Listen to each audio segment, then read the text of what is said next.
inside yourself.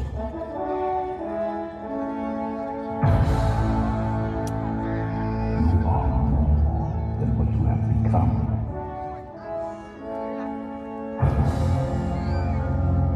Remember who you are.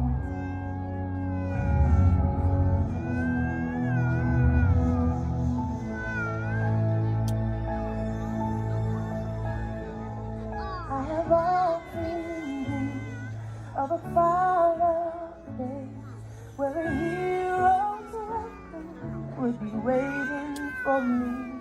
Where the crowds would cheer when they see my face, And the voice keeps saying, this is where I'm meant to be.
And so our journey comes to an end, but yours continues on. Grab hold of your dreams and make them come true. For you are the key to unlocking your own magic. Now go, let your dreams guide you. Reach out and find your happily ever after. The battles, the stories, the losses, and all the glory were changed by the way we live every day. just look up and reach to the sky. We all have the courage to fly.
It's a game. It's a game that's a ride. Step right up and see what's inside. Oh my God, you're kidding me! Do you think I'm kidding? Do you think we call it mania for nothing? Oh no. You gotta see it to believe it.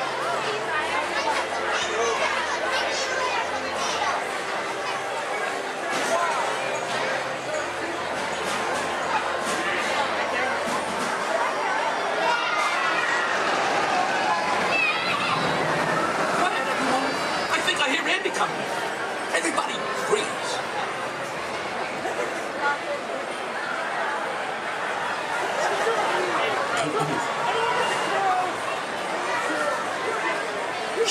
Greetings, everyone. We are pleased to announce that tonight, Disney's California Adventure will remain open until 10 p.m. for your enjoyment. Again, Disney's California Adventure will remain open until 10 p.m. this evening. It's okay, folks. Thank you. Hold so long.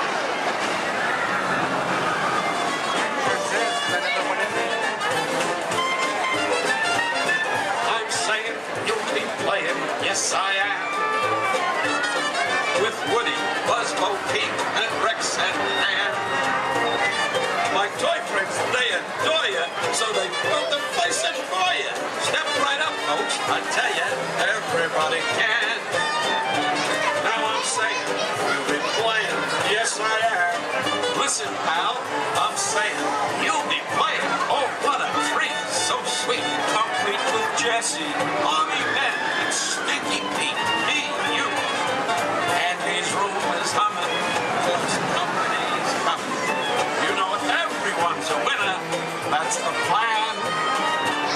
I'm saying, you're not playing, yes I am.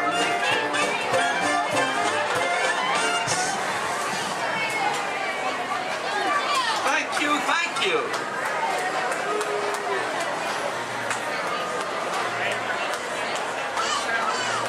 Last night, Mrs. Potato Head said, honey, there's a salesman at the door with a mustache. I said, tell him I've already got one.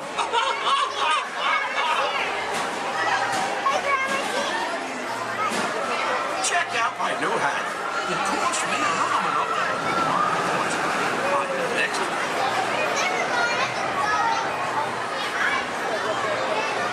Okay, now, give me a D. I said, give me a D. Give me another D. Give me another D. What do you got? 3D. Yes, that's right, folks. Midway Mania is in 3D. So don't forget to pick up your game glasses just ahead.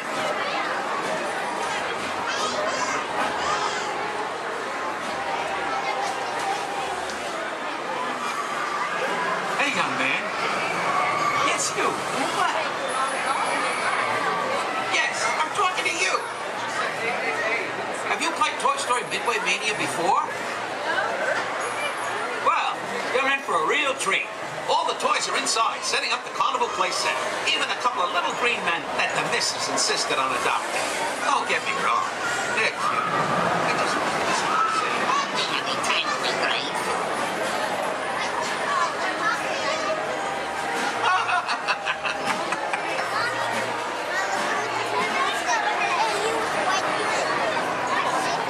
Hey, young lady.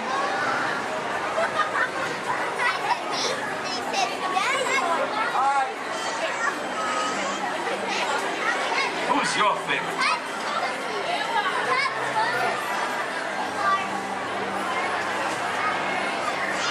Speak up, princess.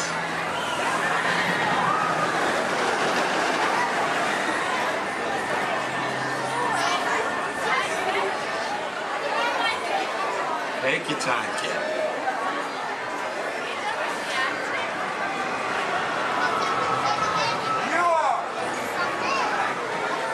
Ah, thanks. You're my favorite too.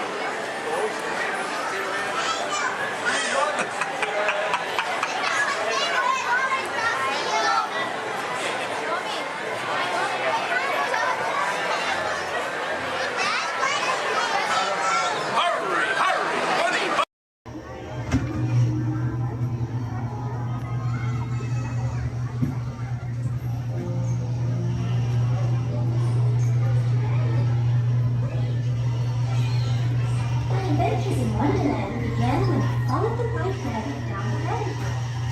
All of a sudden, I fell. Down, down, down. Looking for the white rabbit? Wow! See for yourself. Oh, Mr. Rabbit! Wait! Please! He went this way. No, that way.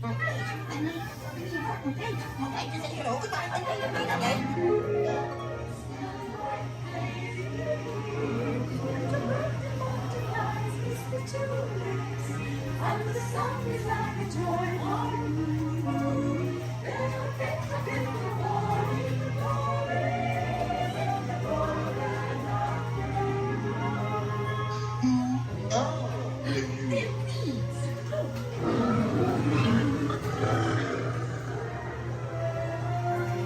Now this is curious. I wonder if the rabbit came in here. I'm not sure. When I found Wait! Don't go, please!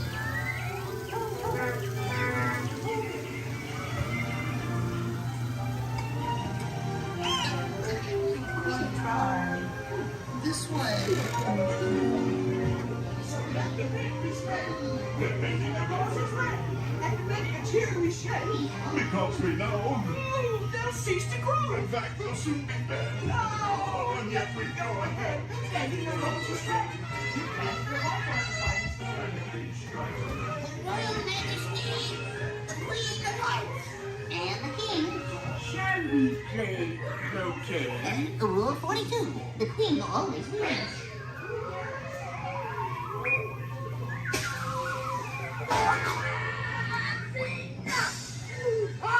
With their heads! Oh, their heads! Goodness!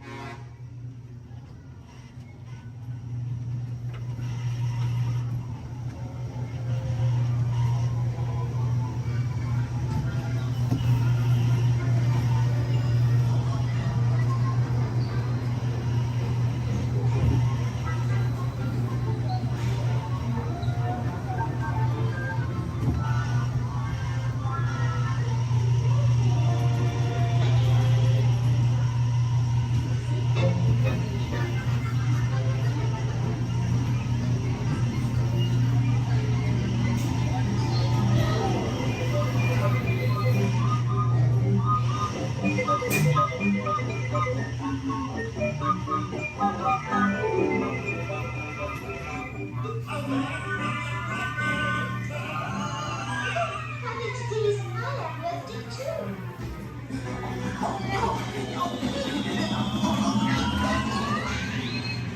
We'll have to clean this up.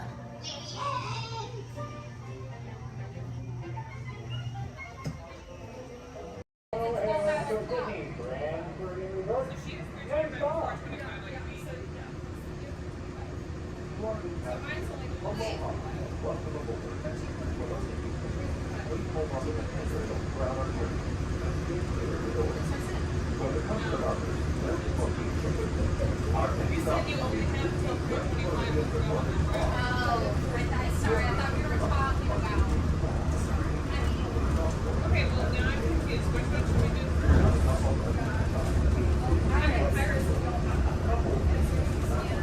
Well, like as soon as we do Pirates, we have to make it to Space Mountain to make sure you can get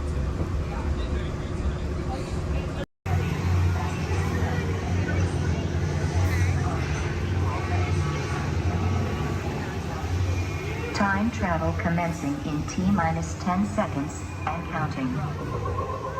This is Seeker. Listen up. We've got to get in, grab the iguanodon, and get out before that asteroid hits. Let's roll!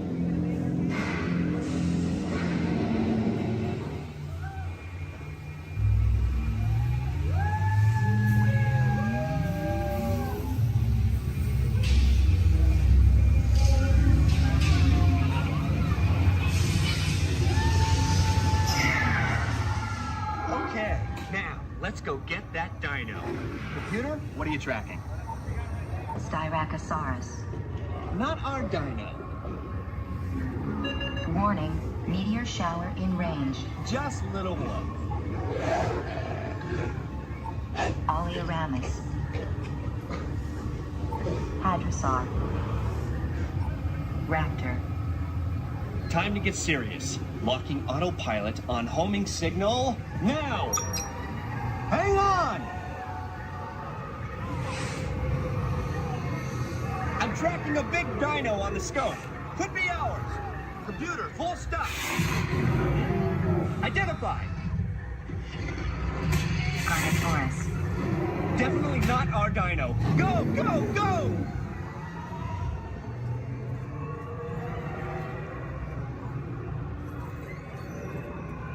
Another big guy coming up. Computer. Slow and identified. Sauropod. Still not our dino, but at least this one's a vegetarian.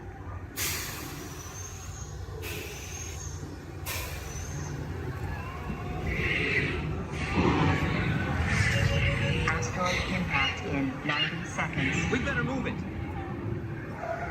Pterodactyl. Incoming!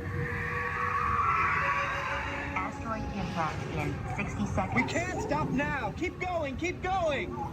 Compsognathus. Computer, what's happening? Loss of traction. Four-wheel drive, move it! Warning, meteor strike. Evasive maneuver! Left! Right! Left! Right! That was close. Computer, now what? Carnotaurus. That's it! Abort mission! Abort! Abort! Iguanodon. Forget it! Get them out now! Asteroid impact. Brace yourself! This is it! They're not gonna make it! They're not gonna make it! Mission accomplished. You made it! I knew you would, and guess who made it back with you?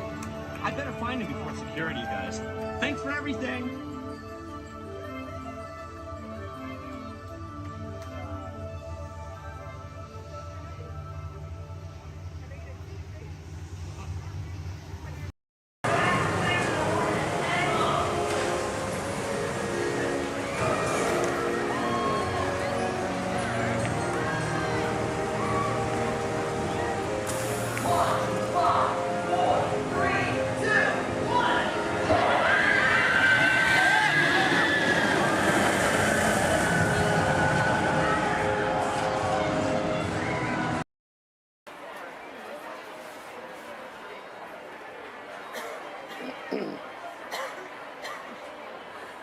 Ladies and gentlemen, boys and girls, before we do the party dance, everyone, please maintain first of all time for the turns of motion. As well as if you go much older, if you ask me going, please let me go to the center of the bench. And I will from to the crowd team today. Here we go. Our board.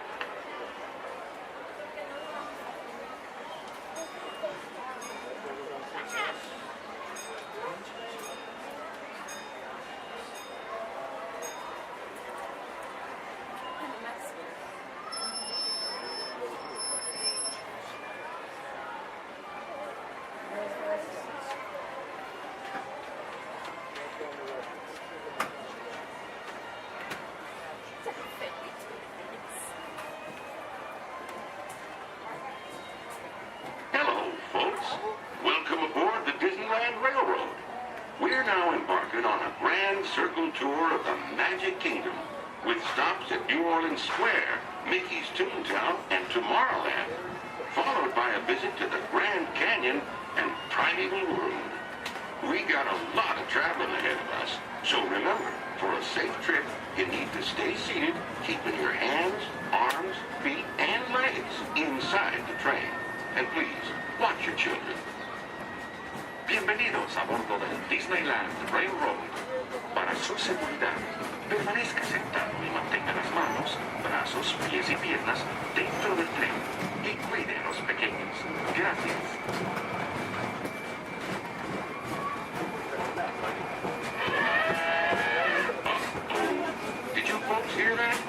sounds to me like we've reached the wilds of Adventureland, where you just might run into a lot of savage critters out there, including lions and tigers and tiki birds. Everybody best be on the lookout. You never know just what may show up. We're approaching our first stop, New Orleans Square Station. This station serves Frontierland, New Orleans Square, and Critter Country. If you'll be leaving us here, please remain seated till the train comes to a complete stop. Then watch your step while getting on. Have a good time at the Frontier, here.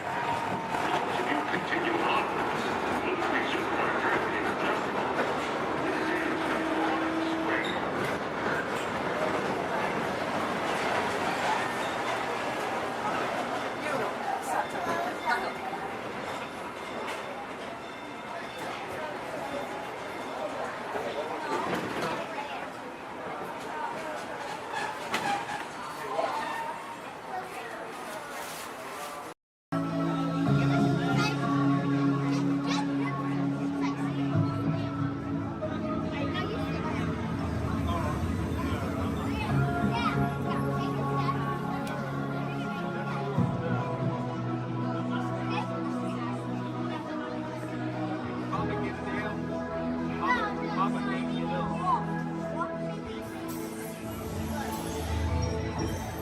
I detect new visitors.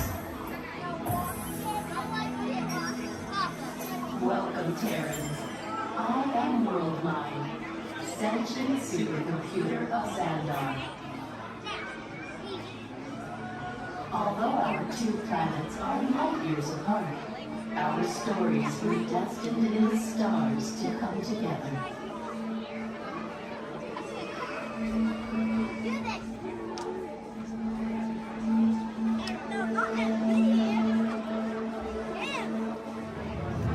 The early stars of our cosmos were enormous, hundreds, even thousands of times larger and brighter than our Terran sun.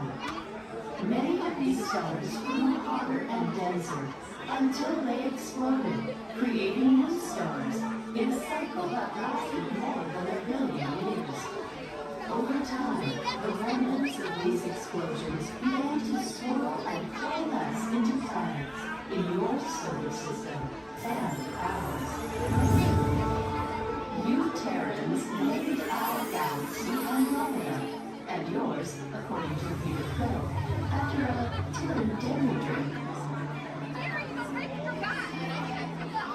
I am still trying to comprehend your Terrans and your terms, but find Milky Way a curious choice. Among the newly formed stars, at the end of the spiral arm of your Milky Way, is a star which you call Sun.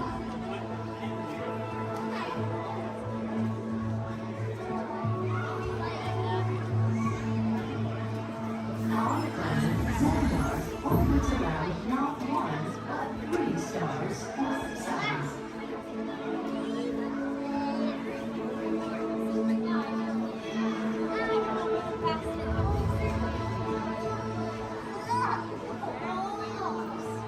And despite the vast distance between us, our 2 galaxies are actually moving closer to each other. In just 4 billion years, they will merge with a gravitational force that will bind them together. Imagine Terrans and Xandarians forever connected, though we have in fact been related from the start, born of the same stardust at the dawn of time.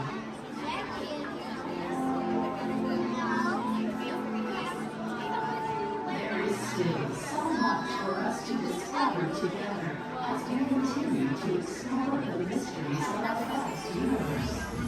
Who knows what dimensions or multiverses we might find?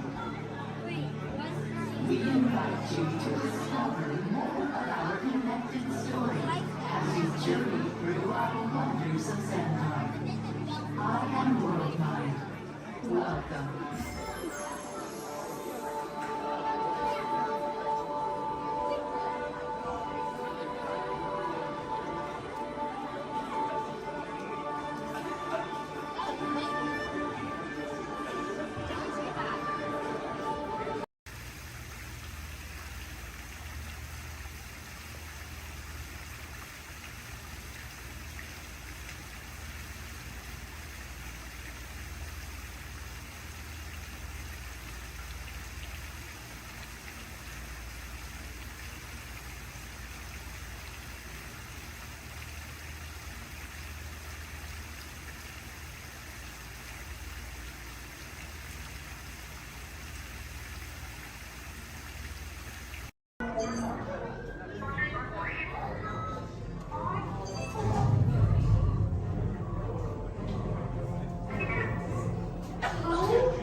Recruits, thank you for joining the cause.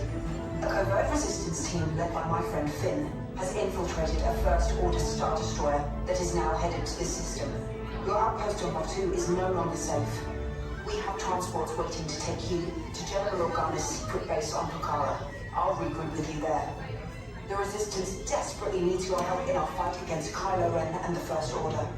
Remember, it is vital that you keep the location of the Pucara base secret.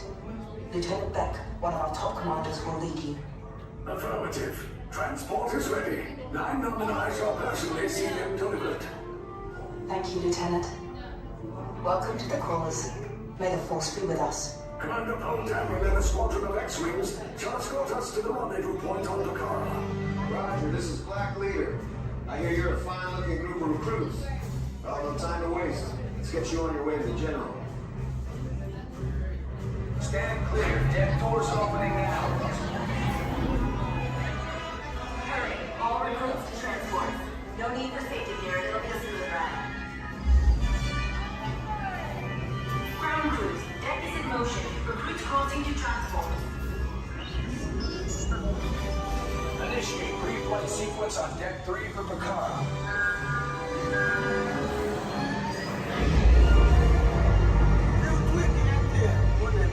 Affirmative. Deck 3, you are clear for launch.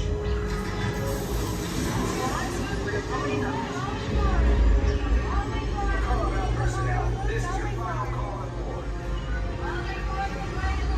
Transform away from the blast doors. All the way forward.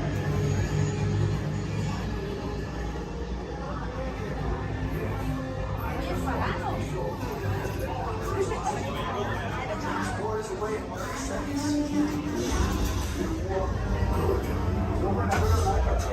Yes, check the hyperdrive also. Transport takes off in 20 seconds. Good. Airspeed sensor. Thank you, Nina. Black Leader, are you and your team ready? Affirmative. Engines are hot. Red 2, blue 5, reporting. Red 2, check. Blue 5 standing by. Engage repulsors and hold on, recruits. More ships. Launch.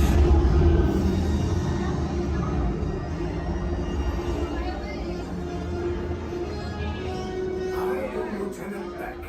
As you heard from Ray, I have been tasked with getting you to Pucara. Red 2, blue 5, keep tight now. Let's get ready to make that jump to light speed on mark. Black Leader, we're picking up an unusual signal. Are you spotting anything? Yeah, I see it. We'll check it out. BB-8, what do you got? There appear to be a number of small craft heading our way. Raise the shields. We got company. First Order TIE fighters. Reroute. Red 2, blue 5, we got a clear path so transport can make the jump. They're all over us. I'm hit.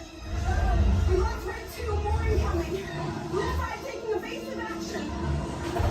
Try to shake him, blue. I'm trying. We lost blue 5. I'm gonna try to draw him away. Copy that. Get us clear so we can make the jump. Be ready. You won't have much time. Where are all those TIE fighters coming from? Star Destroyers. Get out of there. We can't. We're caught in a tractor beam. It's pulling us in. Our hands are friends and make us a fair fight. Don't worry, I'll come back for you. Stay strong. Cargo vessel TR-141, identify yourselves and prepare to be boarded. This is TR-141. We are a civilian vessel. By whose authority are we being detained? By the authority of the First Order, Resistance scum. Now bring down your shields and prepare to be boarded. They'll want the location of our secret base. Tell them nothing. The future of the Resistance is at stake. I have a bad feeling about this. Stand back from those doors. Attention, passengers of the TR-141. You have been identified as enemies of the First Order. You will disembark immediately and prepare yourself for interrogation. Proceed forward, now.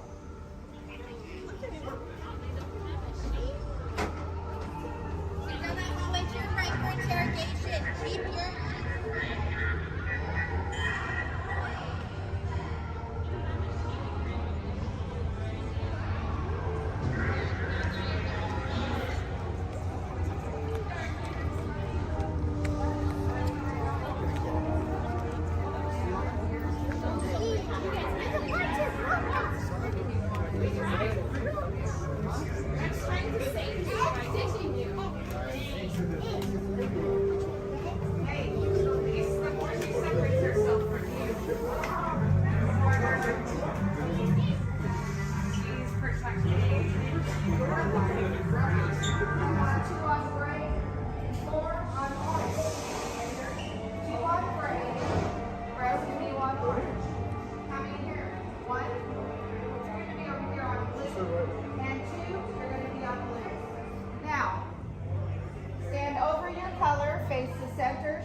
you've been assigned: blue, red, gray, and orange.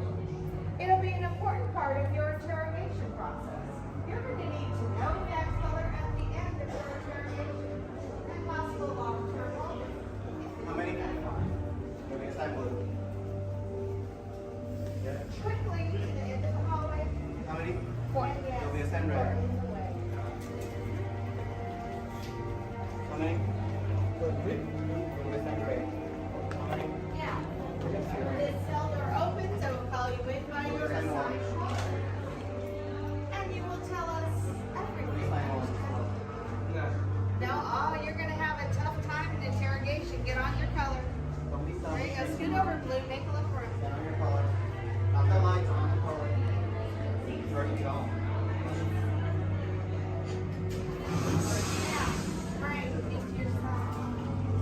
Everyone has been assigned a color. Look down and memorize it. Do not forget it. This was for interrogation. Which will be at 12. Is that your only speed? Slow. Let's move it along.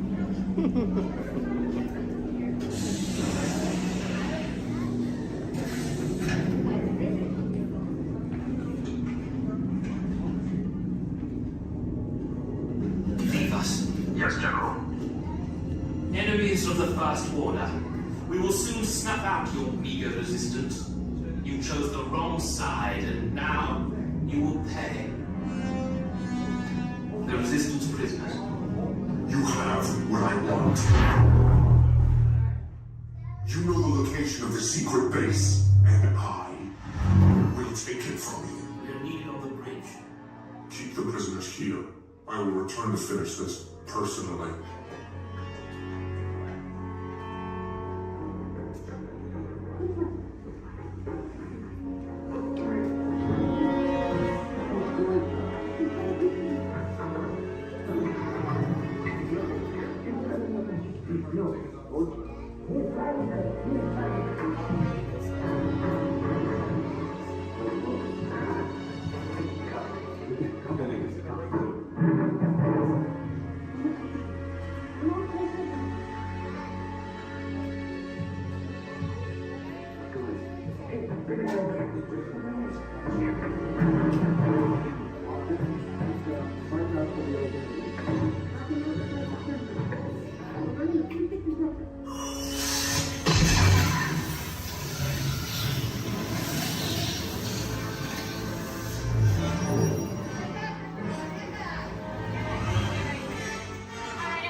To the escape pod base. Those droids are programmed to return you to Batu. Hurry and don't get caught. Lieutenant Beck will guide you. Recruits, for your safety, stay seated with seatbelts securely fastened. Keep hands, arms, feet, and legs inside the transport and supervise your children. Tell them it's a prisoner transfer. Did it work? Good. Now get a move on. There's a clear path to the turbo lifts at the end of the hallway. Turn right. Probe droid. You're lucky it didn't spot you. Take those turbo lifts and stay out of trouble. Hey, you're not authorized. Wait, those are the prisoners.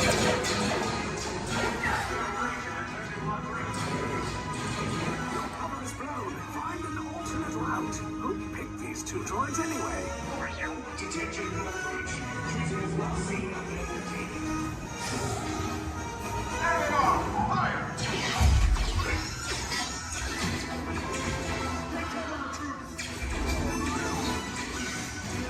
The escape pod just below us.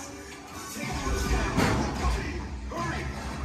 No, not up! I said down!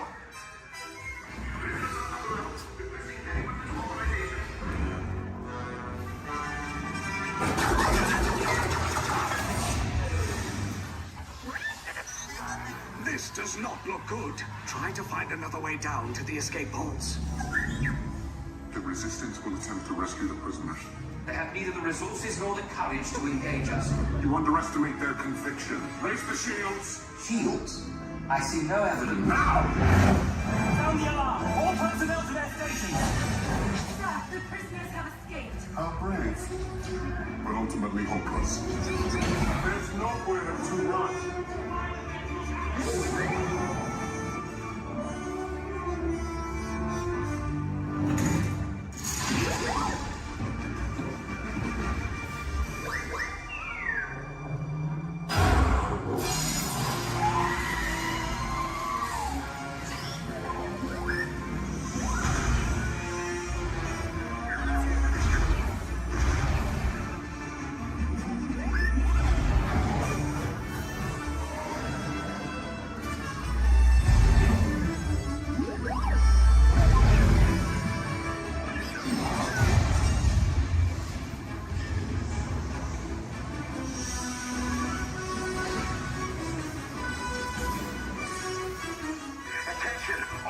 Personnel, abandon ship. I repeat, abandon ship. This destroyer's about. There's no escape. You will tell me the location of the secret base, and then I will destroy you and the resistance.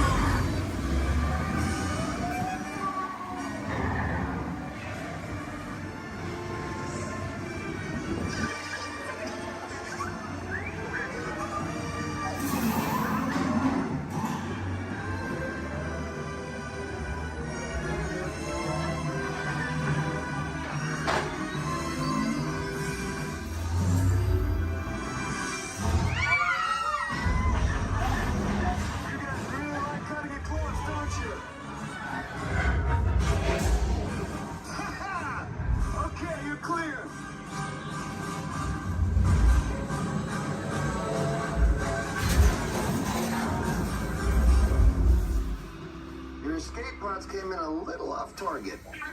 Ground crews will meet you outside the wreck.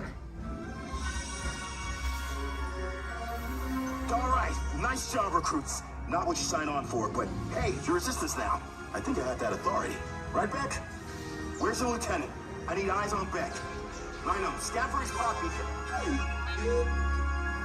More escape pods down in Sector 4. Verification pending from key command personnel. Where's the lieutenant? I need eyes on Beck. Lieutenant Beck here. Beck! You're alive! I should hope so. Great job, recruits. Thanks to your heroism, the location of the resistance base is secure. Bravo! Yes, R5, you too.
Forward-facing tentacles clear of oncoming vehicles.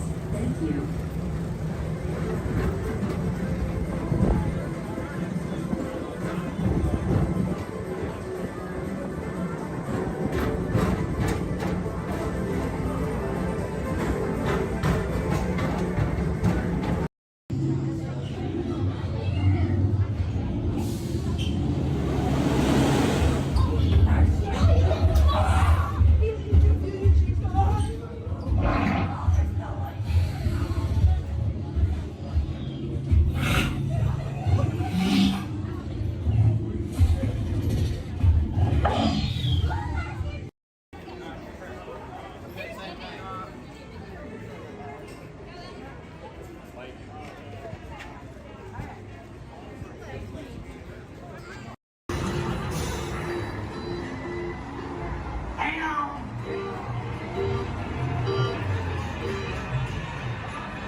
Here we go.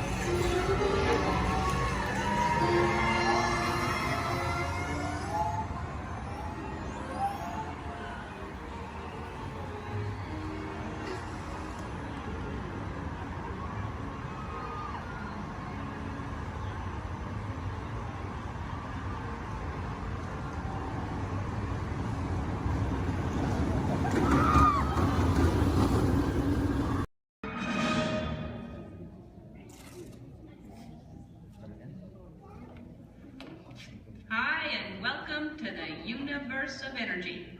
How are you? Fine. No need to answer. You know, you're probably surprised to see me here, aren't you?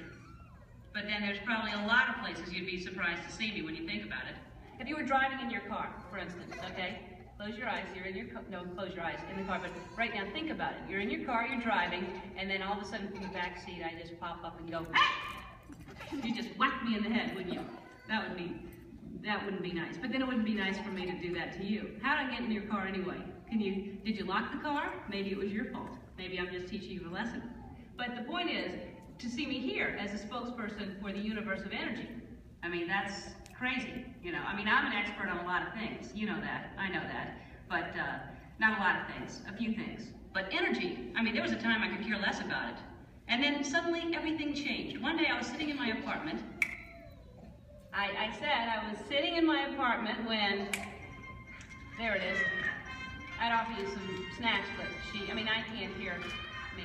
Hey, you! How about sharing some of those chips? No, you're on a diet. Me, how about you? Anywho, I'm watching TV and my favorite show's about to start. This is Jeopardy! Yes! I told you it was my favorite show. Who is it? And of course, no one locks their doors in New York. Hey, it's your neighbor, Bill Nye, the science guy. Hey, Bill Nye, the science guy. It's Ellen, just Ellen, I guess. What can I do you for? I'd like to borrow some aluminum foil, a clothespin, and a candle. Another hot day, huh? Actually, I'm working on a new experiment. Take care of your need. I don't want to miss any of the game. What are you watching? Jeopardy. Yes.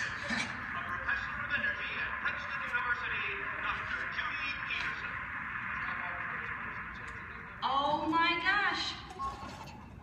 What? It's my old college roommate, Judy Peterson. She was such a smarty pants, know-it-all. I had the best nickname for her, though. What was that? Stupid Judy. Ellen, that makes no sense. She has a PhD. I know, but it made me feel better. So now I guess she's some hotshot, energetic professor. She's a professor of energy. Whatever. Who cares about stupid Judy and her stupid energy? Ellen, energy's the most important thing in the universe. Oh yeah, sure. Take her side. I'm not taking her side. It's just that without energy, nothing would go. Nothing would happen. I mean, there'd be nothing. Well, then we'd really be in jeopardy now, wouldn't we?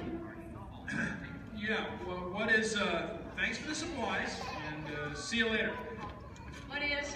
Bye-bye. It's the Parliament of Israel. Right again. Go. Right again, Judy. Stupid Judy, stupid energy. Maybe the universe needs energy, but I don't. I'll take a nap for 100. I know. Big piece of corn right there in the teeth. How could you not see it? I'm gonna have to call you back. Now, as most of you know, when someone falls asleep watching TV, that person is going to have a what? Anyone? Sequence. Anyone? A crick in the neck? Bad hair day. A dream sequence. That's right, ma'am, a dream sequence. Right. Mine was more of a nightmare, actually. And actually, we should get some fog in here. Always nice to spice up a dream sequence with fog. No, not in here. Over there. The dream. Scary, huh? This is Jeopardy!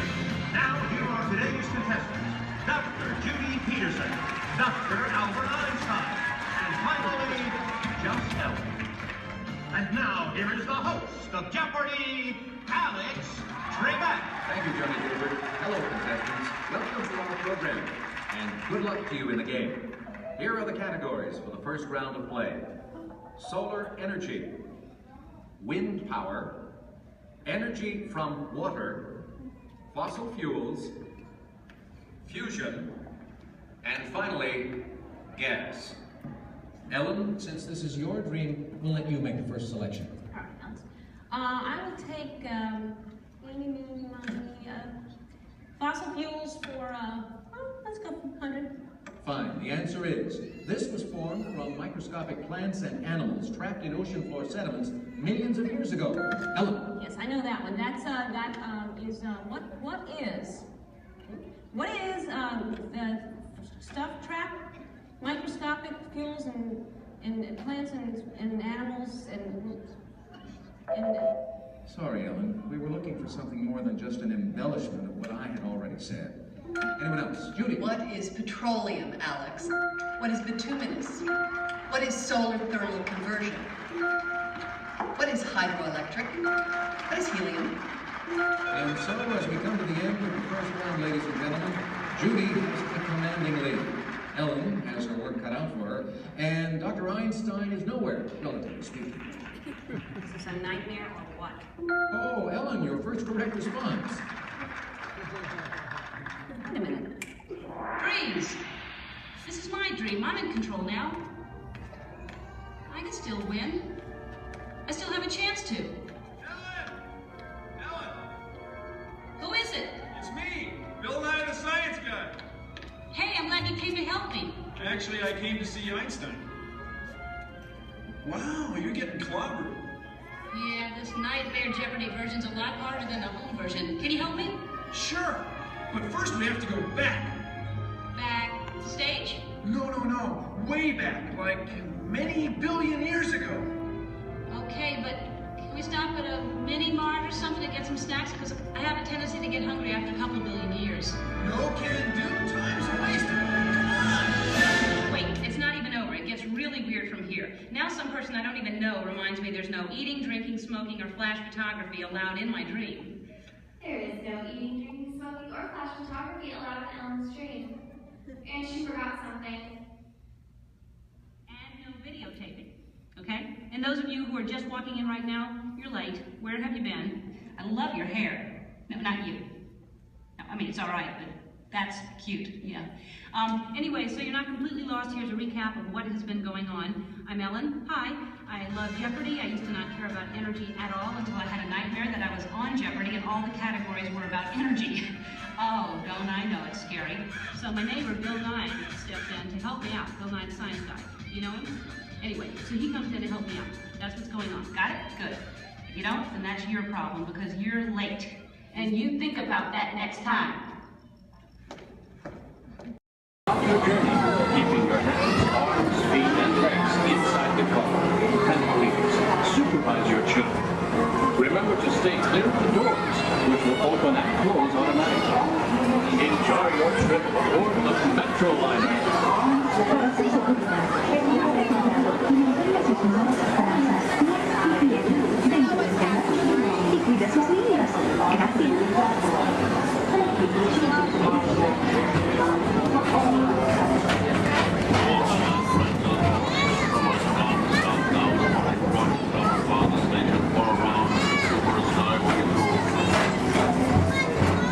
Welcome aboard, ETA travelers.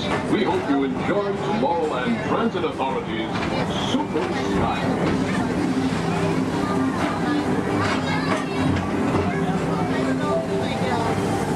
Now approaching the Tomorrowland Interplanetary Convention Center. The convention center is host to a galaxy of wonders from the following ranks.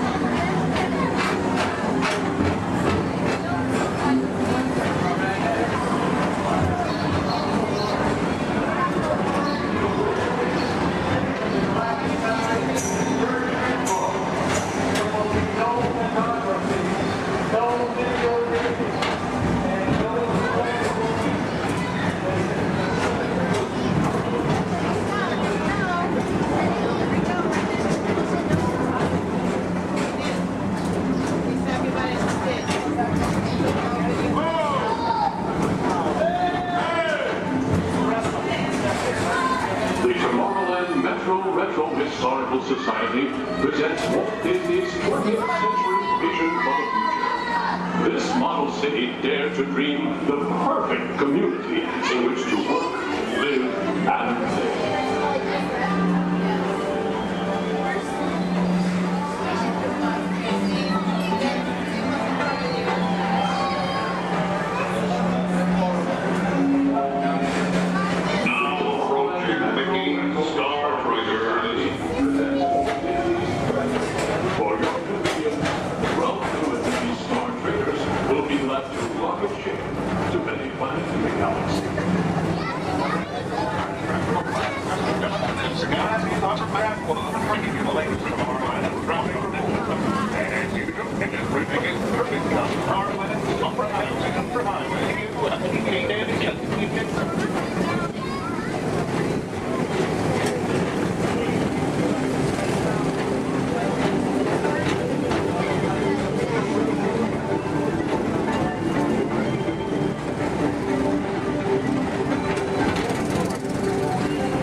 Attention, all visitors from Galaxy M31.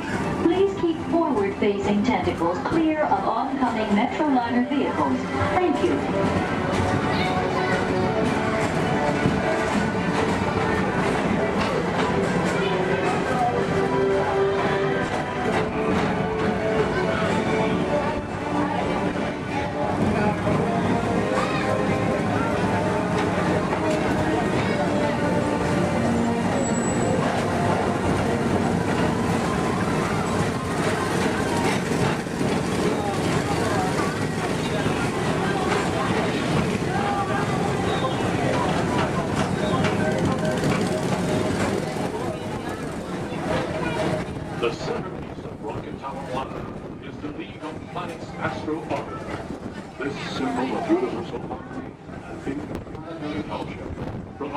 all beings with an exhilarating spin around the planets.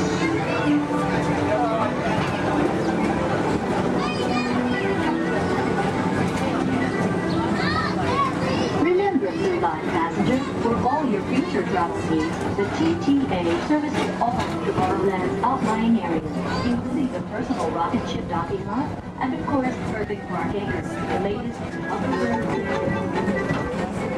Aging Mr. Morrow, Mr. Tom Morrow. Your party's staff has arrived. Please give them a ring. Now approaching Walt Disney's Carousel of Progress.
At the heart of Tomorrowland. Come now, rejoin us and believe in the promise of tomorrow.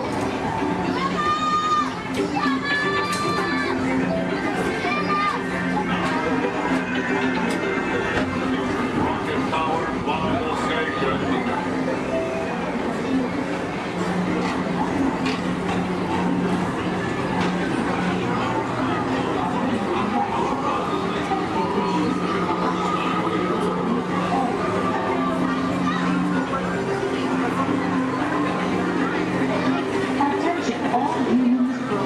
Intergalactic beings. Please keep your arms, legs, and other appendages away from the doors. The doors open automatically. When they do, please collect your belongings and step carefully onto the moving platform. Thank you for choosing Tomorrowland Transit Authority for all your travel needs.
I'm after.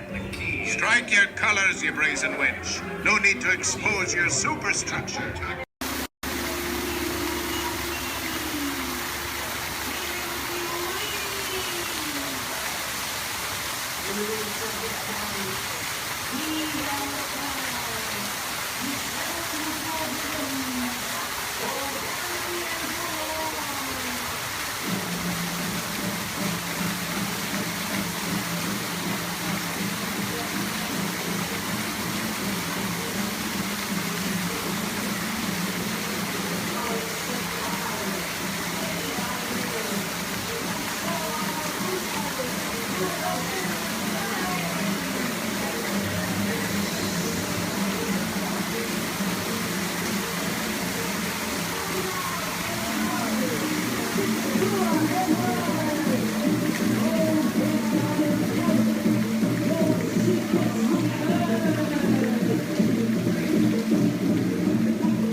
Wowee!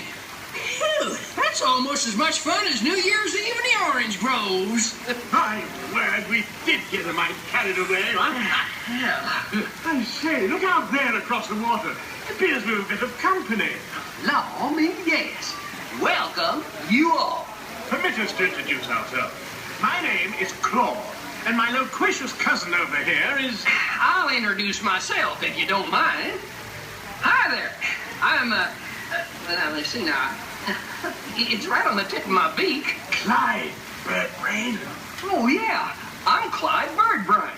Yo, I say, perhaps you good people have never conversed with toucan birds before. Well, neither did we, till one day we discovered this magic sunshine pavilion. By Jove, yes. I remember just how it happened, many, many bird baths ago.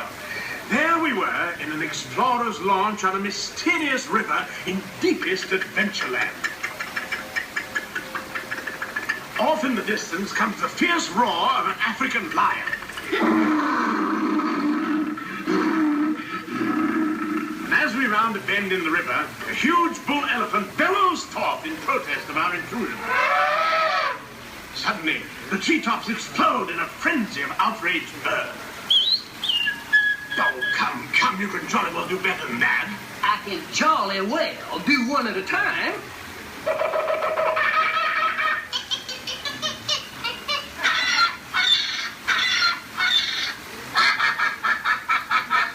Meanwhile, shifty-eyed crocodiles lurk by the water's edge. Lurk, lurk, lurk. And the giant python slithers down from an overhanging limb. What's happened? What's wrong? I think snakes. Don't be ridiculous. I'm only relating a story. Oh, all right, Clyde. Enough is enough. That wasn't me. I never even opened my beak. Huh? Excuse me, I really hate to interrupt socializing story, but you're calling us for a show. For goodness sakes, it's already showtime? And say yes, it is already showtime. And now, Claude, it is your turn to make the announcement to all our guests. Righto.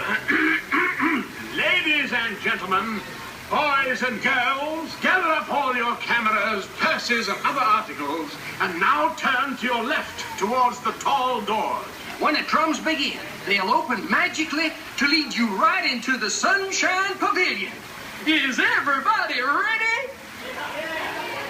Follow me, please.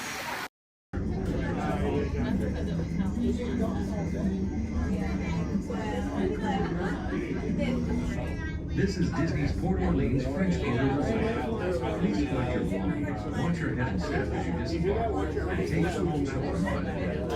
Thanks for riding with us, and welcome home.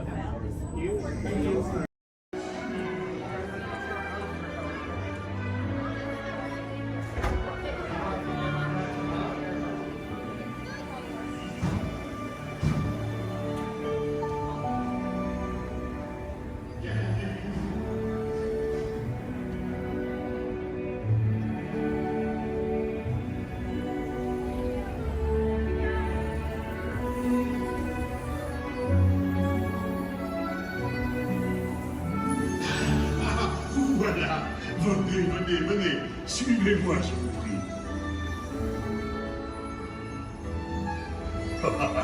The chef Remy is waiting for you. This way.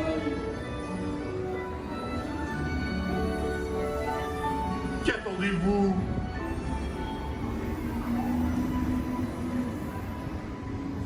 Oh, les des invités pour le dîner. Yes, but what to prepare? Hein? Pour le repas idéal. Coq au vin? No. A simple omelet? Too simple. What? Mais oui, that's it!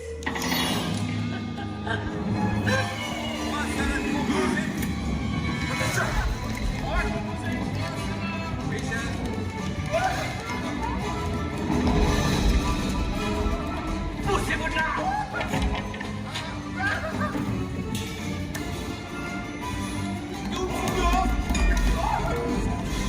Vite, par ici!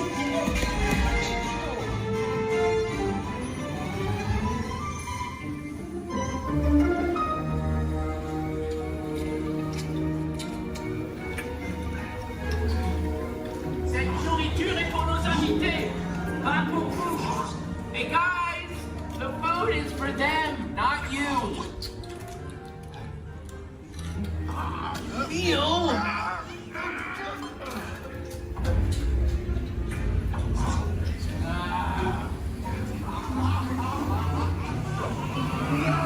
Everything must be perfect. Ego est en salle. Et oui, what are you doing? Que manigancez-vous?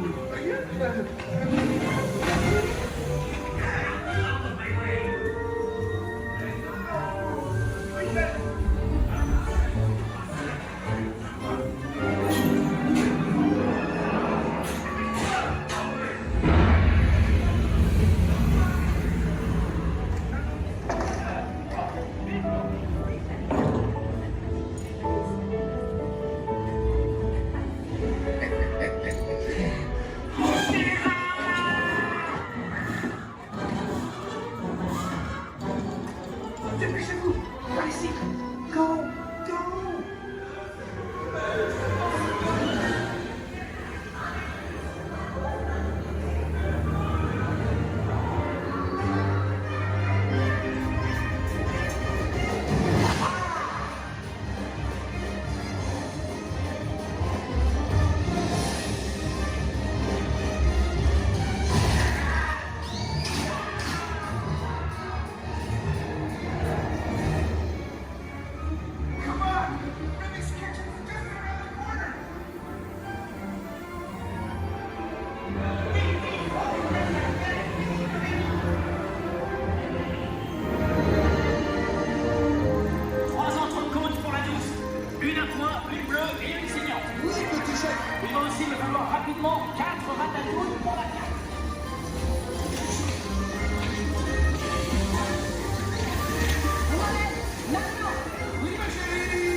authority of General Hux. You are here under the authority of me. Stand proud.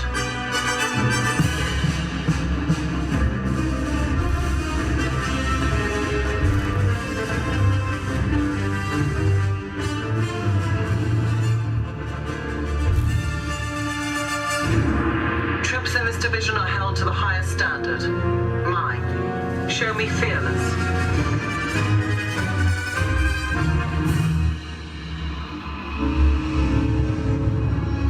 Under my command, you will be proud to wear the armor of a stormtrooper. You will learn discipline, loyalty, and what it means to be a stormtrooper.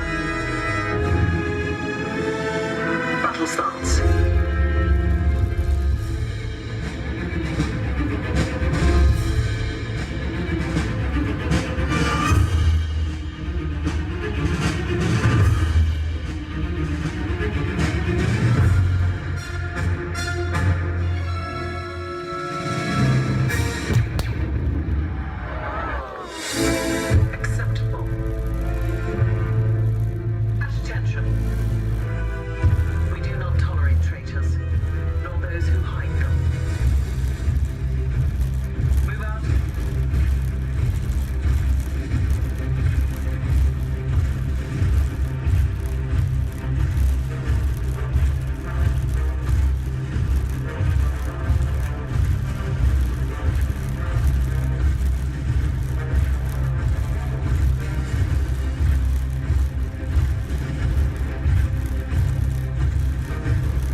Then walk to the nearest exit.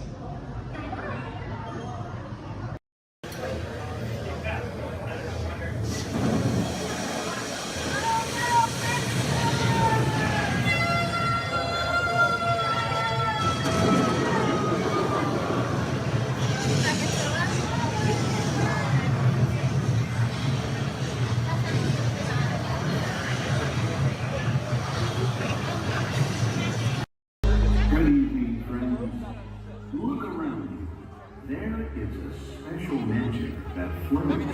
this land.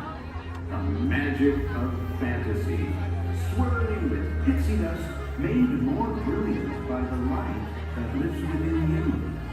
It inspires us to wish upon stars, follow our hearts, and find our happily ever afters.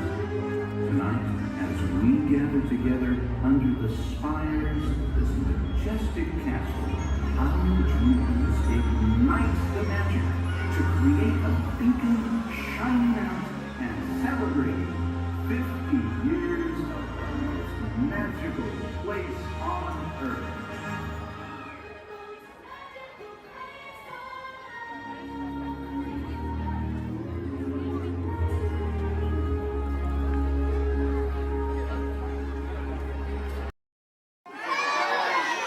That's right, let me show you how it's going to work. Behind me is our window to the Pacific. It allows us to see all of the undersea life that swim by. Up there in the corner is our hydrophone. That allows us to communicate with all the undersea life. So it's going to be very conversational, meaning Crush will talk to you. You'll be able to talk to Crush. He's got questions for you, and hopefully you all have some questions for him. You can ask him anything you want. You can ask him what he likes to eat, what he does in his free time, what's the meaning of life, anything like that. He'll be happy to try to answer. If you do need to leave at any time during the show, it's okay. Just use the doors on the opposite side of where you enter, back there. Again, if you need to exit during the show, use those doors back there. Back there is my pal Rachel. Everyone say, hey, Rachel! Hey, Rachel! She'll be back there to assist you if you should need any assistance during the show. I'm going to turn down the lights and the music now so we can see and hear just a little better. We do have some last-minute rules and regulations to go over, but my friends the Moonfish have volunteered to show you the rules visually. So, hey, Moonfish, come on out. All right, first rule inside, please no eating during the show. And no drinking, no smoking. And the last one, take all the pictures and video you like, just please no flash photography or video lighting. Round of applause for the Moonfish! All right, Crush is up there serving. He said when you're ready, just call him down. So on the count of 3, yell, hey Crush, ready? 1, 2, 3! Hey Crush!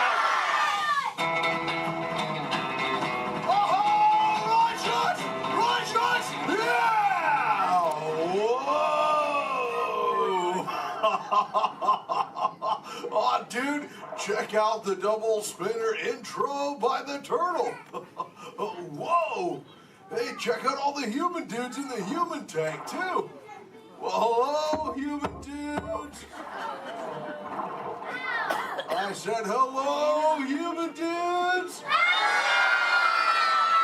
you go. Whoa, hey, look at these little dudes, sub-level. Hey, little dudes. Focus, little dudes. Oh, man, let's totally make contact with some of the humans. Oh, hey, John, dude, come over here to the seafloor, dude. At the back of the seafloor, there's totally Meaty Man by the aisle with a blue lid and sparklies on it, dude. Oh, I see, dude. Chaw. Hey, what's your name, little dude? That's my deal, dude. Oh, totally sweet, dude. Let's see, how old is he? Hola, little dude. Dude, me amo Crush. 6. Cool, dude. I'm 150, dude. Hey, I still got my washboard abs. Well, cool. It's actually nice to meet you. It's nice to meet all you humans. I'm here on a mission today. My youngest son, Squirt, he's got lots of questions about you human dudes, but I don't have all the answers. So, I have come to get the answers from you. If you dudes think you could help me out with that, say chaw.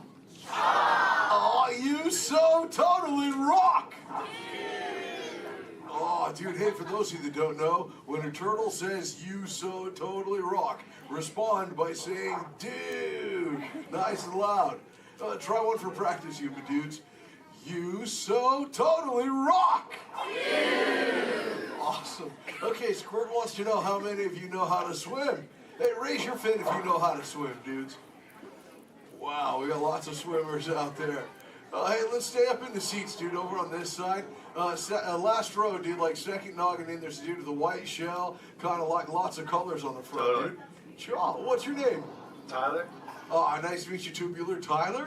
Hey, dude, when you go swimming, do you like to swim fast or take it nice and easy? I like to take it nice and easy. Oh, Chaw. Yeah, dude, you just kind of like kick back on the shell and be like, dude. Totally, dude.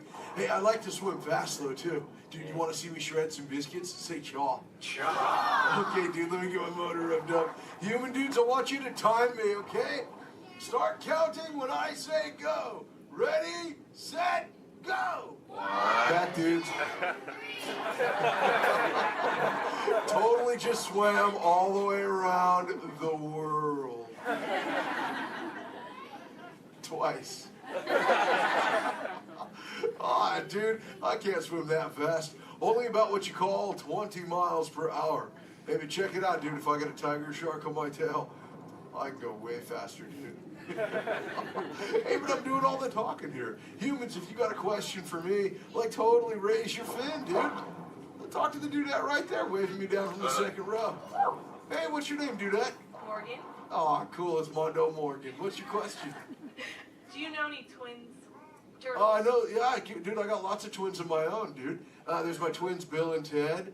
I got my twins, Cheech and Chong.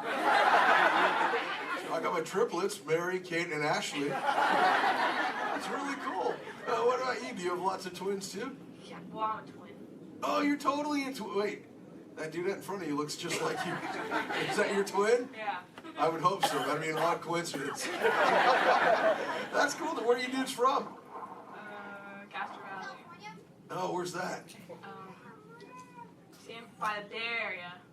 Oh, okay. That's cool. That's cool area up there, dude. Way too many sharks, though. It's totally sweet. Well, thanks for your question.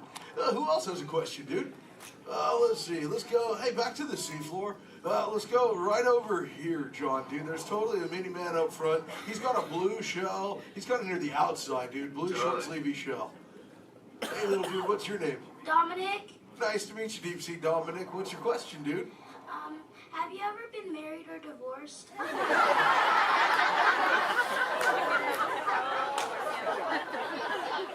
That's a pretty specific question.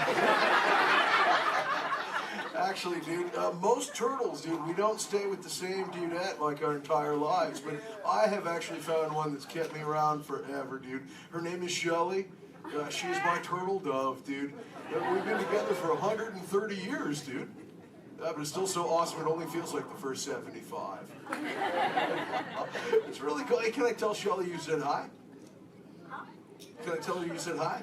Hi. Oh, dude, she'll totally love to hear about you, dude. Let's see, who else has a question? Let's see. Let's go. Hey, John, dude, jump across the aisle up here near the front. There's totally a mini man. He's getting his fin waved by another dudette. Hey, little dude, what's your name? Braden. Oh, cool, dude. What's your question, Boogie Braden?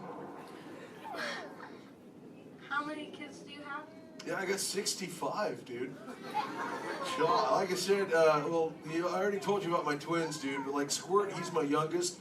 And then there's Sheldon, Shelby, Michelle, Herschel, Rochelle, Trishelle, Shell, Lella Ding Dong.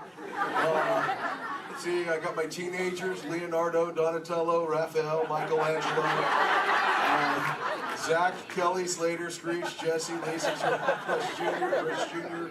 Let's see, there's John, Paul, George, and Ringo. John's going through a really weird phase right now, though, dude. He thinks he's a walrus. So there's Michael, Janet, Tito, Jermaine, LaToya, Randy, Marlon, Chris Jr., Chris Jr., Chris Jr., Chris Jr., Chris... Well, there's lots of Chris Jr.'s, dude. All the way up to my oldest son. His name is Keanu. Keanu's not very bright, but we still love him anyway.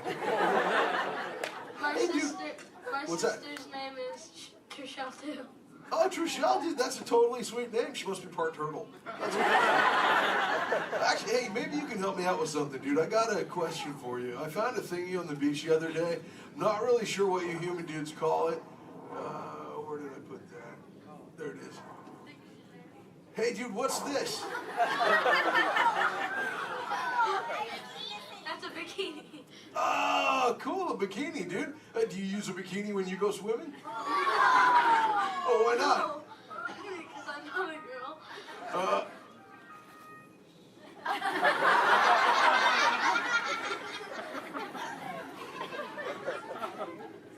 This is for chicks, dude? Does it make me look fat?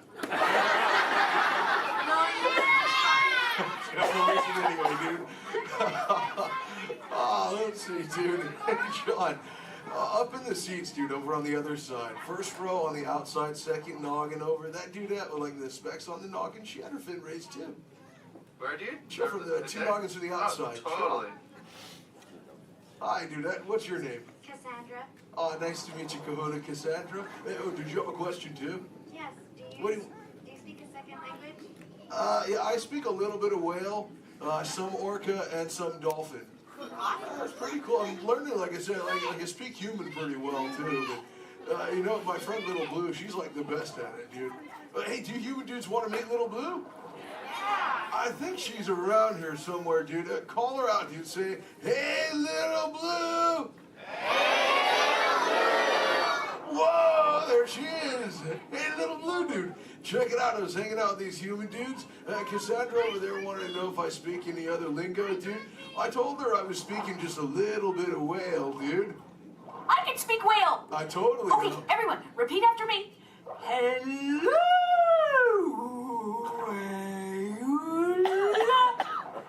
Okay, try that one all together, human dudes. Go.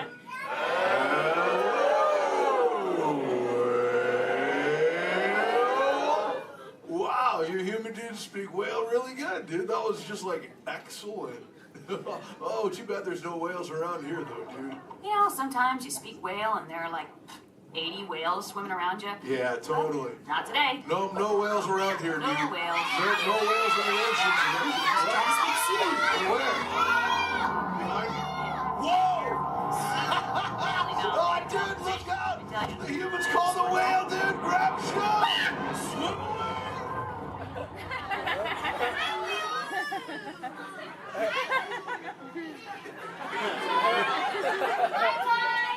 Dude, Little Blue, you're totally a squishy fishy.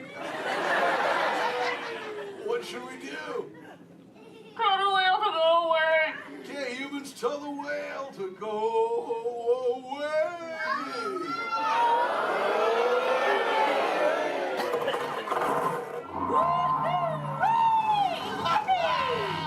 Most excellent. I'll see you later, Little Blue.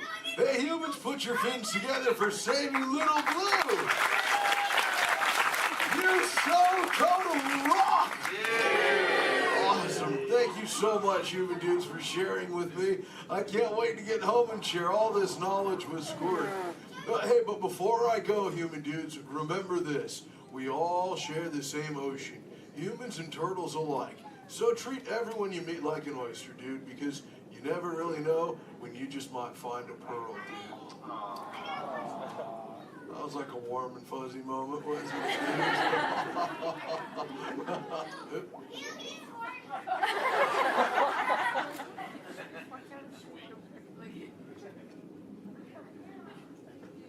That wasn't me, dude.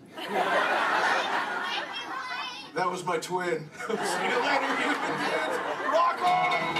Way to miss the Elvis Coachman! Awesome! All right, you need find your next buddy and discover into the doors in the back. Thanks for swimming by. Okay, they're headed for the jump point. This way is never gonna work. Well, okay, I'm locked onto your vehicle. We'll be right behind you. Nothing to worry about. Unless we cannot stop this unusually large man. You're likely doomed. Good luck. You're gonna need it.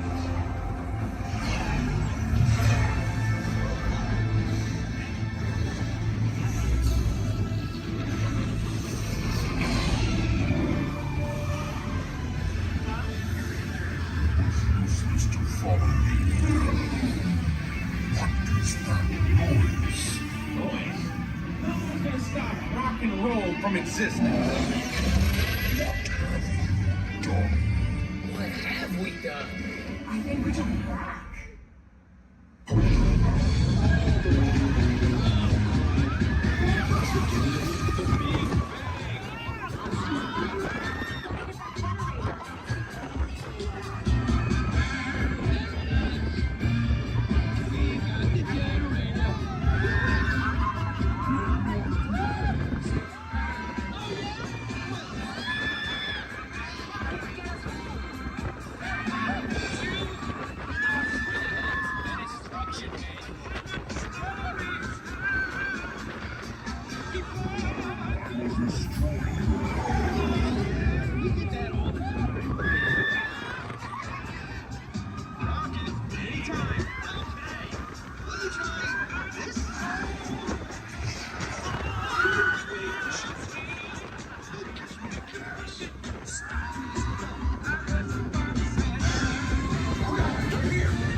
It's just a figure of speech, Drax.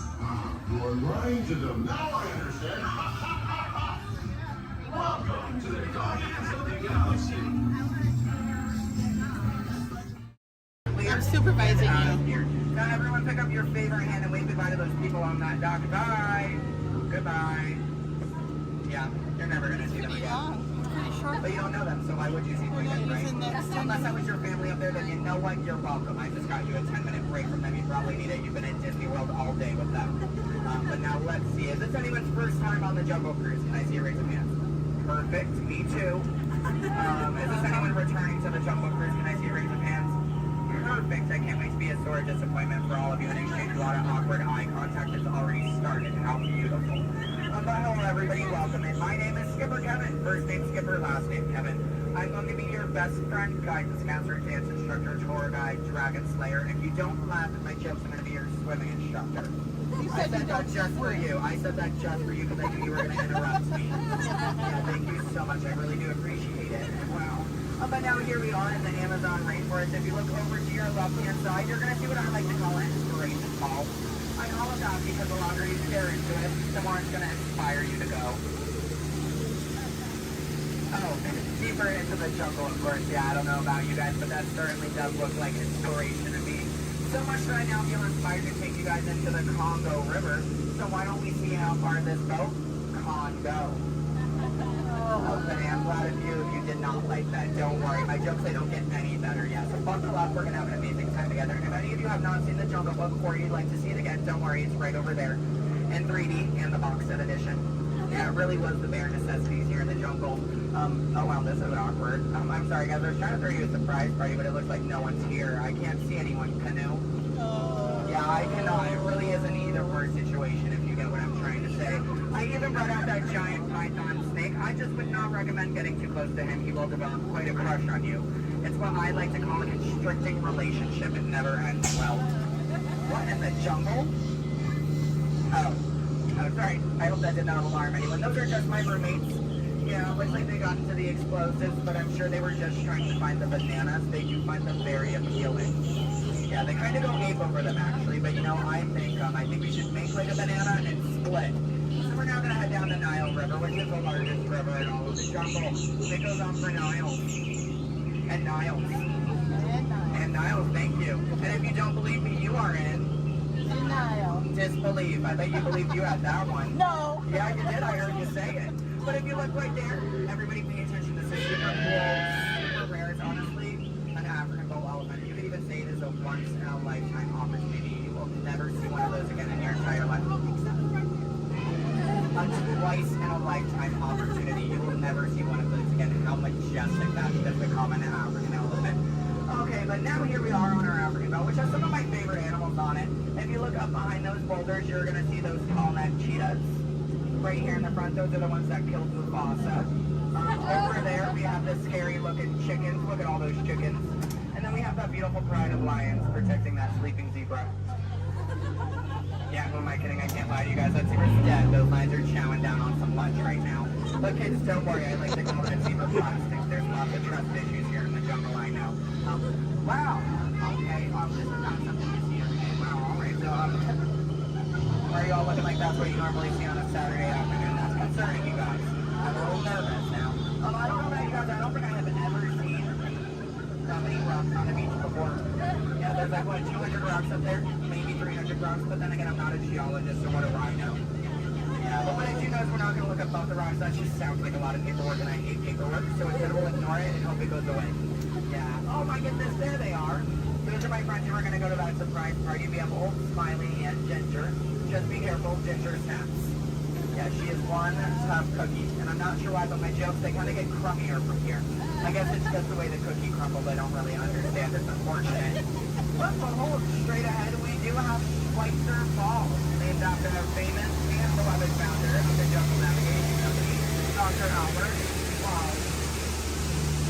Yeah, don't worry if you didn't get that. We're going over it later. Yeah. So I really hope you know how to swim, and if you don't know how to swim, stop being dramatic. Stand up. The water's only 3 feet deep. Yeah, kind of it's not that difficult. But if you guys are starting to wonder, Skipper Kevin, how on earth did you land your job here? I'd like to say it's plain to see. Yeah, I took a crash course, which was half off, and I've been winging it ever since, but that's kind of the tail end of that story. There's not much to it. And now it does look like we are entering a hippopool, and I need everyone to be very careful. These do look like some dangerous animals. In fact, you could even say they are some hungry hippos. So if you guys could do me a favor and hold on to your marble. I lost mine a long time ago. That's why that boat's halfway underwater. Oh no, I'm just kidding. The legal team tonight can't keep saying that. That's going to get me fired. Yeah, the last time I took a boat out, I went to a volcano and everybody came back without eyebrows. But lucky for you guys, I took a wrong turn this time. But this is normally the point in the cruise where people start nicking my job. It's so easy, I'd let a monkey do it. But I promise you, that's not true. Those are chimpanzees. Yeah, there's a very clear difference between the two. Just don't ask me what it is. I have no idea, and I didn't think we'd actually see any, so that's kind of crazy. But lucky for you, I do have a very fun fact about monkeys. So apparently, humans eat more bananas than monkeys. But I don't know if I believe that, because I don't know the last time I ate a monkey, do you? Yeah, that's bananas. And don't worry, if you don't get that joke, I'll give you about 10 seconds. I get it. You're a late bloomer, you just need a moment to digest that one. You're welcome. Yeah, so please take your time. And it is now the moment that we have all been waiting for. It is the amazing, the colossal, it is the eighth wonder of the world. The backside of water! Oh, 2H! Oh, 2H! Alright, I got a few chemistry nerds on board. That was the reaction I was hoping for. Everyone else, don't worry, I only tell their jokes periodically. It just gets me in my element sometimes, I did have a joke about oxygen and potassium. You could say it's okay. Yeah. I also had one about sodium, but no, you guys don't look interested. So instead, we're going to head down the Mekong River into the ancient Cambodian shrine. If you've never been in there before, be careful. There is a 10-foot drop. So make sure your seatbelts are buckled left to right and tug on that yellow strap. Yeah, if you're looking for your seatbelt, you can't find one, hold on tight. Let me know how that goes for you.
Here we are in an Indian elephant bathing pool, and I bet you guys even think that's water coming out of their trunks. But don't worry, it's not.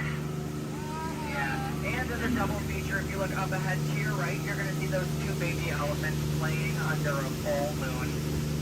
Yeah, I bet you don't see that very often, do you? No, I'm just kidding. Don't answer that. If you do see that often, I don't want to know why that's weird. Please keep that to yourself, okay? But since we are here in the jungle and there are plants everywhere, I'd really like to take a moment and show you guys some of my favorites. So, that one.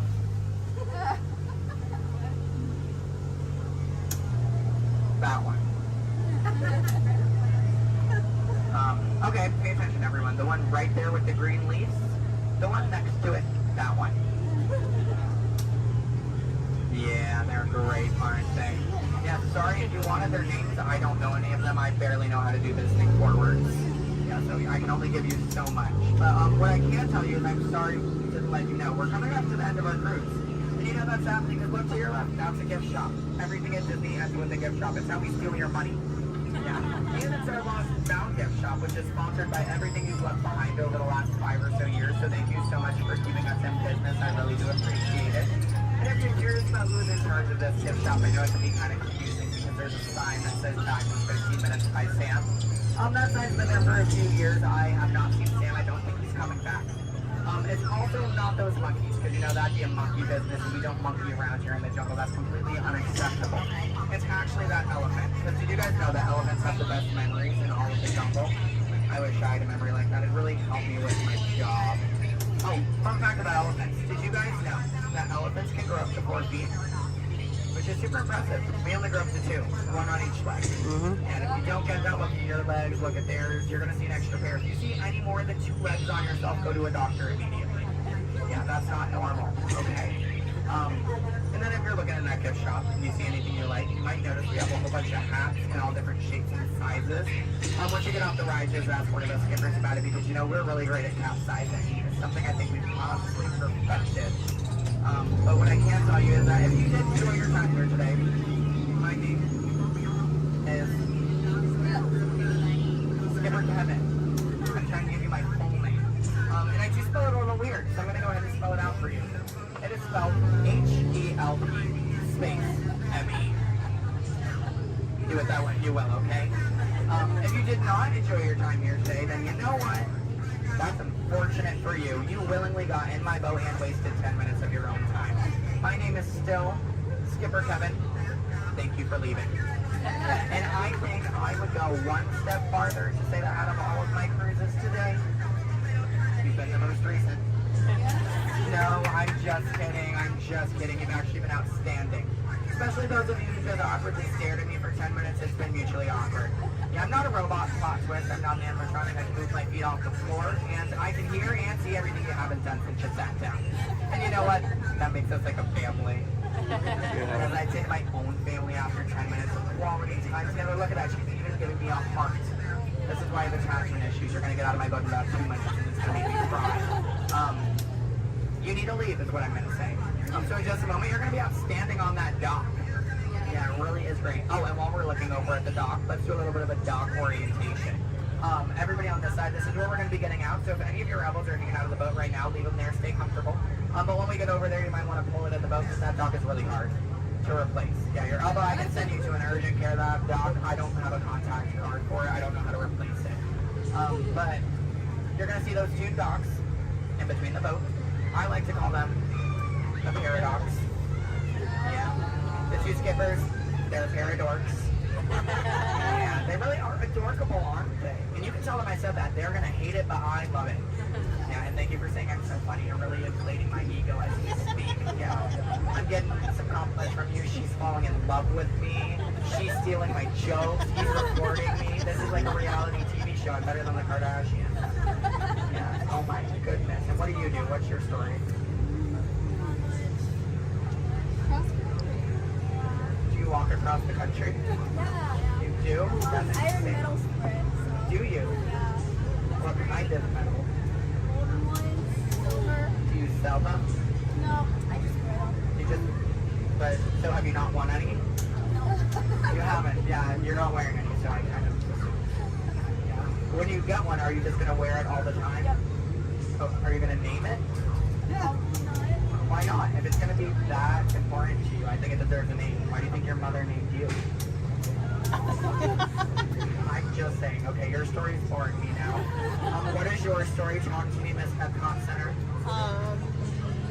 She's wearing a shirt that says Epcot. Is that your story? Yeah. That's it? Yeah, and that I'm sticking to it. That was a pretty short story. Yeah, it's been a long life. Short story for a long life. Something about that doesn't make sense.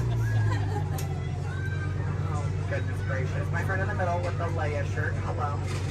Are you a Star Wars fan? Good to know. What's your story? Alabama? My friend's from Alabama. He's bald. He normally works here, but he's not. His name's similar to mine. It's Brevin. I'm Kevin. We also have a Devin and a Heaven. If you can, yeah. How do you think we feel? You hear us on the microphone, you just hear a name, all you hear is Evan. We all come flocking too. Yeah, it's great. Okay, my friends in the back, why are you so quiet? You're so quiet. Are you having fun back there? Just making sure you're not asleep. Your bucket has a little no. You're wearing sunglasses. You're wearing sunglasses. He's behind my engine. Can't see any of you. And then what about you two over there with the extra set of ears? How you doing? Thank you. Are the nicest one here. No one asked me how I'm doing. Thank you. You are all horrible people. Just know that. Just know that, please. Except, well, no, you can love me all you want, but that doesn't mean you ask me how I'm doing. You know what? I think I'm ready to cut our time a little short together. So, now this is a word for legal. Make sure your hands, arms, legs, and feet are inside the boat. Parents, supervise your children. I don't have any, I don't want yours. Children, supervise your parents. I don't trust them, neither should you. And that number 2 they're holding on means that we have to do this 2 more times because you guys just didn't make me feel good enough about myself. So hello everybody, welcome aboard the world famous Jungle Cruise. My name is Skipper Kevin and I would never do that again. That's treacherous. The only thing I'm going to do is make you 2 times farther from the exit for your inconvenience. You're welcome. And I really would like to tell you what my parents told me on my 18th birthday. They looked at me and they did say, Skipper Kevin, happy birthday. Why are you staring at me? That's all they said. Okay, well now that you guys are just doing weird things, get out. Goodbye. Yay. Stop. Don't stop. I need it. Yeah, guys, give me a standing ovation. I am a middle child. I love validation. Yeah, thank you. Sure is fine in autumn. It's nothing like the breeze and the falling leaves. A blue sky above, the one that you love. I saw the scarecrow smiling, winking his eye as we were walking by. I caught him. Then he looked my way, said, enjoy your day. It's the magic that can happen when it's autumn. Changing leaves of red and gold, all is in the air. You can see it on every autumn street. And if you find that someone warms your heart every time you meet, you should remind them that you find them positively sweet.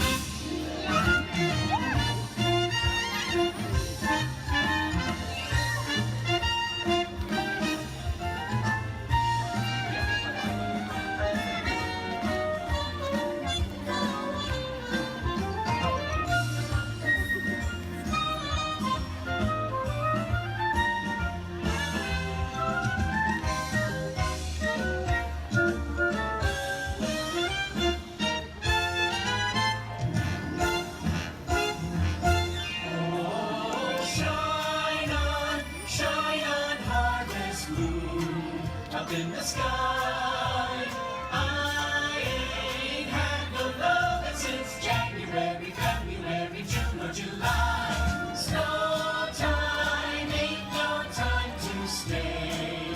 Outdoors it's good, so shine on harvest moon for me and my gal.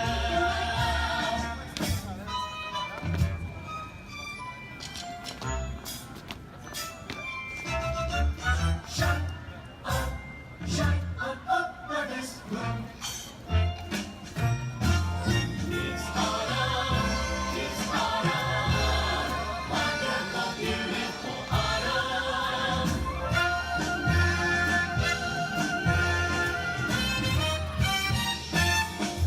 Let's take another hayride under the trees. It makes me smile from top to bottom, because that autumn chill gives me such a thrill.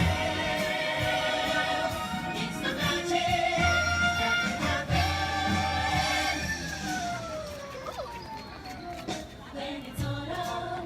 When it's autumn. When it's autumn. When it's autumn. It's the magic that can happen when it's autumn.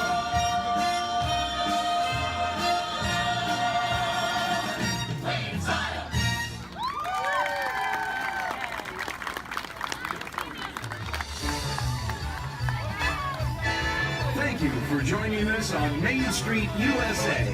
And from all of us here in the Magic Kingdom, we hope to see you again real soon.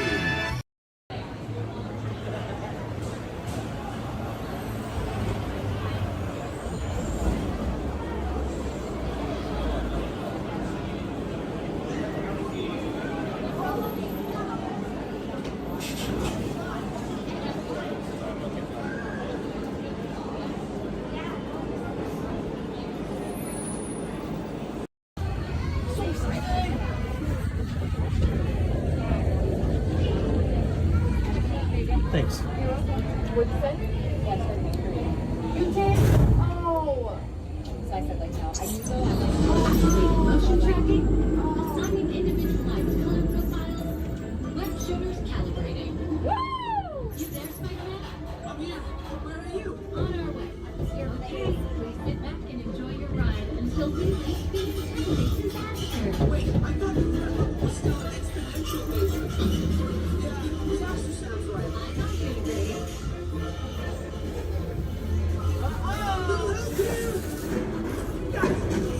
I'm glad to see you guys.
Intentionally hit those green blocks, maybe we'll trigger a chain reaction. I think you're right. That should start it.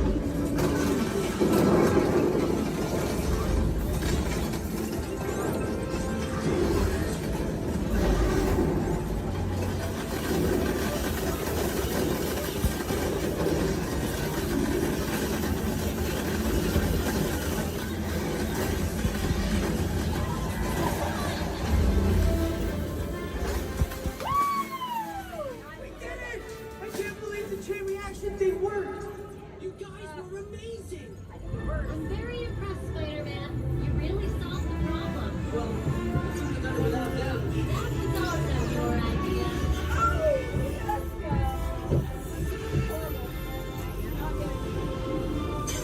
Dang it!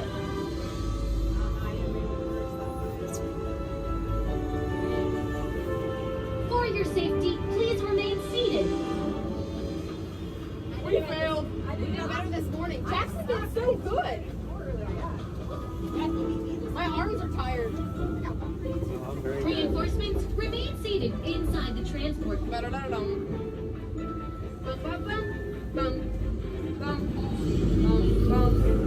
Hey, thanks for attending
rocket launch in 12 Archean weeks.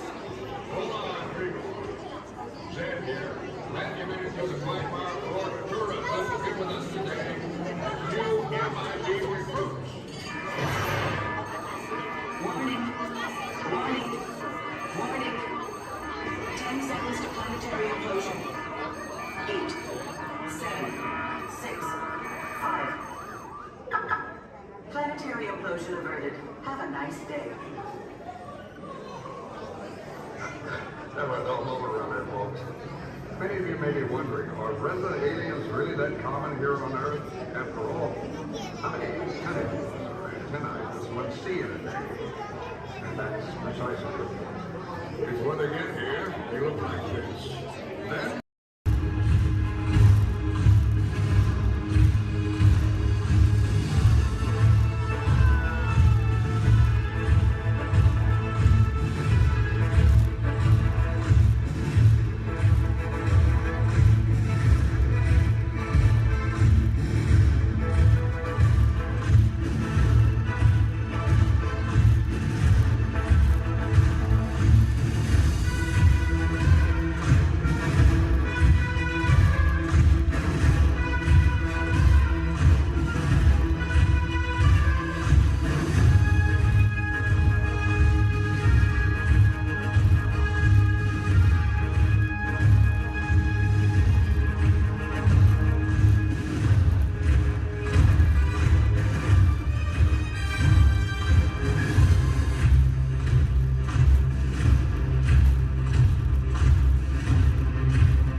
under the authority of General Hux. You are here under the authority of me. Stand proud.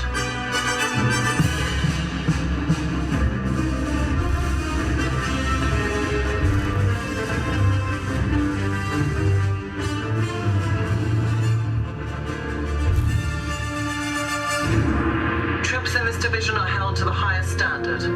Mine. Show me fearless.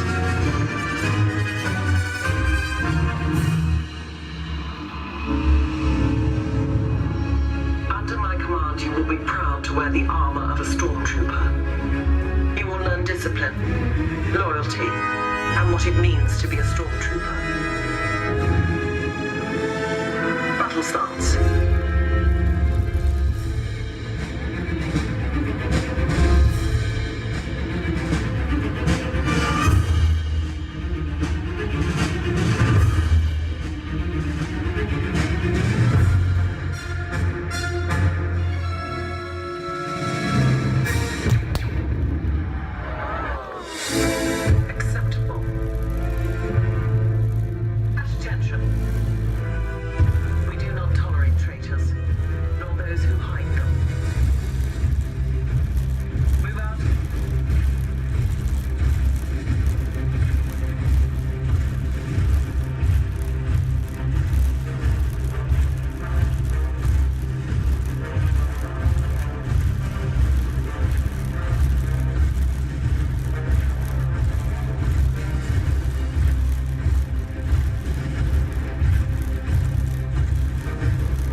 aboard this elevator. In just a few moments, you'll be on your way up to Space 220 aboard the Centauri space station. Enjoy the ride. SV1, you are clear. Initiating in 3, 2, 1, liftoff. You're riding aboard the Mark V Stellarator, the latest in space elevator design and technology. Today, you'll have a spectacular view of Florida and the eastern seaboard. Enjoy the ride. I'll be back in a bit with arrival information.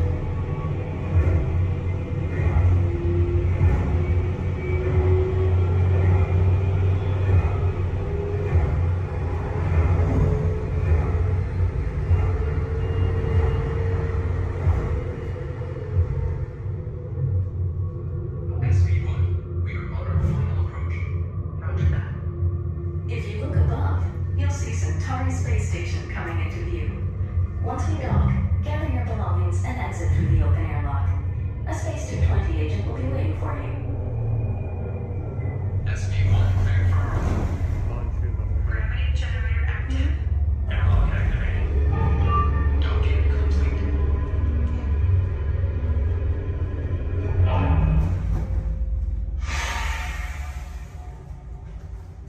Welcome aboard. This where we go down? Yeah. Give me one moment. You guys are gonna head right down this way. Somebody should meet you there. If there's nobody, oh, there is somebody. Okay. Head on down. Thank you. All right, guys. Woo. Is it okay? We good. We're safe.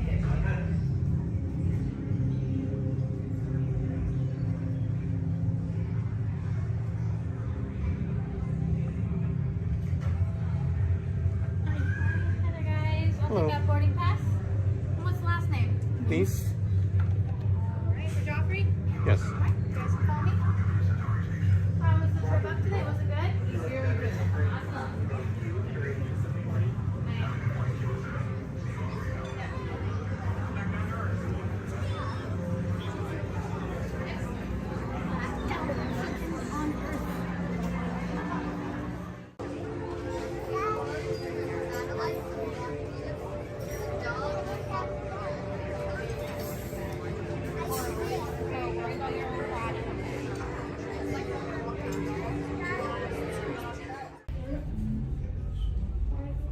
SV2, you are cleared for departure.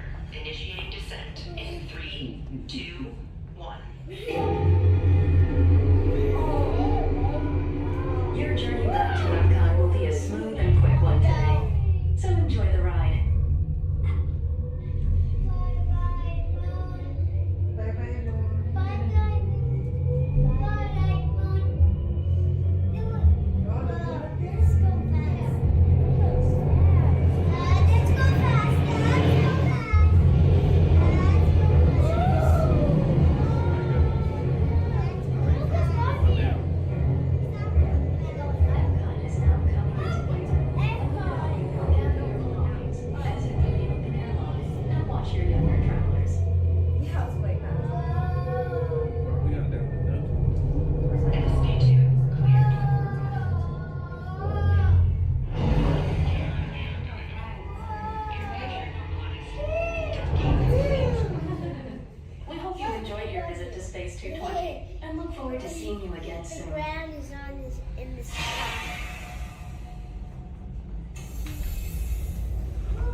cease to be a living blueprint of the future.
Greetings, Terrans.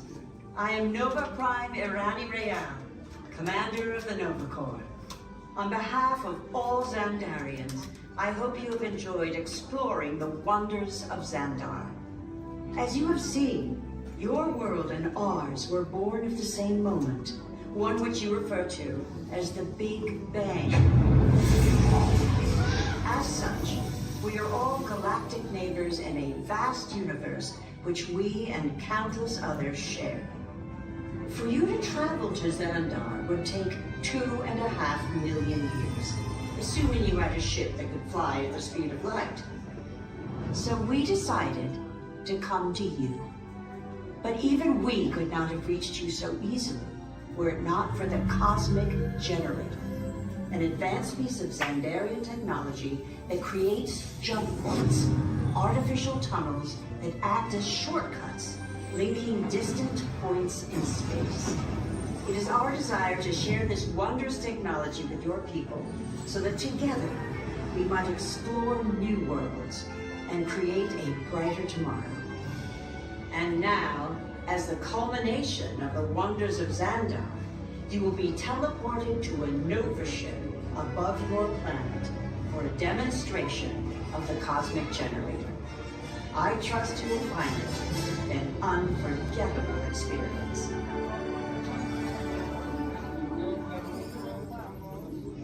Welcome, people of Epcot, Epcoters, Epcotians, citizens of Epcot. Does anyone know what they call themselves? What? I'm on? Someone needs to tell me what I'm on. Welcome, Epcot-tarians. I am Centurion Tal Merrick, and we're just about ready to teleport you up to the ship for the demonstration. As you're about to enter a secure Nova area, I must ask you to put away your Terran communication devices at this time. Recording of any type is strictly prohibited. I am very serious about this. Now, please step forward into the chamber. You're gonna love this.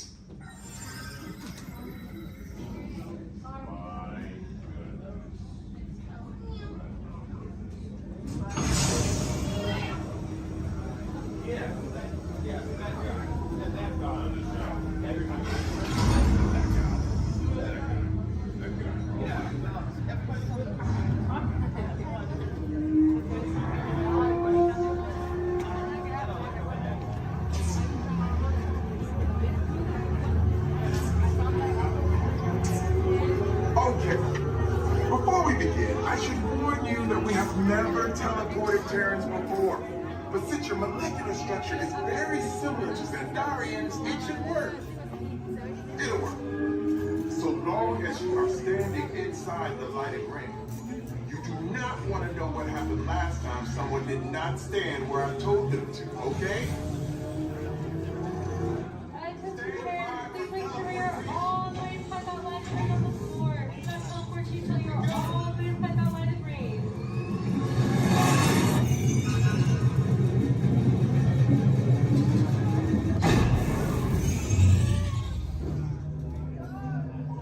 You made it! I mean, of course you did. Nova Prime, they're ready. Excellent. What you see before you is the Cosmic Generator. And in just a few moments, we'll be activating it so you can experience for yourselves what's happening. I'm not sure. Our power's out. And the Cosmic Generator is gone. Cheerio, Monarch. Go to Code Red. Prepare the fleet. And call the Guardians. Now! There is no cause for alarm. Turn off that alarm. I've got an important transmission coming in. Hey, what's up, Nova Corps? Our Cosmic Generator has been stolen. What? How? What did we think of that? That thing's gotta be worth a fortune. I am Groot. Good question. Yeah, who do you think took it? Perhaps that really big man outside your ship. Oh, that is a big man. I need to alert Nova Prime. I have been watching Terrans from the arms. That's not creepy at all. This species has failed. Wait, whoa. We didn't even know there was a test. He's got the Cosmic Generator. He's creating a new jump point. Jump point to where? Not where. When. It's some kind of mutant jump point. He's going back back to the dawn of time. Dawn of time, why? To erase an error. Well, that doesn't sound good. Your time is over. Wait, what do you mean? What do you mean it's so vague? The jump point is closing. Hey, no, dude, you're not recording to follow that whatever it is until we get there. We can't. Our power is down, and I've got to get these Terrans onto evacuation shuttles. I got it. I reprogrammed the shuttles to follow them through the jump point. Wait, what? Look, they're our only chance of keeping track of that whack job until we get the cosmic generator back. Piece of cake. Wait! There's cake. Where's this cake? The odds are impossible, Yeah. but it's our only shot. Good luck. Are you sure you can control it? Come on, it's me. I got this. We're all toast. First it was cake, now there is toast. This plan is making me so hungry. Terrans, listen up.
flashing buttons.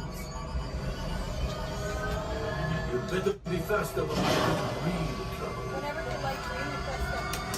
Right, pilot, push the flashing button to take off. Pilot on the left. Move your stick to fly right and left. I was trusting. Pilot on the right. Pull back on the stick to fly up. and push forward to fly down. Oh, watch it! Chewie makes flying look easy, eh? Weapons are online. Left pilot, hit the booster. Now let's go get that coaxial. Right pilot, make the jump to light speed.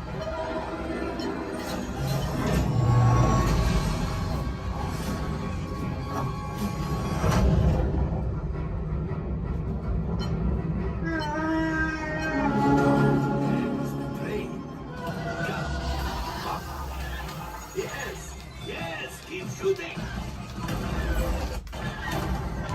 Lock on to us. Take evasive action.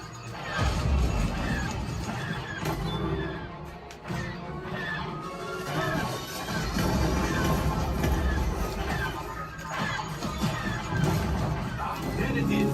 After that plane. Flight engineers, fire the off. Hey, now gunners, shoot the cargo reef. Pilot brakes. Well, my friends, that could have been much worse. Okay, it's much worse.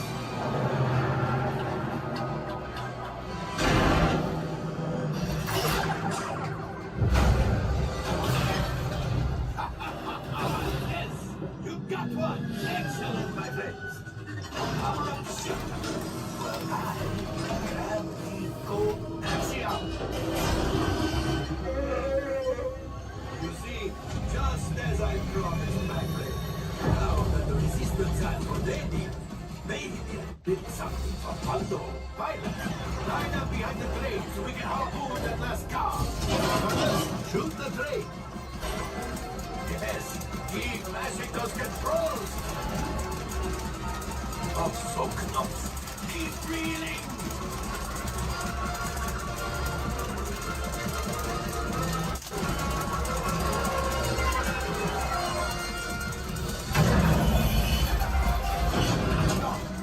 I thought you had it. Gunship. Oh, that's ridiculous. Things are getting too hot. We've got to get out of here. Yes, a distraction. Fire the missiles at the train. Hurry.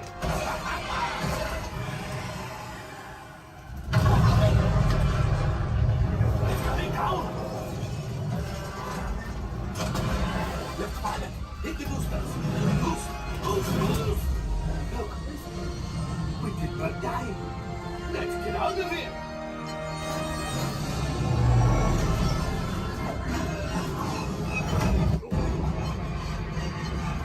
Your hyperdrivers fail. Pilots, evasive maneuvers.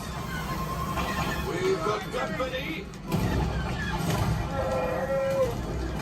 True is right. If we leave them back, they may find the resistance. Mr. Last. Ready. Watch out! Oh, that's going to be wrong. Great job, my friends. You retrieved one container of coaxium. This will greatly help the resistance. You have heard the First Order and made Chewie proud. Now, after my modest profit, your cut minus what you owe me for damaging the Falcon is, hey, not bad.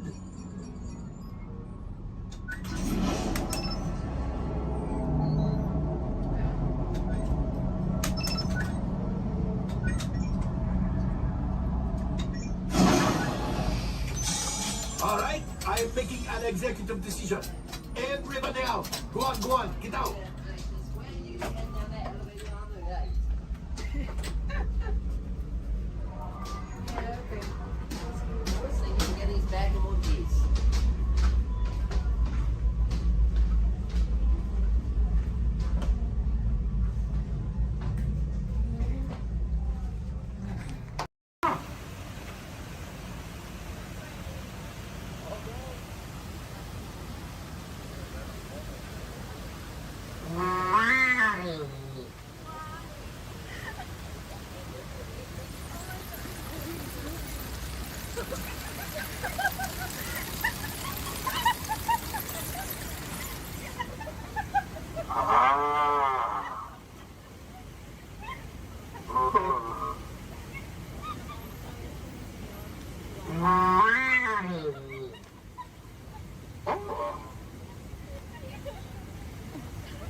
much last night, so bear with me. Tej left me alone today, so yeah, that's pretty much it, you guys. In just a moment, these doors will be closing, and moment. Oh, my God. Okay, so yeah, you guys want a tour of the war room? Okay, so basically, we've got some monitors over here. My name is Jamie, by the way, you guys. Oh, and there is Tej. Jamie, the buses are here. Okay, what do you want me to do with them? They're just staring at me. Should I send them now? Dom's calling. I got this, Jamie. Okay, great. Dom, what up? Tej, just got a heads up from Hobbs. The FBI is about to raid your location. Crazy. Man, they always ruining our fun. For real. It gets worse. They're leading Owen Shaw right to your door. Shaw? That cockroach we beat down in Spain? What's he got to do with this? Everything, right? Nothing yet. And let's keep it that way. Get those people on those buses. You need to start plugging out right now. And get that turbo truck ready. I'm sending Letty there to pick it up. I'll call Letty. I'm on it. Never mind then. Hobbs needs our help. He needs our team. Spread the word. Spread the word, you guys. But keep it in our family. Never mind. Don't listen to me. And keep it quiet. Just keep it in the room. Oh, the other bald guy's calling. Hobbs, my man. What up? Sorry, Brother Tej, no time for chit-chat. I just sent you a brief on FBI agent Novak. Has Toretto filled you in? Yeah. He wants us to get everybody over to the party at Sullivan's. Sounds like a plan. That party is a ready-made diversion. Keep it going. We need to discuss how you're going to get all those civilians out of there without tipping off the FBI. Crazy. Okay, hold on. Let me get everybody squared away, and we'll talk offline. Copy that, Tej, and let everybody know. Shut off your cell phones. Don't listen We to don't him. want Shaw tracking your locations. He's overreacting. Just put it on silent. Okay, Jamie. Yeah. You heard the man. I heard him. It's about to go to a whole nother level. Crazy. Send everybody to the loading dock. All right, you guys. We heard him. Have fun. If anything happens, my name isn't Jamie. Okay? Peace. We head out. Please remain seated at all times. Please keep your hands on your legs and elbows inside the vehicle, and please supervise your children. This is a one-way trip to Main Street, USA, and enjoy your ride.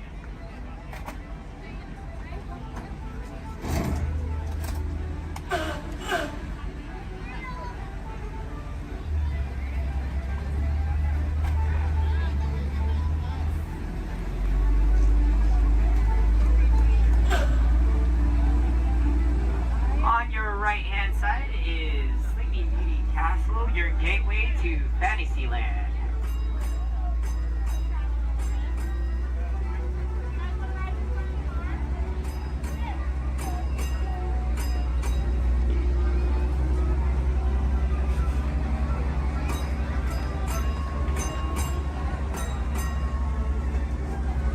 Coming up on your right-hand side is Frontierland and Adventureland. Beyond that, Critter Country, Darling Square, and Star Wars Galaxy's Edge.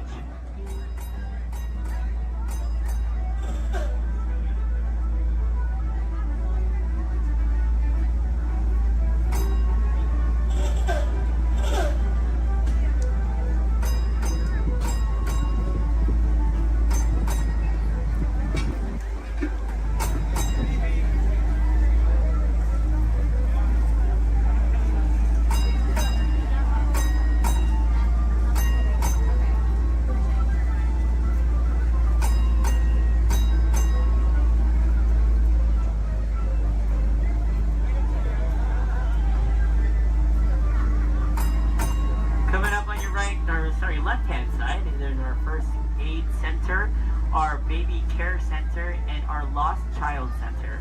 On your right-hand side, if you enjoy ragtime piano, we got some music going on over at the Coca-Cola Refreshment Center on your right.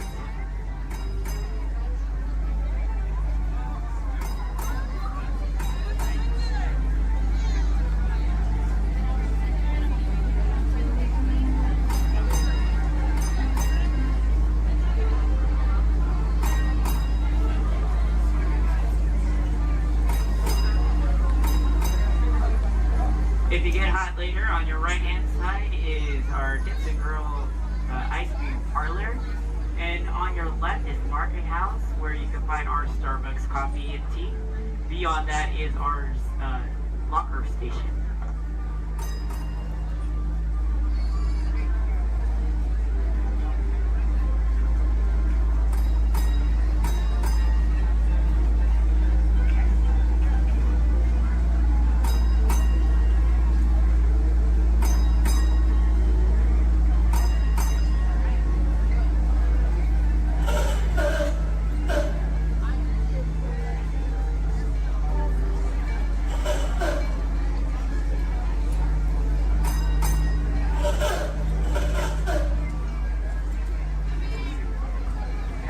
to our final destination in front of Disneyland City Hall. Please remain seated until the bus has come to a full and complete stop. For those of you who are sitting in the top stairs, please watch your step as you exit the stairs and assist young children. And enjoy the rest of your day here in the Magic Kingdom. My name is Justin, and thank you for riding.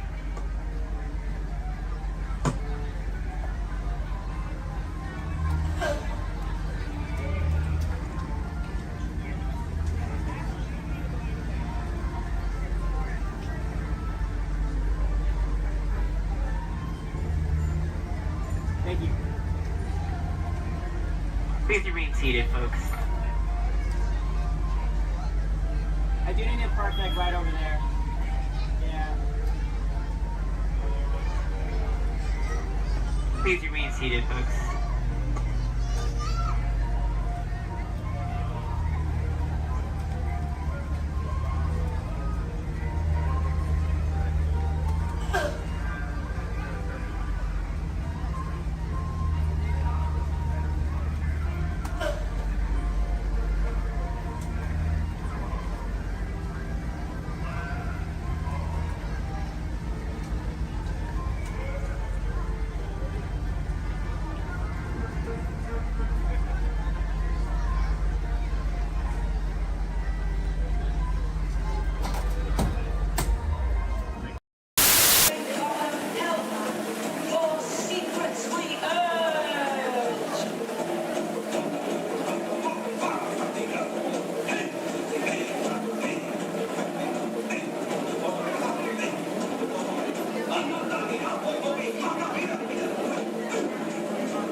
Wowee!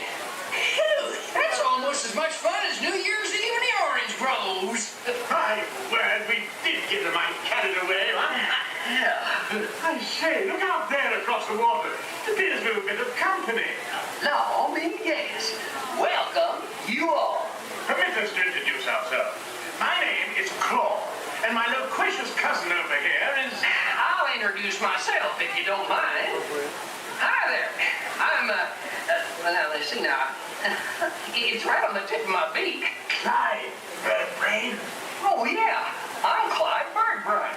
Y'all, I say, perhaps you good people have never conversed with toucan birds before. Well, neither did we, till one day we discovered this magic sunshine pavilion. By Jove, yes, I remember just how it happened. Many bird baths ago. There we were in an explorer's launch on a mysterious river in deepest Adventureland. Off in the distance comes the fierce roar of an African lion.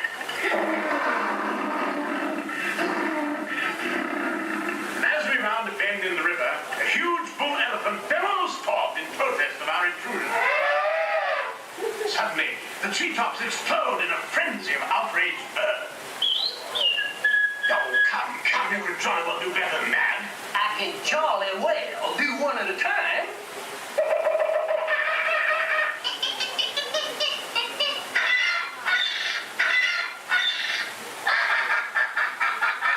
Meanwhile, shifty-eyed crocodiles lurk by the water's edge. Lurk, lurk, lurk. And the giant python slithers down from an overhanging limb.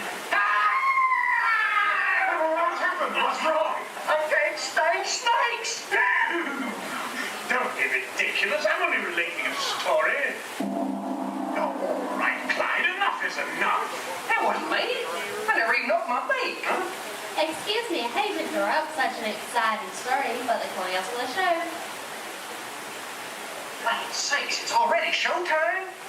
Land's sakes, yes, it's already showtime. Well, I believe it's your turn to make the announcement. Righto. Ladies and gentlemen, boys and girls, gather up all your cameras, purses, and other articles, and now turn to your left towards the tall door. When the drums begin, they'll open magically to lead you right into the Sunshine Pavilion. Is everybody ready? I say, have a good show. A real tropical serenade.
Right here in our very own special effects water tank. Now water tanks just like this one continue to play a major role in action films. Here the explosive, out-of-control mayhem that you see in movies like Crimson Tide, The Rock, and Pearl Harbor can all be created using large-scale mechanical and physical effects. The action is then filmed as a carefully planned sequence of events. And today you guys are in luck because we are in pre-production for our very own action sequence that we like to call Harbor Attack. We're going to be using some of the same special effects that directors like Michael Bay use in their films. Now, if you'll turn your attention to those overhead monitors, here's Michael to set the scene. In this scene, a patrol boat is on a surveillance mission. Searching the skies for enemy aircraft, the crew is caught off guard when the real danger surfaces from beneath the sea. This is going to require a full range of physical effects, split-second timing, and careful direction. We have the lights, we have the cameras. All we need now is the action. And if anybody knows about serious action, it's certainly Michael Bay. Some of the effects that we'll be using in this scene include water cannons, which have been pressurized up to 100 pounds per square inch. We also have bullet hits, which have to be carefully timed and programmed to match the sequence of the visuals as well as the pattern of our sound effects. And the last but probably the most important physical effect in a scene like this is fire, which must be ignited at a precise moment, because it takes a lot of timing and work to reset the charges for an explosion. Of course, the number one consideration in the timing of all these effects is the safety of our actors here on the set, and that's where you come in.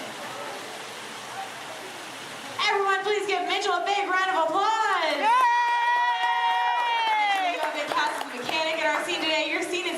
place way down here in the engine room of our PT boat. Now, you don't have to swim. You can follow Stephanie, she'll show you right where to go. All right, we're going to be filming 2 scenes today, but not in the order in which they appear in the script. Many movies today are shot out of sequence, which means that actors have to react to a situation which may not have yet been filmed. This can be difficult, so it's up to the director to provide the motivation for the scene. All right, Mitchell, here's the setup. The phone next to you is going to buzz as 800 gallons of water are going to dump out of those tanks, fly down that chute, and slam into you like a freight train. Are you feeling motivated to hang on? Good. It's actually 1,000 gallons of water, but we find there's a fine line between motivation and fear. All right, roll, playback, and action. Pick up the phone and talk to your captain. Let him know you just lost your engine. Keep talking. Keep talking.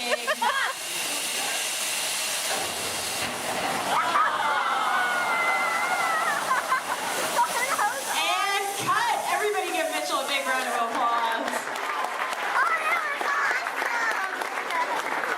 All right, Mitchell, you were fantastic in that last scene. Now I have one more acting task for you to do. I need you to sit there in that blue chair, stare dramatically out at the audience, and act dry.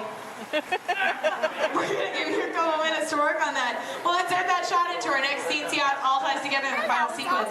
Our next scene takes place on the deck of our PT boat, and here's Stephanie to introduce the rest of our brave crew. Hello, ladies and gentlemen. Can I get a big round of applause for our Captain Jeffrey? And his wild and wacky deck crew, Julie and Brandon. The cast Sunset and the crew is standing by. Well, thank you so much, Stephanie. All right, roll playback. Remember, you guys are on a surveillance mission. And action. All right, Captain, pick up those binoculars. Start scanning the skies for enemy fighters. Crew, I want to see that deck nice and clean. You're going to see an enemy fighter coming in from 10 o'clock. You're surprised. You're stunned. You're terrified. You're running around screaming because you see that plane is coming in for another round. Captain, spin the wheel. Try to get the PT boat out of there. No, it's too late. They've just shut out your engine. So, Captain, you're going to pick up the phone, call your mechanic. What's that, crew? You see something coming in fast off the starboard side of the boat? Give it a look.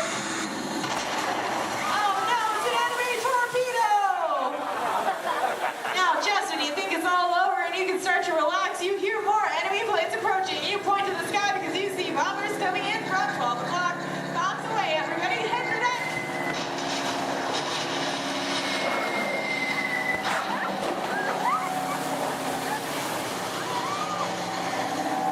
Now you pass survive that aerial attack, but then you see 2 more torpedoes headed fast off the stern. Lucky for you, they pass right underneath the boat, but unfortunately that means they're headed straight for our audience. Point to the audience and yell, look out!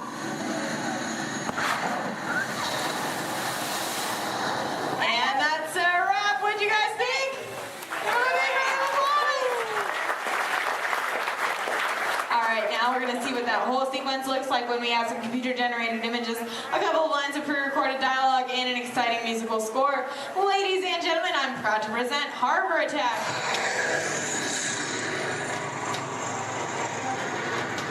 It's not one of ours.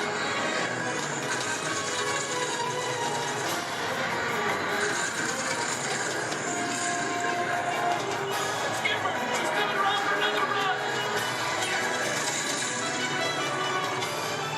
Engine room, report. Both engines are gone. Torpedo, on the starboard. We're taking on water. Thunder's at 12 o'clock. Hit the deck.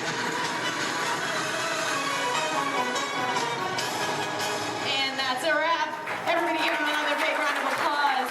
Thank you so much for being a part of Harbor Attack here at the Special Effects Water Tank. If you're waiting for a break, volunteers, please stay where you are. The rest of you, please turn to your left, head straight down those ramps to the props warehouse. Shuttles will take you on the rest of your behind-the-scenes tour. On behalf of Stephanie, myself, and our brave volunteers,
It's in the media, it's not my department. Can't touch it.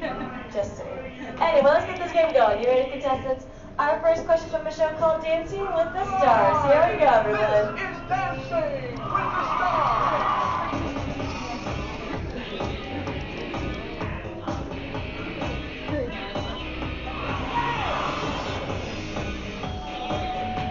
The NFL legend who danced his way to victory in Season 3 of Dancing with the Stars is A. Jerry Rice, B. Emmett Smith, or C. Apollo Antonelli. All right, everyone, take it to the contestants. Contestants, what do you think the answer could possibly be? Contestant number 1.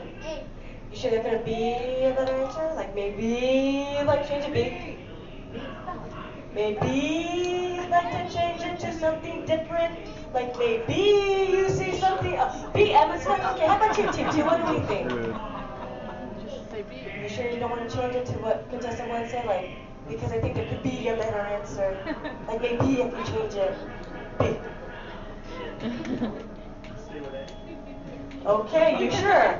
Last chance. You're sure? All right, contestant 3, what do you think then? B. Emmett Smith. Well, let's find out what we've got. Emmett and Shannon. Shannon, let's go, Bobby. Emmett Smith. Good job, contestant 1 and 3 getting a shine star up on your board. Don't worry, still 2 questions left to go. And this one's from a long-time running show. It's called America's Funniest Home Videos. Here we go.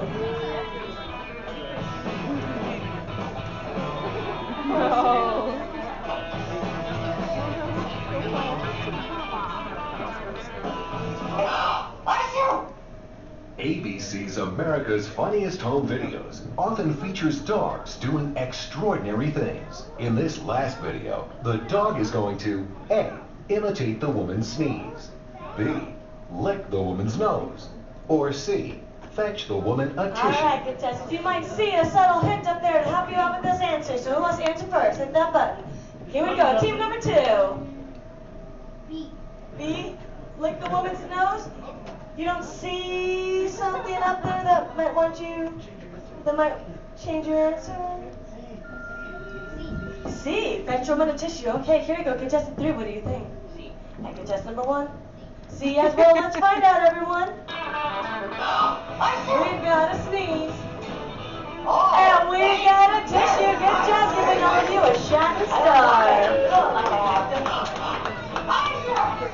Anyway, folks, commercial break time. Here we go. If any of you missed your favorite ABC shows or just want to start watching new one, log on to the website. It's abc.com. Up there you can see their motto is Start Here, and that's because they're a multi-platform network, which means you can watch your shows not only on your big screen, but your computers and now even your handheld devices.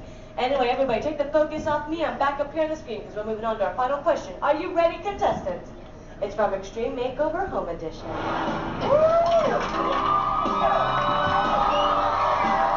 We finished the house! When you want to say with me, bus driver!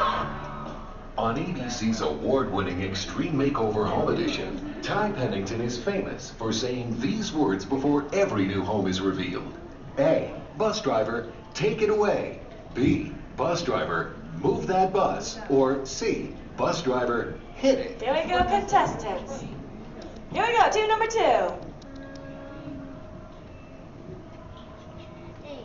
A, take it away. B, move that bus. All right, guess number 3. And guess number 1. B as well. Audience, if you know the answer, say it with us then. Bus driver, move that bus. Yeah. Anyone wants to show? Do you remember that you want to end it? It's okay.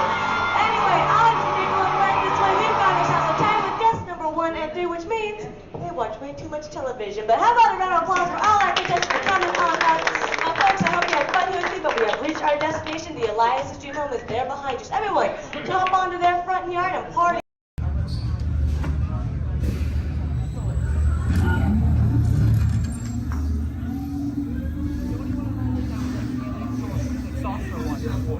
This plan is never gonna work out yet.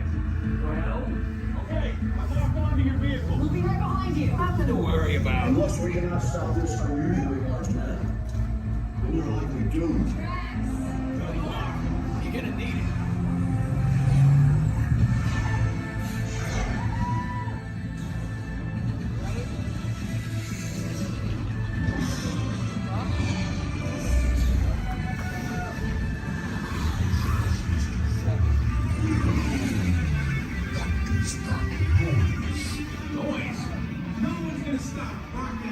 from existence. What have we done? I think we're coming back.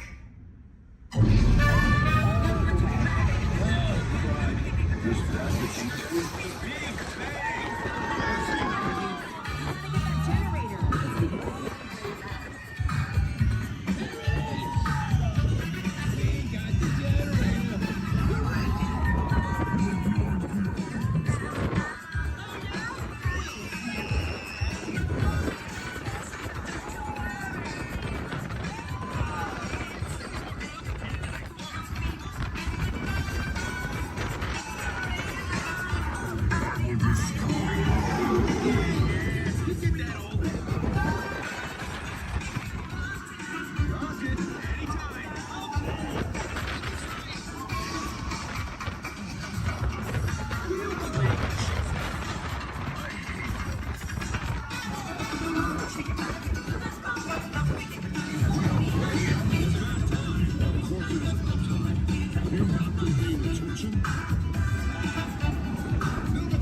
You really think they deserve to be bullies? Do you see how they dress? It's just a figure of speech, Drax. You are lying to them. Now I understand. Welcome to the Guardians of the Galaxy.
he heard the dreadful legend that townsfolk told of a Halloween spirit, fiendish and bold.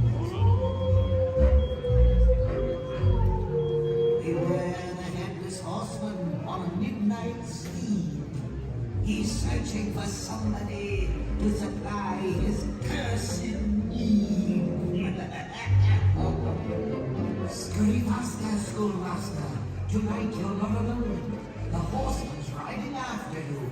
It's time that you end. Oh.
keeping with our charter to promote and encourage the imagination, and because it has been clinically proven that certain types of music can actually make you smarter, a little Mozart, please.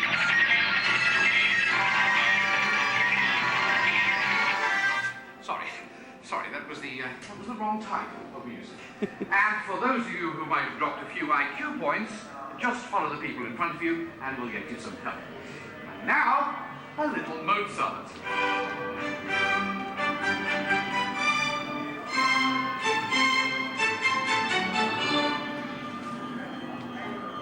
Dr. Chang, please pick up line 4, line 7, and 9.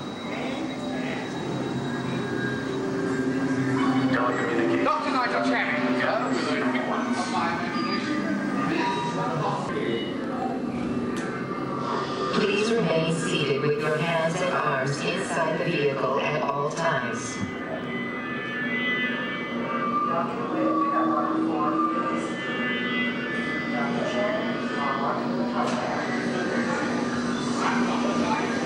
Please remain seated with your hands and arms inside the vehicle.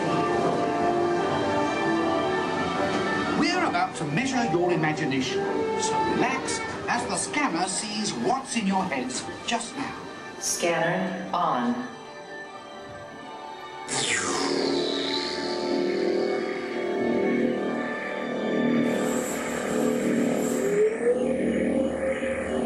Well, as you can see, there's not much going on upstairs, imagination-wise, but that's just perfect for our experiments. Yeah, I got the same ring at mark right there. Perfect. And the sequence. Give me tones and rapid description.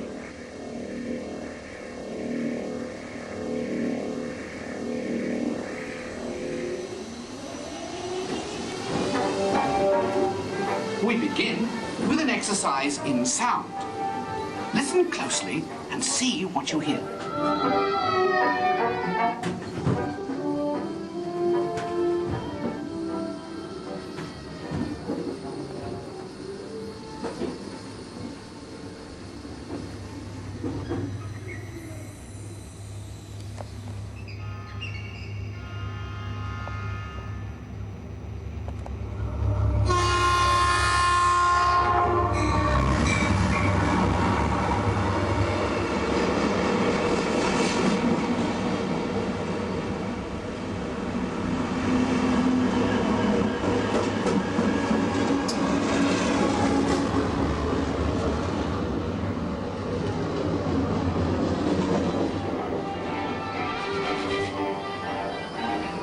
Is this looking glass actually magnifying, or is it your imagination? Here one quickly learns that when the laws of physics and common sense are shattered,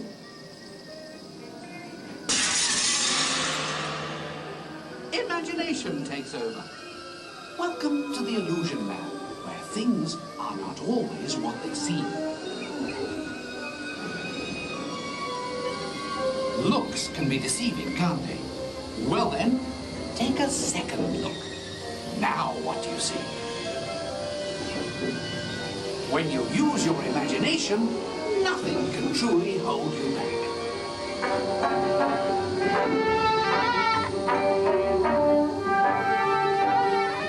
In the next experiment, let color work its magic on your imagination.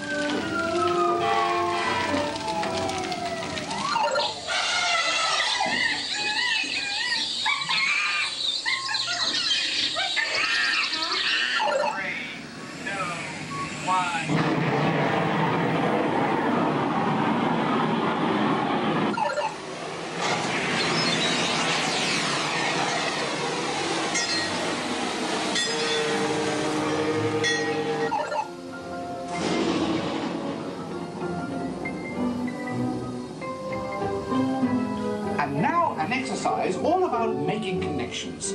Stare at these points long enough and your imagination will take flight. You'll see.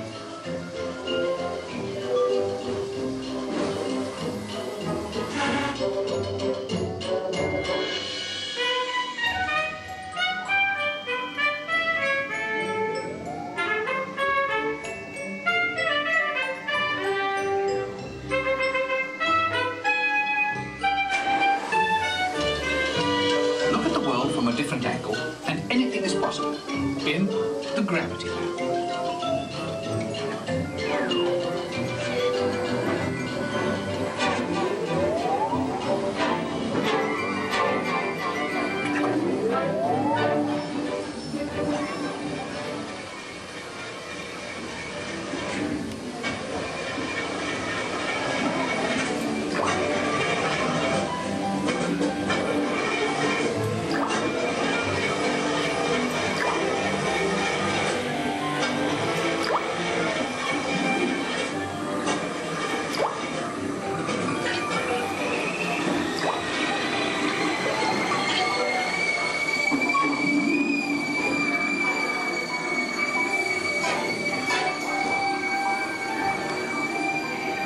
Our experiments are now complete.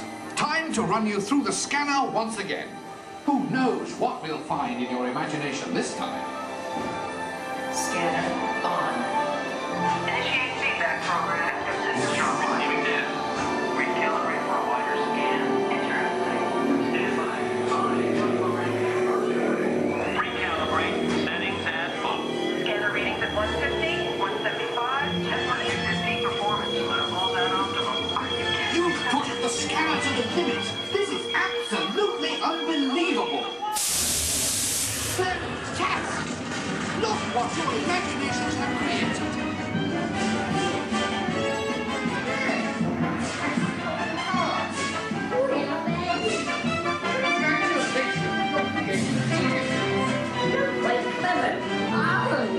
What a brilliant burst of creativity. Incredible! Awesome! Absolutely fabulous! I couldn't have imagined a better...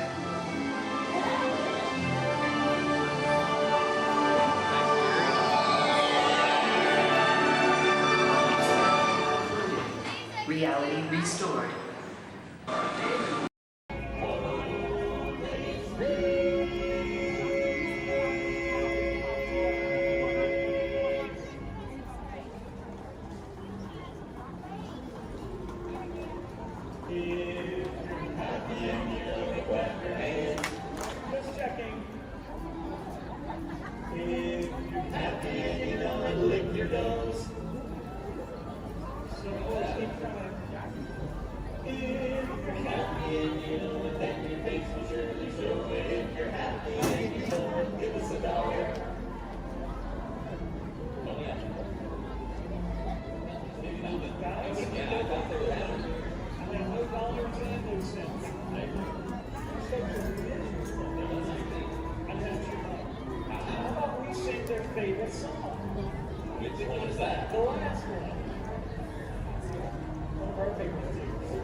did not enjoy our show, then we are the Vienna Boys Choir.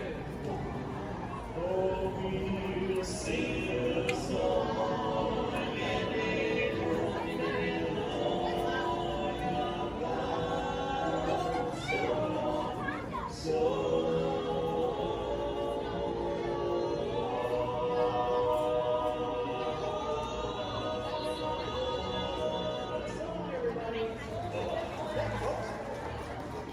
We'll get in line somewhere.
Come to this happy place, welcome and good morning, everyone. We have some extra special friends here to welcome you all today. Let's hear it for Mickey Mouse and Minnie Mouse.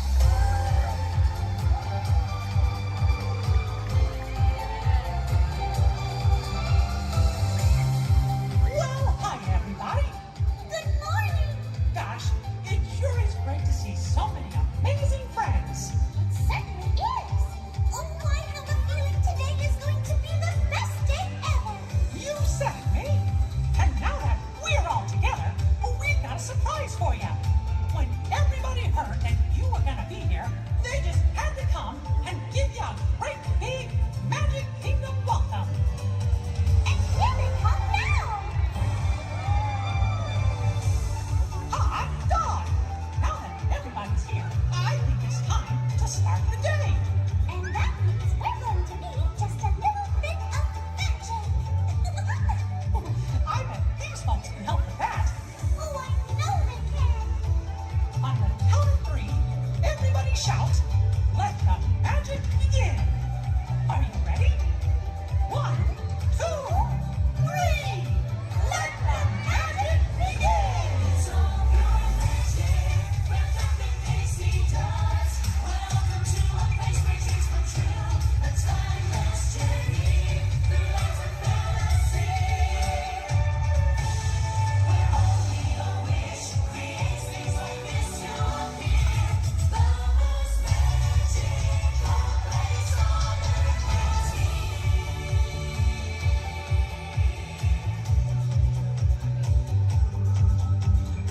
Well, what are we waiting for? Let's get going. Bye-bye, everyone. See ya real soon.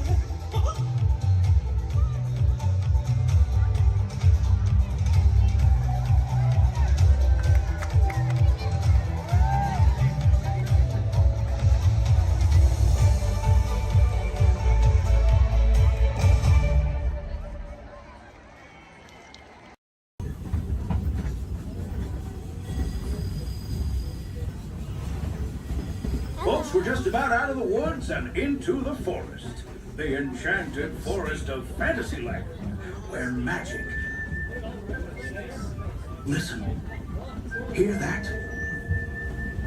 There it is, on that big metal snake. Oh, Peter, that's not a snake. It's a train. Train, huh? Well, I think it's finally time I trained my shadow to stay put. Come here. Hey! Get back here, Shadow! Shadow! Oh, Tinkerbell, we really must find some stronger thread. Told you it's enchanted, and not just the forest. From the tips of castle spires to the sands under the sea, magic and happily ever afters await around every corner in Fantasyland.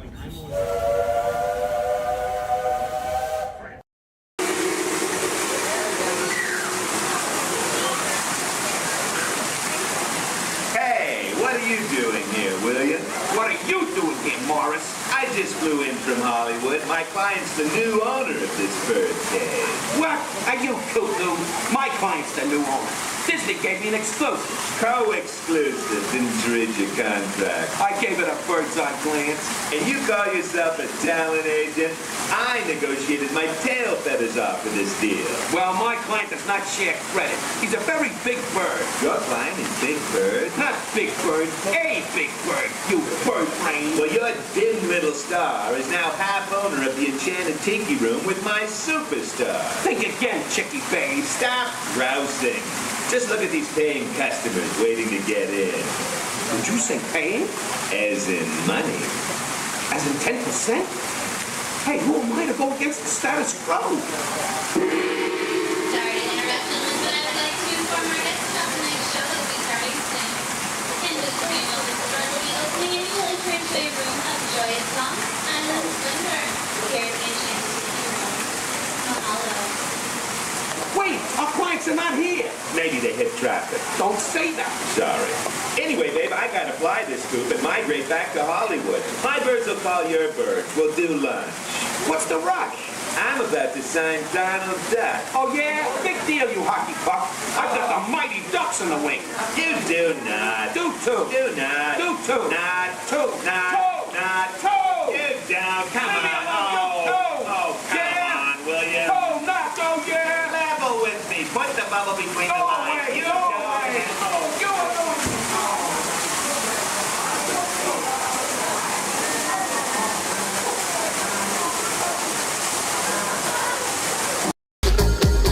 Welcome, foolish mortals, to the Haunted Mansion. I am your host, your ghost host.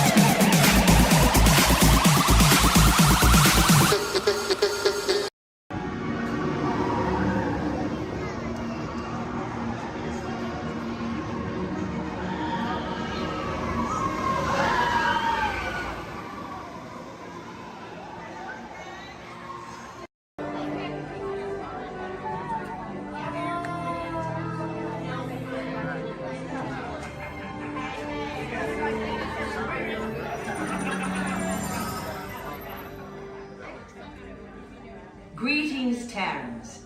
I am Nova Prime Irani Rayab, Commander of the Nova Corps. On behalf of all Xandarians, I hope you have enjoyed exploring the wonders of Xandar. As you have seen, your world and ours were born of the same moment, one which you refer to as the Big Bang. As such, we are all galactic neighbors in a vast universe which we and countless others share. For you to travel to Xandar would take 2.5 million years, assuming you had a ship that could fly at the speed of light. So we decided to come to you. But even we could not have reached you so easily were it not for the Cosmic Generator, an advanced piece of Xandarian technology that creates jump points, artificial tunnels that act as shortcuts, linking distant points in space. It is our desire to share this wondrous technology with your people so that together we might explore new worlds and create a brighter tomorrow. And now, as the culmination of the wonders of Xandar, you will be teleported to a Nova ship above your planet for a demonstration of the Cosmic Generator. I trust you will find it an unforgettable experience.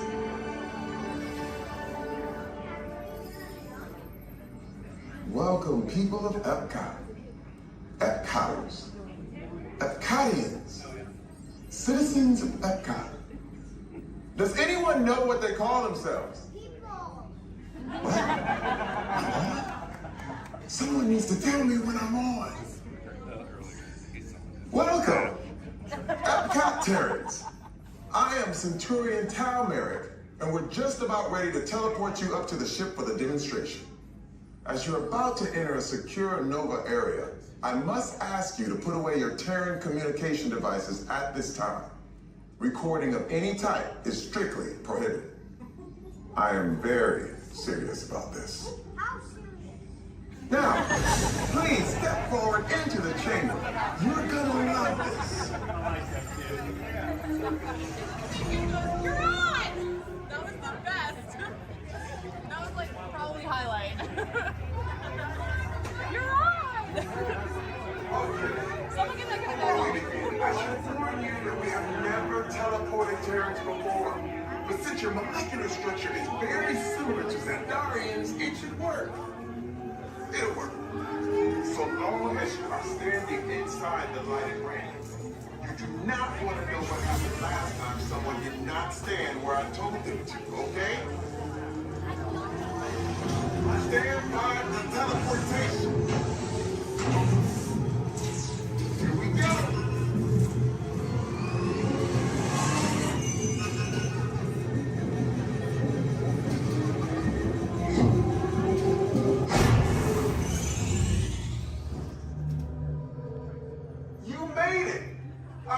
Of course you did. Nova Prime, they're ready. Excellent. What you see before you is the cosmic generator.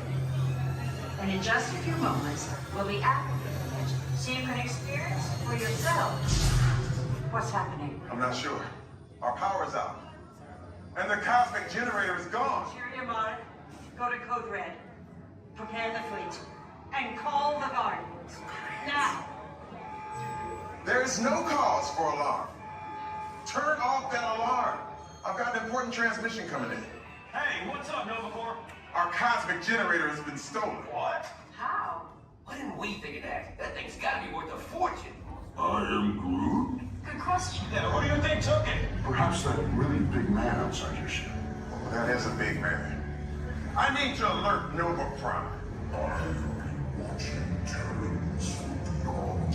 That's not creepy at all. This species has failed. Wait, whoa, we didn't even know there was a test. He's got the cosmic generator. He's creating a new jump point. Jump point to where? It's some kind of mutant jump point. It's going back to the dawn of time. Dawn of time, why? To erase an error. Well, that doesn't sound good. Your time is over. Wait, what do you mean? What do you mean that's so vague? The jump point is closing. Hey, Nova Dude, you Nova Corps need to follow that whatever it is until we get there. We can. Our power is down, and I've got to get these Terrans onto evacuation shuttles. I got it. I reprogrammed the shuttles to follow them through the jump point. Wait, what? Look, they're our only chance of keeping track of that whack job until we get the cosmic generator back. Piece of cake. What? There's King. Where's this King? the odds are impossible. Yep. But it's our only shot. Good luck. Are you sure you can control it? Come on, it's me. I got this. We're all toast. First it was cake, now there is toast. This plan is making me so hungry. Terrence, listen up. We need to make our way to the evacuation shelter now. We'll follow with the fleet and get our power.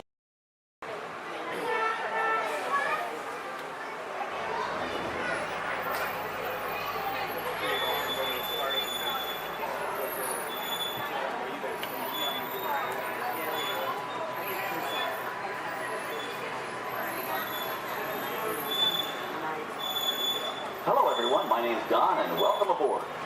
We're heading into the backlot of Disney's Hollywood Studios.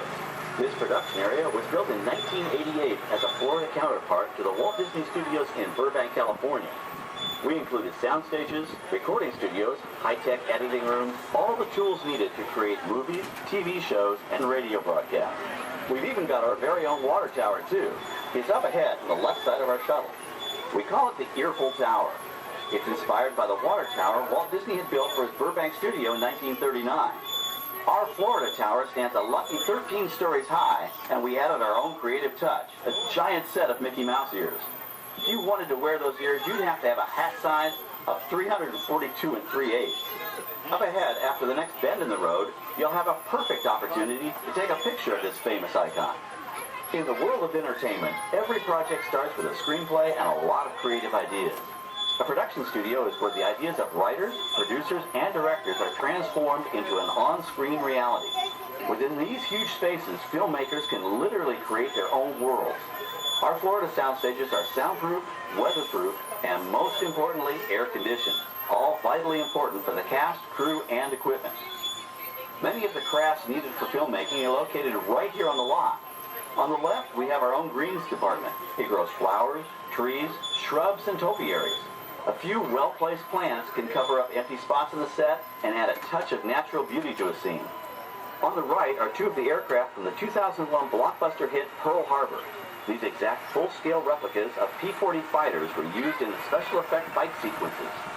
Of course, many of the planes we saw flying through the aerial battles or sitting on the ground weren't real at all. They were created entirely within a computer. Oh, keep your cameras focused to the right. We're coming up on that perfect angle of the Eiffel Tower I told you about. It's a true masterpiece.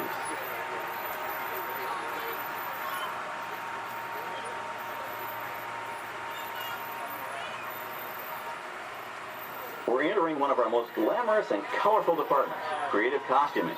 Every star has to have just the right wardrobe, and it all begins here with a designer's sketch. Our team of designers, seamstresses, and tailors can turn 1.5 million yards of fabric into over 25,000 costumes every year.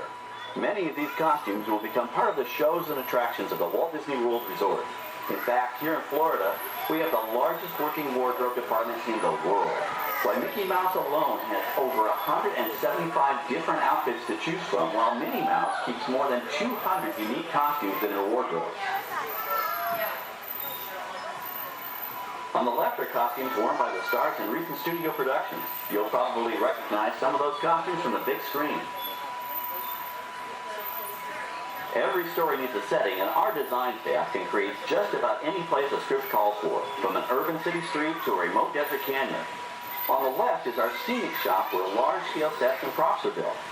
Our team of set designers, carpenters, artists, and engineers has created caves and caverns, game show sets, even replicas of the U.S. Supreme Court and NASA's Mission Control, all on our sound stages. The shop also provides sets and props for our shows and parades here at Walt Disney World. The same skill and craftsmanship that goes into a movie set can also be used to create magic for our parks. Either way, it's all about making dreams come true.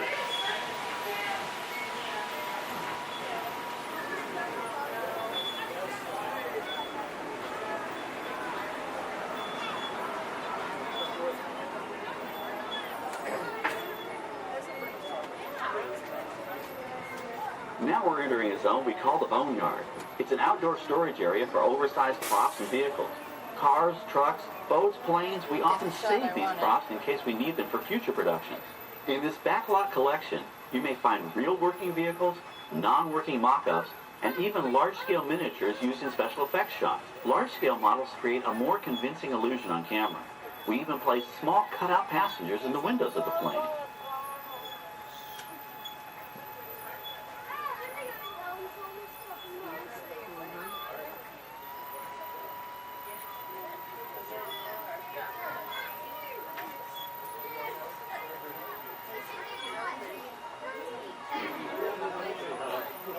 We're now passing by the sets for our Lights, Motors, Action Extreme Stunt Show. On the left, you may catch a glimpse of the Mediterranean fishing village that sets the stage for this thrilling attraction.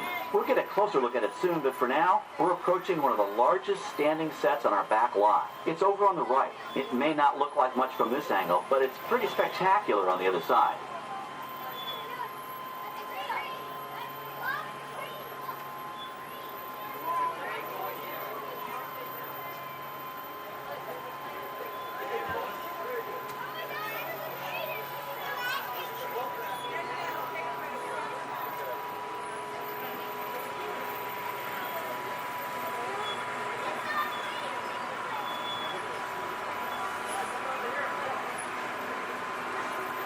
This is great, folks. The production crew has just given us clearance to enter the set. Hello, Backlot Tour. I'm Amy, a production coordinator here at the studios. I can see your shuttle heading toward our canyon set. I've given your driver permission to come in and take a look around. I'm up here with our effects crew, and we're getting ready to shoot a test sequence. Oh, on the way in, you're going to be crossing a wooden bridge, and things may get a little bumpy, so please, hold on to your belongings, especially hats, cameras, and glasses, and keep an eye on any small children in your party. And of course, please remain seated at all times. Welcome to the set. As you can see, we brought the bare, dry deserts of Southern California to green, typically humid Central Florida. This set is based on real locations that our production designer took pictures of.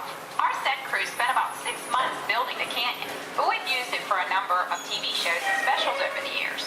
For our upcoming production, the script called for a tanker truck. We found this one in our backyard, but it was too big to drive into place. So we picked it up with a crane and set it down here.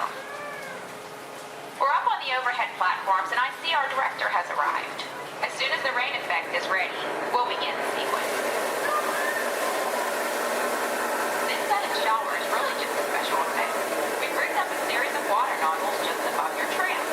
The water sprays in a crisscross pattern to create a sense of depth.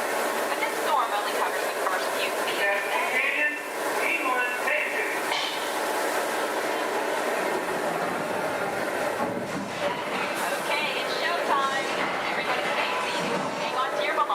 Watch your children.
Now, let's go behind the scenes and find out how the spectacular sequence was created. The canyon itself is a facade, a steel structure covered with wire mesh and layers of concrete, sculpted and painted to look like natural rock formation. Narrow yellow pipes carry propane gas, fuel explosions, and fire engines. For the flash flood, we used 100% real water, about 70,000 gallons of it, dumped from overhead tanks. Oh, but don't worry, we recycle.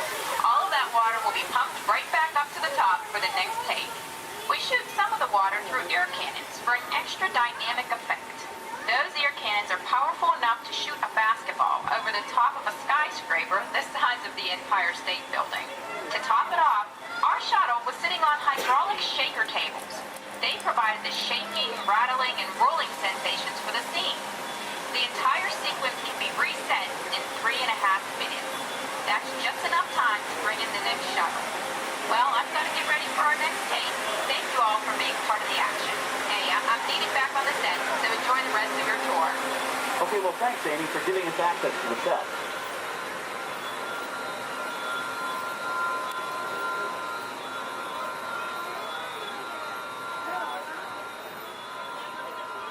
On the right, we have an authentic piece of Disney history. That Gulfstream 1 was known at airports across the country as November 234 Mickey Mouse, but we just call it the Mouse. In 1964, Walt Disney and his hand-picked team used this plane to scout locations for what he called the Florida Project. Soon, they secretly began purchasing thousands of acres of land, which became the Walt Disney World Resort in 1971. During the creation of the resort and later Epcot, the Mouse shuttled studio executives and Imagineers between Burbank and Orlando, making it the most used executive aircraft in the country. Appropriately, the Mouse retired here in 1992. As Walt used to say, it was all started by a mouse. In this case, the 234 Mickey Mouse. On our right, we once again sweep past the magnificent Mediterranean village of our Lights, Motors, Action Extreme Stunt Show. This high-octane attraction is based on the hit show from the Walt Disney Studios Park in France. In this action-packed production, you'll feel like you're right there on the set during the filming of a spy thriller, complete with custom-built cars, motorcycles, even jet skis. You'll experience the split-second timing, coordinated driving, and fiery special effects that make action movies a real blast.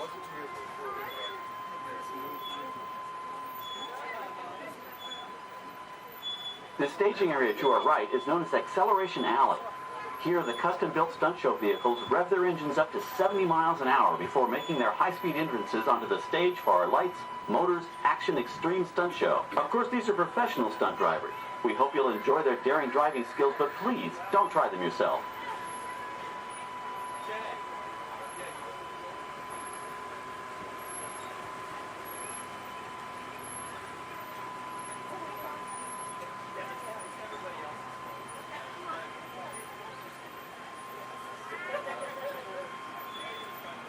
On the left, we've reached our second boneyard with more historic props and vehicles.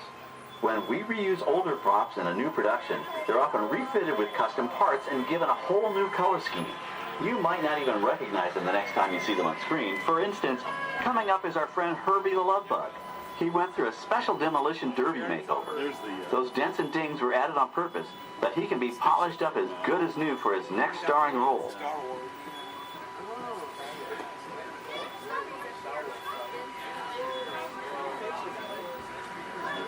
On our right, we now have a very different view of the fishing village set. From this point of view, you can see that there is no inside to the buildings. They are just false fronts or facades. In the movie business, set builders only create what the camera has to see. It's an old movie trick dating all the way back to the silent era. To add to the sense of realism and avoid the cost of set building, many of today's television shows and movies film on location in cities and towns across the U.S. But out in the real world, you've got to contend with noise, traffic, crowds, and various visual elements that may or may not belong in your film. Here on the backlot, we can avoid these problems because we created our very own flexible urban environment. Our Streets of America facades can stand in for a small town or a giant metropolis. As we come around the last corner on our route, you'll see the skyline of New York City in the distance. It's really a series of painted flats, expertly designed to fool the eye and the camera. We can dress and decorate these streets to look like any city we want, from Chicago to San Francisco. Depending on the choice of vehicles, props, and costumes, we can even turn back the clock and set our story in a different time. And what's more, these sets are built with Florida weather in mind. They're made to withstand 100-mile-an-hour winds. You're welcome to visit our Streets of America anytime during your visit today and get an up-close look at the skills of our set designers and builders. We've just about reached the end of our tour. Our final stop is the American Film Institute Showcase, where you can see the actual costumes and movie props used in some of Hollywood's most famous films. There are some pretty amazing items in there, so feel free to take all the time you like. Please stay seated until our tram comes to a complete stop and check around you for any personal items that may have fallen during our trip. Well, as they say in Hollywood, that's a wrap. Thanks for joining our backlot tour, and we hope you'll come back to visit us again soon. Alright, we're going to stop up here in just a moment. I'll open these doors. I'm going to exit out through those blue automatic doors into the Amplified Showcase tour. Do you smell carrots?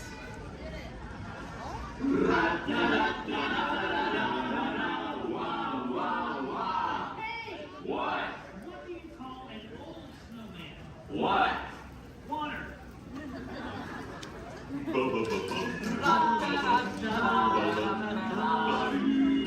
Hey! What? Where does a snowman keep all his money? Where? In a snowbank.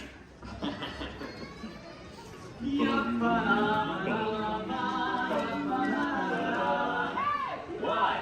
Who's the snowman's favorite relative? Who? His Antarctica.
looks like we're on our way, and I'm so glad to have you with us.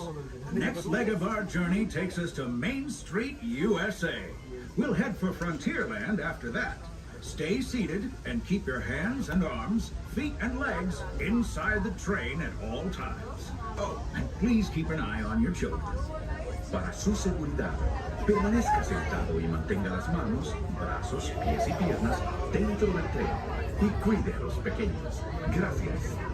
Next up is a place that's always ahead of the curve, and not just because we're on the straightaway. Our metropolis of mechanic marvels, Tomorrowland.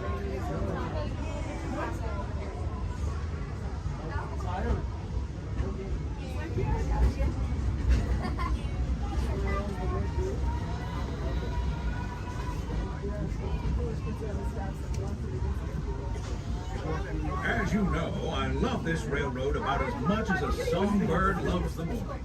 But I'm still awed by the rockets and space and fun. Unidentified users detected in upload conduit area. Scanning. Calculating. Locomotive maintaining trajectory. Intervention not required.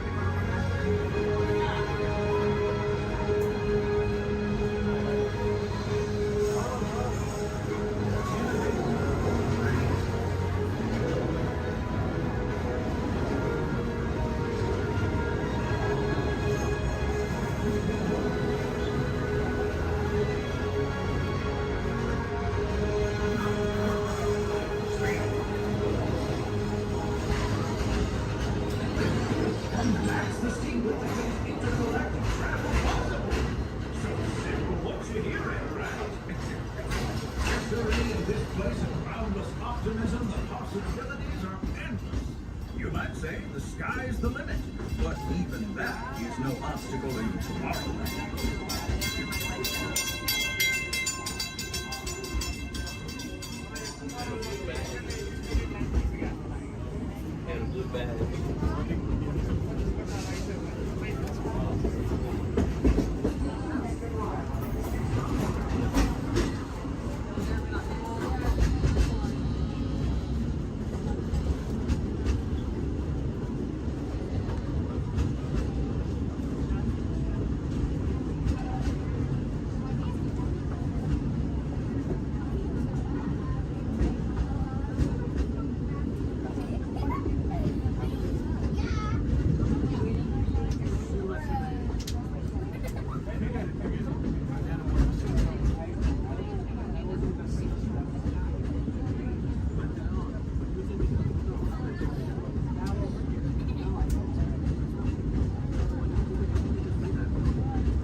Trip around the Magic Kingdom is almost complete.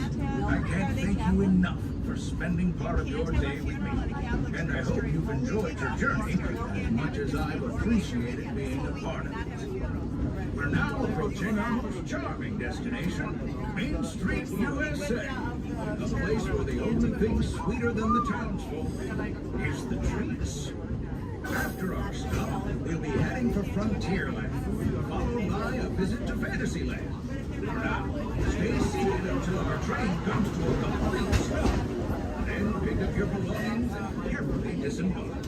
If you have strollers to unfold, please take them all the way beyond the platform so new passengers can safely hop aboard. It'd be mighty kind of.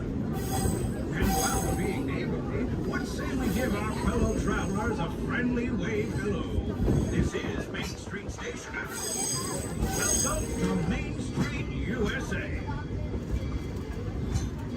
As we come into Main Street Station, please remain seated until I give the all clear. Please remain seated.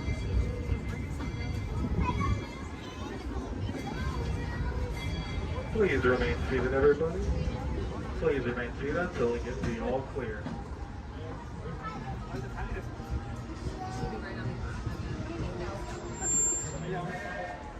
We are now all clear to enter Main Street Station.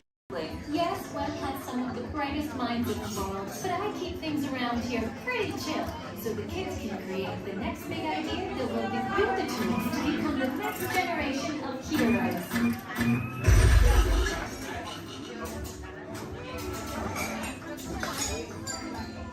We hope you have a great time on your visit to the Worldwide Engineering Brigade Open House.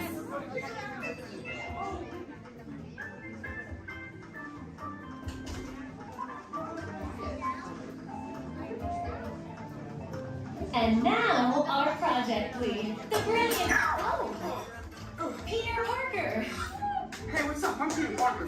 And here at Web, we get access to some pretty awesome tech, like vibranium from Wakanda, or this crazy alien juice stuff. We have Kim particles and Star Tech. It all helps us develop really cool stuff, like these spider bots, for example. Check it out. They have this really cool self-replicating feature. Because? This is awesome. Buddy, you can stop doing that now. But anyway, you guys are here today to help us test the Web Slayer vehicle.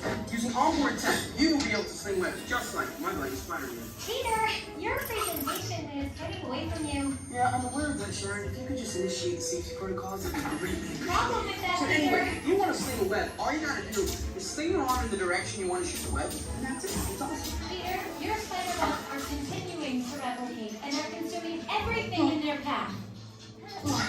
They seem to be stuck in self-recognition mode. If you could just handle that for me, please. On it.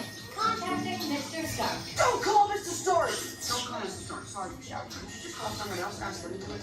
Okay. Contacting Spider-Man. Here. I'm gonna go find Spider-Man for us all, because he's around here somewhere. Okay, goodbye. Spider-Man! As you may have noticed, the spider bots are locked in that awesome self-replication mode. In spite of what you see, they were created to be robotic helpers that can break down raw material and create all kinds of useful tech.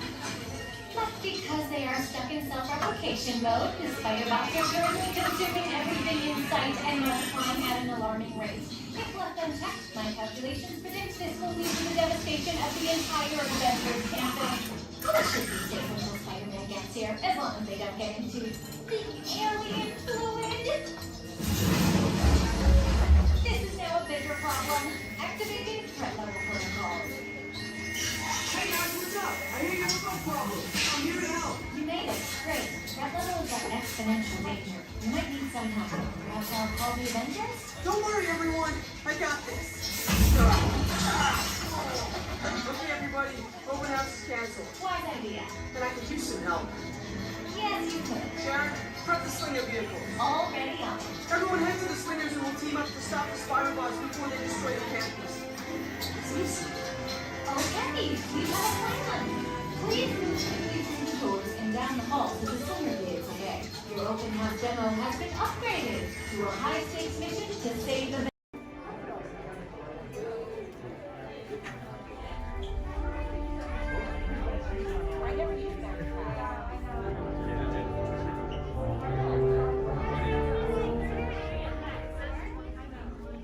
Hello and welcome to Soaring. My name is Patrick and I'll be your chief flight attendant today. We'll begin boarding in a few minutes, but first I'd like to acquaint you with some important safety information. When the doors to your flight open, please take a seat and store all carry-on items in the underseat compartment.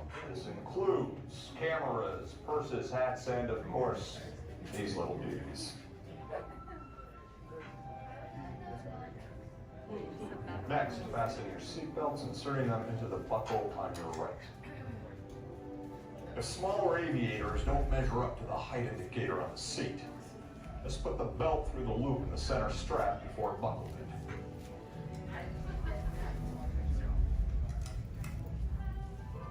Nice work, pal. Soon you will be airborne.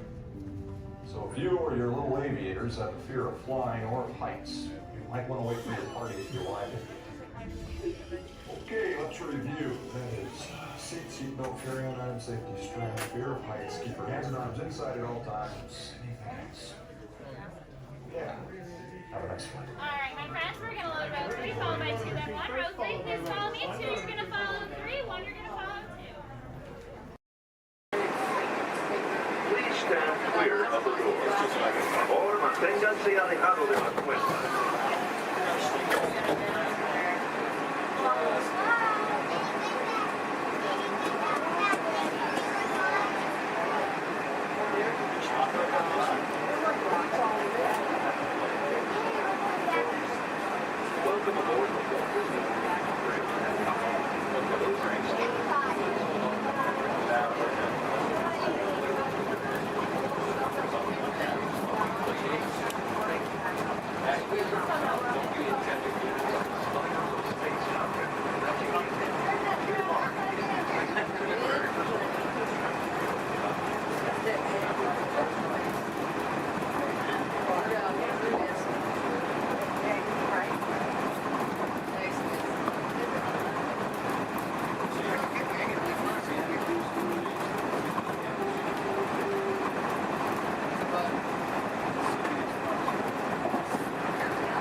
Empire, yay!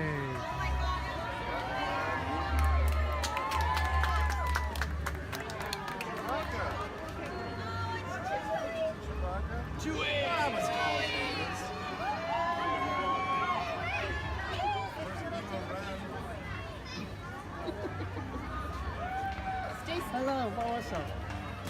Hey. Oh, what's that?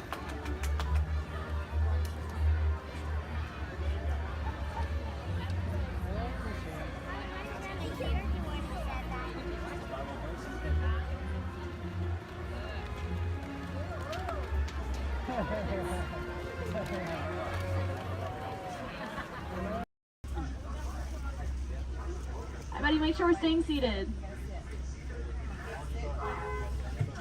Sante Sun Award, and that's us me. Thank you.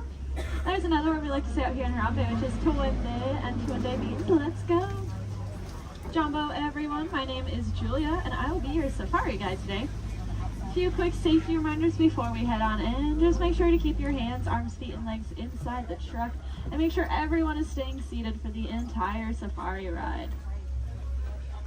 Above you, you'll see that animal spotting guide. That'll help you identify some of the animals that we might be seeing out there today. So go ahead and look it over for a quick second, see if you can find any of your favorites.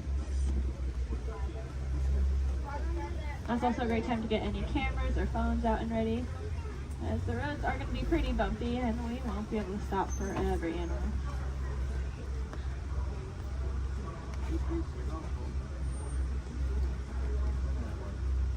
We are going to be starting our journey here in the Little Aturi Rainforest. The animals that live out here are going to be more shy and reclusive, so keep your eyes open for any stripes or camouflage.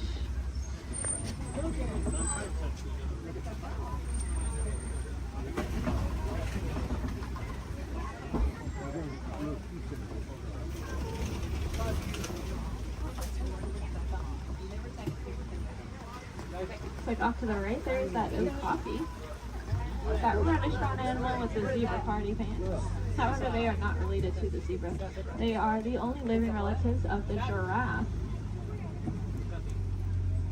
Just like a giraffe, they have a very long tongue. Theirs are so long they can lick their own eyes. And if you look down to the left, you'll see a bird standing on a nest. There's actually a couple eggs, I believe, in there, maybe. That is a saddle-billed stork. They're about 5 feet tall, and their wingspan is about 9 feet long. And if you look up at that canopy above your head, that is also just about 9 feet long. Put that in perspective for you. Now, if we look back at the okapi over there, I said they're related to the giraffe. Just like a giraffe, they have ossicones, which are those stubby horn things on their heads. But that one that we're seeing doesn't have any ossicones. That's because she's a female. Only male okapi will have them, whereas all giraffes will have them. Up on the hill to the right are the greater kudu. And we can tell they are female. That's because they don't have any horns on them. The males will have horns that can spiral backwards up to 6 feet long. If you look off to the left against this cable wall here, you'll see a black rhinoceros. Kind of looks like one of those boulders, just a lot smoother. Now, these black rhinos are unfortunately critically endangered. There are less than 10,000 individuals left in the whole world, and that's including the one we are looking at. They don't have any natural predators though. That is all due to the poaching of their horns. Their horns are thought to have medicinal value to them, so they'll be rounded up and used in medicines. However, those horns are made entirely out of keratin, which is the exact same thing that our hair and our fingernails are made out of.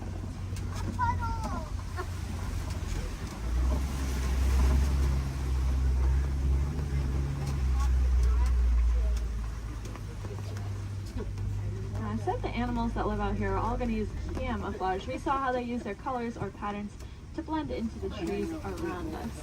That's why it's really important that we use our paper products responsibly, since our paper comes from the trees that these animals' lives depend on. Looks like we are getting to the edge of the forest here. We're going to make our way down towards the Safi River. The animals that live here naturally spend most of their time underwater, which will keep them cool and camouflaged, so keep your eyes open on the surface for any bubbles or ripples that you might see.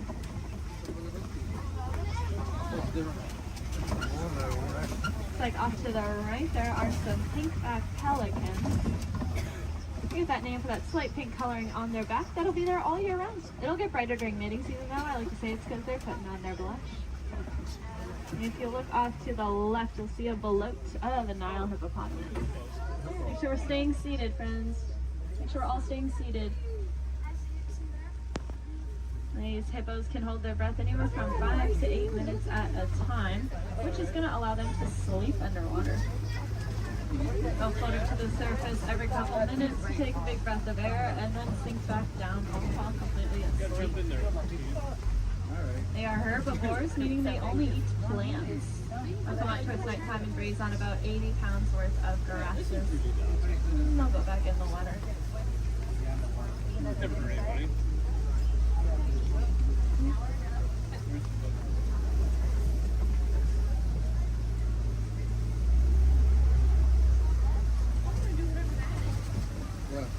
Keep your eyes to the left, especially as we cross over this bridge up ahead here, and you'll see the Nile crocodile.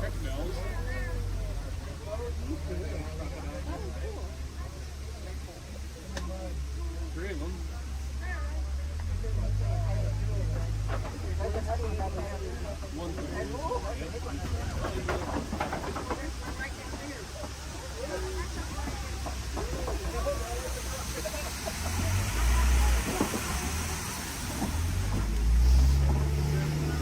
crocodiles are pretty impressive. They can weigh anywhere from 500 to 1,000 pounds, be as long as a giraffe is tall, and they have the strongest jaw and bite force of any animal. Being said, they are really amazing parents. They're going to take their eggs, put them in their mouth, and roll them around very, very gently. That'll help break up the shell, making it a lot easier for those babies to hatch. It sounds like there is an animal in the road up ahead, so I think we're going to hang tight here for just a second. This is their home, and they can go wherever they want, and sometimes they choose the middle of the road. So we'll just wait for them.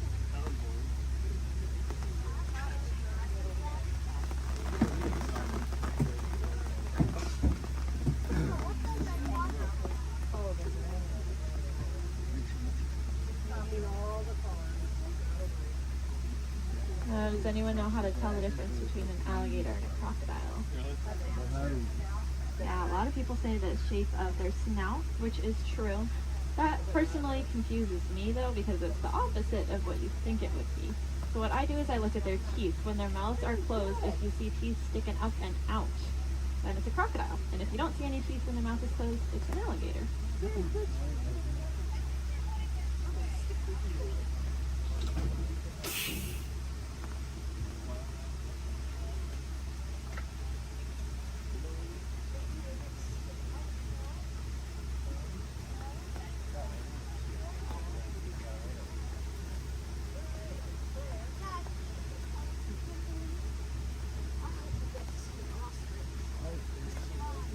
It's pretty little.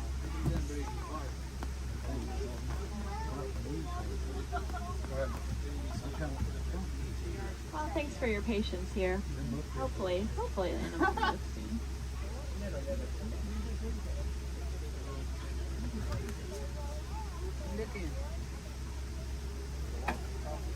Crocodiles are also something that are called a living fossil, which just means that they were alive way back when all the dinosaurs and all them were alive. But they never went extinct, and they didn't evolve into a different species. They kind of just stayed.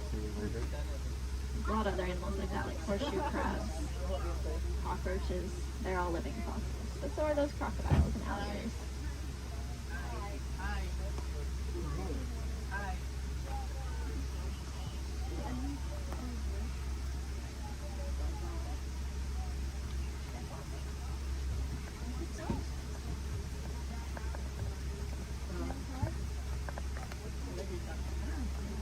Sounds like there are some giraffes that just keep walking in the road. This is just what we call a giraffic jam. Now you can say you went to Disney World and got stuck behind a giraffe.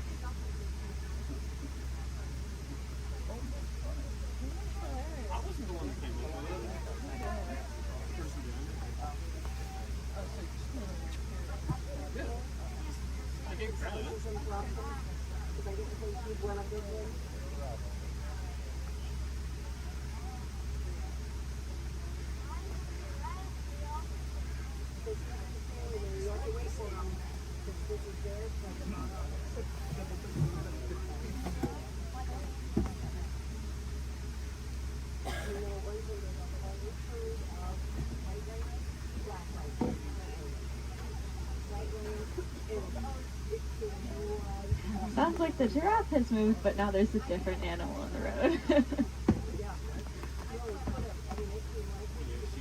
The animals really like the rain, so they are very active. Okay, it sounds like maybe we'll be back on the move soon. I think all the animals are out of the road, at least at this very second. But I don't want to jinx it. But that's good news for us, because that means once we get down into the savannah, there's going to be a lot of cool animals really close to see. Alright. See how far we can get.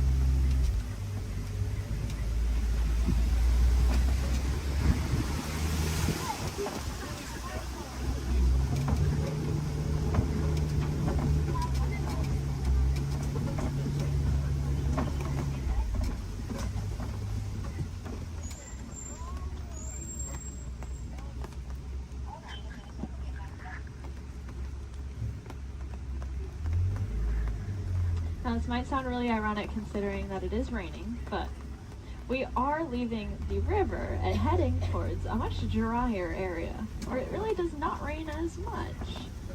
And I say that because the baobab tree that's off on the right there, it is going to be leafless about 9 months out of the year just to conserve water. Some people call it the upside down tree because, well, it looks like the roots are on the top. It's also known as the tree of life. That's because it stores a lot of water in its trunk there. So other animals will use it as water source. We can even use the bark as medicine. One of my favorite things about the baobab tree is that it does have flowers, but they only bloom at night because they're pollinated by bats. Alright, looks like we are finally able to head here into the savannah.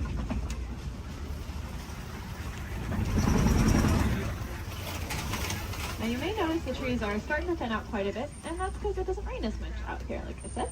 So the animals here can't really rely on camouflage in the same way, and so they're going to be very agile and flighty. Most of them can run within an hour or two of being born. That is something I personally can't even fathom, being able to run within an hour or two of being born. Crazy. Looks like here to greet us is the Maasai giraffe off to the right. They are, of course, the tallest land animals, averaging at about 18 feet tall. You can see that really long, dark tongue. That dark coloring is there to act like sunscreen. And that's because giraffes eat most of the day. And by most of their day, I don't mean like half the day. I mean they eat about 20 to 22 hours. Out of that 24-hour time period, they're going to spend eating.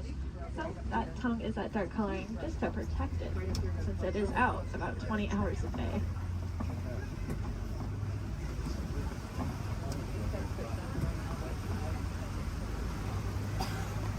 Off to the left here in this den, you'll see some African painted dogs. They are the most successful hunters out here with an 80 to 90% success rate. That is so successful that their young, sick, and elderly will eat first, and the healthiest adult will wait and eat last. What makes them so successful is that they are so cooperative. As a pack, they're not going to move on until everyone's got the chance to eat. Those painted dogs are there on the left. On the right, you'll see another giraffe as well as some Ankole cattle. I think these two were the culprits that were in the road earlier.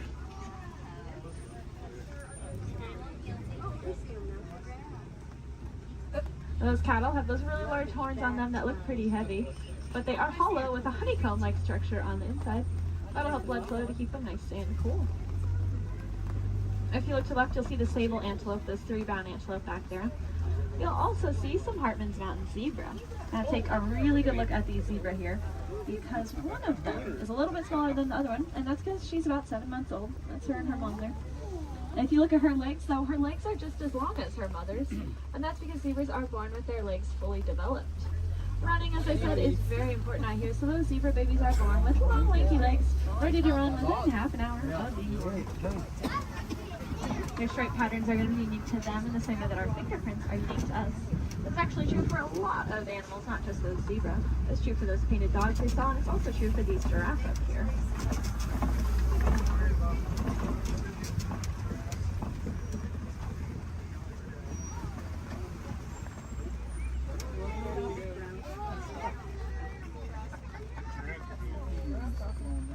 See, I told you they just go wherever they want. Oh, look, the zebras are in the road now. Over here they're in the road too. Yes, look over there. Zebras are in the road over there. Now, since giraffes spend most of their day eating, they also spend most of their day standing up. They don't really like to sit down. It's very vulnerable for them. They even prefer to give birth standing up. So that's about a 6-foot drop for those baby giraffes. I like to say the first thing a giraffe experiences in life is gravity. Of course, when you're born already about 6 feet tall, I guess it really doesn't matter that much. It also is going to kickstart their heart, that drop, so maybe it's a good thing.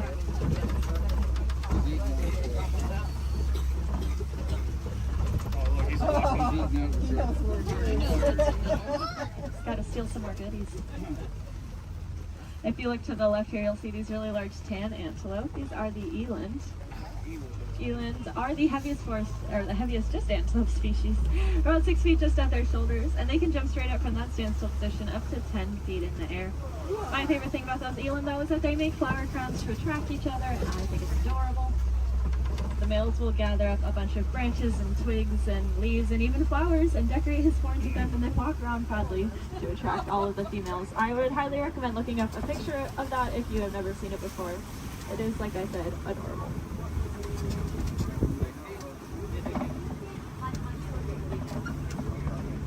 Off to the right, there's going to be a path. We're not going down that path, but if you look down it, you'll see some little tiny antelope called the springbok. They get that name because they can jump about 6 feet up and 13 feet across. When they do that, it kind of looks like ping pong balls hopping across the savannah. It makes it really confusing for those predators out there. Now, all the animals that live out here have a very important job to do. They're going to be the landscapers. So those antelope will be the lawnmowers, giraffes will prune back the trees, and then larger animals will be the bulldozers. They'll knock over trees. And if you look around us, looks like there have been a whole bunch of trees knocked over. There's really only one animal I can think of, though, that is large enough to act as a bulldozer and knock over an entire tree. Let's see if we can find them. There's also a really large watering hole. There they are. Like off to the right is an African elephant. We are going to get a really good look in a second, though, so I don't mind looking over to the left because there are some mandrills walking around. Mandrills are the largest world monkeys, and they have that distinctive olive coloring on them. Might remind you a little bit of Rafiki. Let's see, I promised a good view of this elephant here. And I know the road up ahead has been closed, so I think we're going to get a really, really good view. Yeah.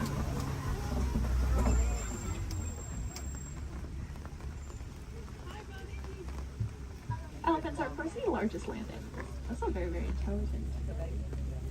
You can see him using that trunk. They have about 40,000 muscles in that one trunk. To put that in perspective for you, we have a couple hundred different muscles in our entire bodies. They have 40,000 in that one trunk. That is kind of unbelievable to me. And it's going to allow them to do a lot of really cool things, though. You see them eat with it. They also drink water, kind of like a straw. And sometimes they'll suck up a bunch of dirt or mud and then spray it on their backs to help protect their skin from all those natural elements.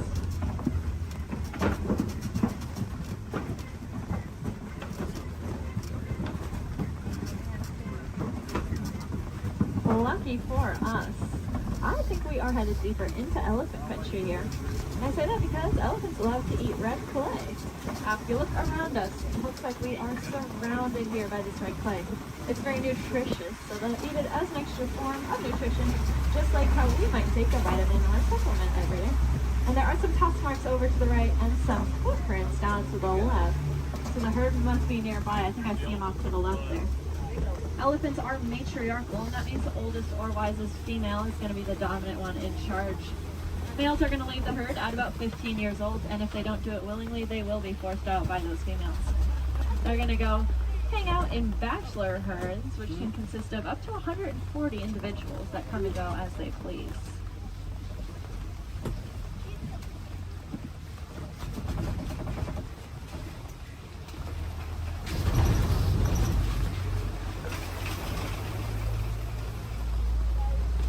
Keep your eyes to the left and get some pretty good sights here. Unfortunately, though, elephants are running into a lot of different conflicts out there in the wild. They are losing their homes for various reasons and getting forced closer and closer to people, specifically farmers and their crops.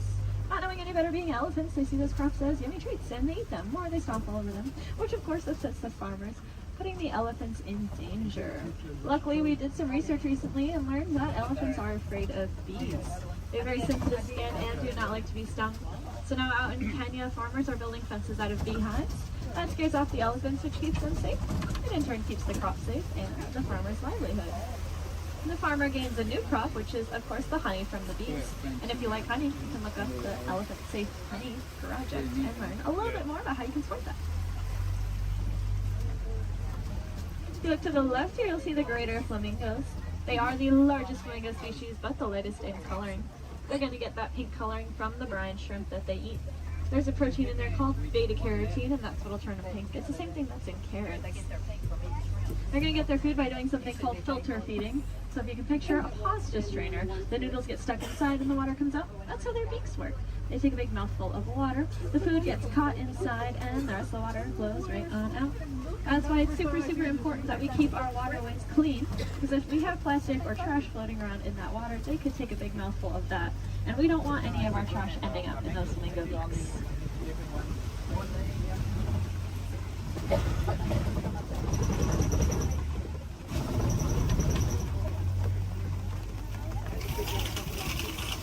Looks like this side of the savanna is getting a little bit more tree coverage here, which leads me to believe there might be some cats nearby. Please help them out while they are hunting. Keep your eyes open. I know I've seen cats roaming around on the hills up ahead before. Look down that path though on the right. You see a white rhinoceros.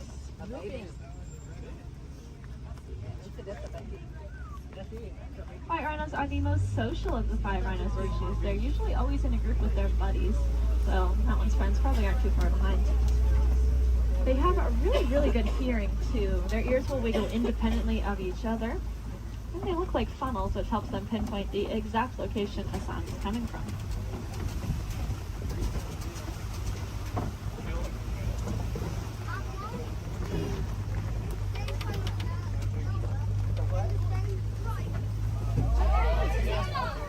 Like off to the left there behind that orange rock. See a cheetah. Cheetahs are the fastest land animals. They can go from 0 to 60 miles per hour in 30 seconds or less. They're going to use their tails to help them steer, very similar to a boat's rudder. And they're the only cats that are going to hunt during the day instead of at night. That's just because they don't have very good eyesight at night, so if you can picture what we see at night, that's about the same as what a cheetah can see at night. To help them out though, they have that black stripe under their eye that acts like built-in sunglasses, helping protect their eyes from the sun. Looks like up ahead are some Kopi rocks. And on top of those Kopi rocks, looks like a female lion up there.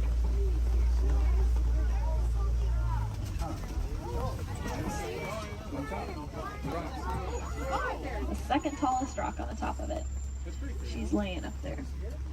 Females are going to be the ones that go out and hunt. The males are going to stay behind to protect their territory and any cubs they may have. Males have a mane on them, which is about 20 pounds of hair, just protecting his neck in case of illness. Male lions also have the loudest roar of any animal. You can be heard up to 6 miles away.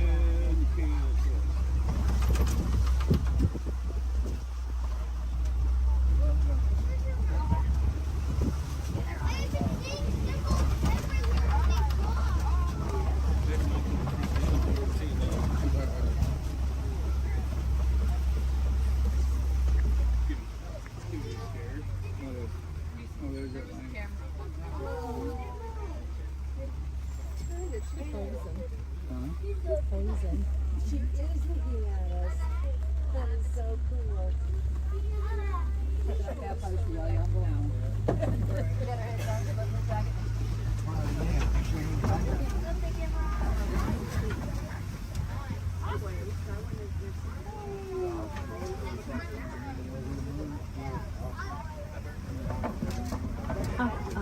It looks like there are a couple ostriches walking around.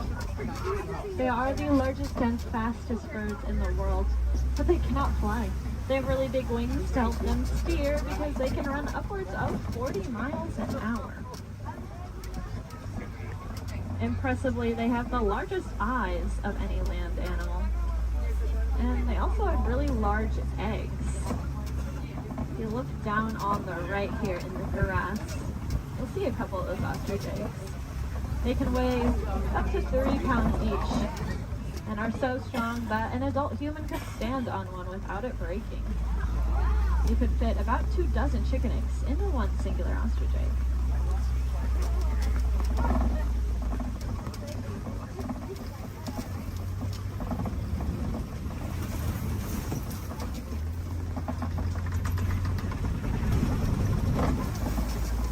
Up ahead is the warden's post. The warden takes care of all the animals out there on the reserve. There's some special ones up here with them. I bet they're all hiding under this porch from the rain now. These are the Nigerian dwarf goats. They look like cute little babies. but this is them full-grown adults. They really do not like that rain. They have a very sweet and nutritious milk that is high value in Africa, so in return for that, we'll give them a nice place to live and some yummy food. It just goes to show that we can peacefully coexist with a lot of amazing animals.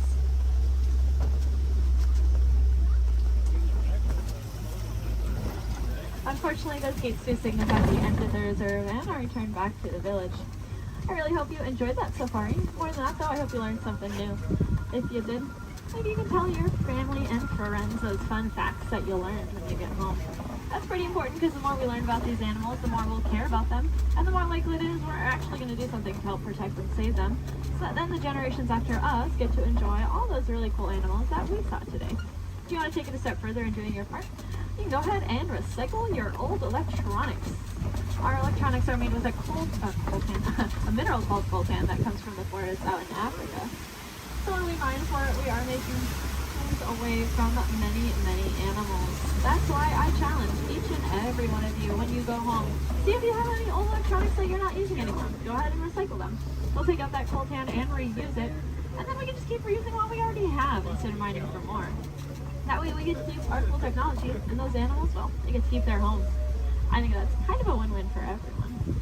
Now up ahead, it looks like a bunch of docks where people would get off, but that is not us. I'm going to hang on to you a little bit longer and bring it right back to where I got you from. Just hang tight here for a couple more minutes.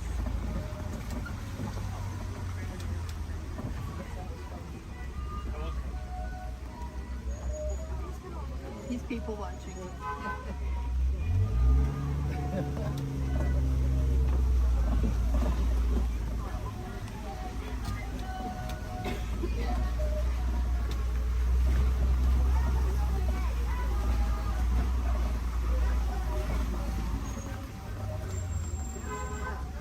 Now, if you want to learn a little bit more about the animals that we saw today, but maybe from the comfort of your own home, and you happen to have Disney Plus, there is a show I highly recommend. It's called The Magic of Disney's Animal Kingdom. It's really, really cool. It gives you a behind-the-scenes look at how we take care of all the animals that call this park home.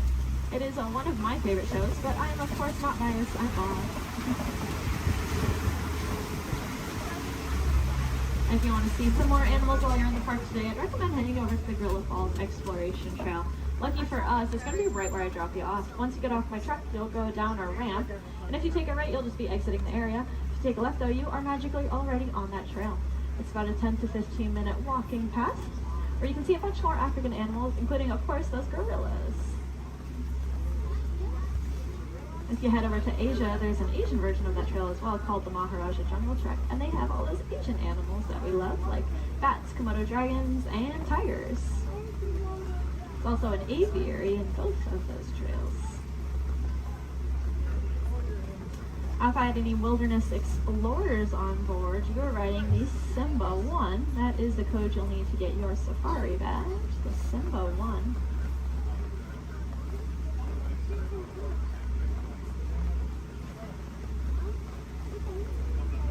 You might have also heard a train. That would be Rafiki's Planet Watch. That train is about 5 minutes long, and it takes you up to another little area.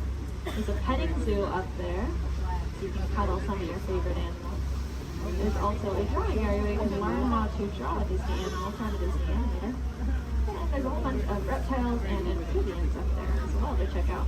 The last train is going to leave at 4:30 though, so if that sounds like something you're interested in, I recommend making sure you are on that train before 4:30.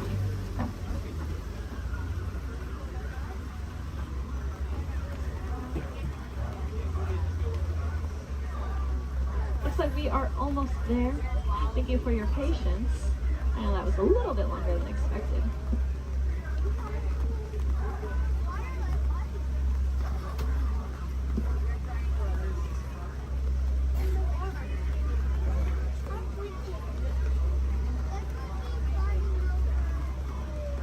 Now's a great time to gather up any personal belongings that you might have.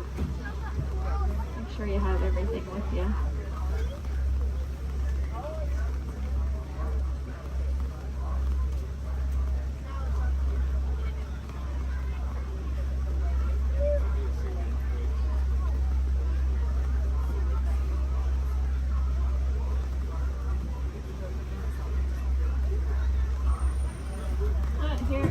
Harambe, we do not like to say goodbye because it is far too sad and final. Instead, we say Kwaherini, which means to go well. So Kwaherini, my friends. Again, my name was Julia from Fort Collins, Colorado. I really hope that y'all had just as much fun out there as I did.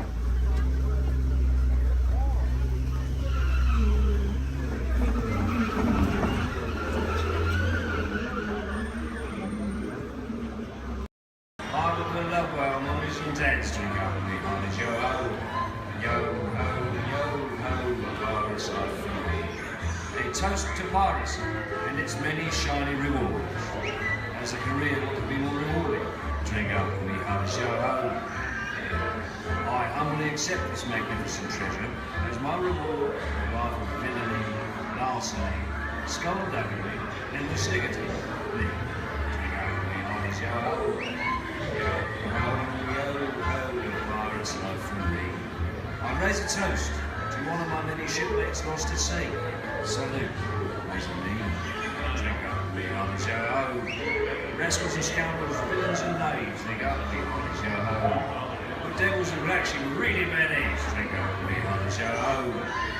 Drink up, lads, there's treasure enough for all. I shall take this paltry sum as a stipend to cover my expenses. And a chest of jewels, drink up, we on the show ho. Yo ho, pirates love for me. It is true, I am a pirate, bloody good. That is bad. Drink up, me on the show. I'm foolish in so much gold just lying about hidden away. Some miscreant might be tempted to steal it, eh? Marauding, embezzling, even hijack. Drink up, me on the show. Hijack. Ah, my feathery friend, you've a divine singing voice. Do help yourself for a trinket. Small one. Drink up, you are show ho. Yes, tis a fine treasure. Those who have temporarily chromatic weird things. I want you to walk and get that movie star treatment. Yeah, you go. That you know you deserve. And you know what? You might look and see. And see. This could be the start of something wonderful.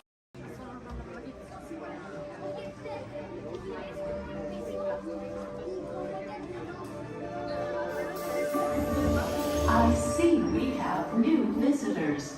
Welcome, Terrans, to the wonders of Xandar. I am World Mind, sentient supercomputer of Xandar. I hold the knowledge, memory, and experiences of all Xandarian citizens, past and present. This gives me extensive knowledge, yet I am constantly learning, and I am now learning about you and your planet, Terra.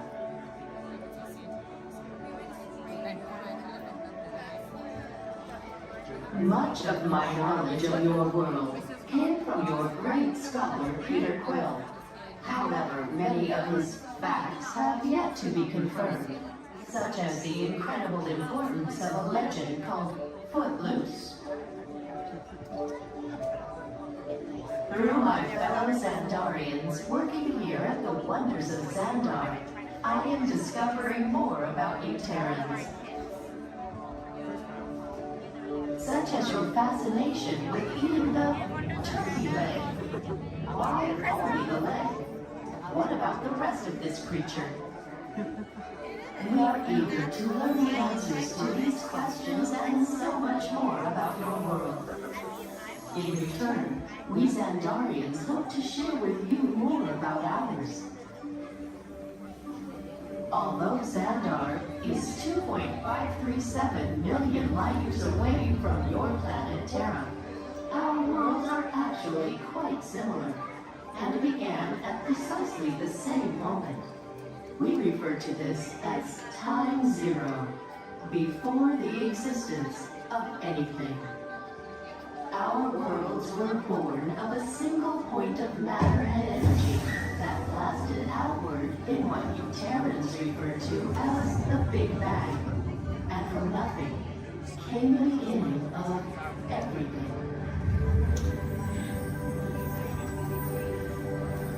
Incredibly hot and extraordinarily powerful, this explosion filled the cosmos with a cloud of rapidly moving particles. Over the next 100 million years, space continued to expand, and the particles cooled and slowed. As they coalesced into huge swirling clouds, gravity pulled them into larger, denser clusters. At the heart of these clusters, the temperature rose, and the particles were compressed so tightly they fused, releasing enormous amounts of heat and light. This is how the very first stars in our shared universe were born.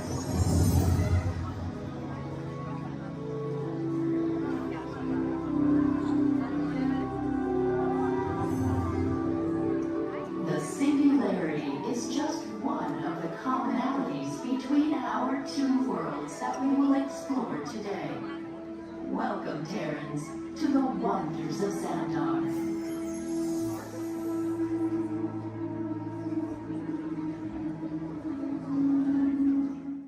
We recently learned that your Terran visionary, Walt Disney, had a similar goal in mind with his early concepts for the experimental prototype Community of Tomorrow. Years now, Peter Quill, what do you have to say about this? You know, I mean, it was really a group effort to execute my plan. What's the Green Lady? The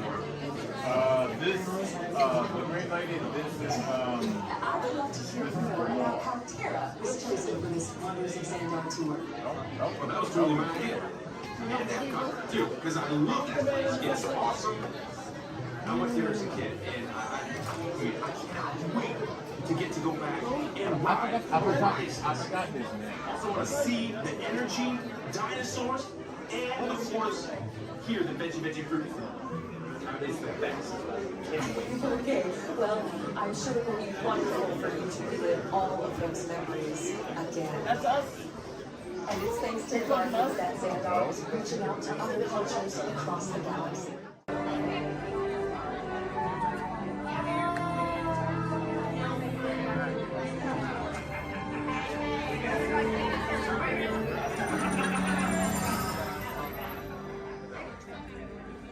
Greetings, Terrans. I am Nova Prime Irani Rayal, Commander of the Nova Corps. On behalf of all Xandarians, I hope you have enjoyed exploring the wonders of Xandar. As you have seen, your world and ours were born of the same moment, one which you refer to as the Big Bang. As such, we are all galactic neighbors in a vast universe which we and countless others share. For you to travel to Xandar would take 2.5 million years, assuming you had a ship that could fly at the speed of light. So we decided to come to you. But even we could not have reached you so easily were it not for the Cosmic Generator, an advanced piece of Xandarian technology that creates jump points, artificial tunnels that act as shortcuts, linking distant points in space. It is our desire to share this wondrous technology with your people, so that together we might explore new worlds and create a brighter tomorrow. And now, as the culmination of the wonders of Xandar, you will be teleported to a Nova ship above your planet for a demonstration of the Cosmic Generator. I trust you will find it an unforgettable experience.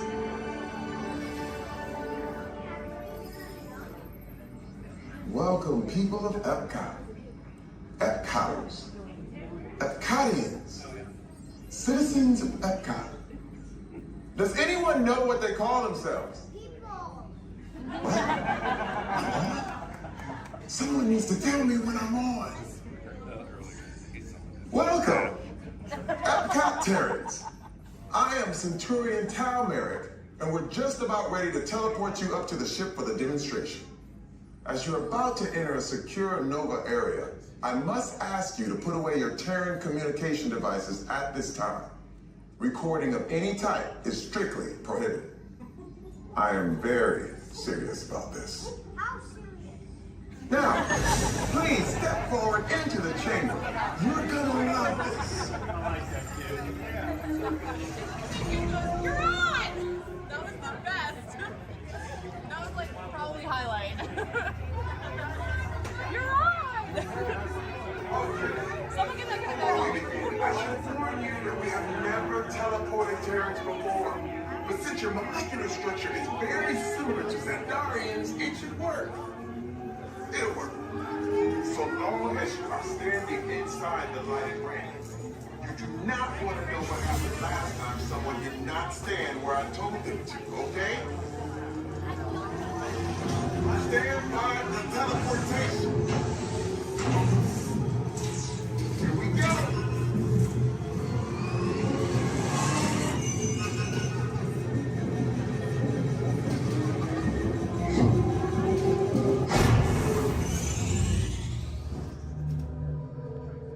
You made it.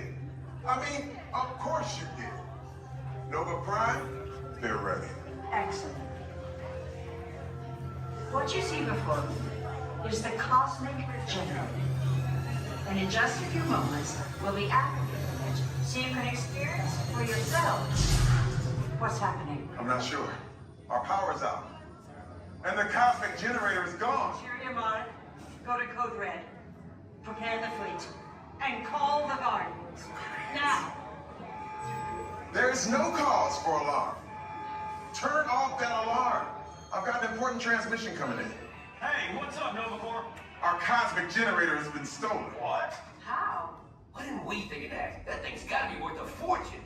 I am Groot. Good question. Yeah, who do you think took it? Perhaps that really big man outside your ship. Oh, that is a big man. I need to alert Nova Prime. I've been watching Terrans for eons. That's not creepy at all.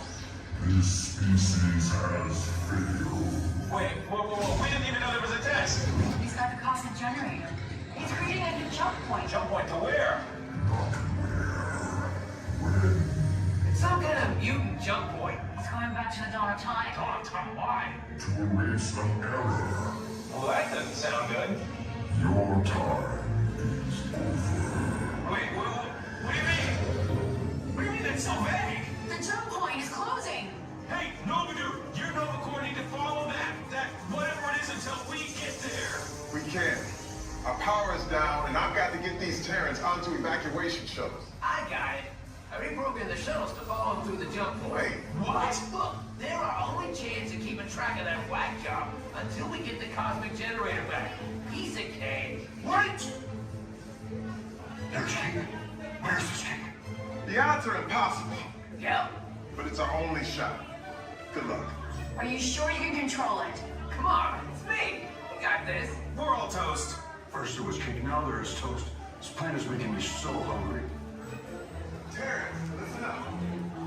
We need to make our way to the evacuation shuttles now. We'll follow the fleet and get our power. Okay, they're headed for the jump point. This plan is never gonna work. Oh, yeah.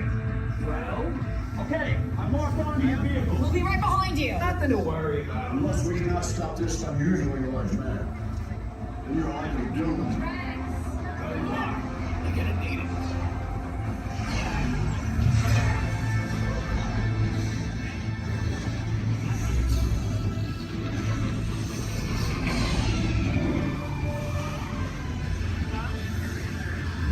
Useless to follow me.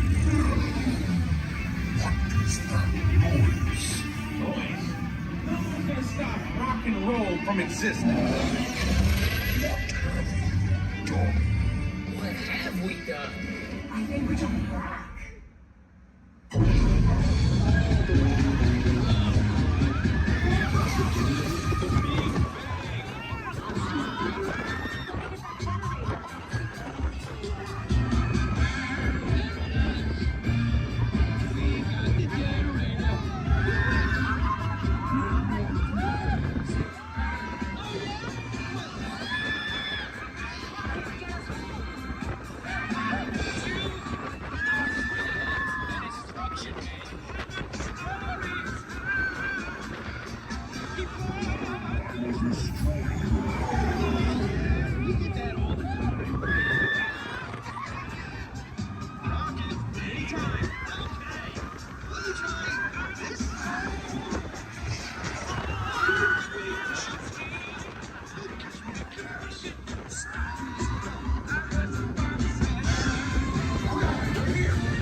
Heroes. Do you really think they deserve to be called heroes? Do you see how they dress? It's just a figure of speech, Drax. You are lying to them. Now I understand. Welcome to the Guardians of the Galaxy.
Welcome aboard. At this time, I'd like to ask everyone to please remain seated throughout our show, and please keep your arms and hands inside the vehicle at all times.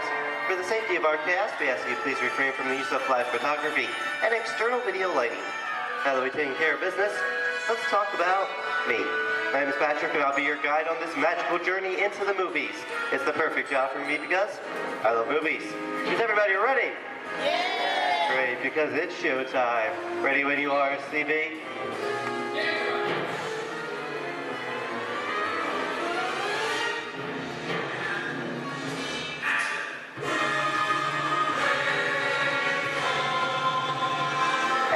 We are rolling.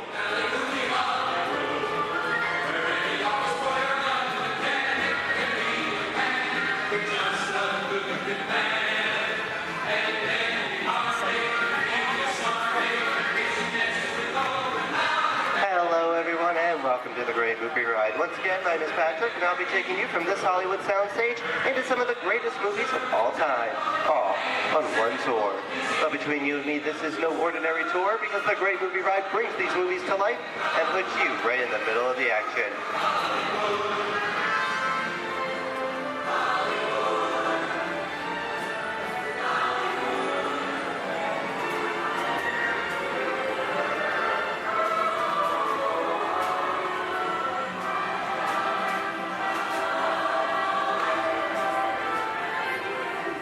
I don't know about you folks, but I just love the great Hollywood musicals of the 1930s. This is a scene from one of my favorites, the Busby Berkeley musical extravaganza, Footlight Parade, starring James Cagney, Ruby Keeler, and Dick Powell.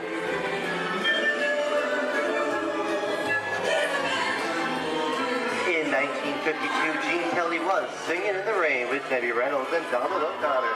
Did you know that Gene Kelly co-directed this movie?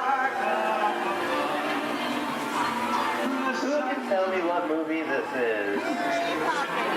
That's right, it's Walt Disney's Academy Award-winning film from 1964, Mary Poppins, starring Julie Andrews and Dick Van Dyke. Julie Andrews won an Oscar for her portrayal of the nanny, who is practically perfect in every way.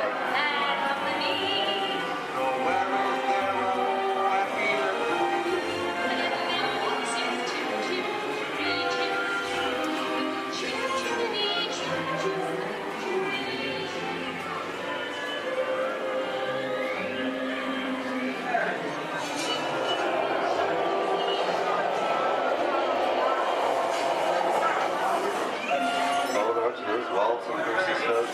This doesn't look like a very good neighborhood. It looks a lot like the underworld. This seems such classic gangster films as The Public Enemy, starring one of my favorite tough guys, James Cagney. The working title for this movie was Beer and Blood, and in the United Kingdom it was known as Enemies of the Public.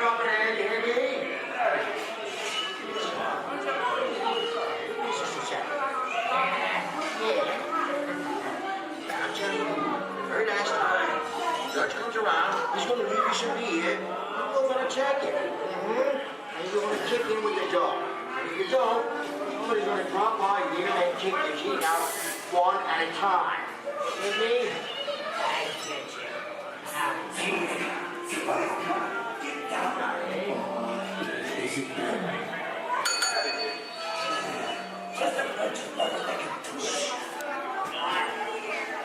Sorry about the delay, folks, but I don't want to run a red light, even if it is just a movie. You talking to me? You talking to me? That's okay. I'm talking to the demon who's putting him out for the day. I'm talking to me. I'm about to mislead my vehicle. I see, get away. Oh, okay, Monkey, whatever you say. Hey, how'd you know my name anyway? I've seen this movie before. Oh, fancy cats like thinking that is amazing. You're making a mistake about this. Come out of here. You gotta get out of here. That's no movie. I'm beating you, son. Here they come, boss. Get out, you grinders.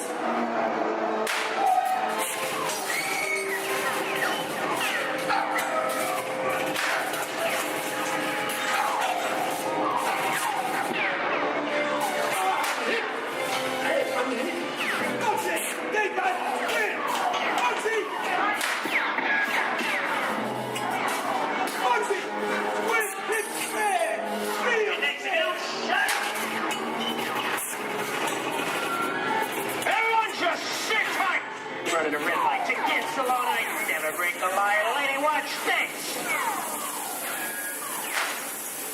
Another red light.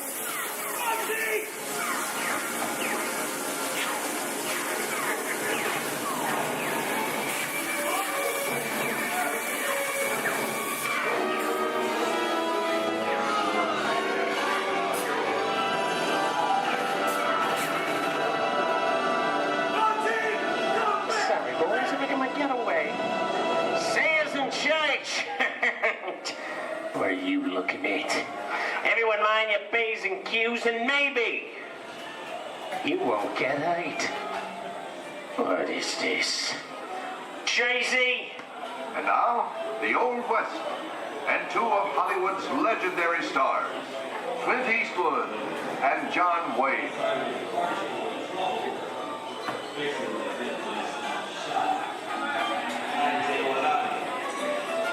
Go right ahead, if that's what you're going to do.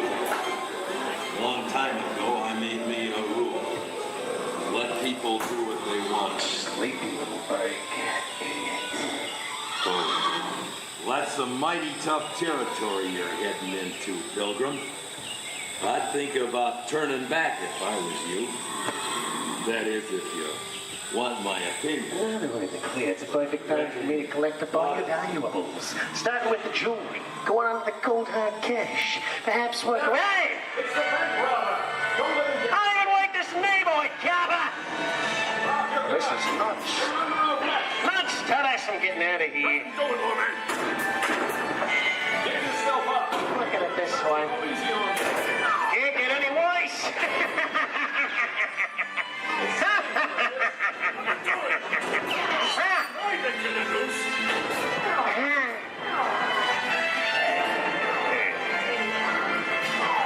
okay. It's twice.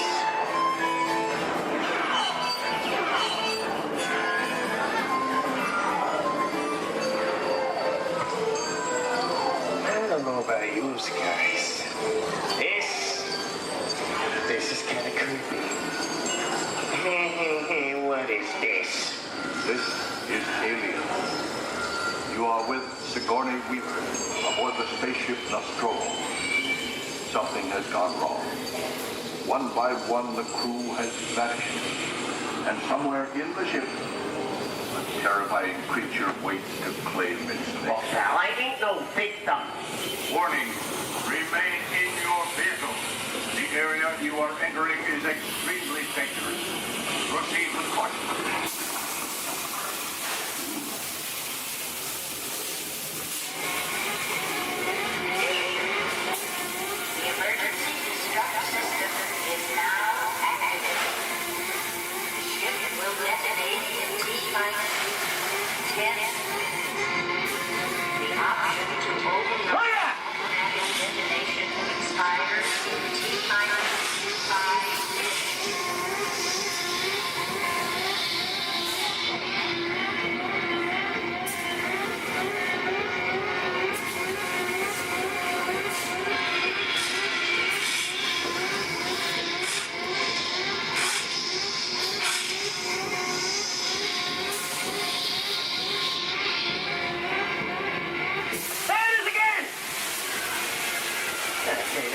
Creepy curly things for one day, huh?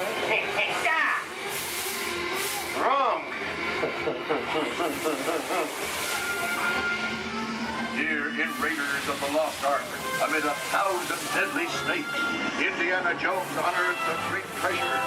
Will Harrison Ford escape with his discovery? And what will be your fate? Beware. Snakes. Why did they have to be snakes?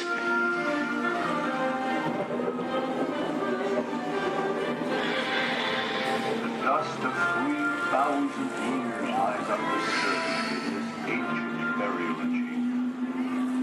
On the chest of the great stone goblet, a priceless Get a load of that chunk of ice. Time for me to get back to work. Don't nobody move while I go get the goods. I don't think they'd notice a few extra bodies around here. Know what I mean? But the jewel is guarded by a curse, and those who dare defy that curse must pay with their lives.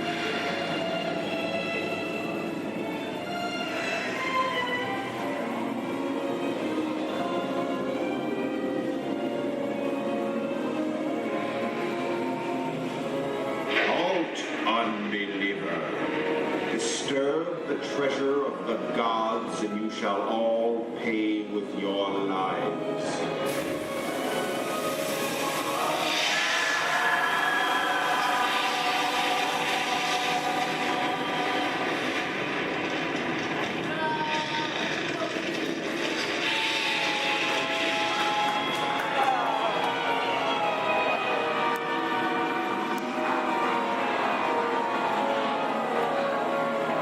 Let's go for popcorn. No, this just goes to show anything can happen in the movies. Now, let's get on with the show.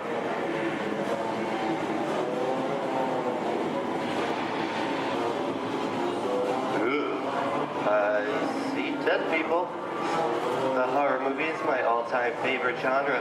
Some of the best horror films were made back in the 1930s and 40s, but monsters, mutants, and maniacs are still audience favorite and continue to haunt us today. That's what I call a wrap.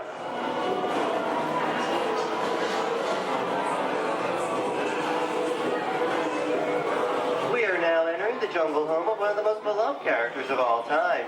Now it's not George of the Jungle. Actually, it's Tarzan, portrayed here by Johnny Weissmuller. Over here we have Maureen O'Sullivan as Jane, and the lovely and talented Cheetah as herself.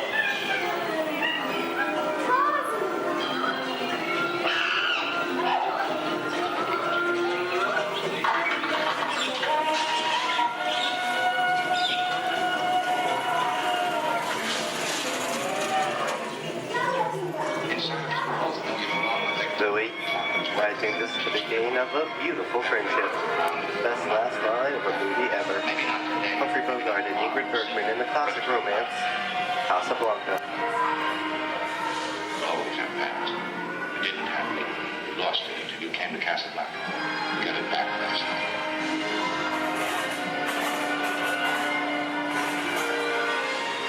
I've got a job to do too. Where I'm going, you can't follow. What I've got to do, you can't be any part of. Hilton, I'm no good at being noble, but it doesn't take much to see that the problems of three little people don't amount to a hill of beans in this crazy world. Someday you'll understand that.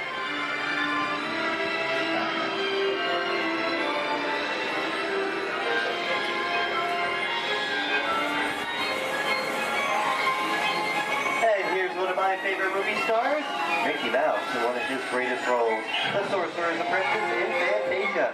The sorcerer in the sequence is named Yen Sid, which is Disney, spelled backwards.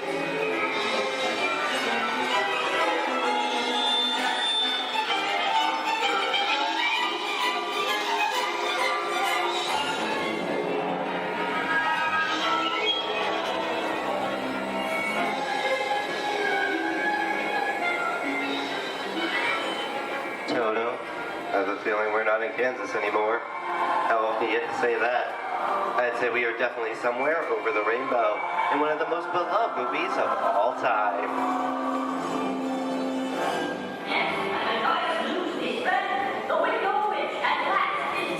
The Wizard of Oz.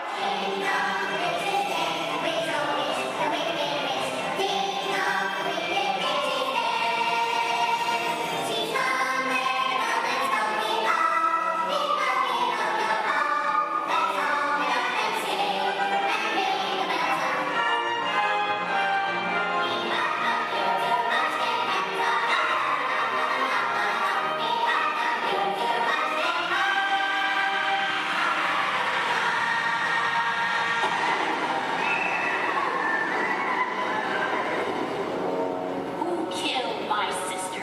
Who killed the Witch of the East? Was it you? No, it was an accident. I didn't mean to kill anybody. Well, my little pretty, I can cause accidents too. Oh, rubbish. You have no power here. Be gone before someone drops a house on you, too. Very well. I'll bide my time. But just try to stay out of my way. Just try. I'll get you, my pretty. And your little dog, too. I wonder how we get out of here. What do you folks think? Which way should we go? Follow the yellow brick road. Follow the Yellow Brick Road?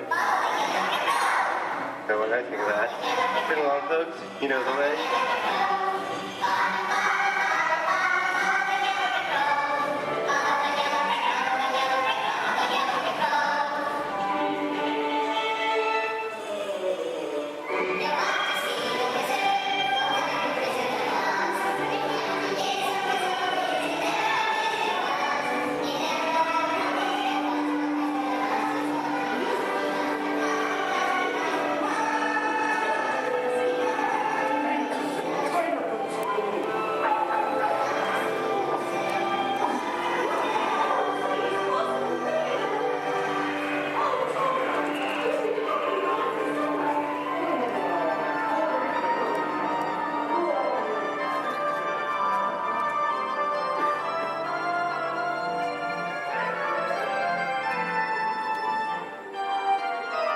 I hope you enjoyed our tour of these great moments at the movies, but we've only scratched the surface of what Hollywood has to offer.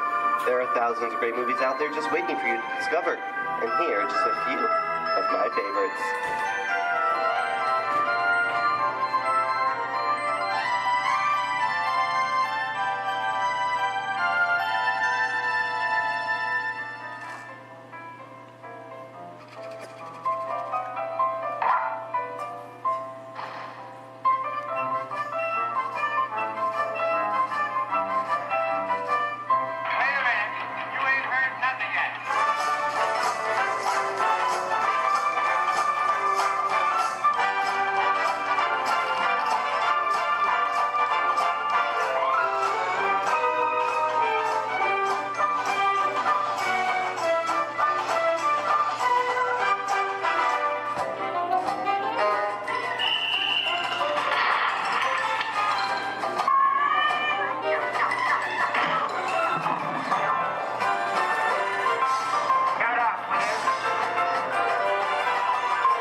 Hello, gorgeous.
On behalf of Disney's Hollywood Studios, I'd like to thank you for joining us on the great movie ride. But before we wrap this production, there is still one more scene to do. It's called The Exit. The action begins with you remain seated till we come to a complete stop. Then gather all your personal belongings and take small children by the hand. When these doors open, rush dramatically to your feet and make a grand exit directly to the rear of your vehicle.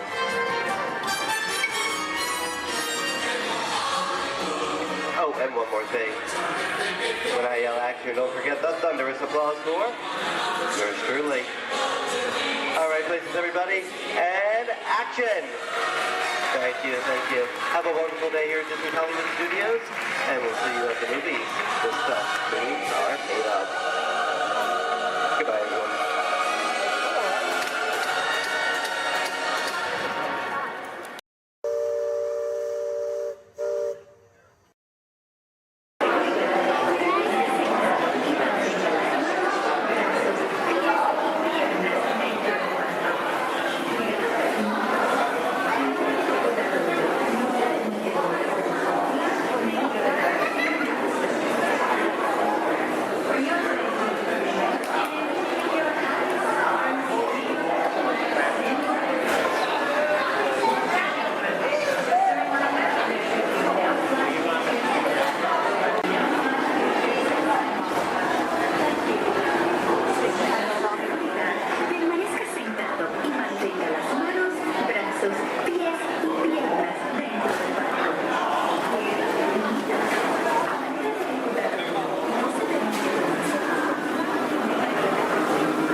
The last.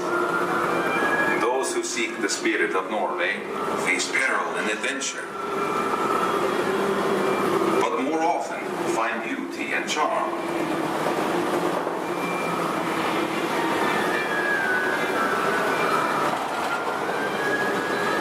We have always lived with the sea, so look first to the spirit of the seafarer.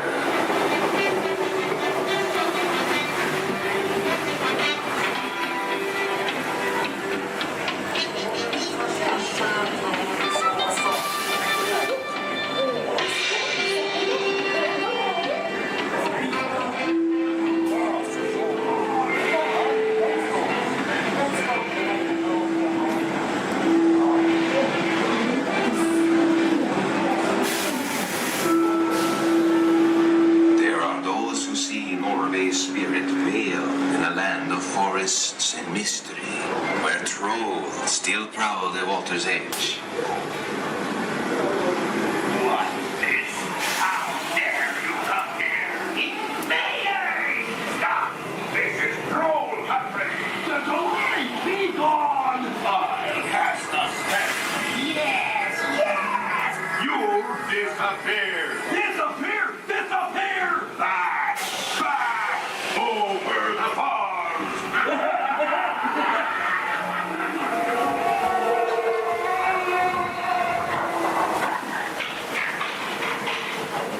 Before recorded time, Norway's spirit roamed the seas of the far north and beyond.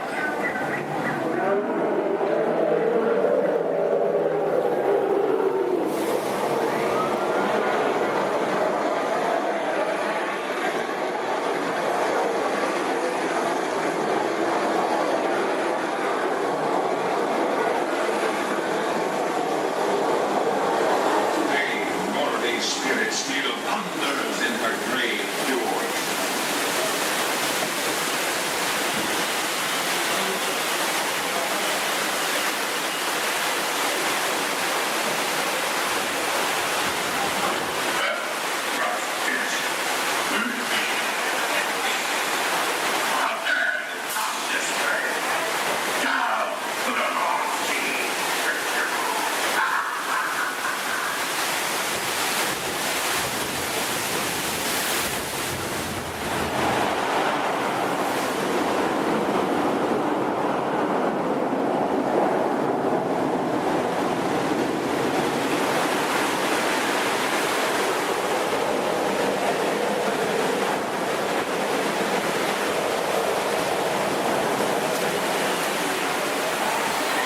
Norway's spirit has always been, will always be adventure.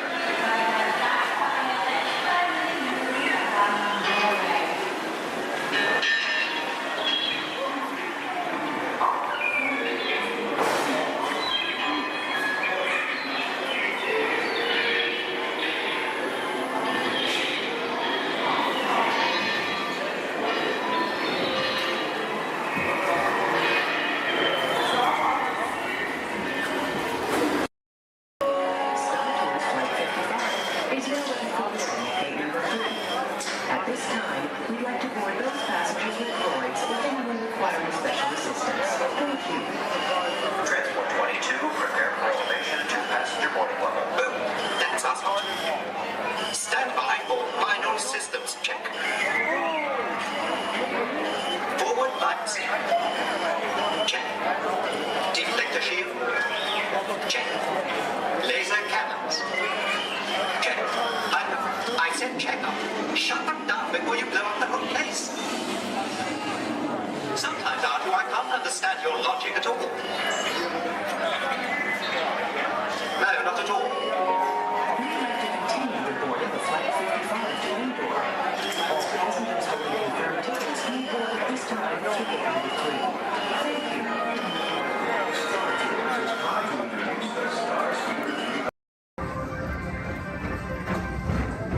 Attention all visitors from Galaxy M31. Please keep forward-facing tentacles clear of oncoming vehicles. Thank you.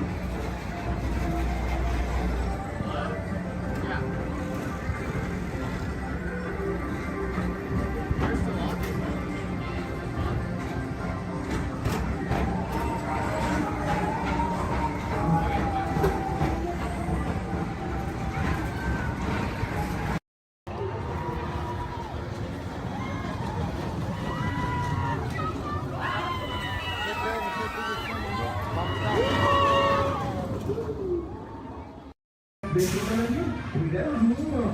Here we go.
Still running? No.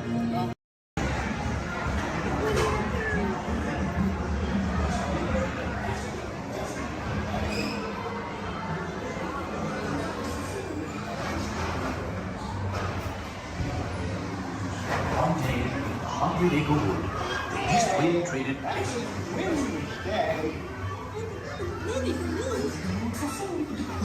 If you ask me, he'll never reach there. Why me? Why me? Oh dear. Can you talk to me,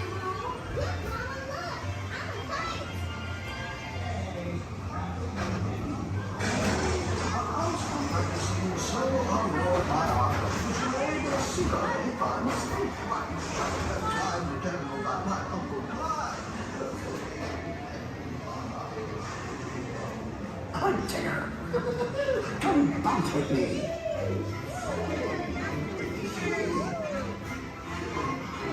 Music makes you feel just great, doesn't it?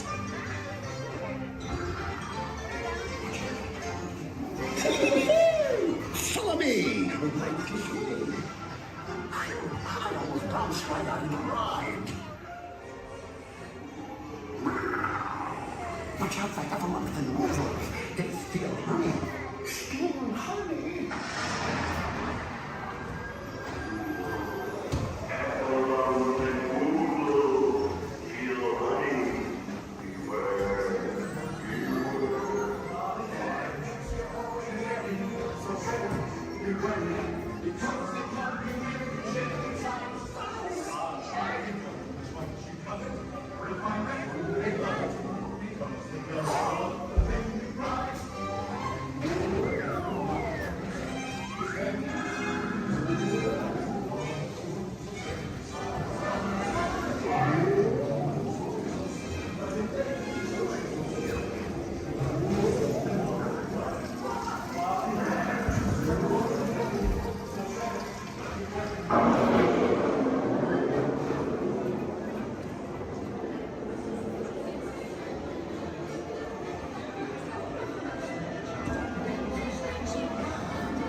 Rain went away, and everyone gathered together to say, Hooray for Pooh, too! I started the party without me.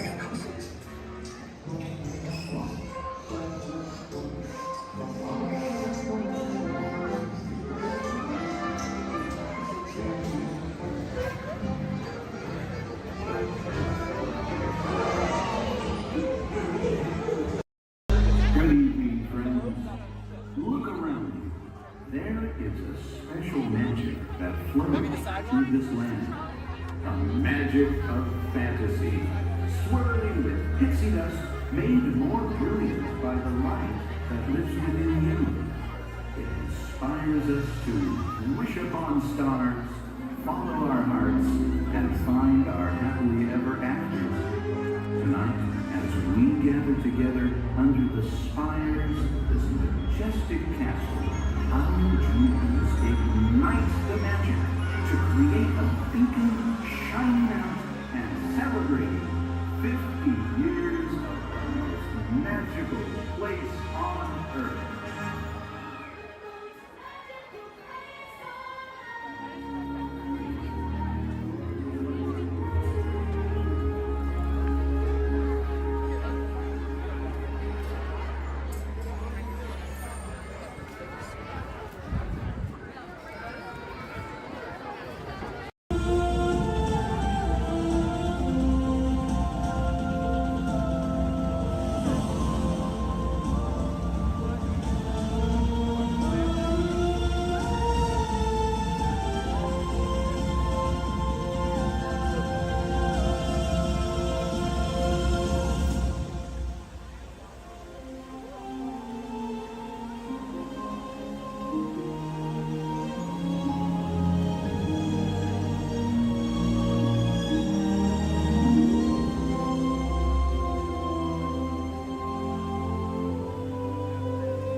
sitting on feet or anything else? All right. Well, here we go. Everyone say bye. Bye. Bye. Bye. Everyone say hi. Bye. Hi. Now say bye. Bye. Bye. Now say hi. Bye. Hi. Don't say bye. We're stuck together. 3 months. Yes, 3 months together. Yes, my name is Erin. I'm going to be your skipper, your guide, your social director, and your dance instructor for all 3 of these months. Now, make sure you stay seated. Keep your hands and arms inside, and be sure you watch your kids, because the crocodiles, be sure they will. Now, we begin our adventure here in the Amazon rainforest. On the left and on the right, you see those beautiful butterflies. Now, they can grow to have a wingspan anywhere from 12 inches all the way up to a whopping 1 foot. Yes, we call them the rulers of the jungle. Over here, we have Inspiration Falls. If you're wondering why it's called Inspiration Falls, it's because if you stare into it long enough, it'll inspire you. Yeah, watch this. Everybody say, ooh. Everybody say, ah. Congratulations, you have now been inspired. Now, if you look right over here on the left, then you'll see nothing on the right. Yep, made you look. We are now in the Congo River in the deepest, darkest part of Africa. Guys, I have a very special treat for you. A pygmy welcoming party to welcome us here to the jungle. Take a look right over here on this beach, and they're gone. Okay, something must have scared them off. So keep your eyes open, guys. Whatever it is could still be around. Yeah, something scary. Something probably like a, it's right behind me, isn't it? Uh-oh, okay. Just a 30-foot python. Nothing to be afraid of, guys. They are actually very, very friendly creatures. Yeah, but they can develop a crush on you. So we're going to stop here by my camp and pick, oh no. Uninvited house guest. That is the worst. But you know what? On the flip side, couldn't get that Jeep started this morning. Looks like they got it to turn over. Oh. Yeah. Well, we are now on the longest river in the world, the Nile River. It is over 4,000 miles long. Yes, if you don't believe me, well, then you are obviously in denial. Up ahead on the left, we have a beautiful African elephant. You can tell that he's an African elephant because his ears are shaped like Africa. Yeah. He actually knows a, oh, he's not going to show off? What about this one over here? Do you feel like showing off? This one over here knows a great trick. We'll see if he decides to take attention. Speak. There we go. Louder. Stay. Good elephant. I want to point out this sandstone here. You know, many people just take it for granted. Yeah. But I definitely think it's one of our bolder attractions. This is the belt, yes, the African belt where all the animals come down for water. They won't all return to their herd, yeah, thanks to that pride of lions. Now, up here, this demonstrates a basic law of the jungle. Never, ever be a zebra. Now, another basic jungle law states that a safari on foot cannot outrun a charging rhinoceros. Yeah, I tried to warn them, but they didn't listen. But you know what? I feel like they got the point. In the end, you know, when you hate to be the low man on that totem pole. Now, danger lurks around every bend in the jungle. As we come around this next corner, we are entering crocodile country. The big croc on the left, that's Old Smiley. Old Smiley is 75 years old. He just lays there all day looking for a handout. Yeah, I had an English teacher on my boat, try to give him one time. Now she's teaching shorthand. Up ahead is Schweitzer Falls. Now, Schweitzer Falls is named for Dr. Albert Falls. Those of you in the back, you might want to lean in. Lean in, guys.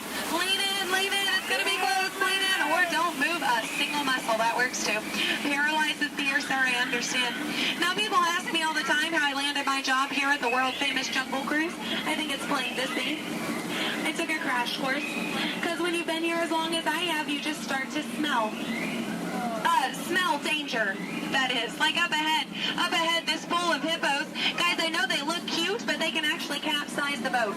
I'm going to use my gun to scare them off. Cover your ears, guys. This is going to be loud. Shoot! Shoot! Shoot! Shoot!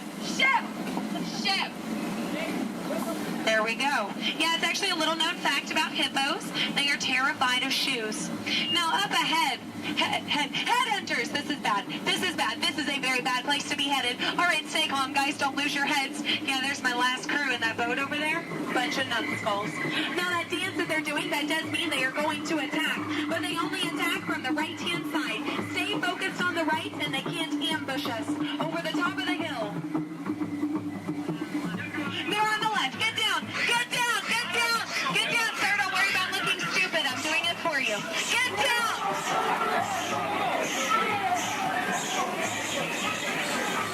All right, we're safe. We made it. Now this is it, folks. The 8th wonder of the world. The reason you rode the Jungle Cruise today. The backside of water.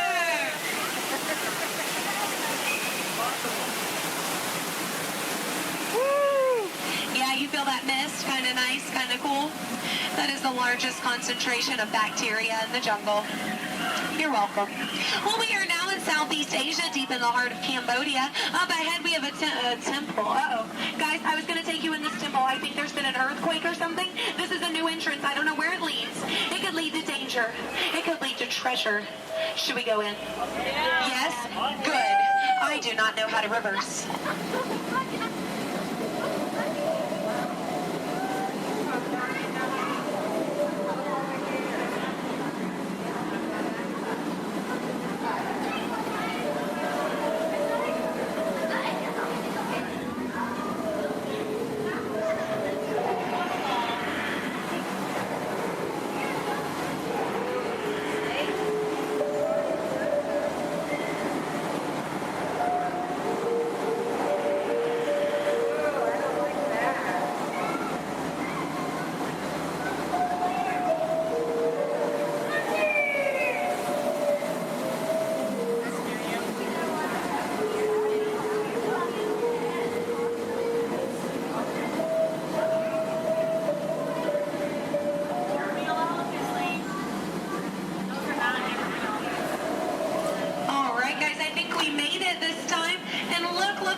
It's fine. Now, some of these elephants are very, very friendly, and they might try to spray the boat. So we are just going to scoot on through. Oh, no, up ahead. Up ahead. Get down. Duck, duck, duck. Goose. All right. No. Oh, no. Oh, no. Both sides. Oh, no. Get down. You fell for it twice. Yeah. No, that one over there, don't worry. He always forgets to pack his trunk. Now, guys, I'm going to take this time to point out some of my favorite jungle plants. That one. That one. And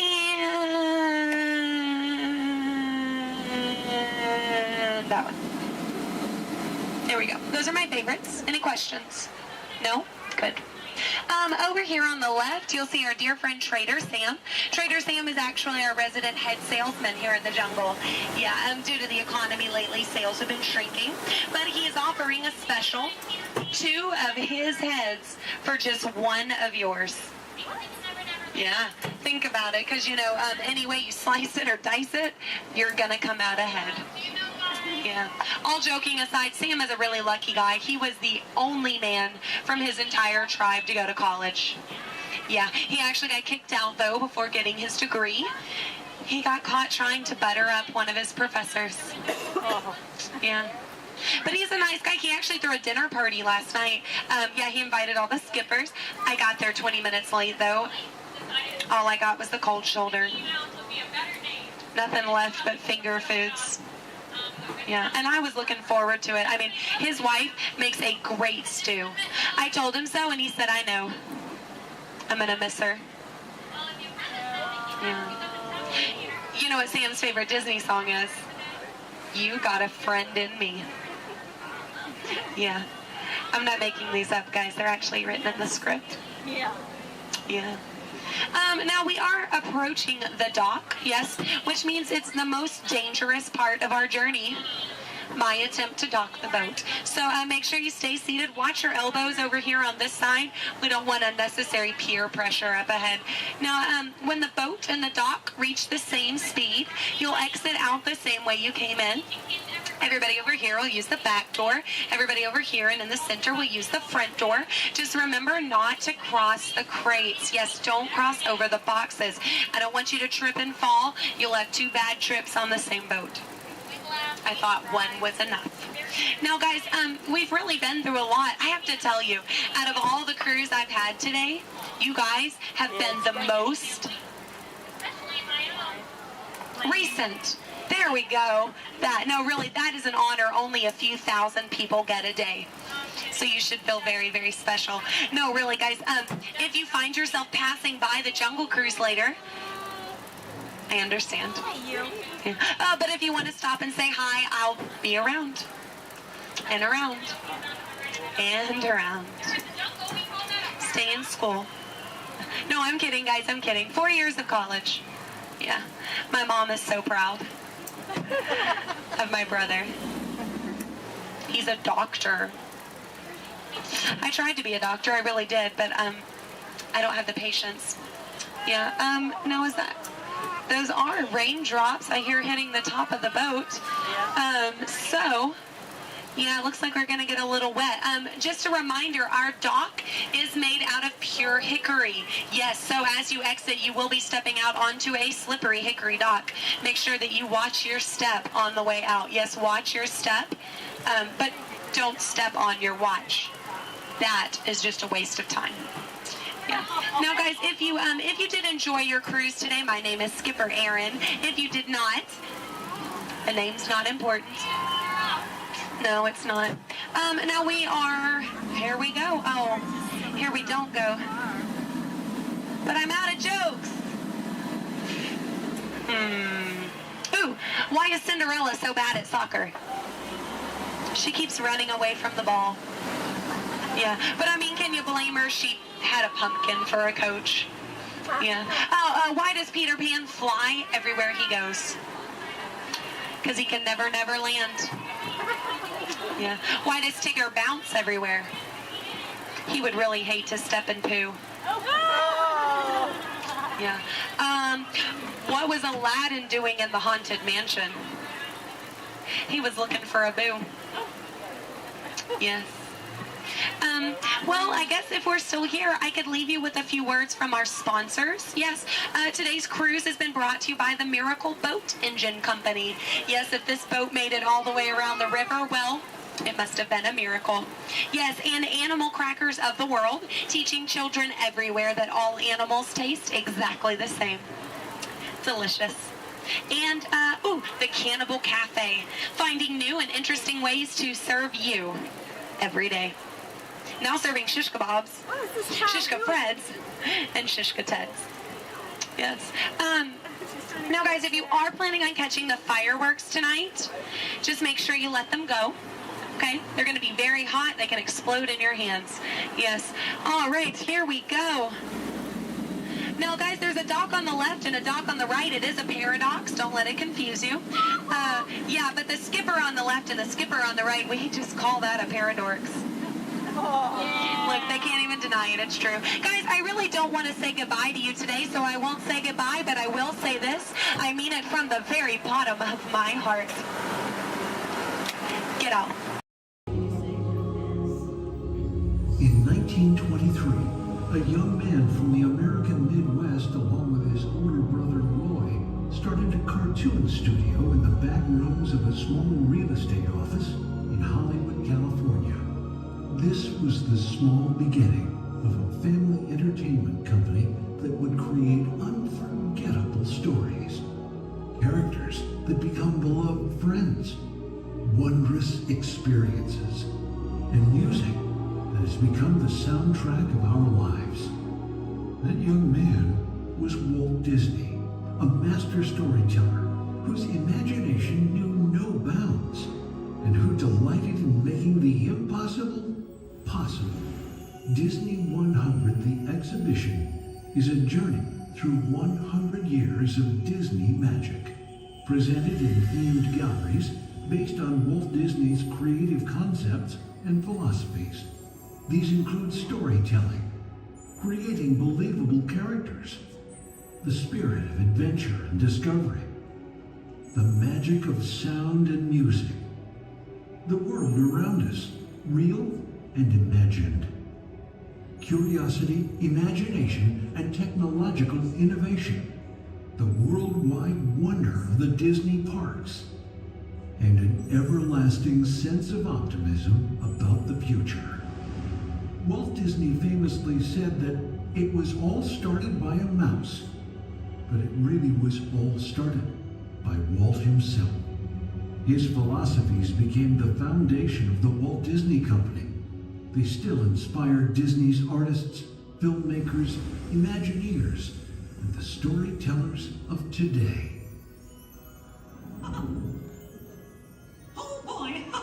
Oh, steady! Whoa! Hi, Musketeers! Well, here we go again, so hang on. Anything goes. You ready? And let the show begin! Here's my pal Walt to tell you how the magic is made. There's a lot of satisfaction in developing ideas into reality when we consider a new project we really studied. Not just the surface idea, but everything about it. And when we go into that new project, we believe in it all the way. We have confidence in our ability to do it right, and we work hard to do the best possible job. There's really no secret about our approach. We keep moving forward, opening up new doors, doing new things, because we're curious. And curiosity keeps leading us down new paths. We're always exploring and experimenting. Everybody ready? Then on with the show!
the journey, keeping your hands, arms, feet, and legs inside your car. And please supervise your children. Stay clear of the doors, which will open and close automatically. Enjoy the trip. Para su seguridad, permanezca sentado y mantenga sus manos, brazos, pies y pies dentro del vehículo. Vigila sus niños.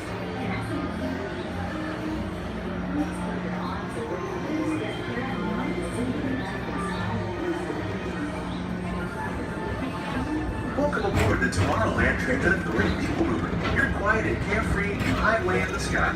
We invite you to sit back, relax, and enjoy your planned circumstance. Along the way, you can preview many of the exciting places you'll want to be sure to enjoy today while visiting this land of tomorrow.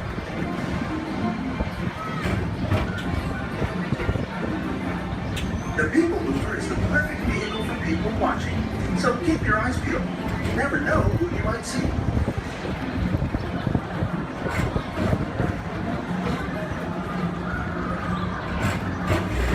Coming up, Stitch's Great Escape, where you can report for duty as a security agent for the Galactic Federation.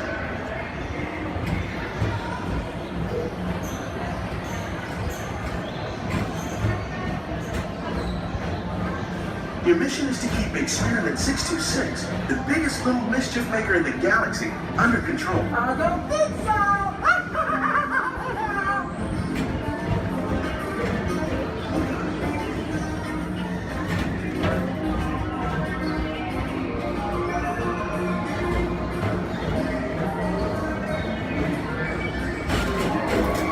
And now, Tomorrowland Transit Authority proudly presents Progress City, Walt Disney's dream for experimental prototype creating of tomorrow. Progress City was the inspiration for everything leading toward the line.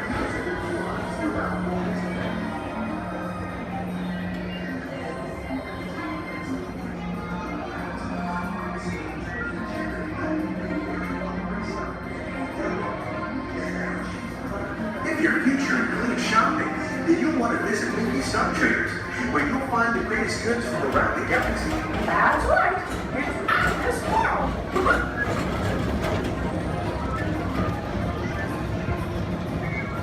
At the Tomorrowland Speedway, put the pedal to the metal and speed towards the checkered flag in your very own race car. Young or old, this is your chance to drive in the fast lane without worrying about getting a speeding ticket.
Paging Mr. Morrow, Mr. Tom Morrow.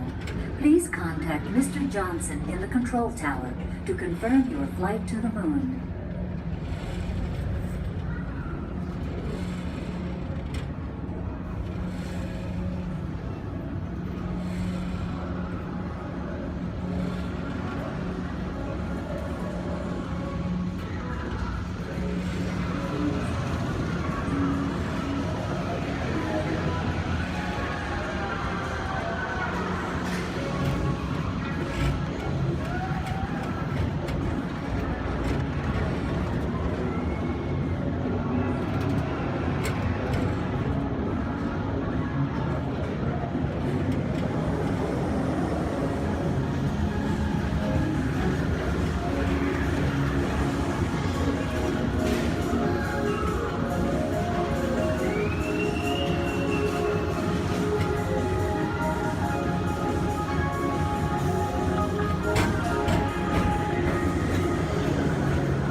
this awful last week.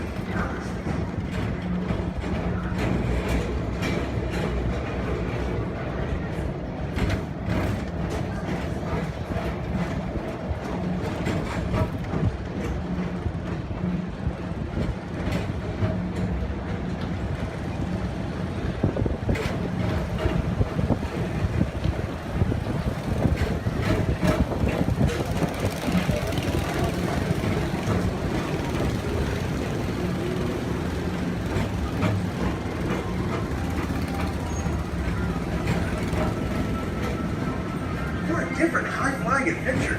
Hop on board the Astro Orbiter. Pilot your own spacecraft as you take a spin around the planet and ascend to otherworldly heights.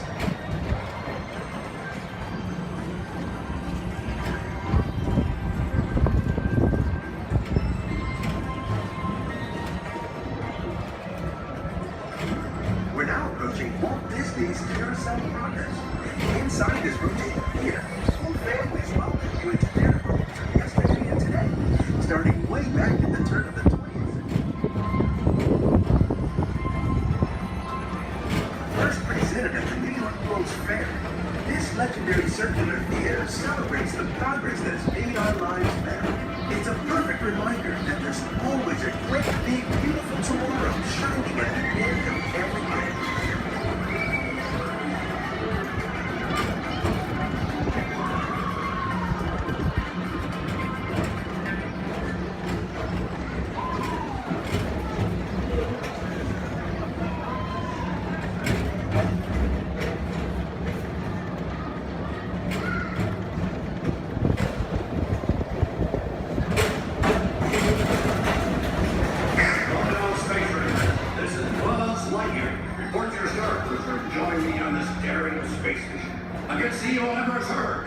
As an honorary space ranger, you'll use your own personal laser cannon to save the entire galaxy.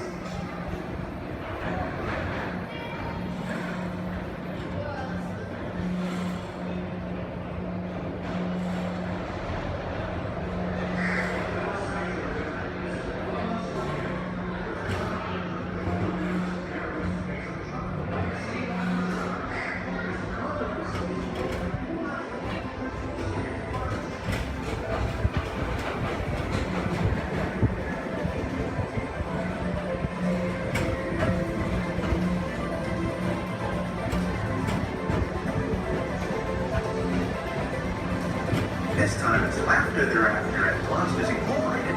So drop in and join Mike Wazowski and all his pals at Monsters Incorporated platform.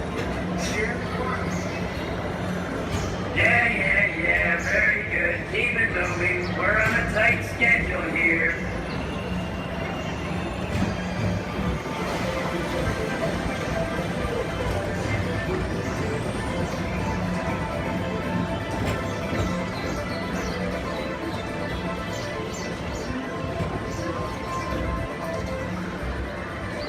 Thank you for joining us on Tomorrowland Transit Authority People Mover. It's been a pleasure to have you aboard. Enjoy the rest of your day and have a great, big, beautiful tomorrow. Welcome aboard to Tomorrowland Transit Authority. Your flight is right for the Oscar. Step onto the moving platform with caution and exit by stepping away from the car. Thank you. Alright, recruits, this droid up front, his name is R5. He'll get you guys back to about 2. Good luck and may the force be with you. Alright, friends, it looks like we have an incoming transmission from 6. Stand by. Okay, take this corridor to the turbo lift, then head down to the escape pod base. Those droids are programmed to return you to Batu. Hurry and don't get caught. Lieutenant Beck will guide you. Recruits, for your safety, stay seated with seatbelts securely fastened. Keep hands, arms, feet, and legs inside the transport and supervise your children. Tell them it's a prisoner transfer. Did it work? Good. Now get a move on. There's a clear path to the turbo lifts at the end of the hallway. Turn right. Probe droid. You're lucky it didn't spot you. Take those turbo lift and stay out of trouble. Hey, you're not authorized. Wait, those are the prisoners.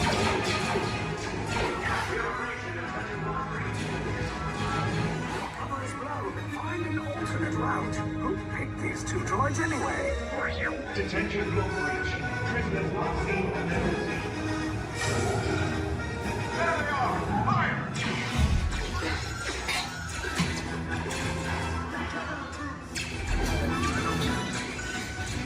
Escape pods just below us. Take the rest down. Hurry! Hurry! No, not up! I said down!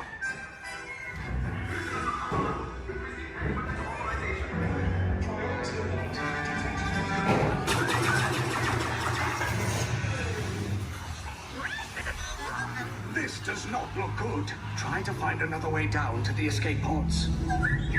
The Resistance will attempt to rescue the prisoners. They have neither the resources nor the courage to engage us. You underestimate their conviction. Raise the shields! Shields? I see no evidence. Now! Sound the alarm! All personnel to their stations! Sir, the prisoners have escaped. How brave, but ultimately hopeless. There's nowhere to run.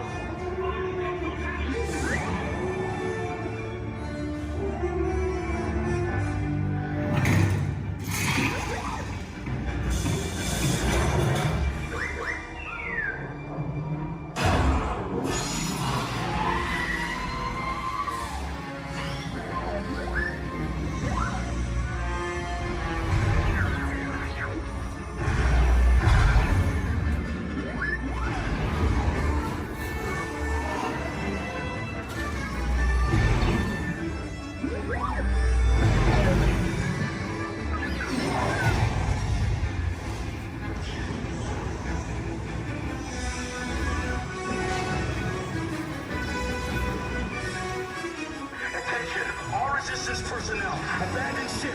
I repeat, abandoned ship. This destroyer's about. There's no escape.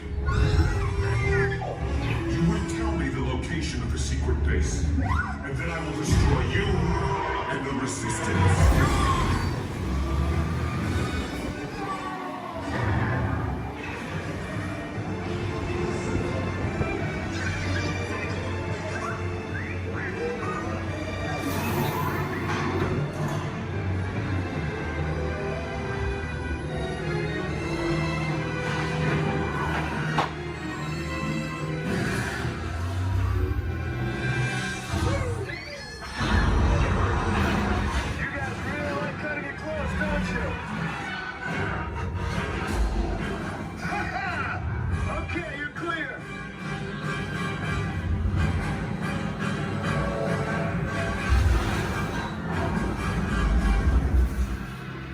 Escape pods came in a little off target. Ground crews will meet you outside the wreck. All right, nice job, recruits. Not what you signed on for, but hey, you're Resistance now. I think I have that authority. Right, Beck? Where's the lieutenant? I need eyes on Beck. Line up, Scapper's pod beacon. 4 escape pods down in Sector 4. Verification pending.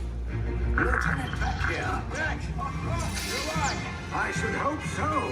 Great job, recruits. Thanks to your heroism, the location of the Resistance base is secure. Bravo! Yes, R5, you too.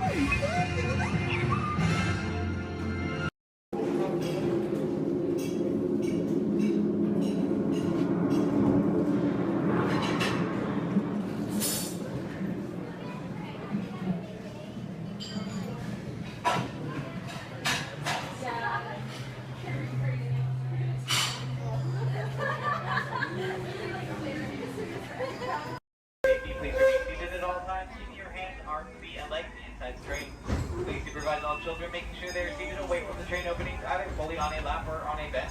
Our next stop will be New Orleans Square Station. Do we want to, that's a scarf. Do we want to stop at Nora? No, do you want to go all the way around? Right here, do we want to stop at Nora?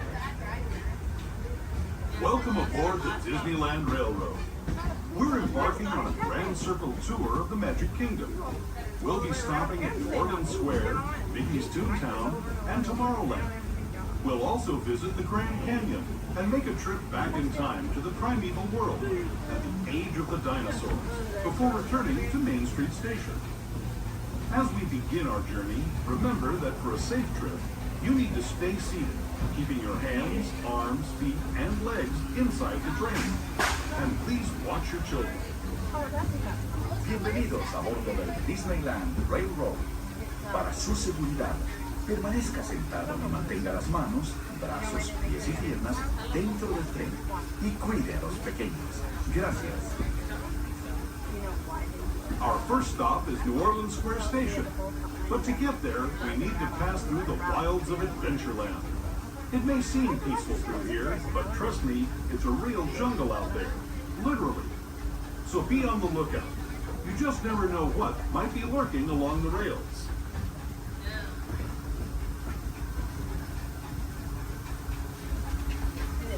Just ahead is New Orleans Square Station. This station also serves Frontierland and Critter Country. If you'll be leaving us here, please remain seated until the train comes to a complete stop. Then watch your step as you're getting off. For those of you continuing on with us, we'll be resuming our trip in just a moment. This is New Orleans Square Station. New Orleans Square. As you make your way to New Orleans Square Station, please remain fully seated until the train has come to a full and complete stop. This will be your stop for attractions such as Pirates of the Caribbean, Indiana Jones Adventure, Jungle Cruise, the many adventures of Winnie the Pooh, Splash Mountain, and Haunted Mansion Holiday.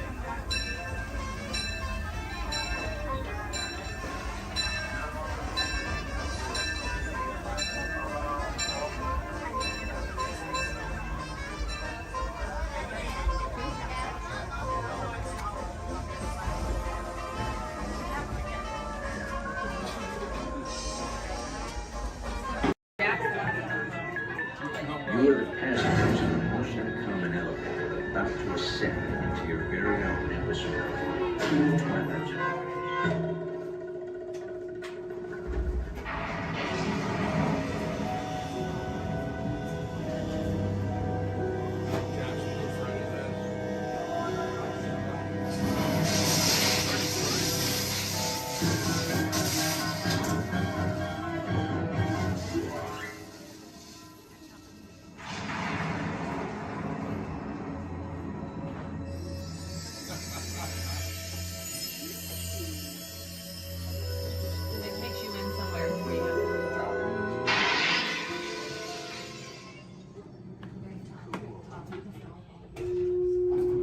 One stormy night long ago, 5 people stepped through the door of an elevator and had a nightmare.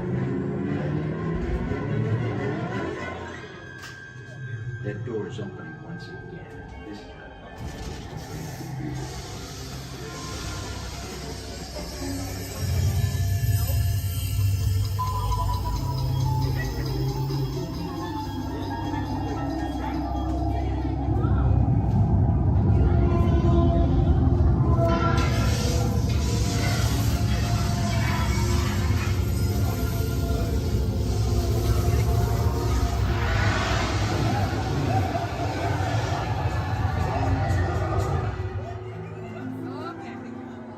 You are about to discover what lies beyond the 5th dimension, beyond the deepest, darkest corner of the imagination, in the Tower of Terror.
warm welcome back to those of you who made it, and a friendly word of warning.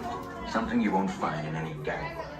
The next time you check into a deserted hotel on the dark side of Hollywood, make sure you know just what kind of vacancy you're filling, or you may find yourself a permanent resident of the Twilight Zone.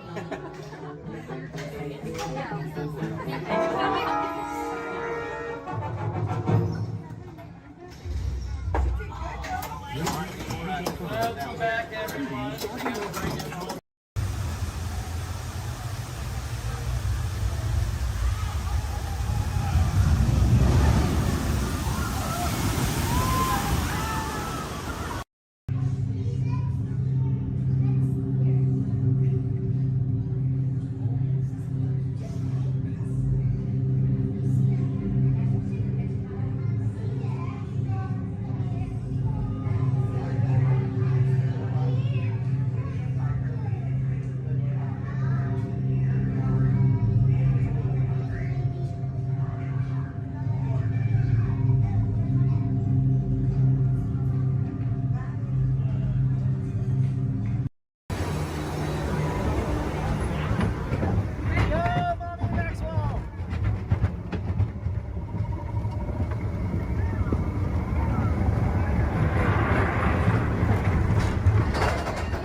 Hey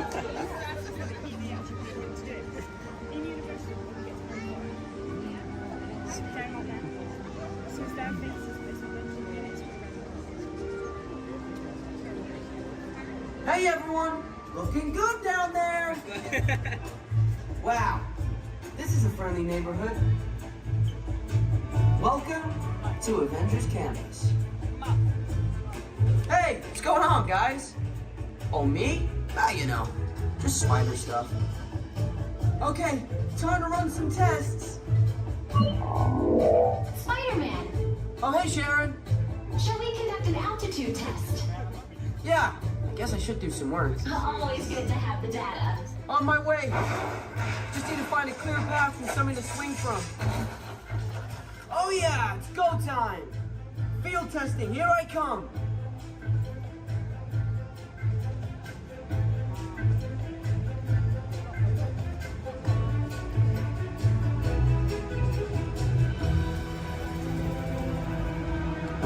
Time for some field testing. Here goes something.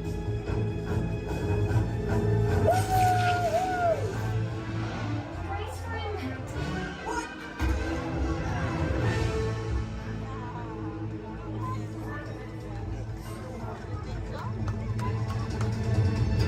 I'm good. I'm good. That was less crazy than I thought. Sharon, did you get it out? I got the data. Okay, time to test. Check. Hang on, I'll be right down. This is cool.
In this scene, Provo is on a surveillance mission. Searching the skies for enemy aircraft, crews caught off guard with the real dangerous surfaces beneath the sea. This is going to require a full range of physical effects, split-second time, and careful direction. We have the lights, we have the cameras. All we need now is the action. All right, now if anybody knows this serious action, it definitely would have to be director Michael Bay. Some of the special effects you're going to see in our show today include water cannons, pressurized up to 100 pounds per square inch. That must be time to match our sound effects. And probably the most important effect out of all of these is fire, because it must be ignited at the exact precise moment. And it does take a lot of time and energy to set these tremors for an explosion. But the most important factor in all this is the safety of our actors, and that's where you come in today's ceremony today. Everybody say hi, Todd. All right, everybody say bye, Todd. All right, Todd, you have been cast a little more mechanic today. Your scene takes place way down there in the engine room of the PT boat. So you want to go ahead and dive on in for me? Did you bring your bathing suit? Oh, I hate when that happens. That's okay. When that happens, we actually just recreate the engine room right for you right here, so all ready to get you all set up. All right. Now, guys, we're actually going to be shooting two different scenes today. Not necessarily in the order that they appear in the movie, but most movies are shot out of sequence. So it can be kind of hard for actors because they must react to scenes that actually haven't even happened yet. It's really up to the director to get them all motivated for those scenes. So are you ready, Todd? All right, perfect. Now what you're going to do is that phone right there is going to buzz. Right there. It's going to buzz just before 800 gallons of water. Just come pouring out of those tanks, slide down the chute and slam into like spring train. Not a big deal, right? Perfect. All right, handle it. Are you ready? Perfect. All right. Good thing this is not 800 gallons. It's more like 1,000. Okay, let's not let them know that because there's a fine line between motivation. Here, are you ready? Perfect. And we'll play back.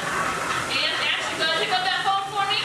Call your captain. Let him know you might be taking on just a little bit of water.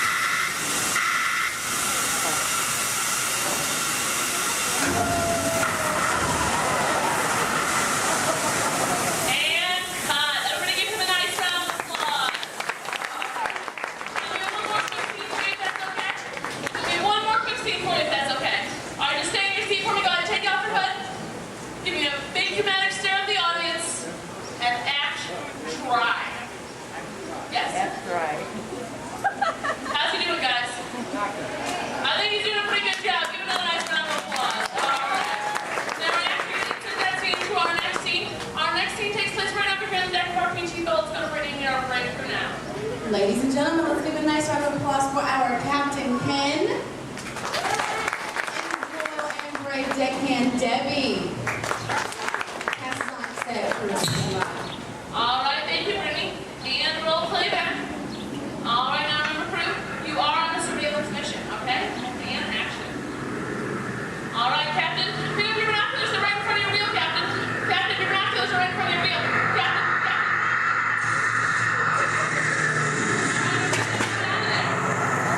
All right, Captain, spin your boat, hurry. He's coming back for another round. Get your boat out of there.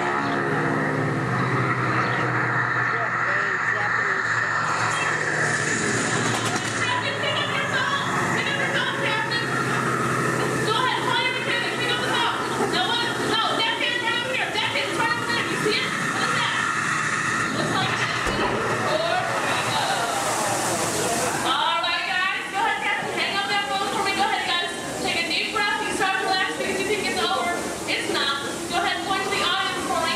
And we bounce at 12 o'clock. Bounce away, and everyone gets back there.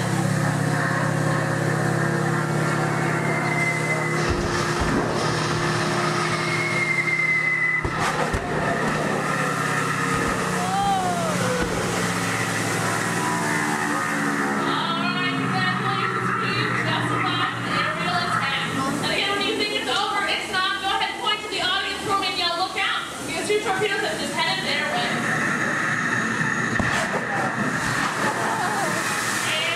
And they're giving them another nice round of applause. Those two things together, add some computer-generated images, pre-recorded dialogue, and then a rousing musical score. Turn your attention to the overhead monitors as we proudly present our road task.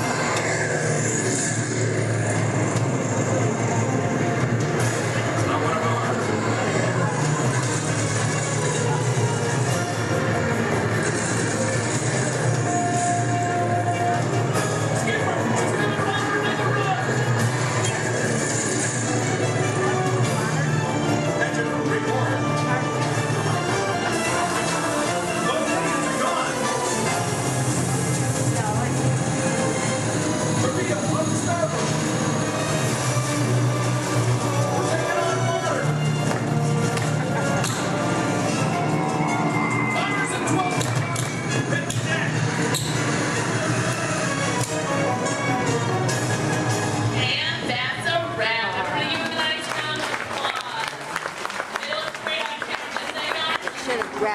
right now. On behalf of myself and my assistant Brittany, we'd like to thank you all for coming out to our harbor attack. If you're waiting for any of our brave volunteers, just stay right where you are.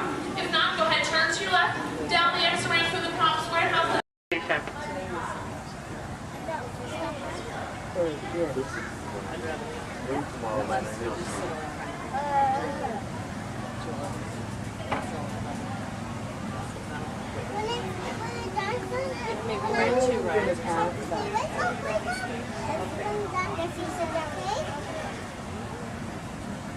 You should go hit the fast pass. Oh, Lord!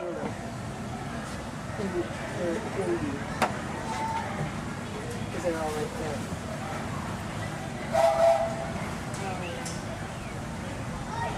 And folks, on our way to Main Street Station, we'll be passing through the Grand Canyon in Primeval World. This is a perfect opportunity to take out your cameras and snap a few pictures. However, as a courtesy to those around you, we ask you please turn off the flash photography and video lighting on your cameras. Once again, no flash photography or video lighting inside the tunnel. Thank you.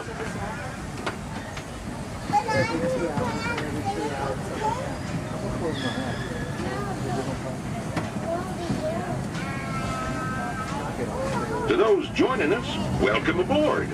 The next leg of our journey will take us along the rim of the Grand Canyon. It's a mighty long drop to the canyon floor, so for your safety, stay seated with your hands, arms, feet, and legs inside the train. Be sure to watch your kids and no flash pictures, please. Para su seguridad, permanezca sentado y mantenga las manos, brazos, pies y piernas dentro del tren y cuide a los pequeños. Por favor, no tome fotografías con flash.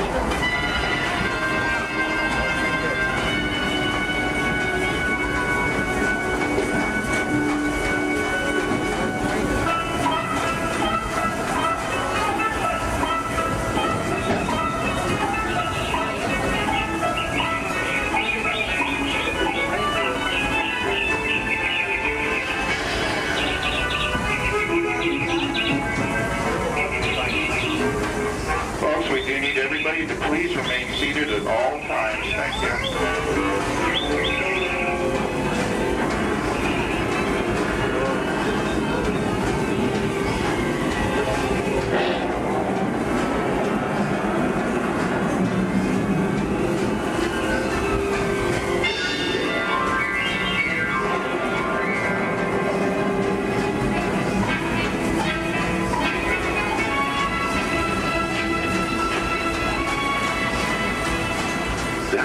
Grand Canyon as we know it today, but it wasn't always that way. Right now, as we travel back in time, back to the fantastic primeval world, land of the dinosaurs.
Back to our own time and to Main Street Station, gateway to Disneyland. If you'll be leaving us here, stay in your seat till we come to a full stop. And remember to gather all your personal belongings, including the young'uns if you got any, and step carefully from the train. I'd especially like to thank those of you who've been with me for the Grand Circle Tour of Disneyland. We surely hope you enjoyed your travels with us and that you'll come back and see us again real soon. For those of you traveling on, we'll be on our way again in just a few minutes. This is Main Street Station, Main Street, USA.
Orbiter is now beginning its descent.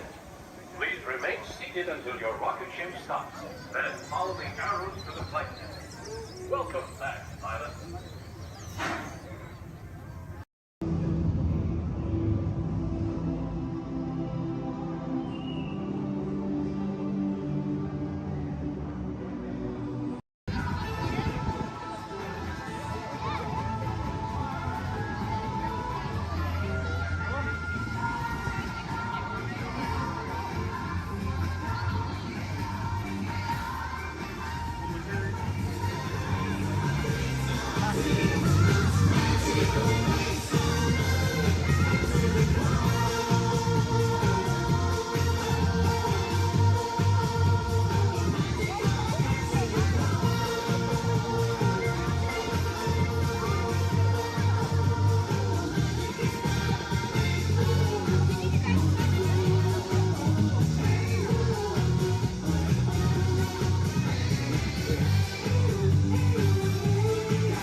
On top of your head, hats, ears, sunglasses. Go ahead and take those off. We want them flying off in a first order ship. Who knows what they would do with them, but they're not going to give them back. This is R5. This can help get you guys out of here. We're just waiting for a transmission from Finn.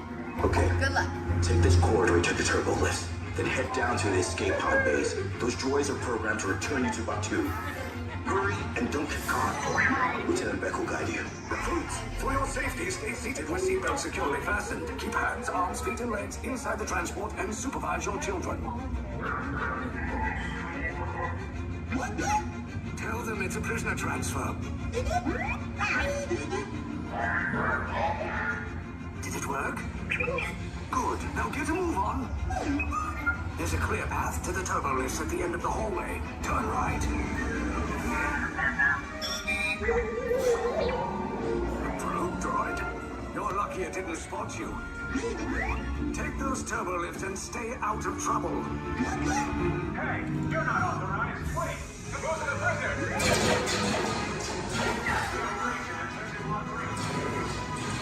Your cover is blown. Find an alternate route. Who picked these two droids anyway? Detention approach. Prisoners not seen on the fire!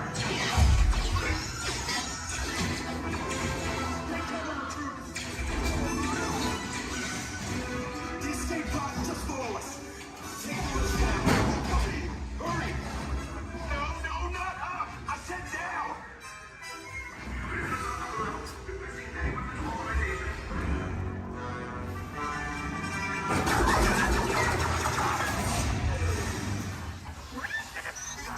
This does not look good. Try to find another way down to the escape pods. The Resistance will attempt to rescue the prisoners. They have neither the resources nor the courage to engage us. You underestimate their conviction. Raise the shields! Shields? I see no evidence. Now! Sound the alarm! All personnel to their stations! Sir, the prisoners have escaped. How brave, but ultimately hopeless. There's nowhere to run.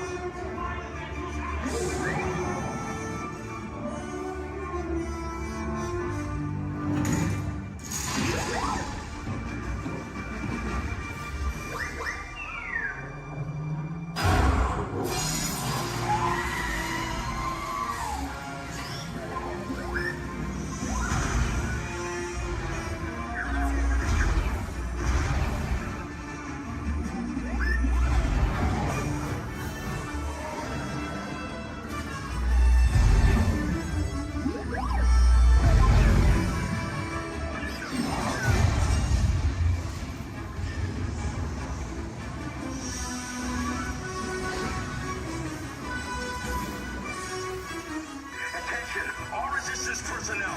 Abandoned ship. I repeat, abandoned ship. This destroyer's about. There's no escape.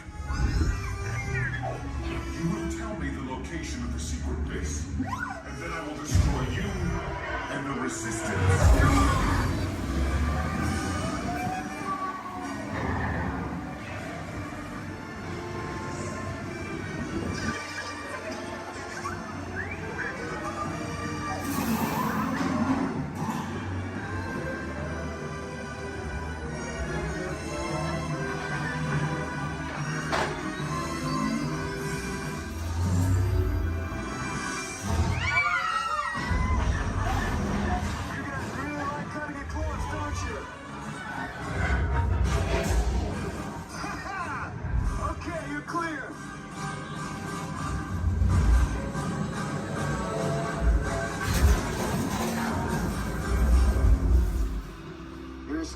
shots came in a little off target.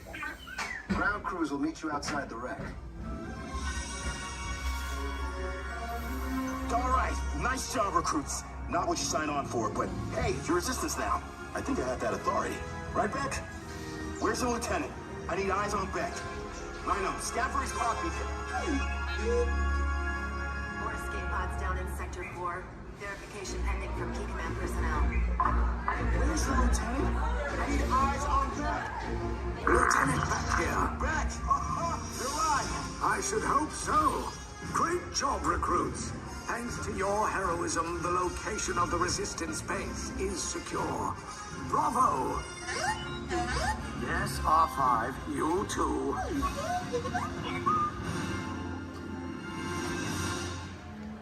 Stand clear of doors and hold on to handrails. The shuttle will be departing momentarily for gates 100 through 129. Orlando and Central Florida have so much to offer. There's a good chance you didn't see and do it all. So please come back and visit us again very soon. This is Orlando Mayor Buddy Dyer. We hope you enjoyed your Orlando experience.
Wait, what?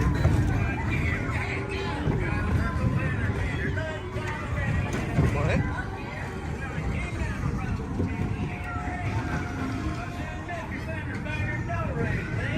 I heard him say in a voice of a rhythm,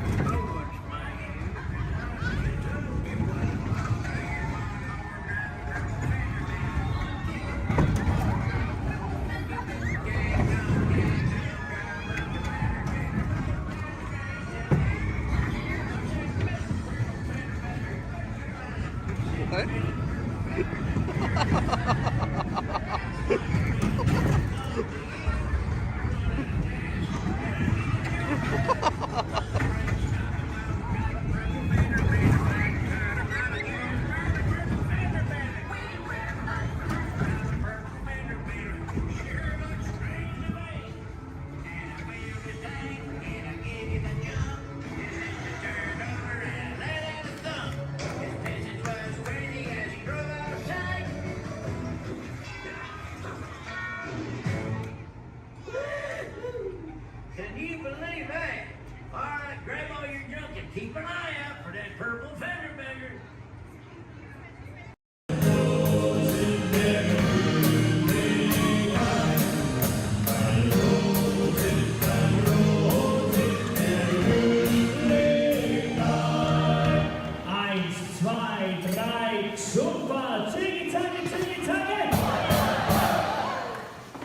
Was that loud enough? Turn to your neighbor and say, louder! Okay, drinks and thumbs up, here we go. Tiggy, taggy, tiggy, taggy! Tiggy, taggy, tiggy, taggy! Rolls, clink, and drink!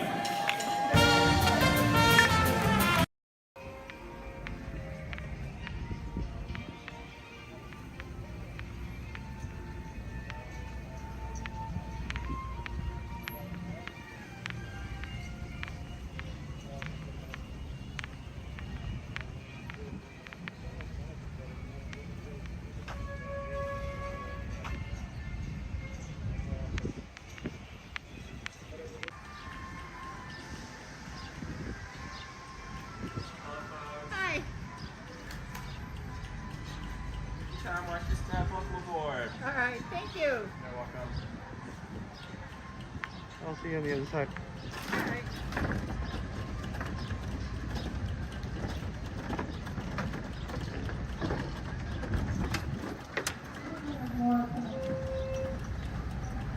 I believe there's some more coming. Oh, okay. I'm gonna fill my water bottle in the dollar.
are approaching our destination. We'll be docking momentarily. For your safety, please stay where you are until we are safely docked and the captain is given the all clear. Because this is a free floating vessel, we do have a tendency to bounce around a bit during docking. If you are standing or sitting on the stairs, we ask that you please clear the stairway. Everyone else, please remain where you are until we have completed our docking. Once again, please clear the stairway. You'll be given an all clear when it's safe to travel the stairs indoors. Por favor, manténganse alejados de las escaleras.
Hey, what are you doing here, William? What are you doing here, Morris? I just flew in from Hollywood. My client's the new owner of this birdcage. What? Are you cuckoo? My client's the new owner. Disney gave me an exclusive. Co-exclusive. Didn't read your contract. I gave it a bird's eye glance. And you call yourself a talent agent? I negotiated my tail feathers off for this deal. Well, my client does not share credit. He's a very big bird. Your client is Big Bird? Not Big Bird, a big bird, you bird brain. Well, your dim little star is now half owner of the Enchanted Tiki Room with my superstar. Think again, chickie babe. Stop grousing. Just look at these paying customers waiting to get in. Did you say paying? As in money. As in 10%?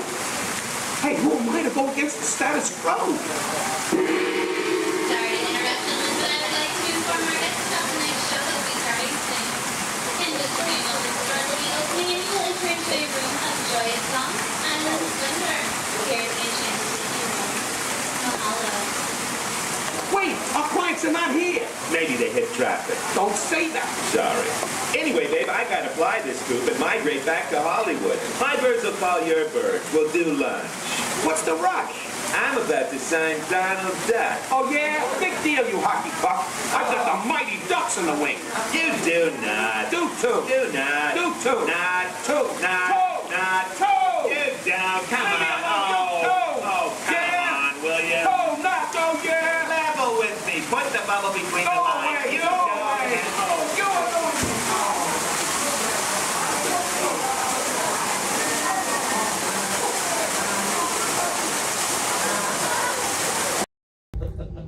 Welcome to the Avatar program. Soon, you're going to have a chance to undertake an amazing Navi rite of passage, flying on the back of this powerful animal called an Ikra, or as we call it, a Banshee. The way you're going to do this is by being matched to something called an avatar. And I'm here to help you guys get ready. But first, we have to scan you for Pandoran microparasites. Alright everyone, stay on your number and move your arms a bit. Okay, start scan. I'm here. Oh, I'm red. You've all got them. But don't worry, they're very common around these parts. Let's start the decon. Initiating GMR decon. Stay still over your number, you're not gonna feel a thing. You're doing great. You're almost done here. They're all clear. Great. Now let's go over how all this works. Like I said before, you're going to be matched to these things called avatars, which look a lot like the Navi. They're created by blending human DNA and Navi DNA. Once we match you to an avatar, thanks to a special link chair, your mind will be able to control that avatar. Using avatars to fly this way was all figured out by my boss, Dr. Jackie Ogden. She leads our science team, which is part of the Pandora Conservation Initiative, and we're here in the Valley of Moara studying banshees and their environment. Over a generation ago, this enormous company called the RDA created a lot of damage to the area through their bad mining practices and conflicts with the Navi. Just like on Earth, it can take decades for ecosystems to recover. One way to understand what's going on with an ecosystem is to study what are called keystone species. These are animals like tigers, jaguars, seals. The banshee is one of these important animals. Okay, to get you flying on a banshee, we need to find each of you an avatar. Let's prep the genetic sampling. I'm on it. Okay, first we need to find the compatible match of your genetic material with the genetic material of one of the avatar bodies that we already have. Once we do that, you'll be able to link to that avatar and fly. Help us out and move around a bit. Almost. Yes, got him. Now, let's find you your avatar matches.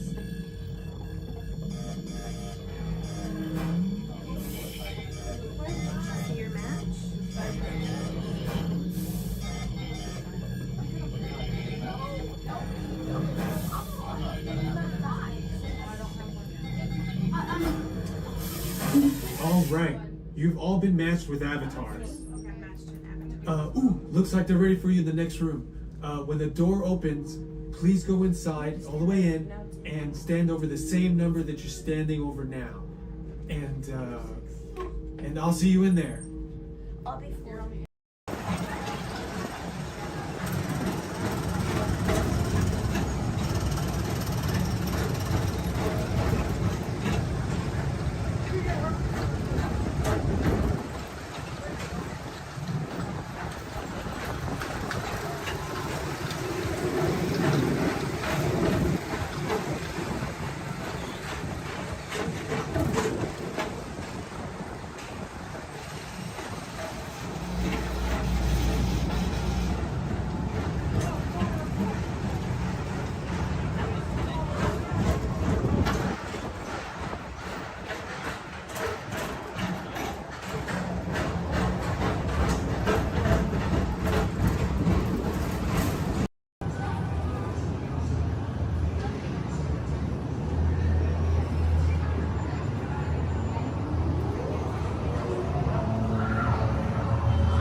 That means thank you. Another word that we say here on the reserve is Twin Day. And Twin Day means let's go. Jumbo everyone, my name is Selena. I'm going to be your safari guide here today. Before we get out in the reserve, I do have a few safety reminders. Please make sure that we keep our hands, arms, feet, and legs inside the vehicle at all times so that we remain fully seated throughout our entire journey today. Now, if you take a look above your head, we have an animal spotting guide. You can use that guide to help me spot some animals out here in the reserve. I can't promise that we're going to see all of them, but I usually have some pretty good luck. Now, we're going to be heading into the Little Ituri Forest here first. And this area is home to animals that tend to be shy. They like to use camouflage to blend in with their environments, but we're gonna see what we can find today. And already see, looks like we're gonna see that saddle build stork. They're high up on that left-hand side of the road there. And the saddle build stork gets its name after the little yellow patch that's on its beak. It's shaped like a saddle. Those birds are 5 feet tall and have a wingspan of 9 feet, about the same width of the canopy that's above your head. Now on that right-hand side there, we have the okapi. And the okapi have stripes on their legs that make them look like they're related to the zebra, but they're not. They're actually related to the giraffe. They have long, prehensile tongues that they use to grab vegetation. Their tongues are so long, they touch their eyeballs and clean their ears. As we're looping around here, you can see we have some greater kudu way up there, as well as the bongo. And the bongos are going to have that deep, almost penny colored coat to them, with those antlers over there, and then the greater kudu, the tan colored coat right there. Now the bongos are known as the ghosts of the forest because of how rare they are to spot in the wild. And their antlers, they angle backwards, and that's to help them get through thick vegetation and underbrush very quickly. Now the greater kudu that we see right there, the greater kudu are one of the tallest antelopes in Africa, or the second tallest antelope here on the reserve. They stand at 55 inches tall at their shoulder, and they can leap about 8 feet forward. Now coming up here on the left-hand side, we're going to see the black rhino.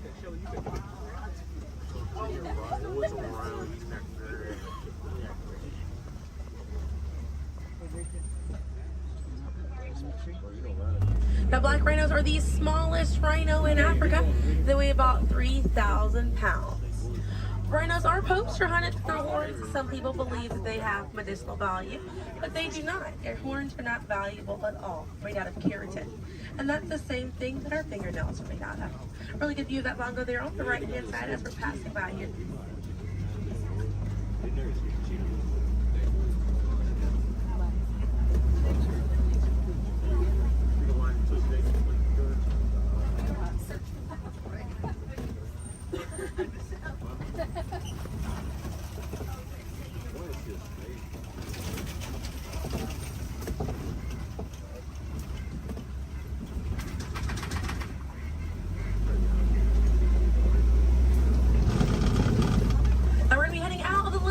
Forest, but we're going to be on our way to the Safi River, and animals in this area like to hang out in and around the water.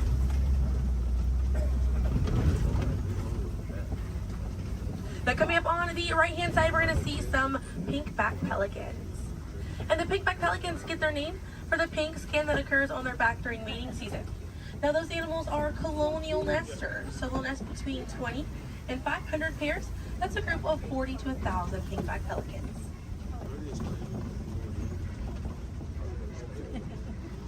A view of the Savi River coming up on the left, and we have some Nile hippopotamuses. Now a group of hippos is called a bloat, and they spend most of their time submerged in that water to avoid overheating, but they will come out to graze. And they can stay submerged in that water up to 8 minutes at a time. And instead of swimming through the water, hippos will actually walk or run along the bottom of the riverbank, helps them glide through that water right there. One of the ways you can help out your waterways is by checking your sunscreen to see if it's reef safe. Another way is just being aware of how much water that you use and trying to conserve as much as possible.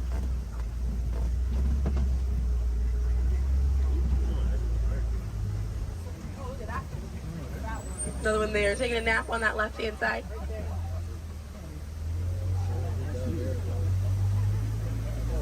Now coming up on the left, we're going to see the Nile crocodiles.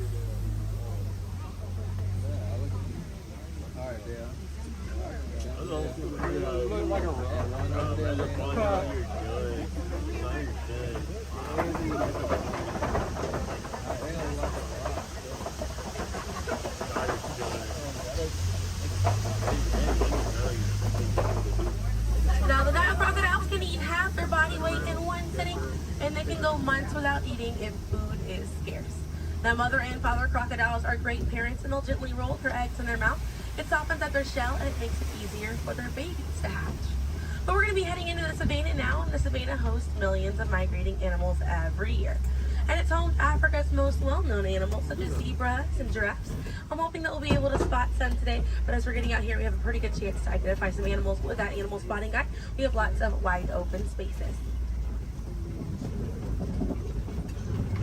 Already see, looks like I can see the elands are out there. Wondering what other animals. I'm hoping it'll be a pretty busy day out there.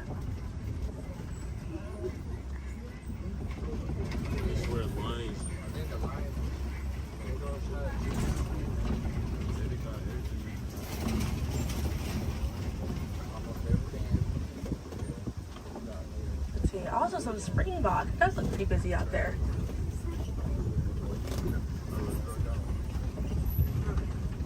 So we're still looking around here. Keep an eye on the right. They're going to be past this kind of rocky area. It's a herd of wildebeest way back there in that pathway. And the name wildebeest means wild beast in Afrikaans. And they'll travel in groups of 1.5 million, and they'll go about 500 to 1,000 miles every year. That's roughly the distance between here and New York. And during a wildebeest's great migration, they can kick up so much dust that their dust cloud can sometimes be seen from space. Now, wildebeest are very impressive animals. They're able to run about 15 minutes after they're born. But this group of trees there on the right-hand side, they're all kind of pruned underneath to the same height, and that's about as far as those giraffes can reach. Like the vegetation on these trees all around this area here. Now that's going to be the Maasai giraffe, and the Maasai giraffes have an irregular coat pattern. They don't have those clean lines around their spots like the reticulated giraffe that's on your animal spotting guide does.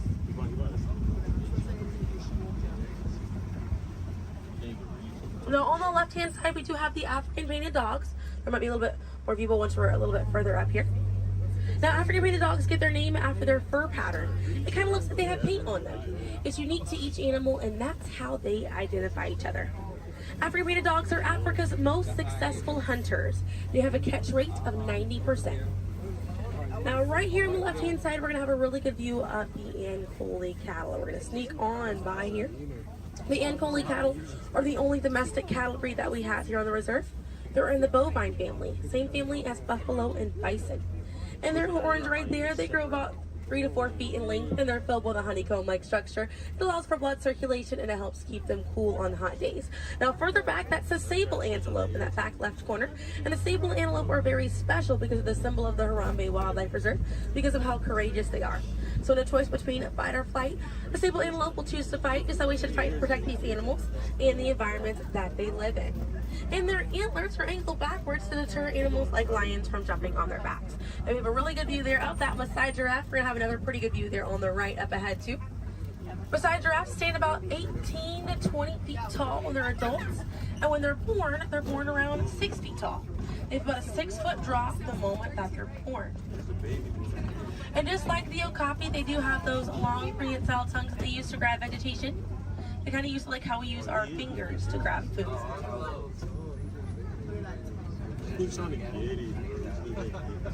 Really good view of them right there. They're actually the same number of neck bones or vertebrae in their neck as we do in ours. Theirs is just bigger.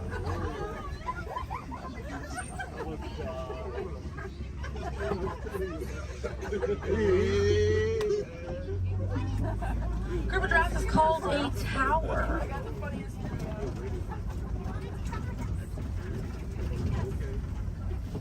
Now we're going to see on the left-hand side we have the elands. Now the elands are right next to the springbok. The elands are the tallest antelope on the reserve. They stand at 6 feet tall at their shoulder. One of my favorite eland facts is they'll make a flower crown with their antlers to impress the females during mating season. Now it's not a perfect flower crown, they'll kind of root up at plants and bushes, but it's the thought that counts. Another eland right there, a couple of elands right there. And then we have the springbok, and the springbok are the smallest antelope on the reserve. They're able to jump 6 feet straight up into the air repeatedly and about 13 feet forward. And they're a symbol of a lot of sports teams over in South Africa. Now those elands right there, they can weigh up to 2,000 pounds.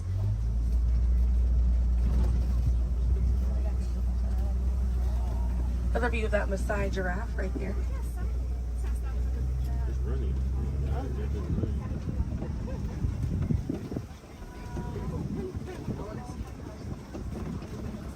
See what else we have waiting around the corner for us. Another Maasai giraffe there. But a bit big for these giraffes.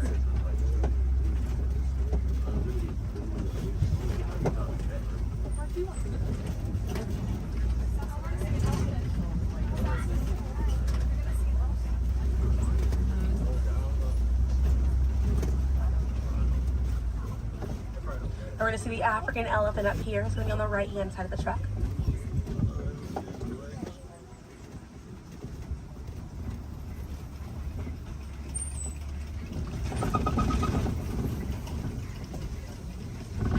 view of that African elephant there on the right hand side.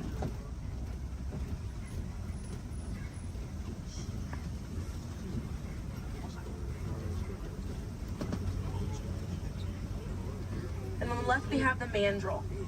That's the male mandrill on the left. Lots to look at right here. Male mandrills weigh about 100 pounds. Females grow up to 30 pounds.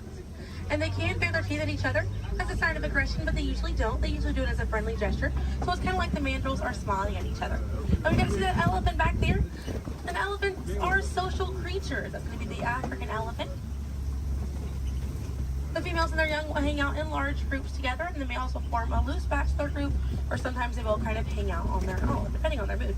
And the way that African elephants stay cool is by flapping their ears. It runs air over the blood vessels that are dispersed all throughout their ears, and it helps bring their body temperature down.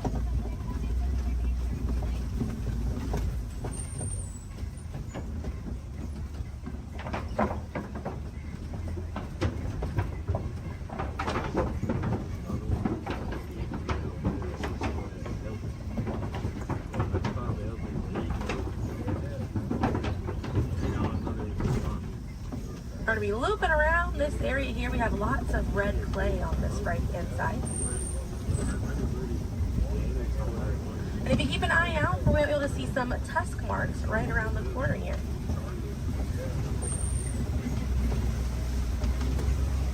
So those tusk marks on the right were caused by African elephants.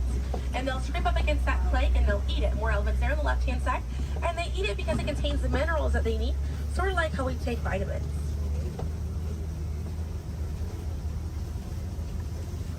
They're way off there on that left hand side, they kind of look kind of tiny from here. We'll see if we can get another view of them a little bit further out.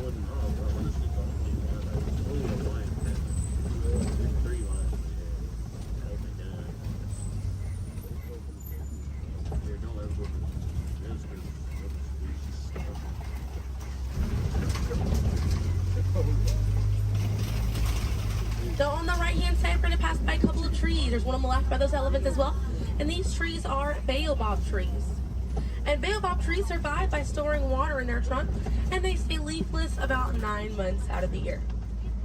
Now, baobab trees have a few different nicknames. One is the upside down tree, and the other one you might be familiar with is the tree of life.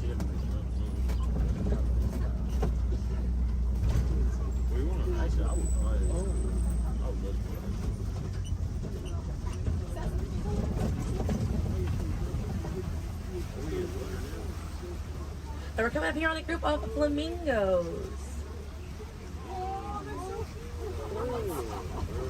Group of flamingos is called a flamboyant. So here we have that flamboyance of flamingos. Now this particular species is the greater flamingo species, and they're the lightest colored flamingo in their family. They get their color from the brine shrimp that they eat, and over time it turns their feathers pink. It takes about 1 to 2 years to get that full pink coloring right there. When they're born all gray and fluffy.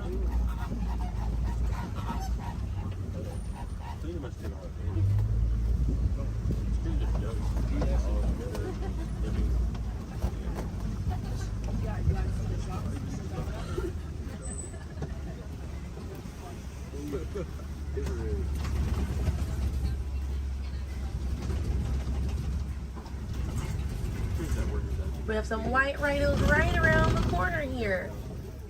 So they're going to be hanging out by a mud wallow on this left-hand side, and they'll use this mud wallow to cool off it. And they'll coat their skin in the mud to act as a natural sun protectant, sort of like how we use sunscreen. Now elephants do something very similar, and they'll fling dirt and mud on their backs as well. Just how important it is to protect ourselves outside in these environments by wearing hats, sunglasses, sunscreen. Very, very important, as well as staying hydrated. Now that white rhino right there, they weigh about 4,000 to 5,000 pounds. Group of rhinos is called a crash, and they can run at 35 miles an hour. Now on the right hand side, those are some ostriches way back there. Ostriches are the largest bird. They have wings, but they do not fly. They use those wings for balance and to help them change direction. Comes in handy because ostriches can hit speeds up to 40 miles an hour.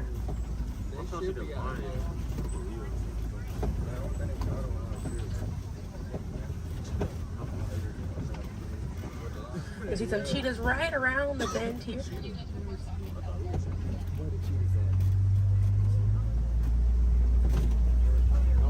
Really good view of that cheetah here on the left. Now, cheetahs are the fastest land animal. They run a little over 60 miles an hour. And they have 2 black lines on their face. Those black lines are called tear marks. And they help reflect the sun. Benefits cheetahs because cheetahs are daytime hunters. Now, cheetahs do not roar. Instead of roaring, they'll meow and they'll purr. And their claws are not retractable, so they're out all the time. Now we're coming up here on some Kopi rocks. And Kopi rocks are rocks that jut out from the savannah. And a lot of times animals like lions will use these Kopi rocks as a vantage point to kind of scope out their territory and their prey. Really beautiful view of that male lion right there. Now at full volume, their roar can be heard up to 5 miles away. And they can sleep about 16 to 20 hours a day. Really impressive view of them posing right there.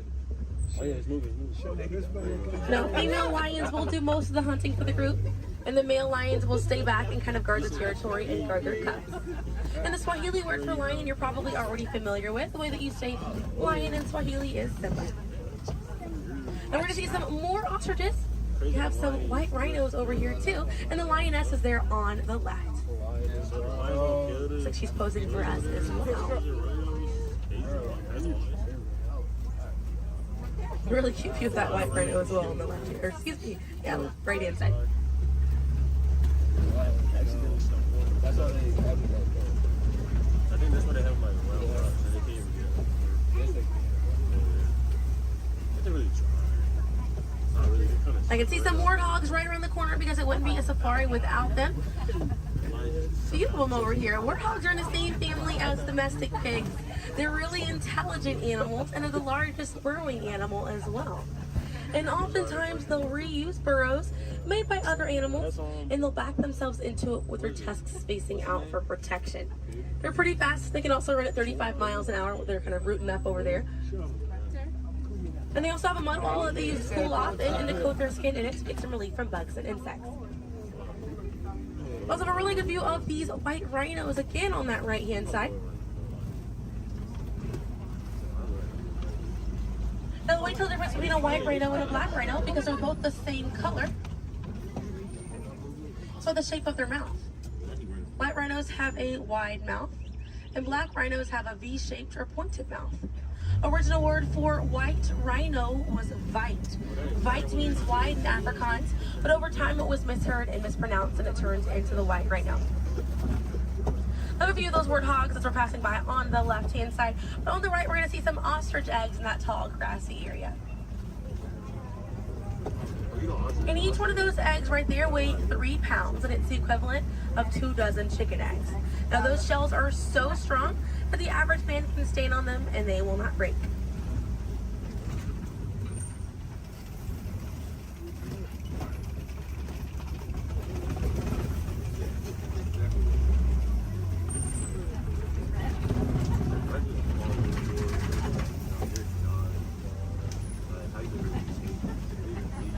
We're gonna see, looks like we have some Nigerian dwarf goats over here. And these goats are used for their dairy products, such as milk and cheese. So they take up a lot less land than cattle, so they're a bit easier on the environment, and they're very cute. Now their milk is considered high value, so selling that milk helps take away the need to rely on wildlife. Now if you do want to see some more goats today, you can head over to Rafiki's Planet Watch. They have a petting zoo area, an animators area, and a kind of behind the scenes look at Disney's Animal Kingdom. Very, very cool. Definitely check it out if you have the time.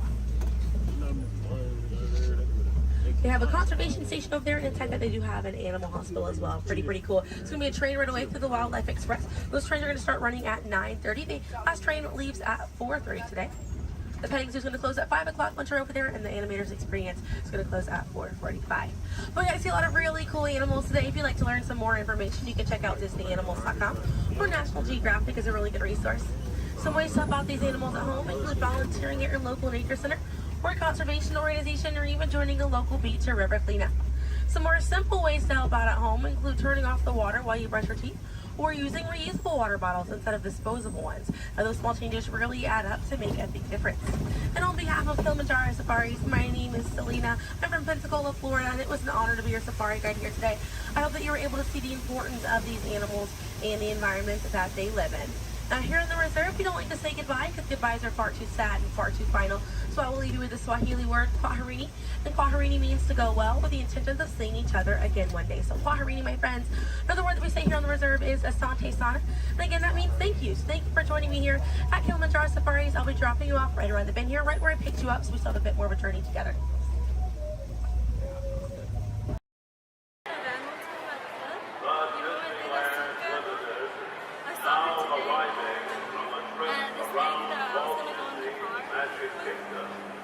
She's a mom of some guy that I used to know. It's because you guys both have the same band. That's what the mom did. She has big glasses on.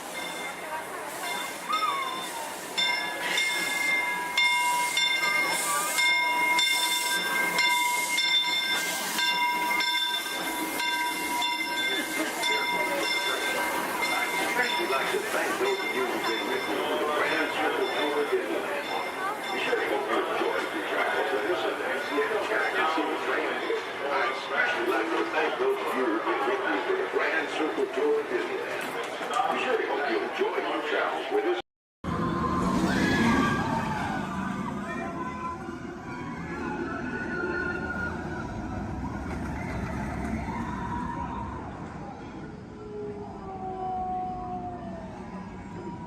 Head out, please remain seated at all times. Please keep your hands on your legs and elbows inside the vehicle, and please supervise your children.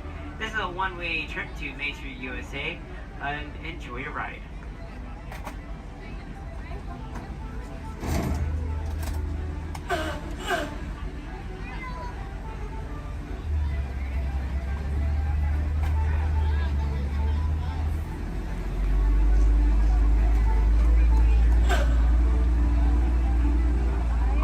Right-hand side is Sleeping Beauty Castle, your gateway to Fantasyland.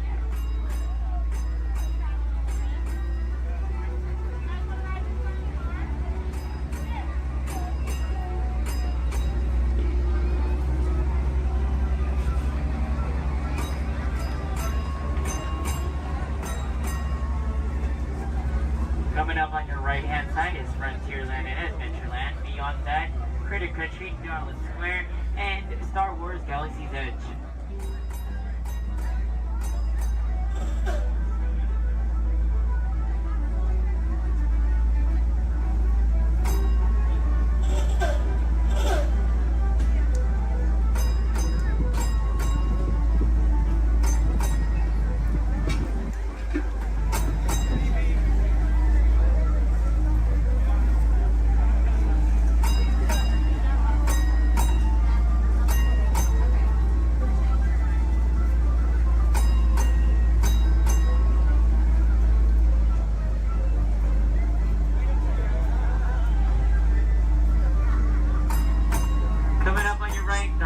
Left-hand side, and there's our first aid center, our baby care center, and our lost child center.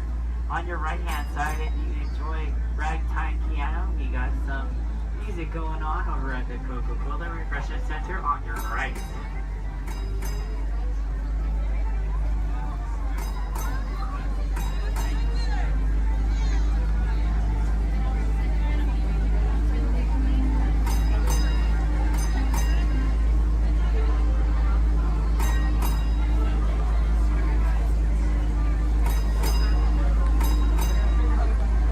If you get hot later, on your right-hand side is our Dips and Grill ice cream parlor. And on your left is Market House, where you can find our Starbucks coffee and tea. Beyond that is our locker station.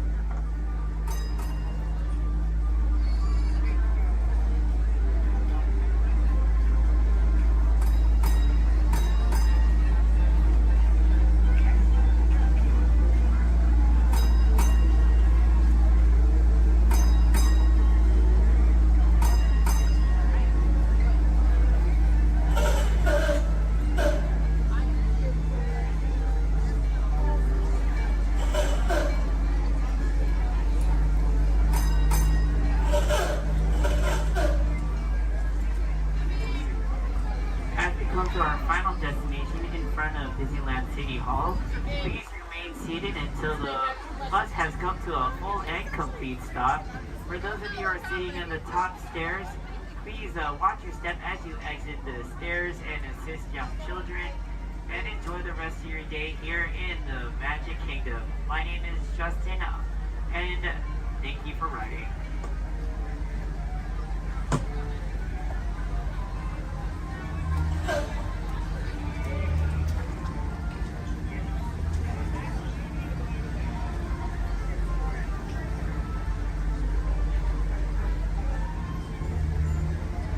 Thank you.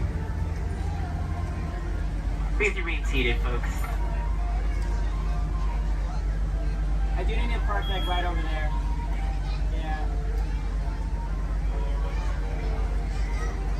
Please remain seated, folks.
Hello and welcome to Soarin'.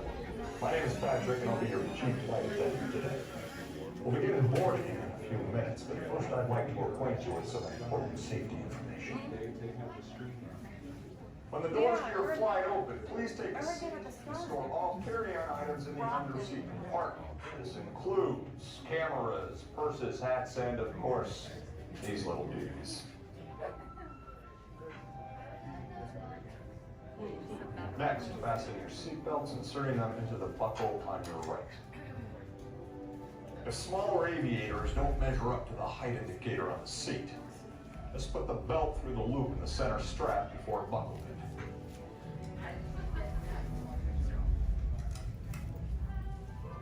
Nice work, pal. Soon you will be airborne. So if you or your little aviators have a fear of flying or of heights, you might want to wait for your party if you arrive in. Okay, let's review. That is seatbelt, carry-on item, safety strap, fear of heights, keep your hands and arms inside at all times. Anything else? Yeah. Have a nice flight. Alright, my friends, we're going to load row 3, followed by 2, then 1. Row 3, please follow me. 2, you're going to follow 3. 1, you're going to follow 2. A very special celebration right on the heels of Super Bowl 52. From the 2018 Super Bowl champion Philadelphia Eagles, please welcome Nick Foles, Super Bowl MVP.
wonderful to be out here with everyone here. I mean, we're celebrating a good time. To be at Disney World, to be a part of this, it's unbelievable. Just to see everyone, to be here, unreal. So, tell me, your fans have lined the parade route from start to finish. What do you have to say to them? I mean, Philly fans are everywhere. I mean, there we go. Hey, yeah, it's all right to yell. We're world champs. It's all right to yell. We're world champions.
sudden change in the state of the wind. Ocean storms, climate and destructive to us, but to nature, it's about living the cycle of life.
much alive.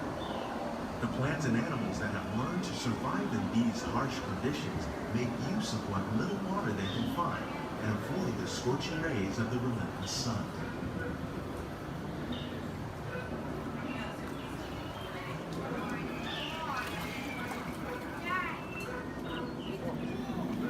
The American prairie once appeared as desolate as the desert, but over time, rainwater and nutrients gradually penetrated the hard surface of this land. Even the hooves of the muddy buffalo helped create the rich soil that one day become home to the American farm.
Discovering better ways to grow food that will assure human and environmental well-being.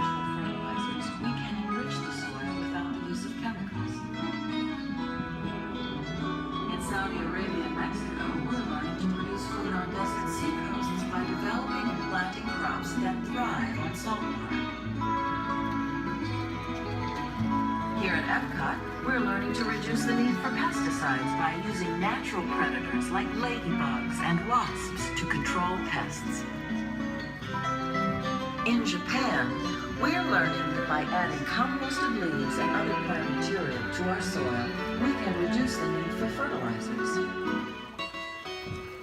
In farmlands across America, we're learning that by plowing under vegetation containing natural fertilizers, we can enrich the soil without the use of chemicals. In Saudi Arabia and Mexico, we're learning to produce food on desert seacoasts by developing and planting crops that thrive on saltwater.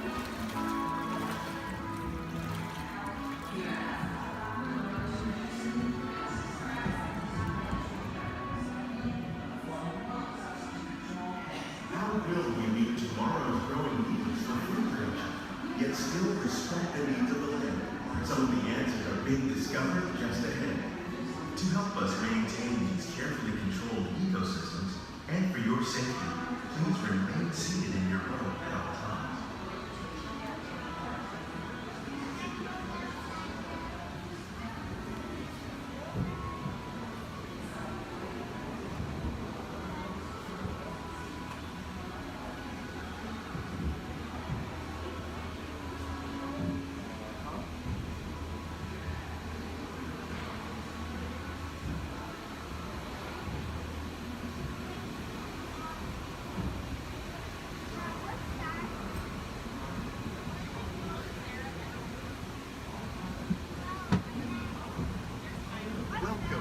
Laboratory, where scientists from Epcot and the U.S. Department of Agriculture are exploring innovative ways to produce bountiful harvests now and into the future.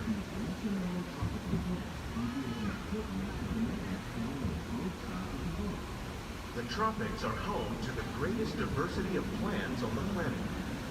Many of these, like papaya, bananas, cacao, coffee, and rice, are well known around the world. These are just a few of the edible plants that have been an important source of nutrition for people living in the tropics. Many are rich in vitamins and minerals, while others are well adapted to growing in less than ideal conditions. Some, like the water lily, thrive in wet, swampy areas and waterways. All parts of this plant, even the flower petals, are edible. The starchy root of the plant has long been used to make flour for baking.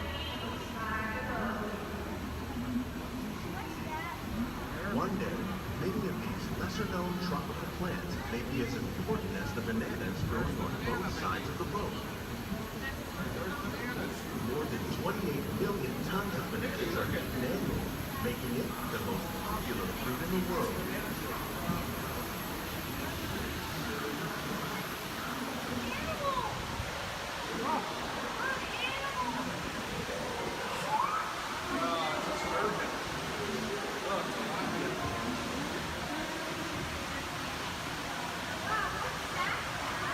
When we mention farming, you probably don't think of fish, but fish farming for our purposes accounts for nearly half of all seafood consumed globally. These are fast and active, like the ones you see here, are three of the more popular crops raised by fish farming. The sustainable system we're using here recycles the water in the tanks. As a result, we're able to save millions of gallons each year. Our small fish farm produces nearly 5,000 pounds of fish each year to serve in restaurants around the nation. Innovations like this can play an important role in our efforts to reduce chemical harvests and still protect natural resources. Shrimp. That's a big shrimp.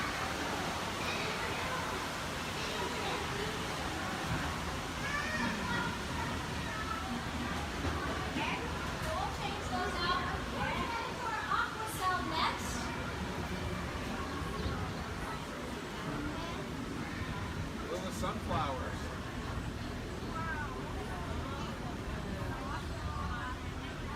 While there are more than 50,000 edible plant species in the world, most of us are only familiar with the handful that make up our everyday diet. The common grains growing here, wheat, maize, sorghum, and millet, plus rice, account for nearly 2/3 of our global food consumption. Learning how to increase yields of these staples is an important goal of research around the world. A blue agave. A monkey puzzle tree.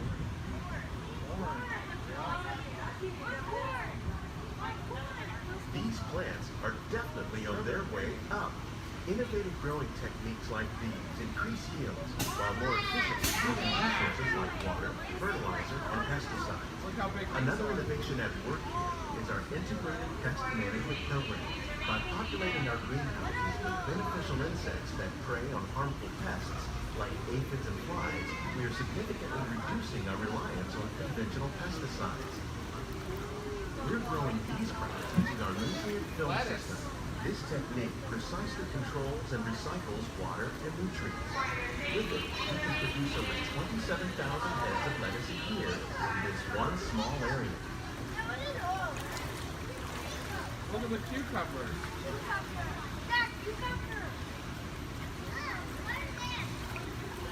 Look at the strawberries. Some of our best ideas have been inspired by nature, like these fruit and vegetable trees. By growing these ground plants vertically, we can increase yields and better control diseases. These crops taste as good as they look. In fact, we serve more than 15 tons of produce from our greenhouses in restaurants here at the Land every year. Look at the jalapenos. That's a great idea.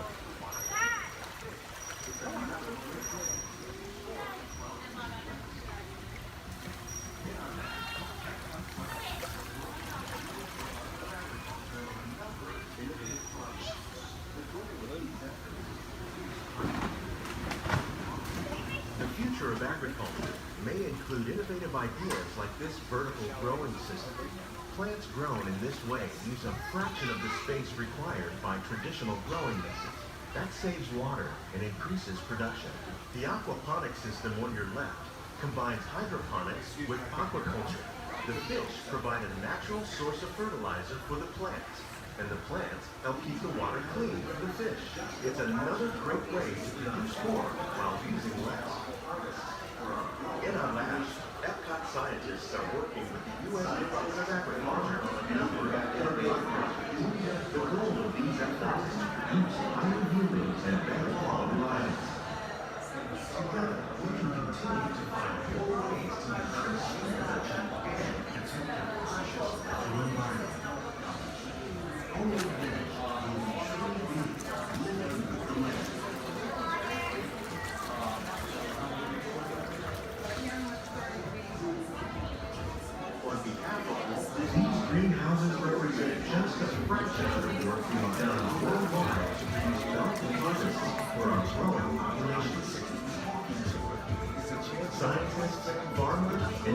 backyard gardeners are doing their part to improve the quantity and quality of foods that we all rely upon. Yet, we can continue to find more ways to increase food production and protect our precious natural environment. Only then will we truly be living with the land.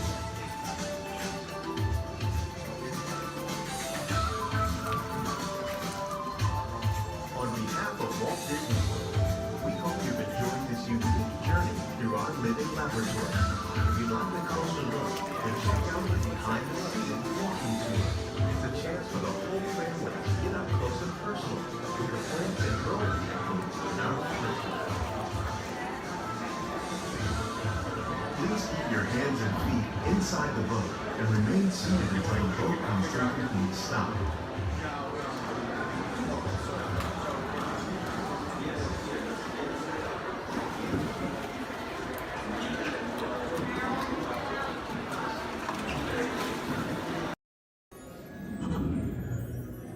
Oh boy! Oh, steady! Whoa! Hi, Musketeers! Well, here we go again, so hang on. Anything goes. You ready? And let the show begin! Here's my pal Walt to tell you how the magic is made. There's a lot of satisfaction in developing ideas into reality. When we consider a new project, we really study it. Not just the surface idea, but everything about it. And when we go into that new project, we believe in it all the way. We have confidence in our ability to do it right, and we work hard to do the best possible job. There's really no secret about our approach. We keep moving forward, opening up new doors, doing new things, because we're curious. And curiosity keeps leading us down new paths. We're always exploring and experimenting. Everybody ready? Then on with the show! Thank you. Uh-oh, we got company.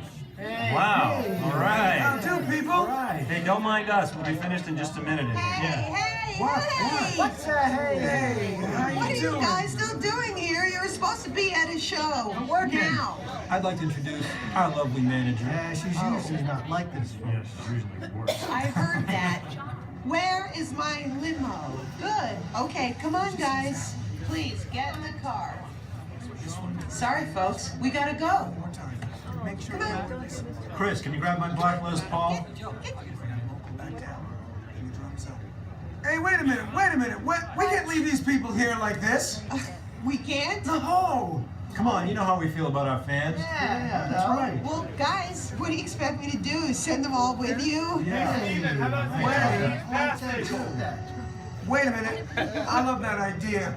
How about some backstage passes? Oh. Yeah. Come on. Make it happen. Give me some. Okay, I'll make it happen. Now get out of here. I need all of you. See ya. Have a nice ride. Hi, Sal, it's me. Listen, I'm gonna need a bigger car. Make it a stretch. In fact, make it a super stretch. Great. Excuse me. Okay, folks. Look, the show is all the way across town, but I got you a really fast car. Got an important transmission coming in. Hey, what's up, number 4? Our cosmic generator has been stolen. What? How? Why didn't we think of that? That thing's gotta be worth a fortune. I am Groot? Good question. Yeah, who do you think took it? Perhaps that really big man outside your ship. That is a big man. I need to alert Miracle Prime. That's not creepy at all. This species has failed. Wait, whoa. We didn't even know there was a test. He's got the cosmic generator, and he's creating a new jump point. Jump point to where? It's some kind of mutant jump point. It's going back to the dawn of time. Dawn of time, why? To erase an error. Well, that doesn't sound good. Your time is over. Wait, what do you mean? What do you mean that's so vague? The jump point is closing. Hey, Nova Dude, you're Nova Corps need to follow that whatever it is until we get there. We can't. Our power's down, and I've got to get these terrorists onto evacuation shuttles. I got it. I reprogrammed the shuttles to follow him through the jump point. What? Look, they're our only chance of keeping track of that whack job until we get the cosmic generator back. Piece of cake. Wait! There's cake. Where's this cake? The odds are impossible. Yep. But it's our only shot. Good luck. Are you sure you can control it? Come on, it's me. I got this. We're all toast. First there was cake, now there is toast. This plan is making me so hungry. Terrence, listen up. You need to...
Please hold on to the handrails throughout our journey and stay clear of the doors. For the comfort of others, no smoking please. Thank you. As we turn south, you can catch a glimpse of the spires of Space Mountain in the Magic Kingdom. Nearby is Disney's 8th-ranked contemporary resort. Oh no. Oh no. Oh no, no, oh no, no, no, no. Look at.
While your group is together, now is a great opportunity to pick a time and place to meet and to become separated in the park. If you should need any assistance, please go to Guest Relations, located in Interventions East. Guest Relations can also assist you in making dining arrangements, provide special tours of Epcot, or make other suggestions for planning your visit to Walt Disney World.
We are traveling to Epcot, where nations celebrate human achievement and potential.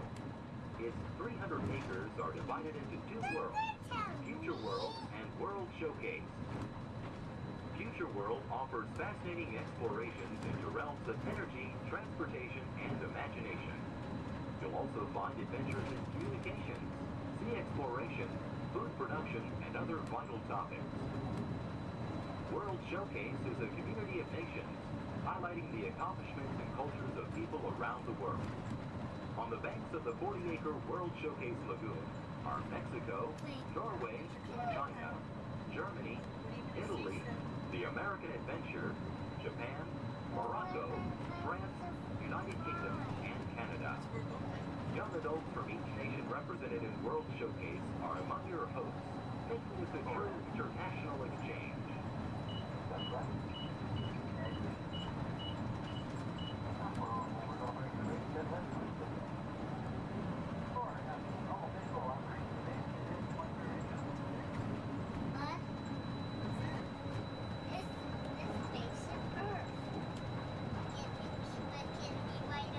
Beyond the trees ahead and to the right-hand side of our forward motion is Spaceship Earth.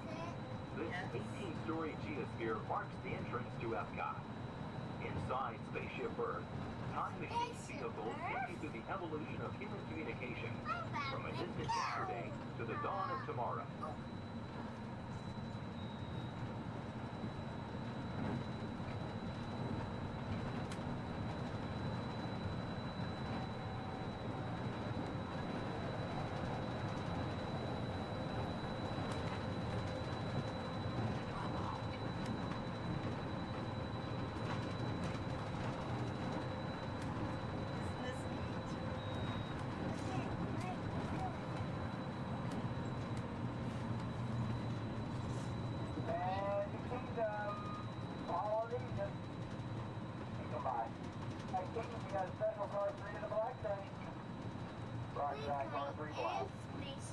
Coming up behind Spaceship Earth is Innovations.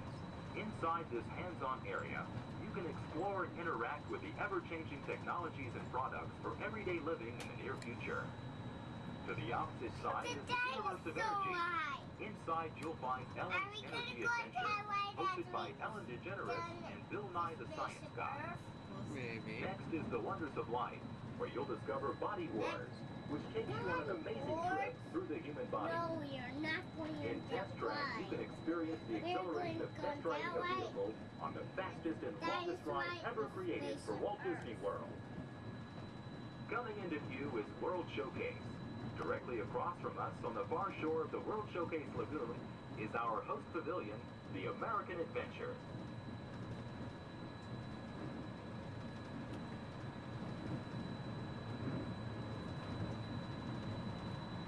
I'm still thirsty. Well, I'm sure we can find something for you to drink.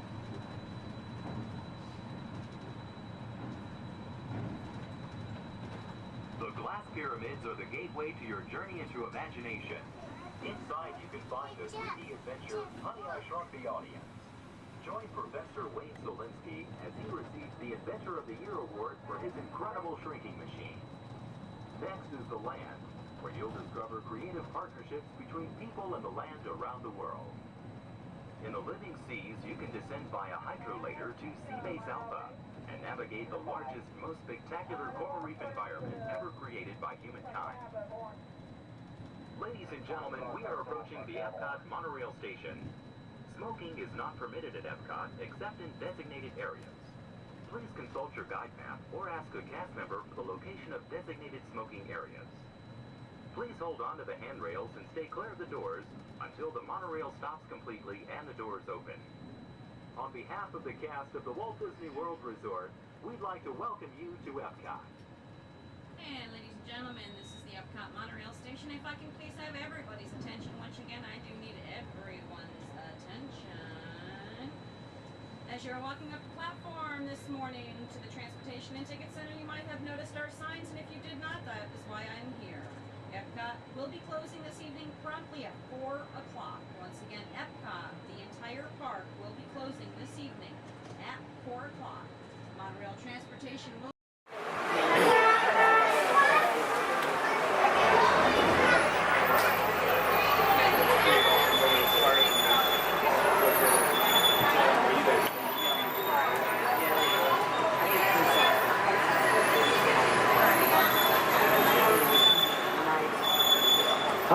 My name's Don, and welcome aboard. We're heading into the backlot of Disney's Hollywood Studios. This production area was built in 1988 as a Florida counterpart to the Walt Disney Studios in Burbank, California. We included sound stages, recording studios, high-tech editing rooms, all the tools needed to create movies, TV shows, and radio broadcasts. We've even got our very own water tower, too. It's up ahead on the left side of our shuttle. We call it the Earful Tower. It's inspired by the water tower Walt Disney had built for his Burbank studio in 1939. Our Florida tower stands a lucky 13 stories high, and we added our own creative touch, a giant set of Mickey Mouse ears. If you wanted to wear those ears, you'd have to have a hat size of 342 3/8. Up ahead, after the next bend in the road, you'll have a perfect opportunity to take a picture of this famous icon. In the world of entertainment, every project starts with a screenplay and a lot of creative ideas. A production studio is where the ideas of writers, producers, and directors are transformed into an on-screen reality. Within these huge spaces, filmmakers can literally create their own worlds. Our Florida sound stages are soundproof, weatherproof, and most importantly, air-conditioned, all vitally important for the cast, crew, and equipment. Many of the crafts needed for filmmaking are located right here on the lot. On the left, we have our own greens department. It grows flowers, trees, shrubs, and topiaries. A few well-placed plants can cover up empty spots in the set and add a touch of natural beauty to a scene. On the right are two of the aircraft from the 2001 blockbuster hit Pearl Harbor. These exact full-scale replicas of P-40 fighters were used in the special effect fight sequences. Of course, many of the planes we saw flying through the aerial battles or sitting on the ground weren't real at all. They were created entirely within a computer. Oh, keep your cameras focused to the right. We're coming up on that perfect angle of the Earful Tower I told you about. It's a true masterpiece.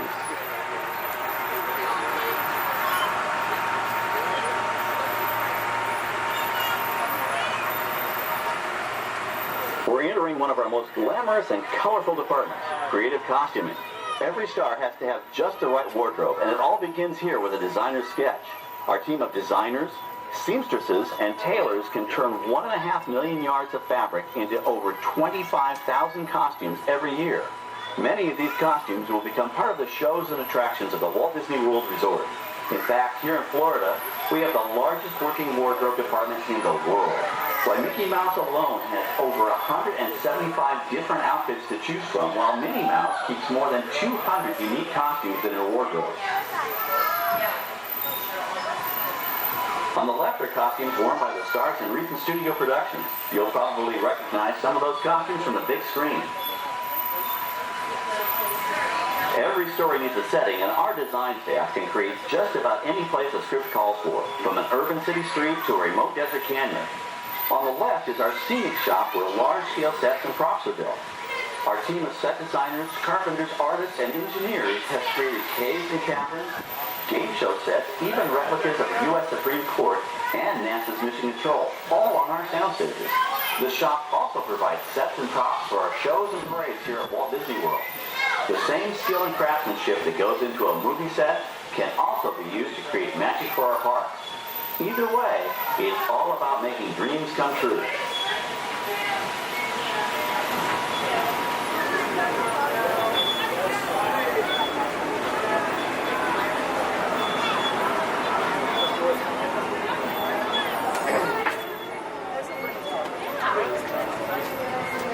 Now we're entering a zone we call the Boneyard. It's an outdoor storage area for oversized props and vehicles. Cars, trucks, boats, planes, we often save these props in case we need them for future productions. In this backlot collection, you may find real working vehicles, non-working mock-ups, and even large-scale miniatures used in special effects shots. Large-scale models create a more convincing illusion on camera. We even place small cutout passengers in the windows of the plane.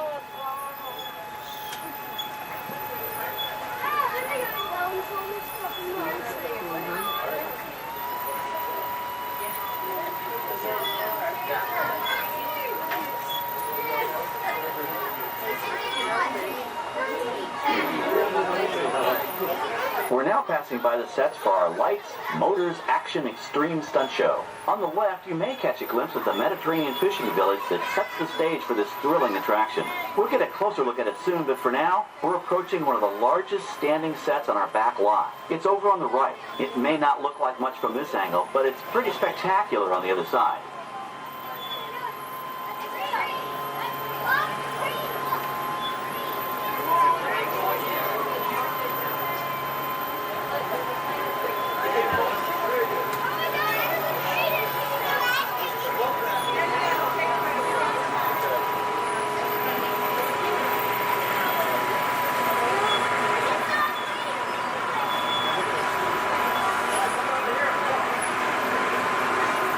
This is great, folks. The production crew has just given us clearance to enter the set. Hello, Backlot Tour. I'm Amy, a production coordinator here at the studios. I can see your shuttle heading toward our canyon set. I've given your driver permission to come in and take a look around. I'm up here with our effects crew, and we're getting ready to shoot a test sequence. Oh, on the way in, you're going to be crossing a wooden bridge, and things may get a little bumpy, so please, hold on to your belongings, especially hats, cameras, and glasses, and keep an eye on any small children in your party. And of course, please remain seated at all times. Welcome to the set. As you can see, we brought the bare, dry deserts of Southern California to green, typically humid Central Florida. This set is based on real locations that our production designer took pictures of. Our set crew spent about 6 months building the canyon, but we've used it for a number of TV shows and specials over the years. For our upcoming production, the script called for a tanker truck. We found this one in our boneyard, but it was too big to drive into place. So we picked it up with a crane and set it down here. We're up on the overhead platforms, and I see our director has arrived. As soon as the rain effect is ready, we'll begin the sequence. This sudden shower is really just a special effect. We've rigged up a series of water nozzles just above your trim. The water sprays in a crisscross pattern to create a sense of depth. But this storm only covers the first few feet.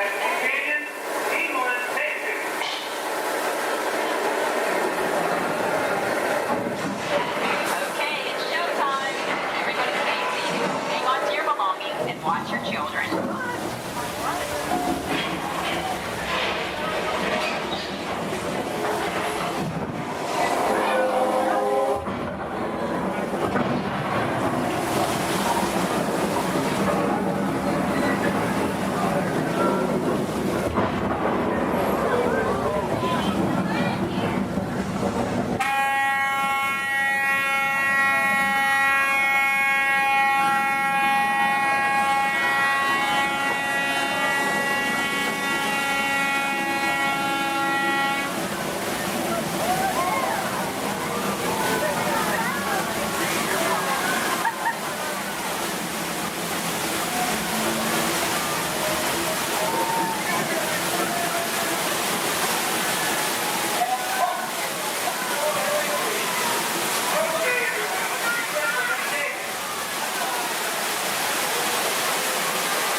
water through air cannons for an extra dynamic effect.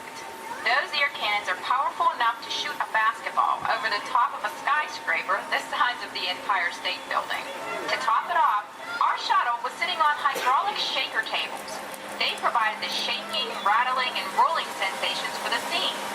The entire sequence can be reset in 3.5 minutes. That's just enough time to bring in the next shuttle. Well, I've got to get ready for our next take. Thank you all for being part of the action. Hey, I'm needed back on the set, so enjoy the rest of your tour. Okay, well, thanks, Amy, for giving us access to the set.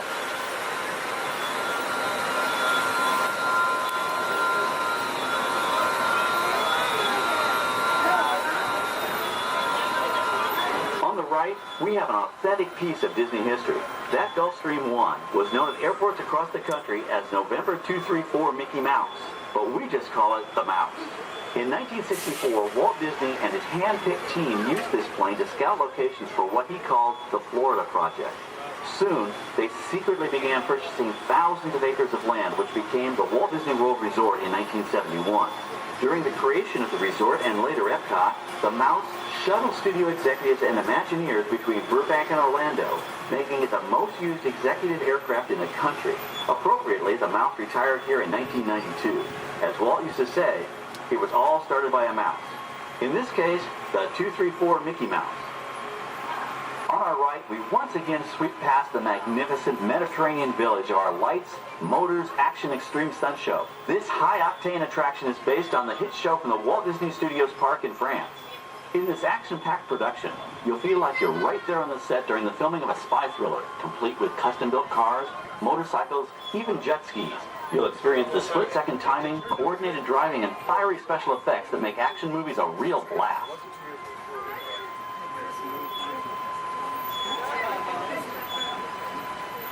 The staging area to our right is known as Acceleration Alley. Here, the custom-built stunt show vehicles rev their engines up to 70 miles an hour before making their high-speed entrances onto the stage for our lights, motors, action extreme stunt show. Of course, these are professional stunt drivers. We hope you'll enjoy their daring driving skills, but please, don't try them yourself.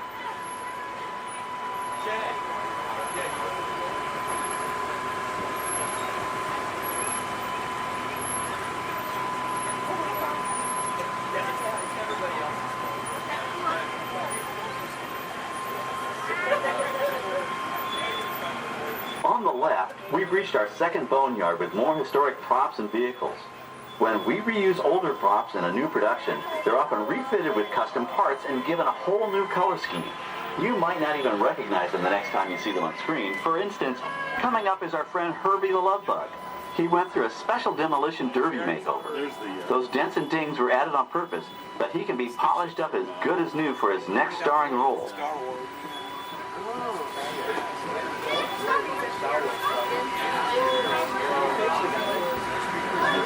On our right, we now have a very different view of the fishing village set. From this point of view, you can see that there is no inside of the buildings. They are just false fronts or facades. In the movie business, set builders only create what the camera has to see. It's an old movie trick dating all the way back to the silent era. To add to the sense of realism and avoid the cost of set building, many of today's television shows and movies film on location in cities and towns across the U.S. But out in the real world, you've got to contend with noise, traffic, crowds, and various visual elements that may or may not belong in your film. Here on the backlot, we can avoid these problems because we created our very own flexible urban environment. Our Streets of America facades can stand in for a small town or a giant metropolis. As we come around the last corner on our route, you'll see the skyline of New York City in the distance. It's really a series of painted flats, expertly designed to fool the eye and the camera. We can dress and decorate these streets to look like any city we want, from Chicago to San Francisco. Depending on the choice of vehicles, props, and costumes, we can even turn back the clock and set our story in a different time. And what's more, these sets are built with Florida weather in mind. They're made to withstand 100-mile-an-hour winds. You're welcome to visit our Streets of America anytime during your visit today and get an up-close look at the skills of our set designers and builders. We've just about reached the end of our tour. Our final stop is the American Film Institute Showcase, where you can see the actual costumes and movie props used in some of Hollywood's most famous films. There are some pretty amazing items in there, so feel free to take all the time you like. Please stay seated until our tram comes to a complete stop and check around you for any personal items that may have fallen during our trip. Well, as they say in Hollywood, that's a wrap. Thanks for joining our backlot tour, and we hope you'll come back to visit us again soon. All right, we're going to stop up here in just a moment. I'll open these doors. I'm going to exit out through those blue automatic doors into the AFI showcase door. Awesome, thank you for volunteering for being our flotation devices. Does anybody think that the captain should go down with your ship? Raise your hand. Awesome, sir, what's your name? Jim, thank you for volunteering for being the captain. I'm a skipper. I skip out at the first sign of danger. All right, and we are clearly out of my mind. Everybody turn around, wave goodbye to the dock. Now wave goodbye to the nice people on the dock. Now wave goodbye to the skippers. Bye, skippers. You're never going to see them again. All right, ladies and gentlemen, my name is Skipper Jason. For your safety and mine, please remain fully and completely seated, keeping all hands, arms, legs, feet, small children inside the boat at all times. Now, not only am I your jungle cruise skipper, I am also your dancing instructor, your cruise director, your lion tamer, your alligator wrestler, and if you don't laugh at my jokes, swimming instructor. Alright guys, we're starting off right here in the Amazon rainforest where it rains 365 days a year. That's almost every single day. That's what makes these bugs larger than life. These beautiful Amazon butterflies, ladies and gentlemen, their wingspan can go anywhere from 12 inches up to a whopping 1 foot. That makes them the rulers of the jungle. True monarchs, true monarchs. And over here, ladies and gentlemen, we have Inspiration Falls. Now, I am told the longer we stare at Inspiration Falls, the more and more we are inspired to go deeper and deeper into the jungle. Everybody say, ooh. Everybody say, ah. Everybody say, ooh, ee, ooh, ah. No, I'm just kidding. Go do that, folks. Anyway, so much inspiration, we are going to not only change rivers, but jump continents. We are now on the continent of Africa along the Congo River. Now, we're going to see how far we can go in this boat with me behind the wheel. Who here wants to see the world-famous Jungle Book? Raise your hand. Awesome, everybody. Because there it is. Now, up here at the beach, ladies and gentlemen, I have arranged for you a welcoming pygmy party. There's going to be music, dancing, singing, eating, drinking, all sorts of fun, all sorts of game, all sorts of craziness, all sorts of... Oh, I can't see anybody canoe. Guys, the jokes are only going to get worse from here, I promise. I wonder what might have scared off my friends, the pygmies. Anybody see anything that might have scared them away? Yes, that giant python could have done it, princess. They can grow up to 33 feet in length, but don't get too close. They can develop a crush on you. They're really friendly. So let's stop by my base camp, guys, and pick up some supplies. Oh. This is what happens, guys, when you leave your door open in the jungle. You get unwanted house guests, and they break every single thing that you own. Good news, though, guys, they got my Jeep to turn over. I wonder if they used a monkey wrencher called 888. All right, ladies and gentlemen, we are now cruising along the Nile River. It is the world's longest river. It goes on for miles and miles and miles. If you don't believe me, you are in... False. You're in disbelief. We are on the Nile River. Right over here, ladies and gentlemen, is Jimbo. He's an African bull elephant. I taught him some tricks. Jimbo, speak. Jimbo, speak. Okay, we're getting the silent treatment. That's fine, that's fine. Esmeralda, speak. Really? What did I do? Come on, guys. Get with the program. There they go. All right, right over here, guys, we got the sandstone rock formation. A lot of people take it for granted, but I think it still rocks. It's one of our bolder attractions here in the jungle. Now, ladies and gentlemen, we got the wildebeest, we got the giraffes, gazelles, impalas, zebras, and lions. Hey, guys, those zebras in the back, they are the oldest zebras on property. You know how I know that? They are still in black and white. Don't worry about that zebra with the lions, everybody. He's just dead. Dead tired. Dead tired. All right, ladies and gentlemen, over here we're going to say hi to one of my oldest friends in the jungle. Her name is Ina. So as we go by, I want everyone to wave and say hi to Ina for me. Here we go, everybody. Say, hi, Ina! By the way, Ina is the zebra in the back. It looks like those guys on that tree are in some trouble. Oh, boy. All right, ladies and gentlemen, we are now cruising along in crocodile country. Crocodile country, there's a lot more dangers than just crocodiles. There's monsoons, there's rapids, and there are these giant things called waterfalls. So if you guys see a waterfall, point it out for me so we can avoid it. We don't want to go over it just yet. We want to go through it later. What's that? Where? Where? Oh, that is Schweitzer Falls, ladies and gentlemen, named after the late great Dr. Albert Falls. As we go by, I want everyone to lean. Lean. Lean. Don't worry about looking stupid. I'm doing it for you. Lean. Lean. Lean. And we will make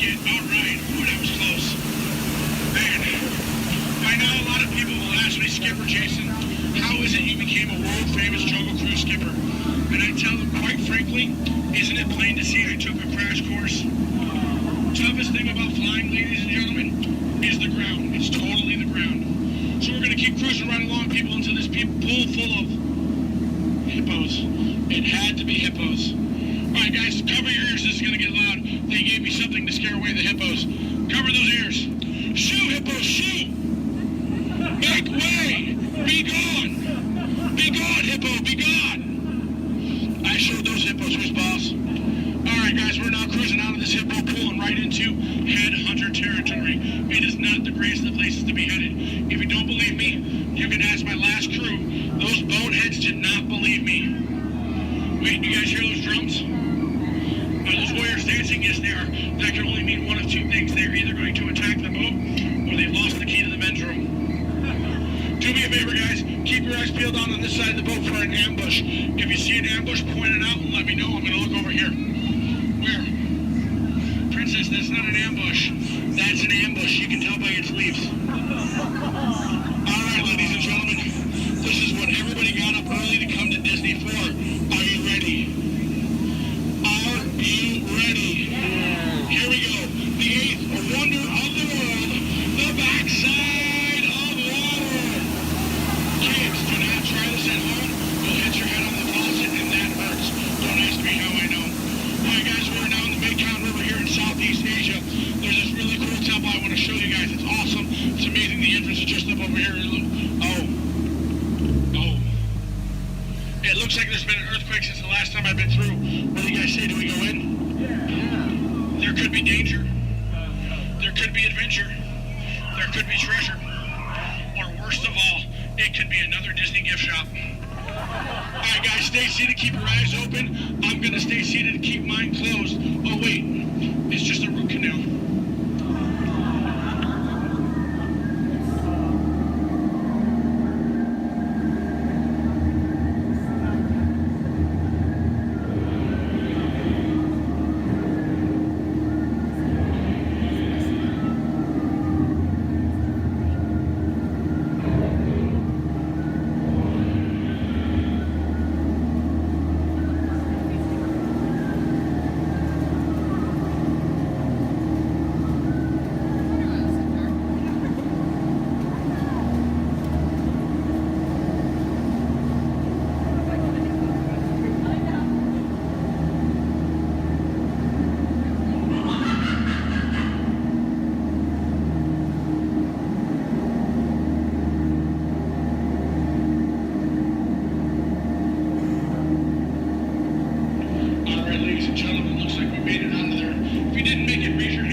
Trader Sam, ladies and gentlemen, is our head salesman of the jungle. Now, sales have been shrinking, but he's got a great deal for you. 3 of his heads for the price of 1 of yours. Any way you slice it or dice it, you're going to come out ahead. Do we have any takers? No? It's all right, guys. It's all right. Now, ladies and gentlemen, when we get up to the dock, we're going to rope this boat. When we rope this boat, stay seated till I give you guys the all clear. When I give you guys the all clear, then I want everyone to stand up together. That does 2 things. 1, keep the boat balanced, and 2, look like you're giving me a standing ovation. At that time, I want you guys to clap, yell, holler as much as you possibly can, because then it looks like not only did I do my job, but it'll also help out my self-esteem. When you guys go to exit out the boat, you are on my jungle side, you will stand up, exit out through the back. You here on my dock side, you will stand up, exit out through the front. At no point in time do you ever cross those crates in the center. It is not a crate idea, it is very disgraceful. I don't go to your house and cross your crate, so please don't cross mine. Once again, guys, it's also a tripping hazard. You might trip, fall, and that'd be 2 bad trips in one boat. I'm only responsible for the first. Now, guys, I really want to thank you guys for joining me out in the jungle today, but most of all, I want to thank my legs for always supporting me. I also want to thank my arms for always being at my side, and I really do want to thank my fingers and toes because I can always count on them, always. All right, ladies and gentlemen, out of all my crews today, you guys have been my first. Yeah, you've been my first. Now, you guys have been obviously the most recent. Now, guys, you've been awesome, you've been amazing, and pretty soon you're going to be outstanding on that dock. Alright, guys, here we go. Once again, guys, for your safety, please remain fully and completely seated, keeping all hands, arms, legs, feet, small children inside the boat. Linda, Skipper Linda, what are we teaching that rope today? 2 plus 2, okay. Now, we're gonna wait. Linda has been practicing for like years. She's been training for months.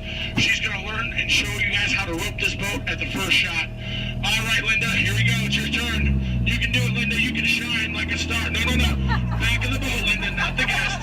Stay seated, guys. Stay seated. So now we're gonna teach this rope about 2 plus 2. Now, in some cases, rope secure. A lot of people think 2 plus 2 equals 4. But in some theories of math, people say 2 plus 2 equals 3. Or 8, or 12. But I say you're done. Let's go. Rope's done. Everybody out of my boat. Bye, guys.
Now give me an angle. You're going to do a little fight demonstration with one of my stuntmen. All right? Turn around. Here he is. My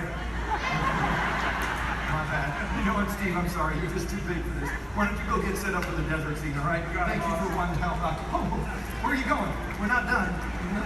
We're not done yet. He was a little big, right? Scared you a little bit? Sign that waiver, all right? You're good. You're good. Let me see if I can find you somebody a little bit more your size to pick on. Hey, Devin. Yes, sir. Come on over here. So I'm doing a little fight demonstration for our guests, and I've got a volunteer. RT, this is Devin. Thinking something real simple. Okay. Basic, all right? Nothing too crazy. Just listen to her. Do exactly as she says. I've actually got to go over notes. I'll be right over here when you need me. No problem. I'm like, hi. Okay, thanks for helping. So I guess I'm going to show you a few things. I'll make it super easy, but tell you what, let's turn around. We're going to face this way, and you're just going to stand right here and facing me. Just like, try not to move. I'll do everything, okay? Okay. All right, you guys. Well, when we're doing fight routines, taking a punch, it really is just as important as throwing one. Sorry, okay? I'm so sorry. I'm really okay. Okay, no, you look alright. Okay. Well, as you guys can see, you really can't get hurt if you don't have the right timing. Sir! Okay, I think I know what's happening. You're moving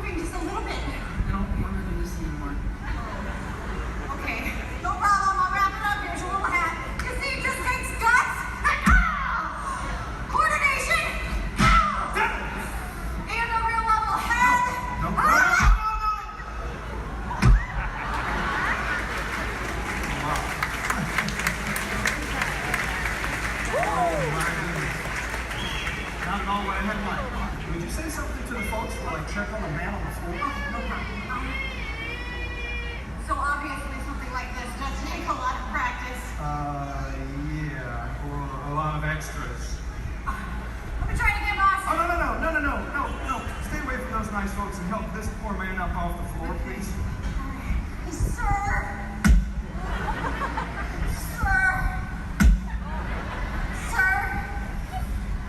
Ladies and gentlemen, that is indeed one of my stuntmen. Give it up for Mr. R.T.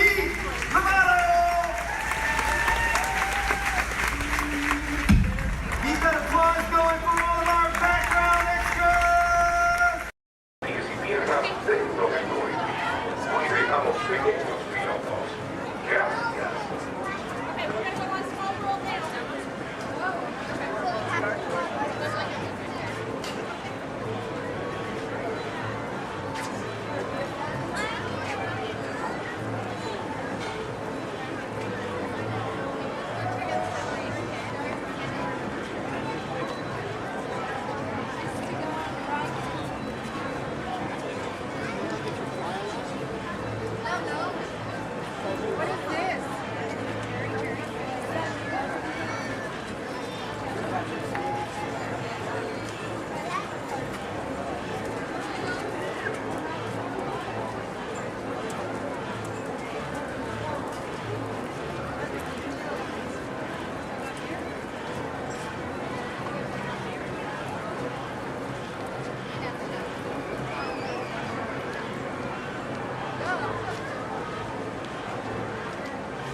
We are ready to fly. Attention all pilots. To ensure 6 flights, remain seated with your seatbelt fastened. Keep your hands, arms, feet, and legs inside. That leads to provide the other pilots. To make your rocket ship fly higher, pull back on the control lever in front. To descend, just push the control lever forward. Thank you. Pilots, prepare for liftoff. Para su seguridad, permanezca sentado por el cinturón de seguridad ajustado y mantenga su mano para sus pies y piernas dentro del cohete. Hoy dejamos pequeños pilotos. Gracias.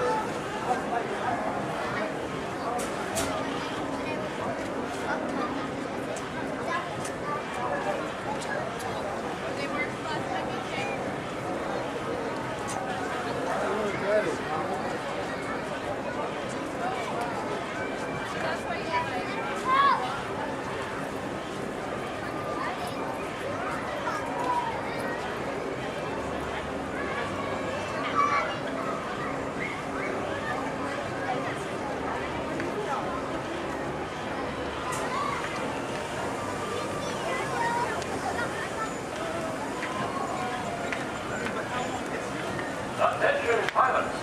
Rocket ships have initiated landing procedures. Please remain seated until your rocket ship comes to a complete stop. Then follow the arrows to the flight deck. Happy landing. This is Starport 75. Or as we locals call it, Space Mountain. Our high-speed rocket port to distant deep space destinations.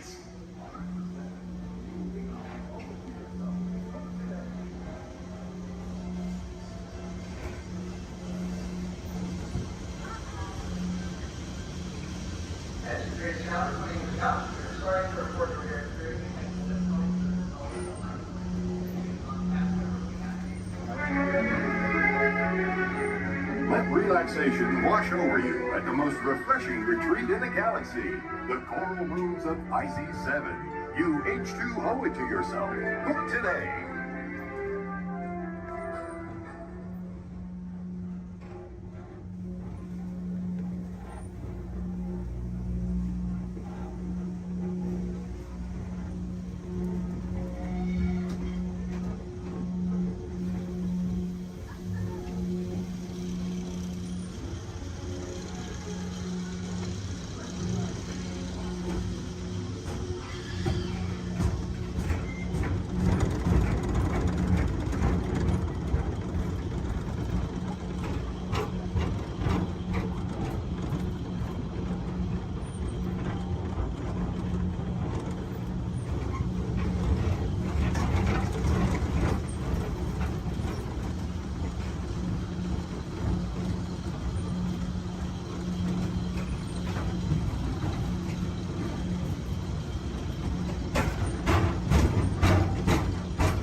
Please use the doors located to your right. You'll exit directly to Sea Base.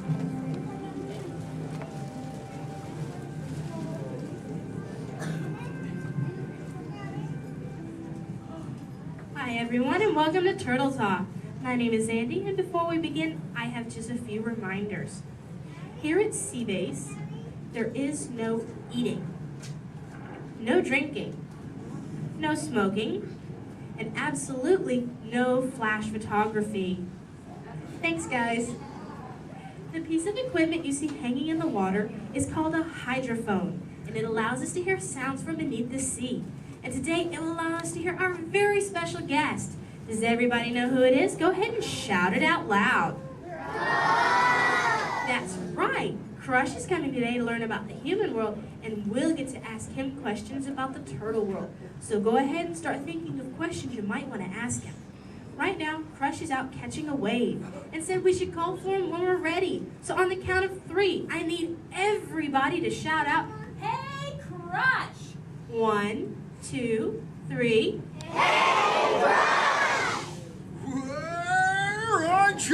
Righteous! Whoa, dudes! Oh, title like that, dudes. But don't worry about me, dudes. The noggin is taking harder hits than that. Whoa, look at all the human dudes in the human tank. Hello, human dudes. Oh, come on, I said hello, human dudes. Oh, awesome. Dudes, I don't mean to freak you dudes out or anything, but there's like no water in your tank. Oh, whoa, look at all the little dudes on this sub-level too. Hey, little dudes. Focus, little dudes. Whoa, look at this little mini man over here, totally smiling and laughing. He's on the front row, almost center. He's second from the center with a white shell and swim goggles on the noggin. Hey, dude, what's your name, dude? Trent. Trent Star, good to meet you, mini man. Where are you from, dude? Iowa. The Iowa. Never heard of it. You having a good day today, dude? Yes. Cool. What's been the best part of your day, dude? Swimming at the Blizzard Beach. Swimming was the best part of your day, dude? Yeah. Dude, this is the best part of my day every day, dude! Awesome! Hey, dude, can you talk the turtle, dude? Can you say, totally? Totally. Can you say, sweet? Sweet. Now put it together and say it really loud, dudes. Totally sweet. Awesome, dudes! Give him a round of fit. He was rocking the Turtle Talking News. So, Mini Man, who brought you in here on this fine day, dude? My mom and dad. Well, let's talk to those dudes. Where's the mom and dad? Raise up your fence. Oh, there's the big kahuna, the papa son. Let's meet him, dudes. Because he did not think he was going to talk to a turtle today, dudes. What's your name, dude? Jeff. Jeff Star. Is that your little offspring over there, dude? Yes, sir. Awesome. Whoa, don't call me sir, dude. Too formal for me, dude. How many offspring in total do you have, dude? 2. 2 offspring. Keeping it simple. Okay, dude. You know, I'm a parental unit myself, dude. Do you know how many I have, dude? 4. Oh, way more than that, dude. 64. Little more. 164. Way less. I'll help you out, dude. I've got 65 offspring, dudes. Oh, totally. Hey, dude, do your little ones ever ask you questions, dude? All the time. Oh, dude, totally the same over here, dudes. My youngest son, Squirt, is always asking me questions, too. But you know what, dudes? They're always about you humans. And that is totally why I'm here, dudes. To answer his questions and maybe even answer some of yours. If you dudes think you can do that, say chaw. Awesome. Now, dudes, Squirt's #1 question has always been, what do you humans like to do at the beach? So, shout it out. What do you like to do at the beach, dudes? Whoa, major swimmage! Well, how many of you are really good at swimming, dudes? Lots of little swimmers, dudes. I'm not gonna lie. I'm pretty good at swimming too, dudes. In fact, I'm the fastest turtle in the world. You dudes believe me, right, dudes? Well, dudes, if you want a little demo for proof, say chaw. Okay, now I'm gonna need your help here, dudes. I'm gonna go for a little lap, so I need all you dudes to time me, okay? I'll tell you when to start counting, dudes. First, I gotta rev up the motor. Okay, dudes, start counting now. Totally back.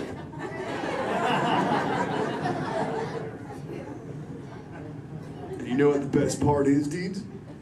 I just swam around the world. Wait, dudes, where are my manners, dudes? I'm eating up the Q&A time. Hey, if any of you humans have got any questions for me, raise up your fins. You know what? First fin I saw was this little dude over here with a red shell front row. What's your name, dude? Tyler. What was that, dude? Tyler. Tyler. Don't get angry at me, dude. So what's your question, Tyler, dude? How are you? How old are you? I'm good. How old am I? Is that your question, dude? How old are you? Okay, dude. Well, check it out, dudes. On average, us Greens live about 80 to 90 years. But I'm no average turtle, dudes. I am 150, dudes, and still young. Check out this six-pack. Thanks, dudes. Who else has got a question for me, dudes?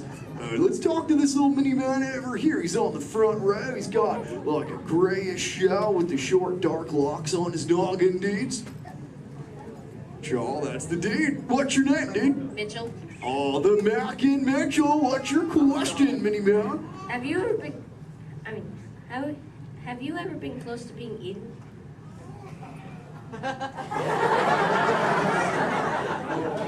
Dude, is there something behind me I should know about?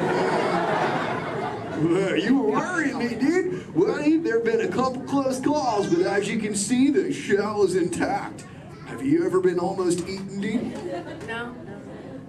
Well, keep that going, dude. Trust me. Hey, dudes, I just remembered one of Squirt's questions, dudes. We found this thing on one of my migrations, and it belongs to you humans. Maybe you can identify it for me, dudes. So what is it, dudes? A bra! Awesome! Wait, I thought that's what you said to your friends. Like, what's up, bro? Well, what's it for, dudes? Swimming? Well, I'm swimming right now. I must look pretty good on me, huh, dudes? It's for who, dudes?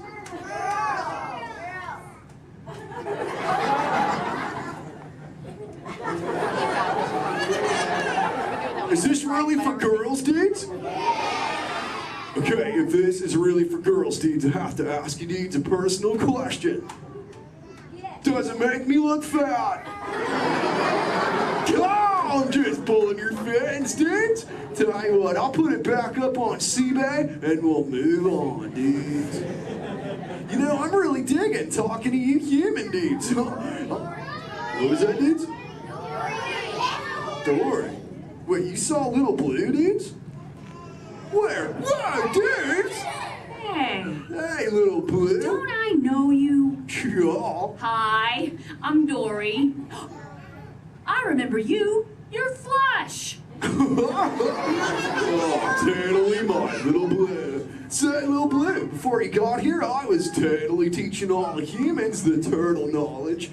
Hey, maybe we can teach them something together, like, I don't know, maybe how to speak the whalage. I can speak whale. Awesome. Okay, everyone, repeat after me. Hello.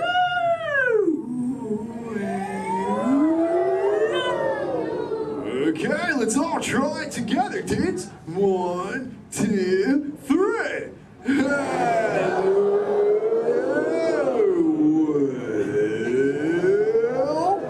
Awesome whalage, dudes. Totally. You know, sometimes you speak whale and there are like 80 whales swimming around you. Sure. But not today. No. Nope. No whales. No whales today. A whale? Where's there a whale? What? Little Blue, we call it whale. That's about maybe that. Little Blue, crop shot, Little Blue.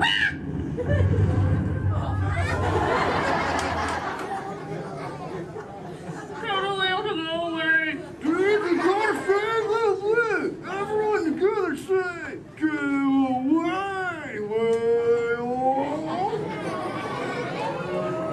Thanks. Dudes, awesome, dudes, it's working, dudes. We did it. We saved Little Blue, dudes. Put your fins together. That was awesome, dudes. Whoa, seems like that whale totally kicked up some tasty surfage, dudes. I better hit those waves immediately. But before I get going, I want to say something really important, dudes. Be good to the ocean, and she will totally be good to you. Oh, and all you little dudes down here, do me a big favor, little dudes. Keep using the word dude as much as you can till you get home, okay, dudes? Your parents will love you for it. All right, dudes, I'll catch you later. Bye, human dudes. Let's give it up for Crime. Ladies and gentlemen, I hope you enjoyed our show. Gracias.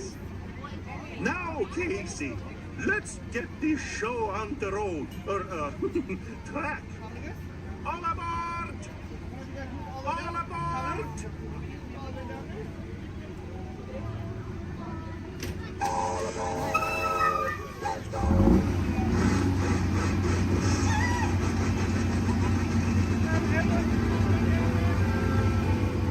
Casey Jim is coming down the track, coming down the track, with the smoker snack. Here it comes, coming round the hill. Casey's getting every jack.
animals, that's the end of the lion.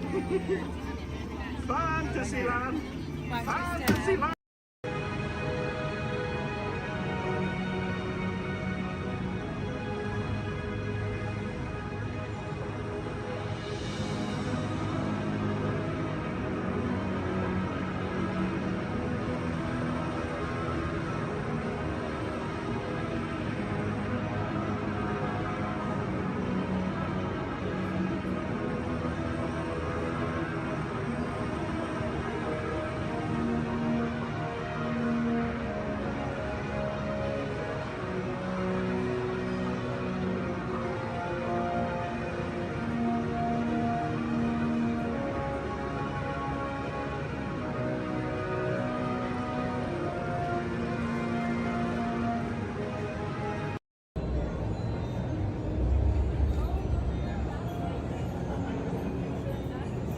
Eye chart to test your vision.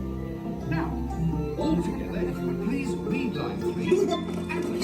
With F-I-G-M-E-N-T, you can see things differently. Sure, you can see with your eyes, but imagine what you could see if you used your imagination. Follow the bouncing figment. One spark of light can light your fancy.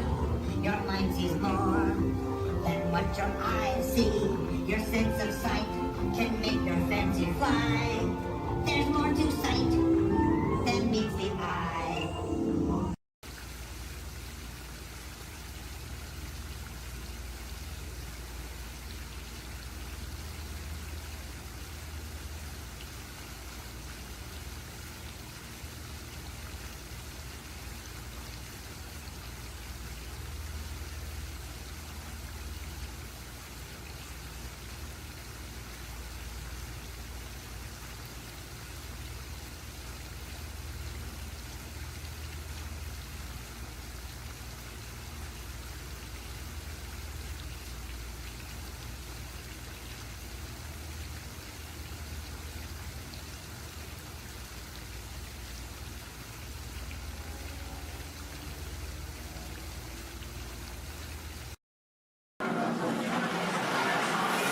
Time travel commencing in T-minus 10 seconds and counting. This is Seeker. Listen up. We've got to get in, grab the iguanodon, and get out before that asteroid hits. Let's roll!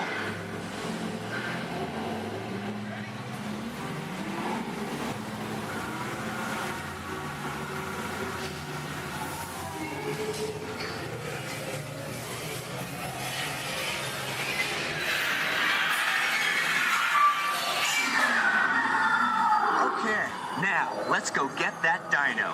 Computer, what are you tracking? Styracosaurus. Not our dino. Warning, meteor shower in range. Just little ones. Oleoramus. Hadrosaur. Raptor. Time to get serious. Locking autopilot on homing signal now. Hang on! I'm tracking a big dino on the scope. Could be ours. Computer, full stop. Identify. Carnotaurus. Definitely not our dino. Go, go, go!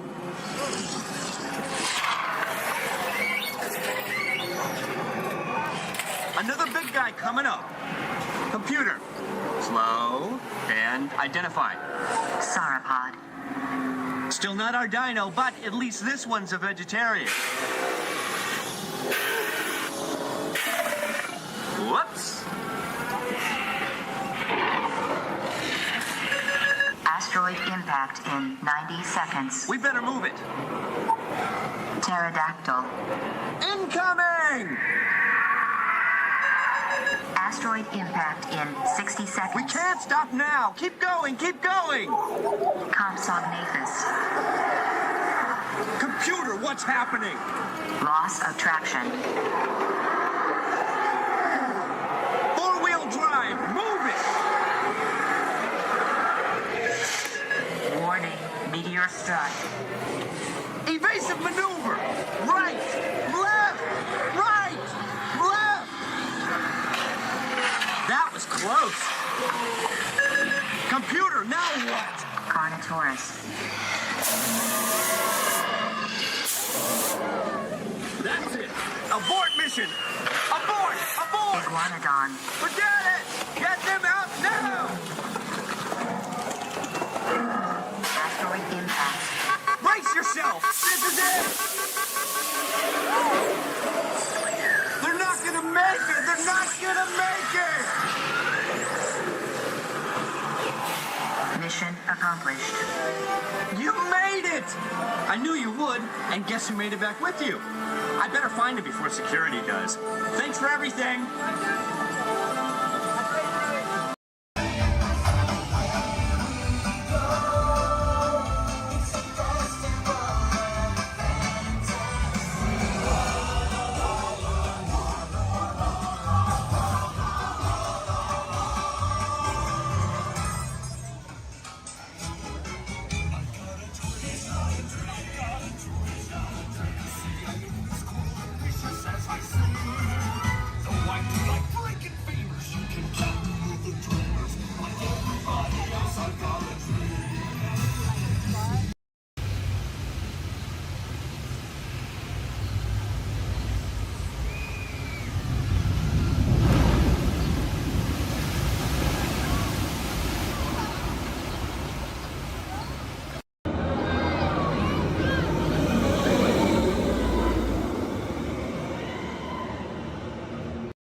That's what they call it now, the Incredibles.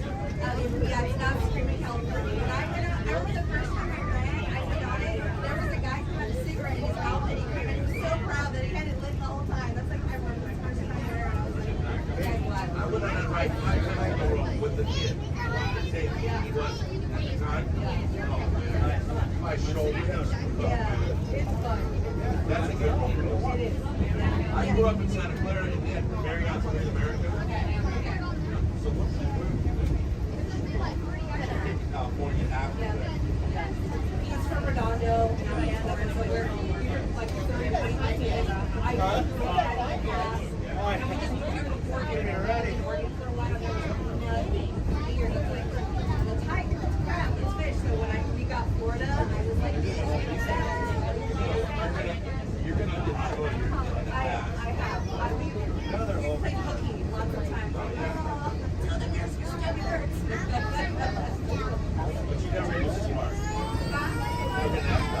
This is our second time coming. We just got our pass. We got our pass maybe a month ago. Let's go. We've been here like 6 months. But it's hard to break some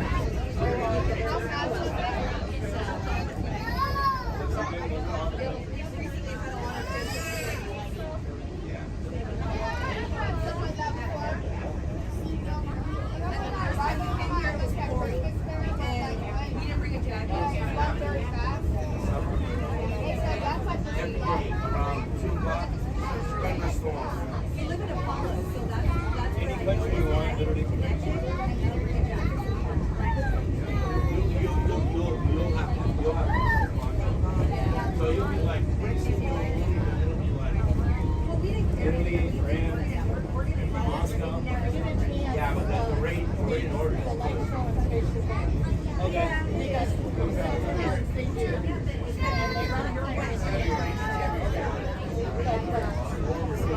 I like it better than The building in here right here, Moana. That's Moana? Moana's water. That's super.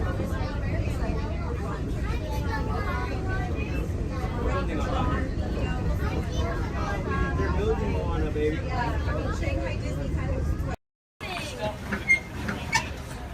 Look up above your heads, you'll see an animal identification guide.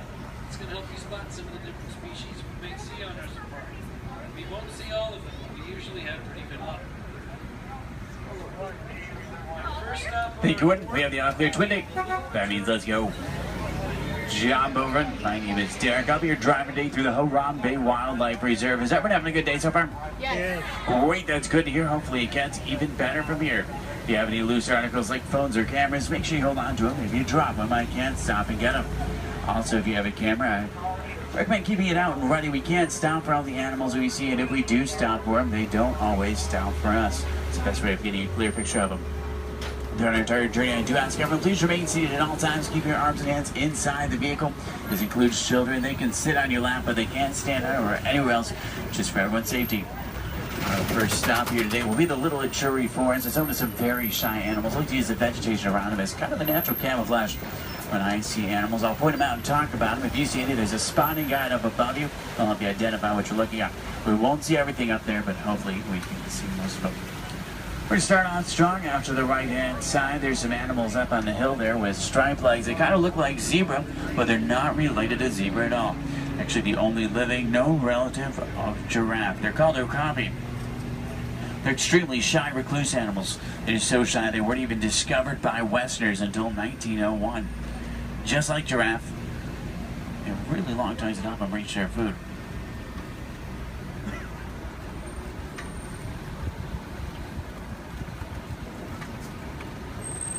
Watering holes like the one out to the left are essential in forests like these. Animals will stay close to them, that way they have a source to drink from.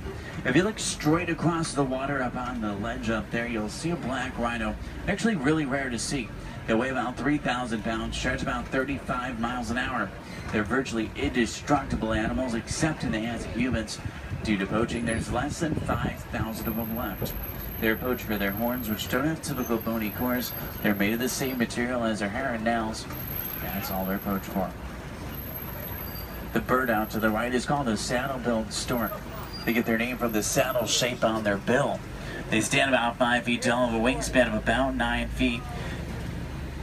They're very unique birds that travel in pairs of male and female together, pretty much just the two of them their entire life. Females have yellow eyes, males have brown.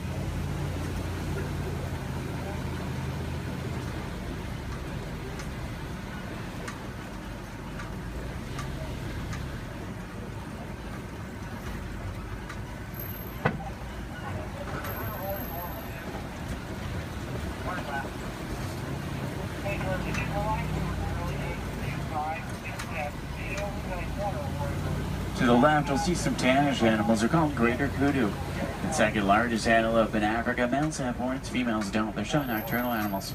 Next to them are bongo. They're known as the ghosts of the forest because they're so shy and timid. Males and females have very uniquely shaped horns that help them run through the brush without getting tangled. There's even some babies back there.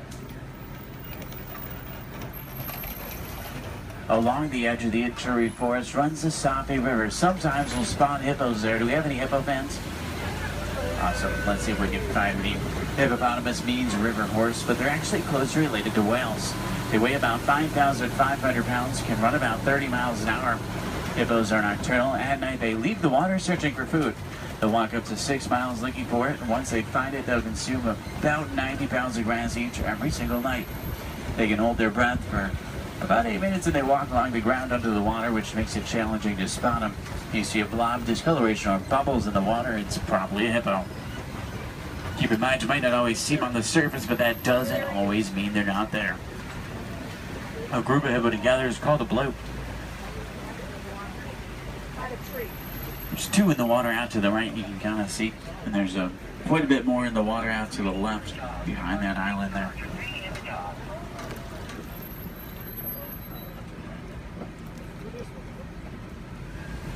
On that middle island are pink-backed pelican. They get their name because they turn a pinkish color during mating season. They nest up in trees. Hippos may seem cute, but they're actually one of the most dangerous animals we'll see all day. They're extremely territorial. If you get too close to a hippo or get in the water without realizing they're there, they become very, very aggressive. You don't want to mess with them.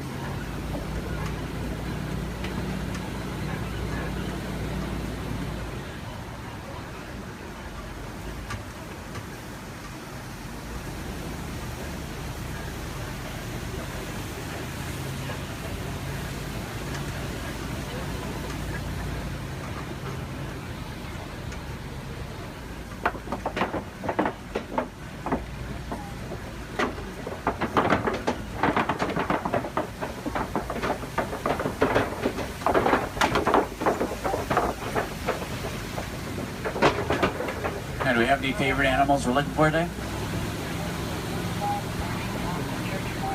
Giraffe fans. Maybe a few. There's babies out in the reserve. What about elephants? Some elephant fans. Any lion fans? Lions are my favorite. Don't tell the other animals, though they get kind of jealous. I'm sure we're looking for some more. Let's head over toward this map. It's an entirely different ecosystem. A great place to start looking for some of our favorites. Now on the right up here, we're going to see a baobab tree. We'll see them all throughout the reserve. They're also known as upside down trees because they look like they're upside down. They do really well in droughts. They store water in their trunks and go about 9 months of the year without leaves, which helps to conserve water. Because of this, they can live to be thousands of years old. We're entering the African savanna we're all working hard to conserve.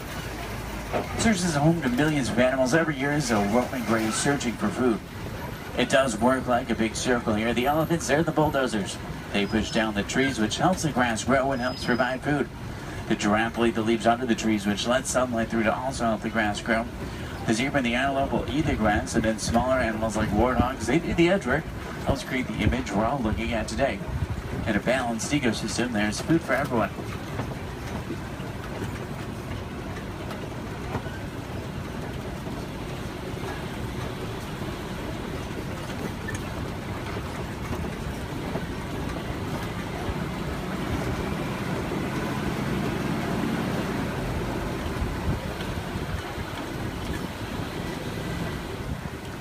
You look under the big tree out to the left, kind of in the grass there, you'll see painted dogs. They're also known as wild dogs. They're not your typical dog, though. They're actually the most successful hunters in Africa. They're more successful at hunting than the big cats, including lions. They rally before they hunt. They'll hunt in the morning and the evening. They follow their prey until it drops from exhaustion. And once they get it, you can see 1/3 of their body weight in just one sitting.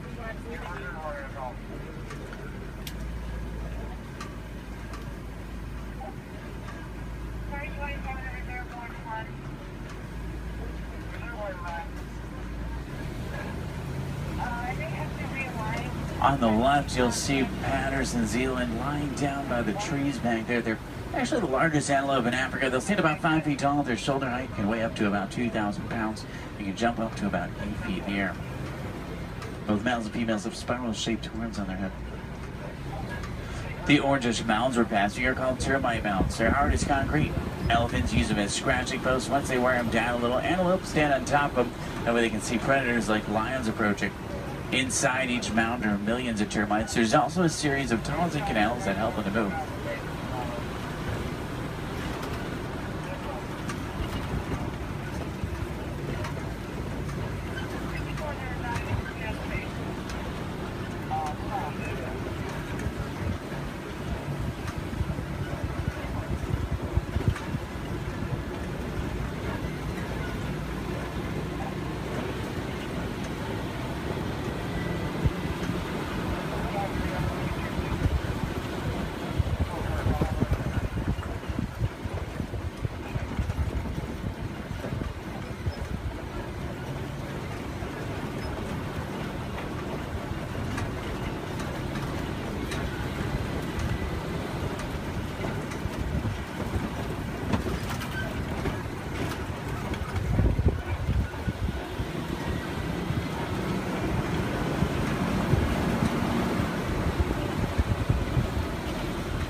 See some Maasai giraffe up ahead. We're going to see them out to the left.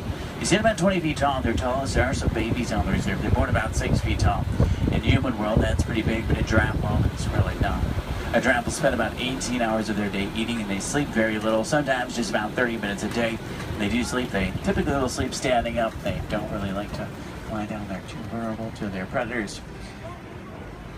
They have 7 vertebrae in their neck like humans. A giraffe can run about 30 miles an hour, and they have hearts that can reach lengths over 2 feet long. They're known for their irregular patterns. However, every giraffe's pattern is totally different and unique, like a fingerprint. A group of giraffe together is called a tower. This is a tower of giraffe. I can't stop for them. There's new animals in the area, so I have to kind of roll by them.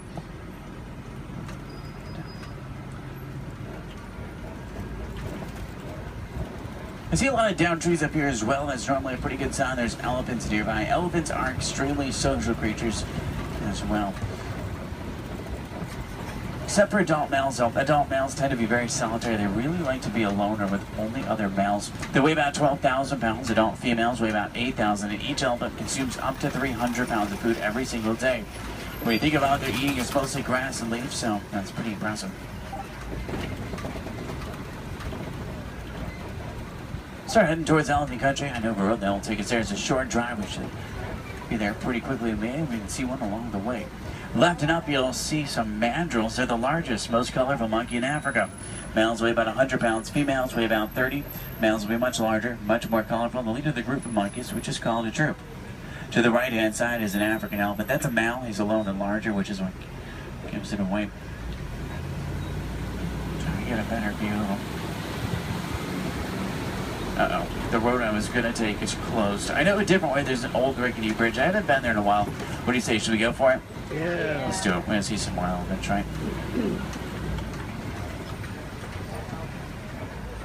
If you're not an African, easy way to tell you're looking at an African elephant is from their ears, which look like the shape of Africa. And they flap their ears. That's how they regulate their body temperature.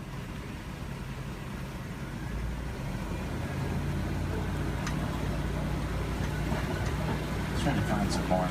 I just hope they worked on this bridge. Last time it was pretty bumpy. Almost. Everyone made it. It's a little worse than I remember. The good news is there's still a few parts of it connected. Is anyone on board Scared Heights? If you are, just close your eyes like me. Steady. Oh, they tried to fix it. I see a new patch of duct tape. That stuff really can't fix anything.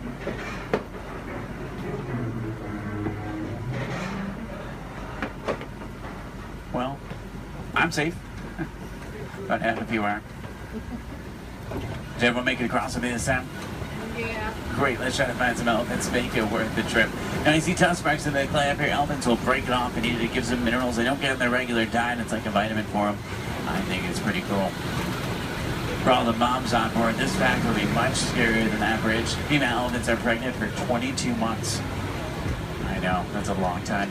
Now, young elephants have the second longest childhood to humans, about 15 years. There are young elephants on the reserve. It's really hard to tell how old they are, though. They grow fairly quickly.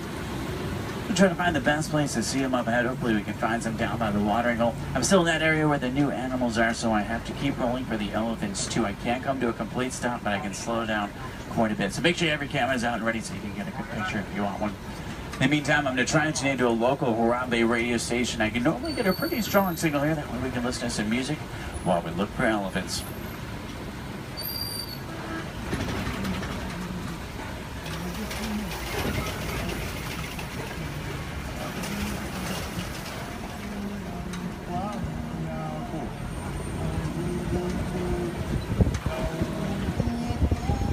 I think most of there it is down by the watering hole, which is great news for us. Normally that's a pretty cool view. If you see any elephants throwing dirt on their back or rolling in dirt, they can actually get sunburned, and they'll use dirt like a sunblock.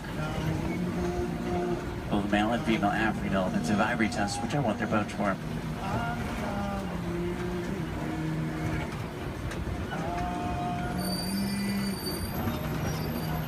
Trunks might not seem stronger, but they're going up to 100,000 muscles in just their trunk.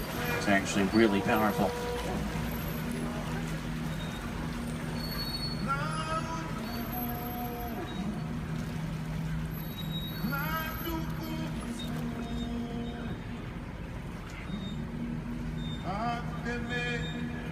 Out to the left are greater flamingo. They're born gray, but after about a year of eating brine shrimp and other seafood, they turn the pinkish color we see right now. The chemical in the shrimp that turns them pink is beta-carotene. Does anyone know you call a group of flamingo together? It's called the flamboyants. It's pretty funny. They're also known as a stand. I guess flock is just too simple for flamingo.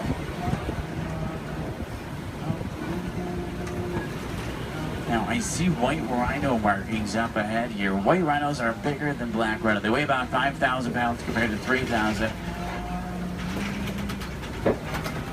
They're not named after their color. Both white and black rhinos are both actually gray. They're named after the shape of their mouth and their size. Their mouths are wider. They their name after the African word bite, which means wide, but it's translated into white. Let's see if we can find it up ahead. Looks like they might be moving around a little bit. In the meantime, out to the left, we do see some zebra. A zebra's skin mirrors the pattern of their fur. Their hind leg is so strong that with one kick it could break a lion's jaw. Zebra are also blind runners, which means if they get scared or spooked and start running, they can't see. They'll run in any direction and hope there's nothing in front of them. The little brown animals out to the left are called bontebok. They're related to wildebeest. At one point, there was only about 17 total bontebok left. They were put on reserves and safe farms. Now they're doing much better. They're poached for their coat, which has a very unique coloring to it. They're extremely gentle animals.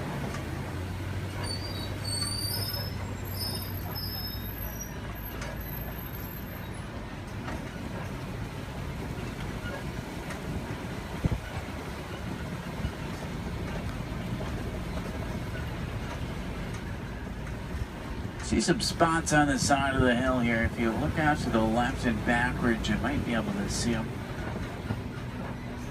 It's kind of a tough angle. There's some up ahead as well. These are a little bit easier to see.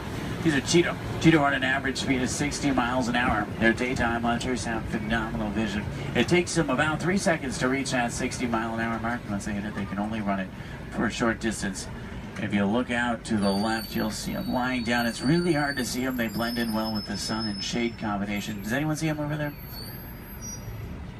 They're kind of, if you look out to the left and then to the right a little bit, you'll see them into the bushes. They're in this direction, this way. Can you see them? I know, they're really hard to see. They're camouflage. They're not powerful animals, they're speedy animals. If they come across an animal that is powerful, like a lion, they'll turn around and run the other way. Speaking of lions, I see a Kobe rock formation up ahead, which is a good place to look for them. Lions are inactive about 20 hours of the day. That doesn't necessarily mean they sleep all day, it just means they really like to lay around a lot. You can hear lions roar for up to 5 miles. Females, they're the hunters. Males typically stay back and protect the pride. At night, a lion's vision is 6 times stronger than a human and helps them hunt. They're rabid hunters, so they hunt what they see moving. If there's something standing still, they may not even notice it. In Swahili, lion is Simba. I know, what a coincidence. If there's any wilderness explorers on board, you're on the Simba 1. That's SIMBA1, page 13 of your handbook, Simba 1. There's a crash of rhinos out to the right. You can get a pretty cool view of them. There's even some babies. Babies stay pretty close to mom. Keep in mind, mom weighs 5,000 pounds, can run 35 miles an hour. So if you thought your mom was scary when she's mad, these are a little scarier.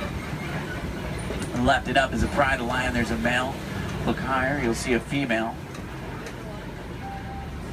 She's way up on top of the rocks up there. Extremely graceful animals, but they're also very powerful. You get that sense when you're around them.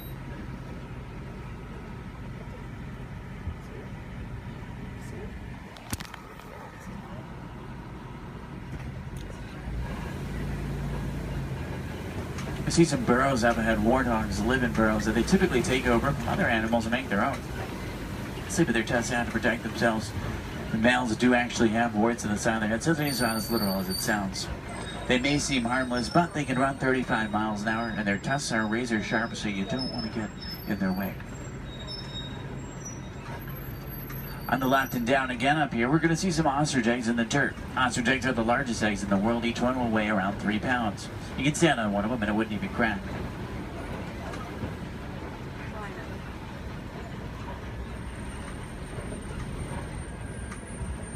If you're wondering what Disney does or what we can do to protect some of the animals we've seen today, the Disney Conservation Fund has been doing research for a long time. And a good example of something we've learned is elephants in Africa migrate quite a bit. There's a problem though, they're migrating onto farms and taking crops from farmers, and the farmers did not have a non-violent way to stop it. Fences don't work, elephants plow right through them. So Disney went over to try to help their conservation partners find a solution, and they found out that elephants are terrified of bees. So they created beehive fences and installed them in Africa. This not only keeps elephants out of dangerous territory, it also benefits the farmers. They can make extra money from the honey. What we can do is recycle old technology like cell phones, cameras, and computers. We can also just learn more about these animals, because the more we know, the more we can help, just like elephants and bees. The animals to the left and right are called scimitar horned oryx. They get their name from the scimitar-shaped horns on their head. They're on the critically endangered list. I think the horns are pretty cool.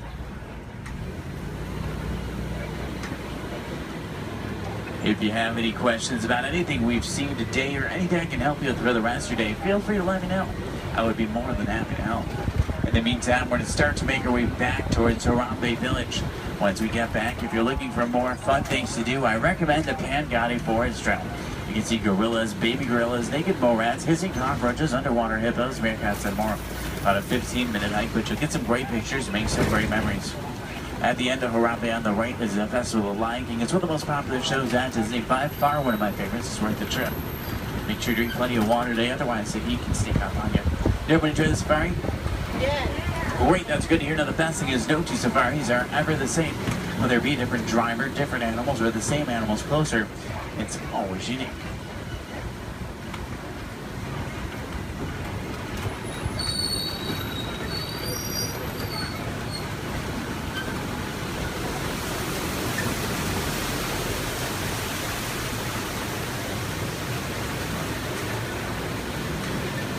Here we say Sante Sana, say thank you so Sante Sana for joining me today. It's been a pleasure having you.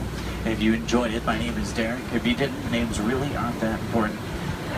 Hopefully you did. I think we saw some pretty cool animals. Hopefully we got to see some of their favorites. If you're looking for tigers today, check out Asia. Sometimes we'll spot them on the Maharaja Trail. If you're looking for crocodiles, head over to Dinoland. You may be able to spot them there. The American crocodile. Sometimes you'll see them there.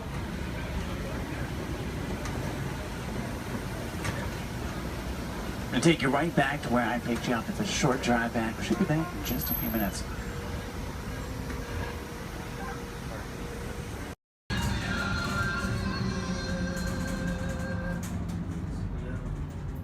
Ladies and gentlemen, this is Disney's All-Star Movies Resort.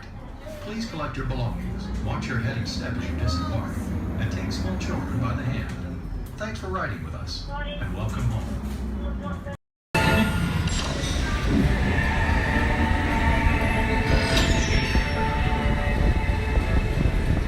We'll begin with the capability test to see how your vehicle designs perform under challenging weather and surface conditions. Monitoring road surface. Connecting to OnStar. SIM card performance data acquired.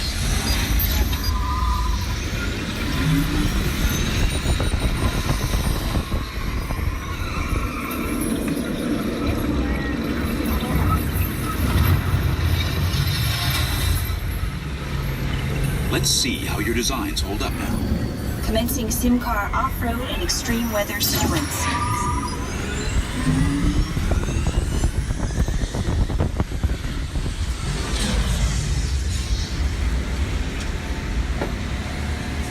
Capability test results displayed and verified. Now let's see how your vehicles compare when it comes to their efficiency. Scanning SIM card for optimal eco efficiency.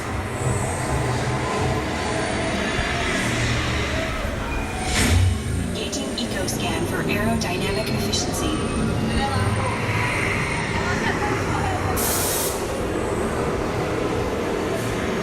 Drive systems analysis. Hyperspectral imaging in progress. Calculating total environment impact.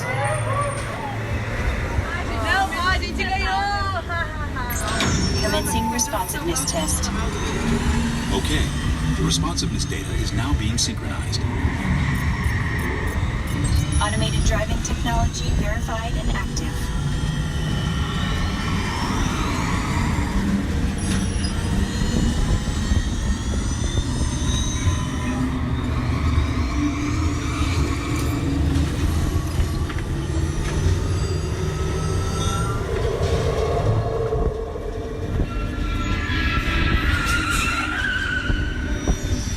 Crash avoidance technology disengaged.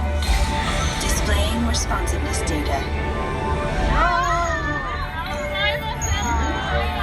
Here comes the final test.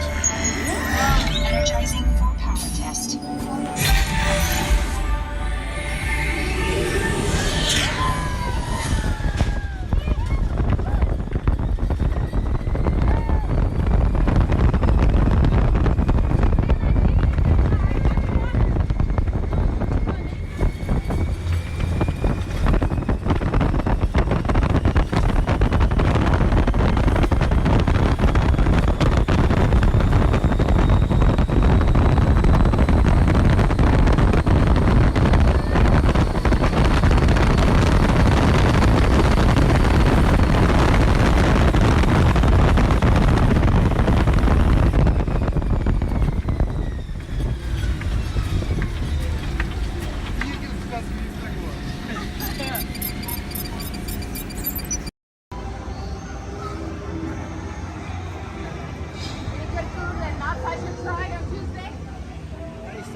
rest of the trail.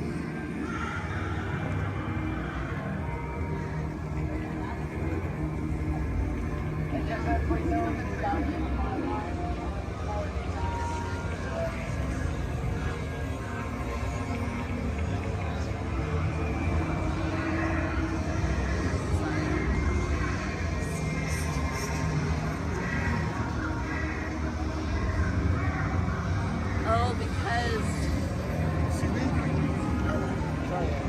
that's where Maleficent is, over there. So the Thors at Ice.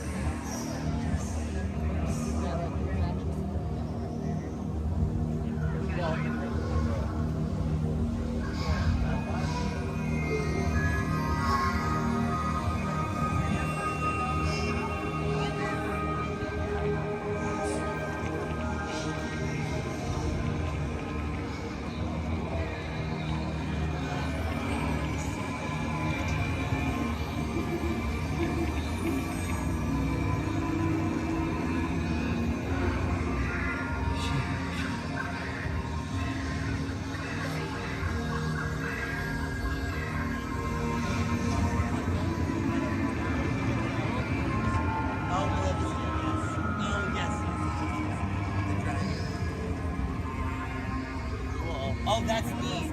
Yeah.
So let me ask, how's everyone doing today?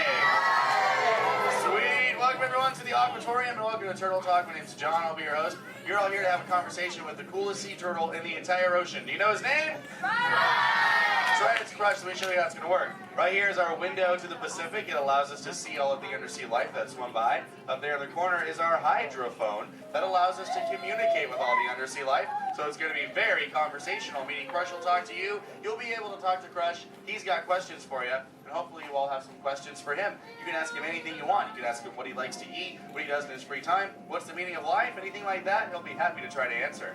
If you do need to leave at any time, it's okay. Just use the doors on the opposite side of where you entered or right back here. Back there's my pal Brian. Everyone say hi, Brian! Hi! Brian will be back there to assist you if you should need any assistance during the show. I'm going to lower the lights and lower the music here so we can see and hear just a little better. My friends the Moonfish are going to be coming out here and showing you some rules. First rule inside, please no eating during the show. And no drinking. No smoking.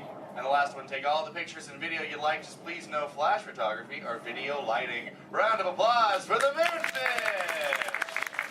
Excellent. All right, Crush is up there surfing. He said when you're ready, just call him down. So on the count of 3, yell, hey Crush. Ready? 1, 2, 3! Hey! Righteous! Righteous! Yeah! Dude! Scope out that double spinner intro by the turtle, dude. Yeah. Chaw. Whoa, dude. Check out all the humans in the human tank. Hello, human dudes. Oh, hey, dudes. Oh, dude, there's even little grommet dudes, sub level. Hello, little dudes. Focus, little dudes. Awesome. Dude, it's John. What's going on, dude? Hey, dude. Hey, do you think you can help me talk to a grommet right over here? Right down front, kind of in the middle, wearing like a greeny color shell, dude. Brown moss on the noggin. Hey, what's your name, dude? Rudy. Nice to meet you, Rockin' Rudy, dude. Hey, do you know how to talk like a turtle? No. Oh, no worries. I'll teach you. Can you say totally? No, I can't. Okay, then. Let's go over here, John, dude. Yeah, let's talk to the dudette right here in the pinky shell, dude. Let's see if she can say totally. Hey, what's your name, dude? Gabby. Nice to meet you, Groovy Gabby, dude. So can you say totally? Totally. Whoa, you're good. Okay, now can you say sweet? Sweet. Okay, put both those words together, Groovy Gabby, and say totally sweet. Totally sweet. Whoa, dude, human dude, put your fins together for Groovy Gabby for totally talking turtle, dude. Dude, you're like bilingual. Hey, so like, where do you come from, Gabby, dude? Where do you live? Canada. Ooh, dude, you come from Canada, dude. That's excellent. I have no idea where that is. So how's the surf in the Canada, dude? Why are we whispering? Well, no worries, dude. Hey, so like, who brought you here on this fine day from the Canada, dude? Who'd you come with? With my family. Oh, excellent, dude. You brought the whole familia. Wouldn't it be cool if I talked to, like, your parental units? Totally say chaw. Chaw. Awesome. Okay, let's find out where they are. Parental units of Groovy Gabby, where are you at? Raise your fin. I want to talk to you. Over here, dude. Oh, dude, excellent, dude. They're, like, way over there. They're, like, taking a mini vacay from the little one over there, dude. Hey, what's your name, dude? Walt. Nice to meet you. What relationship are you to the Groovy Gabby, dude? Father. Oh, you're the Papa Bear. Excellent. Hey, so how many little ones do you have? 2. Oh, you're just getting started. Excellent. Dude, the Crush Man's got 65. You should totally try that. Well, hey, I was wondering, do your little ones ask you a lot of questions? Oh, yeah. Do you always have the answers right? Never. Oh, dude, I'm totally the same way, dude. My youngest son, Squirt, dude, he asks me questions all the time, and I'm like, I do not know. In fact, human dudes, that's totally why I'm here today, to answer all those questions Squirt has about you human dudes. So if you can help me, and so I can take it back to him, totally say cha. Oh, dude, you so totally rock! Dude! Whoa, dude, we got some advanced turtle talkers out there. Excellent. But for the rest of you dudes, whenever a green sea turtle says you so totally rock, you reply by saying, dude, really loud. So, you so totally rock! Dude! Excellent, now you're all talking turtle. Let's move on to Squirt's first question. Numero uno. Squirt saw you human dudes at the beach the other day, and he wanted to know what you dudes do when you go to the beach. So shout it out, human dudes. What do you do when you go to the beach? Dude, kill the motor, dude. I heard some surfers, swimming, tanning. One little dude over here was like, boogie board. That was awesome. Well, let's see you swimmers out there. Raise your fin if you know how to swim. Oh, not many adults know how to swim. Okay, this is muy importante, human dudes. Raise your fin if you've ever swam or swummed or swam in your entire life, dude. Oh, that's more like it. Hey, John, dude, let's go to this side of the tank in the first row, fourth noggin. That dude, that looks like a most excellent swimmer. Hey, dudette, what's your name? Oh, me? Sandra. Nice to meet you, Surfing Sandra, dude. You should have seen your face when I first called on you. You were like... It was totally awesome. Oh, go ahead, Sandra, dude, what's up? Are there any sea creatures you're actually afraid of? Oh, dude. Those tiger sharks got some serious thrill issues. They're real jerks. Dude, but, I'm a pretty fast swimmer, so I can get away from them pretty good, dude. But, I do have two very good friends, Chum and Bruce, or an anchor, too, don't forget about him. Well, Bruce and them started this 12-step program called Fish Your Friends, Not Food. Oh, you know it, dude. You took it, too. That's excellent. It's spreading onto the land. Very cool. Well, hey, I was wondering, dude, do you ever go swimming? Do you like to go fast or slow? I like to float on my back. Oh, dude. I like your style, Sandra, dude. There you go. It's kind of like sit back and close your lids and be like, dude, I'm Sandra. I hope there's no tiger sharks around.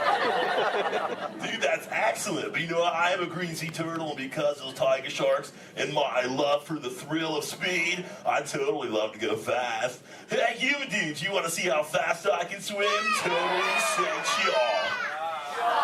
Excellent. I'm going to go get my motor running, and human dudes, I need you to time me. So start counting when I say go, and count nice and loud so I can hear you, okay, dudes? Ready, set, go. 1, 2. Back, dudes. Dude, I just swam all the way around the world. I did, dude. Right through Canada.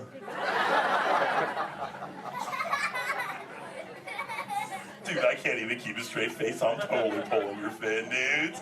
Actually, dude, we can swim up to what you human dudes call 20 miles per hour, dude. But if I'm totally riding like a gnarly, awesome current, like the EAC back there, the East Anaheim current, I'll totally go up to like 45, John will tell me, dude. It's excellent.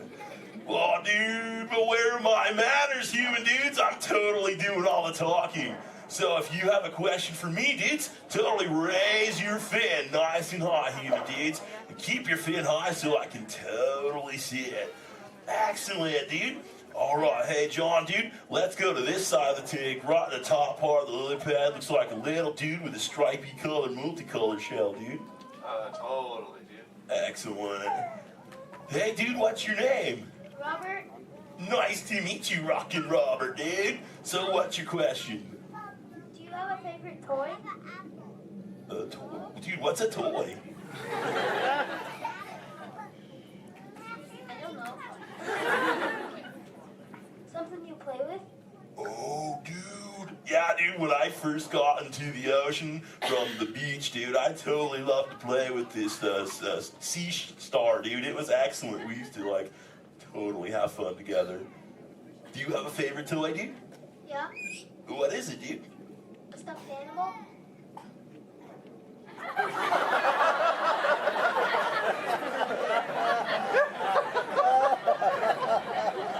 What kind of animal? One from Disneyland? What's Disney? You know what, dude? You got some serious thrill issues, dude. We're just gonna stop it right there before I go any further. Dude, that's excellent. Hey, actually, dude, you think you can help me with something? Say chomp. Chomp. Okay, the other day I found this thing. I don't know what it is. It's hoping you can tell me, dude. What is this, dude? A Buzz Lightyear toy. Oh, dude, so this is a toy, dude? Excellent, dude. So, like, what does he do? He flies. No way. Let's see if I can make him fly. Dude, that was awesome! Dude, the other day when I found this little mini man, he started talking to me, dude. He was like, I don't know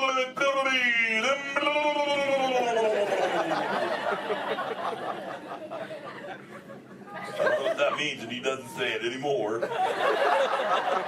So do you think Squirt will like this for his next hatch day, dude? Say chaw. Chaw. Excellent, I'll totally give it to him. And thanks for your help, dude. You so totally rock.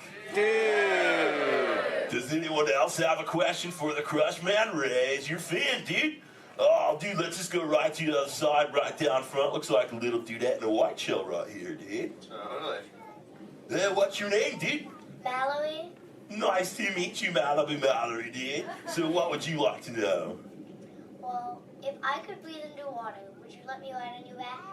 Dude, totally, dude. That'd be the most excellent ride ever, dude.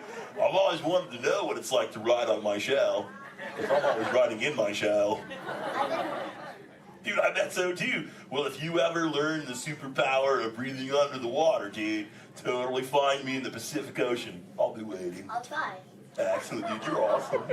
Hey, it was totally nice meeting you, dude. And for the rest of you humans, this has been excellent. I've learned so much. But I gotta give all this Mondo knowledge back to Squirt. But before I leave you, let me give you some of my ancient turtle wisdom. Remember, human dudes, in the big ocean of life, never make an enemy out of a sea anemone. A sea anemone.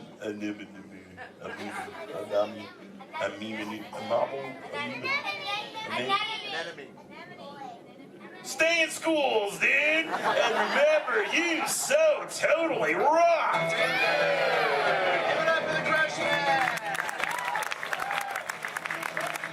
Alright, human beings, mark your exit ready. Escape the doors of the bag.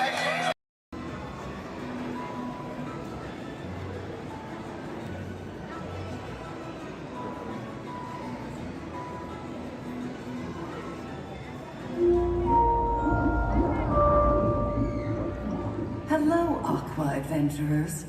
Here's a little fish food for thought.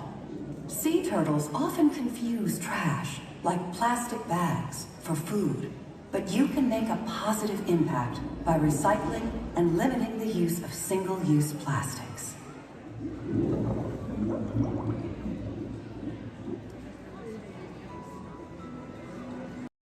Good luck to you all. You might need it. Today's flight takes you to the planet Corellia. You will be intercepting a first-order train shipment of coaxium. Gunners, you clear the path. Pilots, line up behind the train. And engineers, you harpoon that precious cargo. Now get a move on and know that I have complete faith in you. But I am coming along with you just in case. We are now approaching our one and only stop to the Mickey and Friends parking structure and the Pinocchio parking area. For your safety, we ask you please remain seated until the tram has come to a full and a complete stop. As soon as that happens, I'll instruct you to lower your head and watch your step, and exit to the driver's left-hand side, and the driver's left-hand side only. But until then, please do.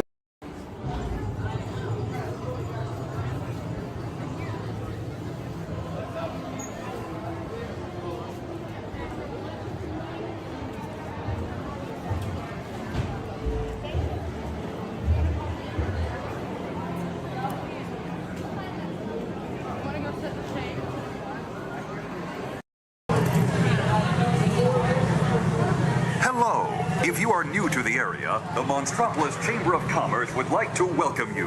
While you're in town, be sure...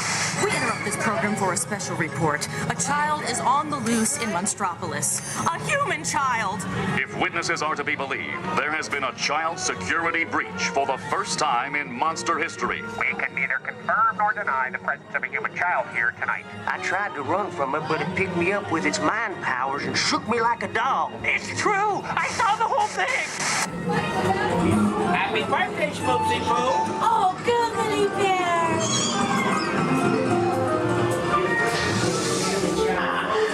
Telepathic control. Lazy days like a chicken. I thought for it on my own. Then it grabbed me with its giant forked tongue and rolled me up and down like a... Oh, we gotta get you home.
Race you to the scare floor.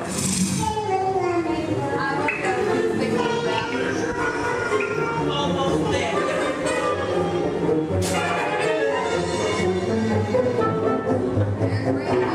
They'll never find her door now.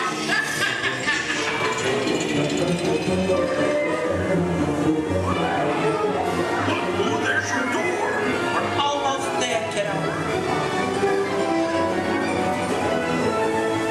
Not so fast, Sullivan. We'll never get her home now.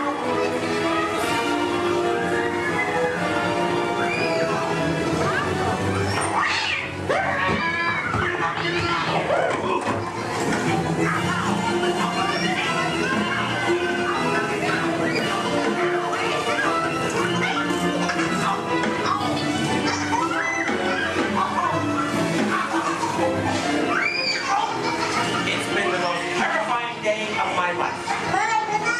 But I love you, kiddo. Good night. Kitty's gotta go now. Sleep tight.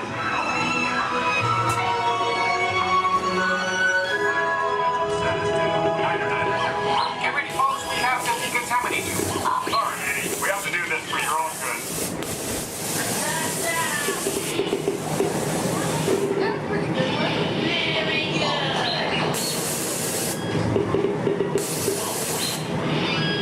Sorry, sir. You're not my type.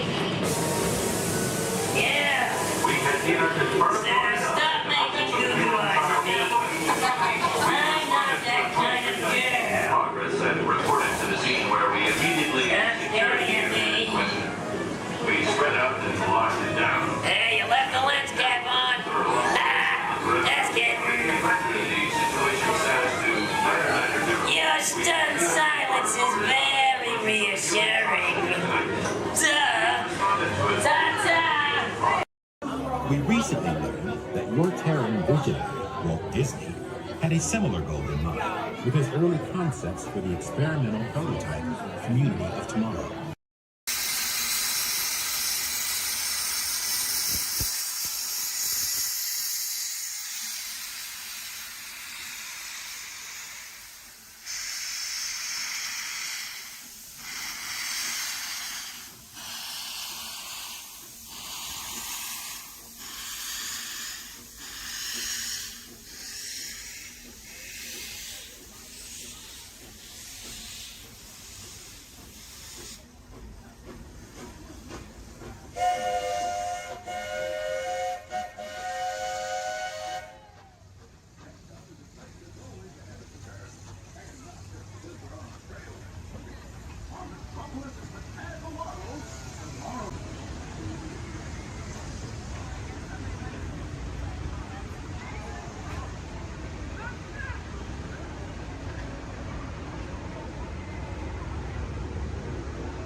To those who just joined us, welcome aboard the Disneyland Railroad.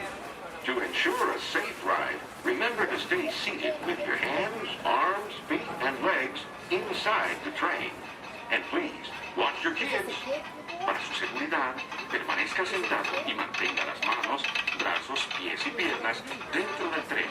Y cuide a los pequeños. Gracias. We're now entering Splash Mountain, where every day is a zippity-doo-dah day. If you look real hard, you might just find your lap in the place.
Many of your favorite Disney animated characters and stories. If you'll be leaving us here, please wait until the train comes to a full stop. Remember your personal belongings, then step carefully from the train. You all have fun and say hi to Mickey for me. For those of you continuing on with us, we'll be resuming our trip in just a moment. This is Toontown People. For those of you just joining us, welcome aboard Excursion 3 on the Disneyland Railroad. For your safety, please remain seated at all times, keeping your hands, arms, feet, and legs inside the train. Please supervise all children, making sure they are seated away from the train openings, either fully on a lap or on a bench. Our next stop will be Mickey's Toontown Depot, your gateway to all Fantasyland attractions. We'll meet you at the front. We're taking the train to the front. Oh, perfect. Bye-bye. To those just joining us, welcome aboard the Disneyland Railroad. To ensure a safe ride, stay seated with your hands, arms, feet, and legs inside the train. And please watch your kids. Para su seguridad, permanezca sentado y mantenga las manos, brazos, pies y piernas dentro del tren y cuide a los pequeños. We're now entering Splash Mountain, rumored to be the location of the one and only Rabbit Place. If you look real hard, just for a second, it's where the critters are celebrating a zippity-doo-dah day.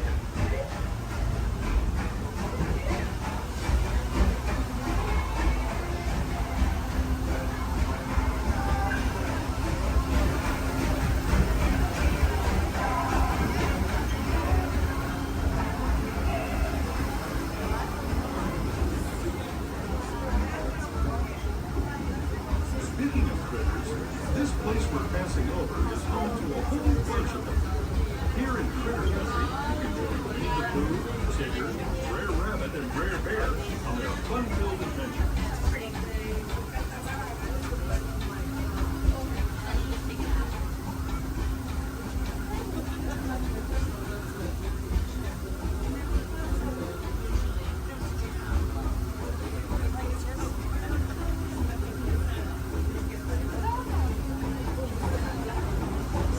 As we steam past Hungry Bear Restaurant, the last outpost in these parts, we're now joining up with the Rivers of America and entering the frontier as it looked more than a century and a half ago.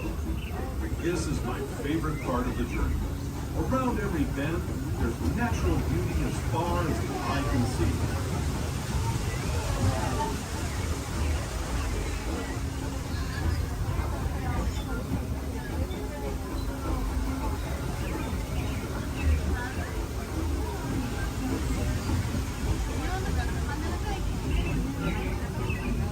There is the revered Indian shaman, sharing his stories with those in the great river valley below.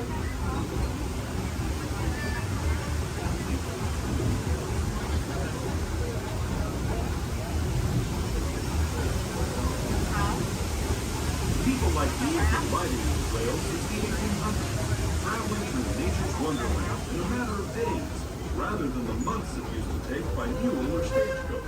Steam power not only fueled these iron horses, but the dreams of a whole new generation as it moved west into this great frontier. Of course, some of those dreams, and the stories that went with them, were pretty darn wild and downright unbelievable, like on Big Thunder Mountain, where I hear that mysterious spirits have grabbed hold of those mining trains and turned them into the wildest ride in the wilderness.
Toontown Depot is also the gateway to Fantasyland, where you'll find many of your favorite Disney animated characters and As we make our way to Mickey's Toontown Depot, we do ask that you please remain fully seated until the train has been vehicle and simply stop. Some of your Please offer all kinds of healing attractions, including Extreme Small World, Alice in Wonderland, Peter Pan's Flight, and our other favorite little train, Station Junior.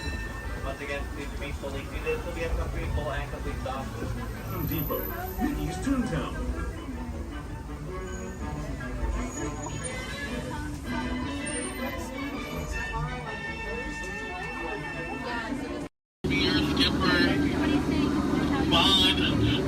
Skipper Vaughn for the next 7 days and 2 nights out here in the jungle. But before we go any further to increase our chances of fun and survival, please keep all hands, arms, legs, and feet inside the boat at all times, and please remain seated. Oh, and watch our children. Because if you don't, the crocodiles will. Yeah, they have an excellent day here. So now we start our adventure off in the Amazon River. It's the home of some of the most beautiful butterflies. Did you guys know that their wingspan can grow from 12 inches to a whopping 1 foot? Yeah, we call them the rulers of the jungle. True monarchs for you. And now we come upon Inspiration Falls. We call this Inspiration Falls because the longer you stare at it, the more it inspires you to go. Like deeper and deeper into the jungle, that is. Can everyone say ooh? Everyone say well, that sounds like inspiration means that we're going to keep on traveling. Well, we're not just crossing different rivers, we're actually crossing into another continent. We're now on the Congo River in the deepest, darkest part of Central Africa. Ooh. I didn't say so. Now, if you guys have not seen it before, there's a Jungle Book. You might get it because it's like the book in the jungle. Never mind. So now up ahead, we have a big welcoming party just for you guys. Everything's in full swing. Everyone should hear as you tell from the music that no one is here. I cannot see anyone. Canoe? No? Okay. Don't worry. My pet python is here, but don't look him in the eye. He can develop quite a crush on you. The relationship can be a little restricting, but we're not going to get wrapped up in that, okay? We're going to stop at my base camp just to grab a couple of things we need for this journey that would happen. Oh, great. They do this all the time. They throw all my stuff everywhere. They break my dishes, and now they even flip my Jeep. I really wish they would have flipped my house. I would get a better return on it. Well, anyway, we're in the Nile River. The Nile River goes on for Niles and Niles. You make a left, it goes on for a couple more Niles. But if you don't believe me, then you must be into... No. Disbelief or disagreement. Come on, guys. Anyway, this is the African elephant. One way you can tell it's the African elephant is because of its big floppy ears. Can you guys get the second way you can tell they're African elephants?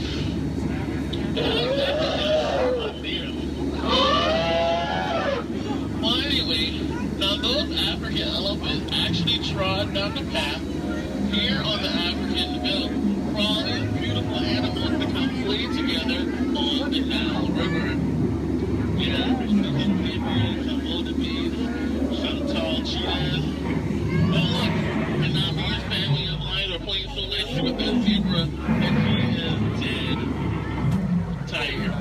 We're just gonna let him rest in peace, sis. Now see, this is a sight to see. I told these guys that a rider can outrun a horse. Did they listen? No. Well, I guess they'll get the point in the end. Oh look, that's my friend Ina. Everyone say hi, Ina. Alright, bye, Ina. So now we're going into crocodile country. Please hold your favorite child close. You know who they are. Here we have Smiley and his girlfriend Ginger. Be careful, Ginger Snap. Yeah, she is one tough cookie. I'm sorry, that was a crummy joke. I thought I was milking for what it's worth. And look up ahead, we have what we call falling water, named after Dr. Albert Falls. Did you guys know that there's 100,000 different types of bacteria in that one waterfall? Yeah, feel that mist on your face. If you don't feel it now, you're going to feel it later. Oh, and now it's time to talk about me. Now, as it is plain to see, this is when I landed my job here. I actually took a crash course. My career never took off the way I thought it would. Ever since then, I was winging it. But that'll the tail end of that story. Thank you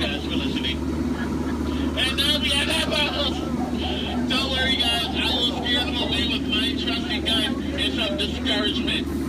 Down apple, bad apple. What would your mother think? Thank you. Yay, I'll see you later.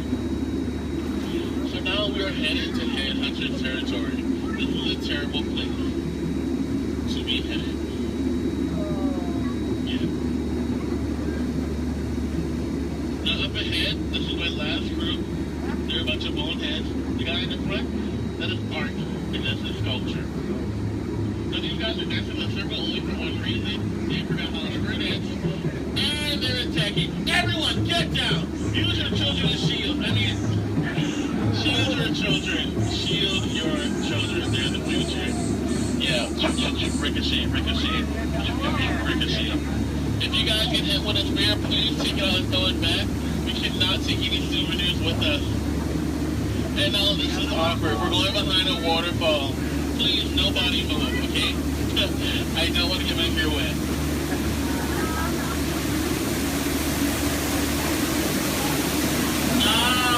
Now that bacteria.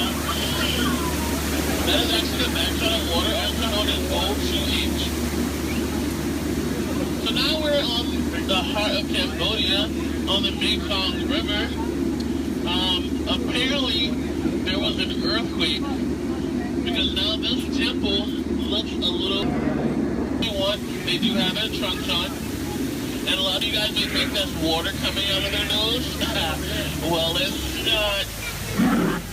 And this guy here, if you guys can make practical jokes, sometimes he sprays a bullet. So I think we're going to miss him this time. So if we go back really, really fast, we can miss him. Maybe not. You might want to duck, duck, duck, duck, duck, duck. Goose is a very fun game to play. I'm actually a two-time world champion of Duck Duck Goose. Ooh, so now this is my favorite part of the cruise. I'm going to point out some of my favorite plants. Pay attention, please. That one. That one over there. The green leafy one right there. And then the tall one in the back. Did you see that? Okay. And here we have Trader Sam. Everyone say hi, Sam. Hi, Sam. Hi, guys. So, Sam is actually the head sailor of the jungle, but recently his sails have been shrinking. So he's got a great offer going on for you guys. 2 of his heads for 1 of yours. So no matter which one you guys place it or dice it, you always come out ahead. So now we're returning back to civilization. Please keep your hands, arms, legs, and feet inside the boat at all times. And please remain seated. This is kind of awkward. I'm horrible with goodbyes. So I'll leave you guys with these parting words. The same thing my mom told me when I turned 9 3/4. She said, "You're a stripper, Bond. Now get out." Oh, please watch ahead and watch your step. If you miss your step,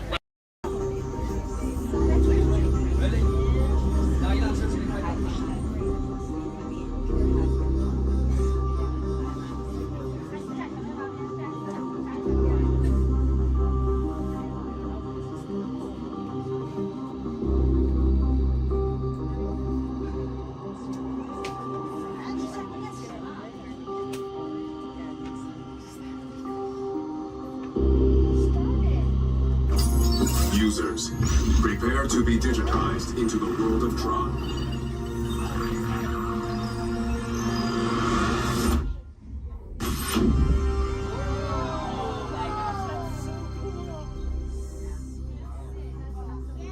Team Blue, welcome to the grid. Proceed to gates.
cannot stop this unusually large man. Then you're likely doomed. You're gonna need it.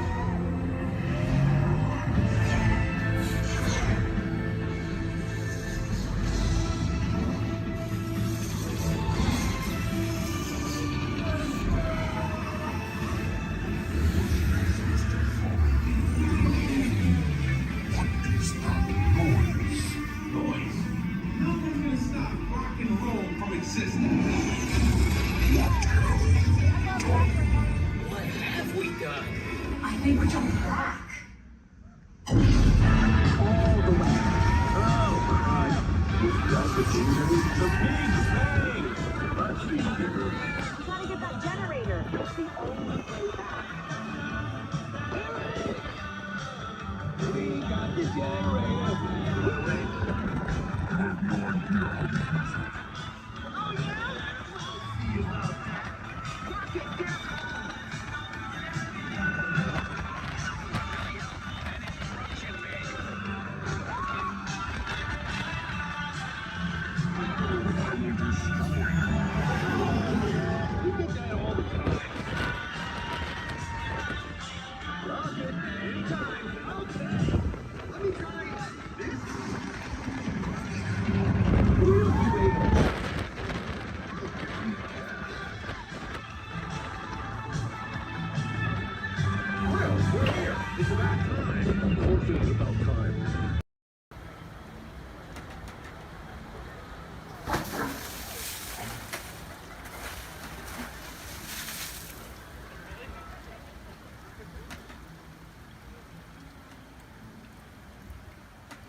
Those droids are programmed to return you to Batu.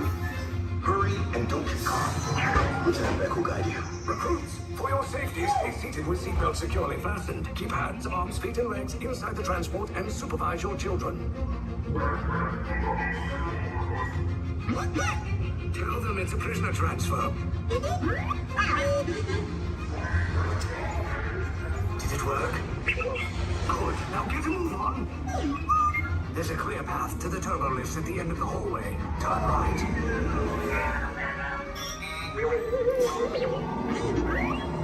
A probe droid.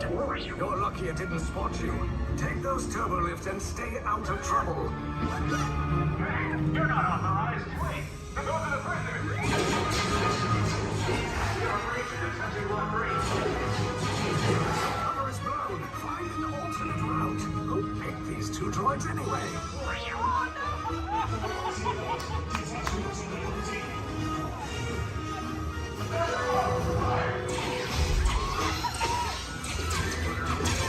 Take cover, recruits!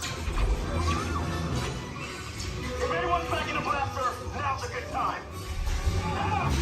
The escape pod's just below us! Wait, why are you going up? I said down, up is bad. Up is real bad.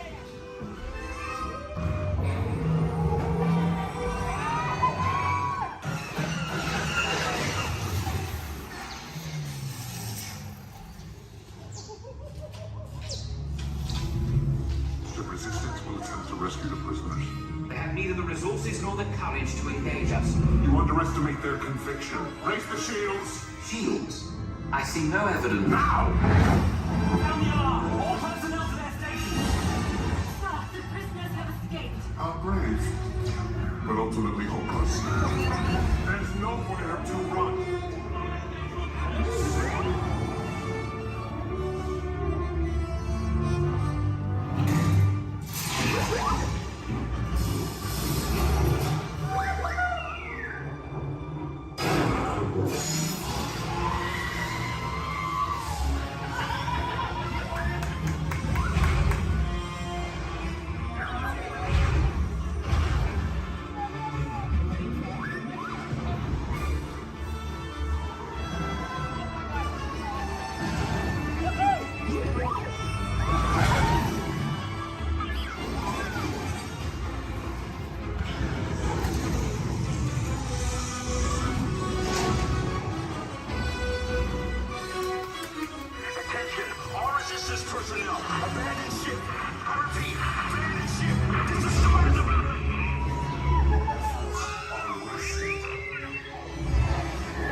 little off target.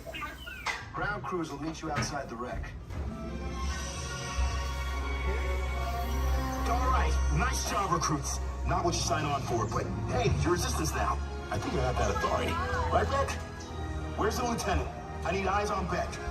Line up, scout for respawn beacon. 4 escape pods down in Sector 4. Verification pending from Key Command personnel. Where's the lieutenant? Lieutenant Beck here. Beck! You're alive! I should hope so. Great job, recruits. Thanks to your heroism, the location of the resistance base is secure. Bravo!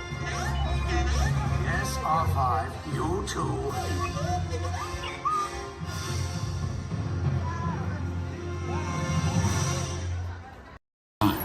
And please supervise children. Thank you. La estación de control de cinturones de seguridad está a la vuelta de la esquina. Por su seguridad, mantenga sus manos, brazos, pies. Automated driving technology activated. Welcome to the sim track.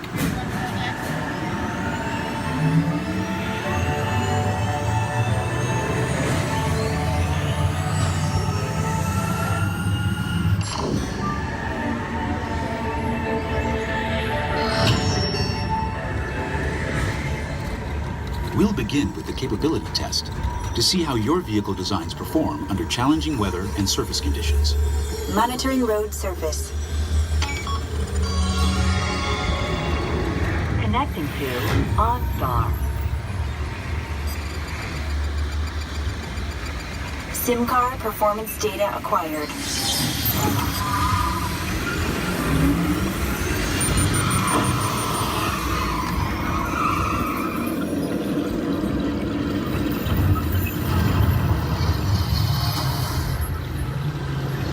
Let's see how your designs hold up now. Commencing SIM car off-road and extreme weather sequence.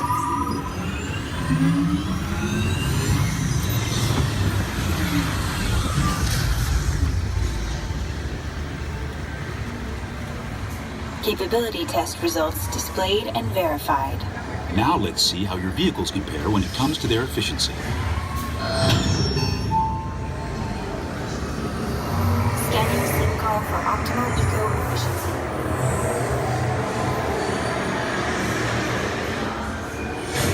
Engaging eco-scan for aerodynamic efficiency.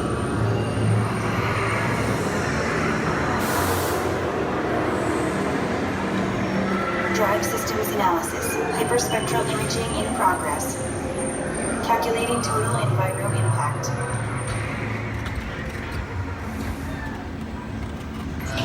Commencing responsiveness test. Okay, the responsiveness data is now being synchronized. Automated driving technology verified and active.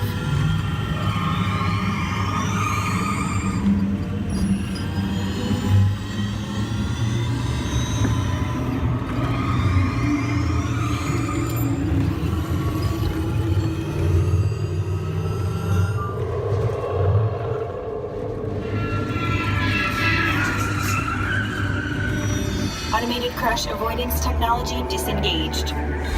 Displaying responsiveness data.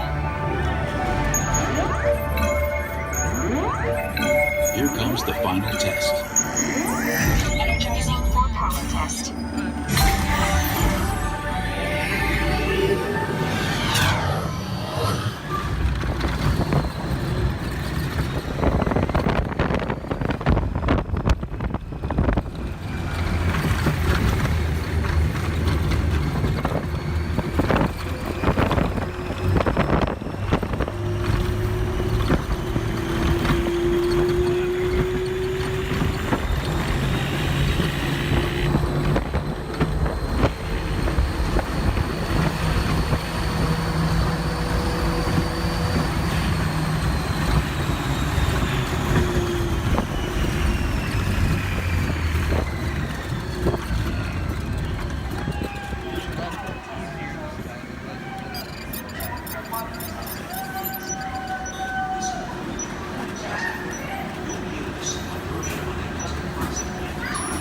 Displaying power test results. SimTrack performance testing complete. This concludes your performance testing. You'll be able to see how your Chevrolet custom concept vehicle designs compared with the sim car after you disembark. Please watch your step as you exit, and remember.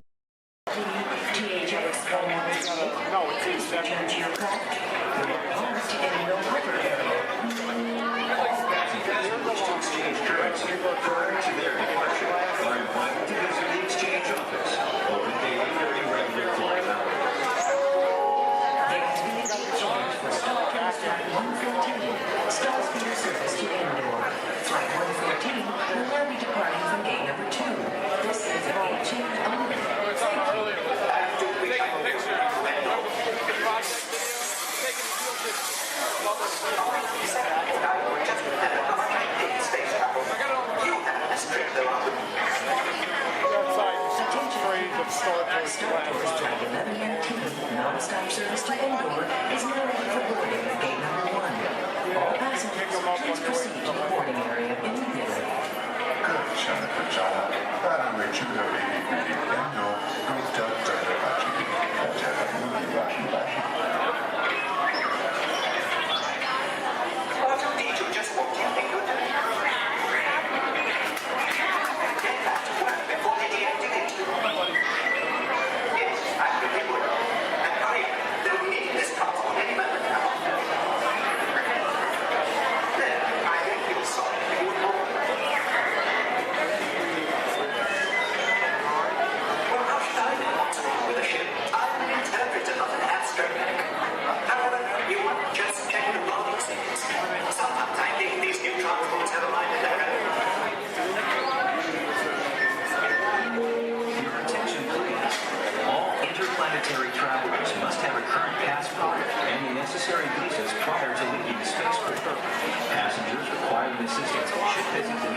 The Grand Canyon in the primeval world.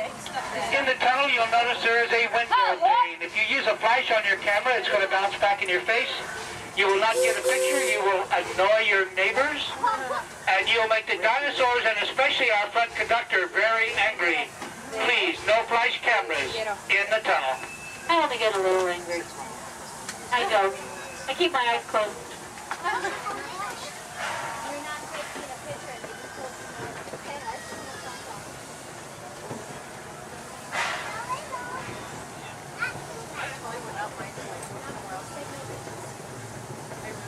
To those joining us, welcome aboard. The next leg of our journey will take us along the rim of the Grand Canyon. It's a mighty long drop to the canyon floor. So for your safety, stay seated with your hands, arms, feet, and legs inside the train. Be sure to watch your kids and no flash pictures, please. Para su seguridad, permanezca sentado y mantenga las manos, brazos, pies y piernas dentro del tren y cuide a los pequeños. Por favor, no tome fotografías con flash.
We're now steaming back to our own time and to Main Street Station, gateway to Disneyland. If you'll be leaving us here, stay in your seat till we come to a full stop. And remember to gather all your personal belongings, including the young'uns if you got any, and step carefully from the train. I'd especially like to thank those of you who've been with me for the Grand Circle Tour of Disneyland. We surely hope you enjoyed your travels with us and that you'll come back and see us again real soon. For those of you traveling on, we'll be on our way again in just a few minutes. This is Main Street Station, Main Street, USA.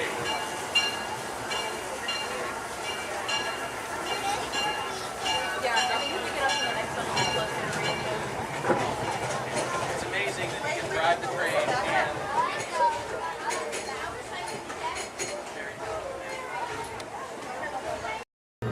Please pay attention to the following safety information.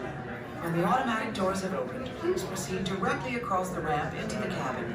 Continue to move all the way across your aisle, filling in every available seat. Galactic regulations require that all carry-on items be safely stowed beneath your seats.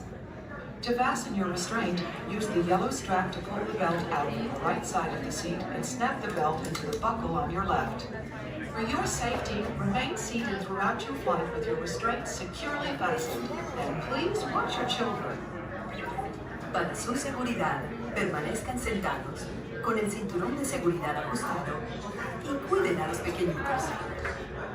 Do not put on your flight glasses until instructed to do so by a crew member. One final reminder, smoking and photography are never permitted on any Star Tours flight. If you have any questions, don't hesitate to ask a Star Tours agent. You'll be boarding in just a few moments. Thank you.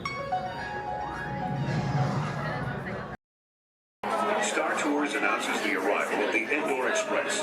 Once we've had a chance to service the Star Speeder, we'll begin our boarding procedures. Thank you.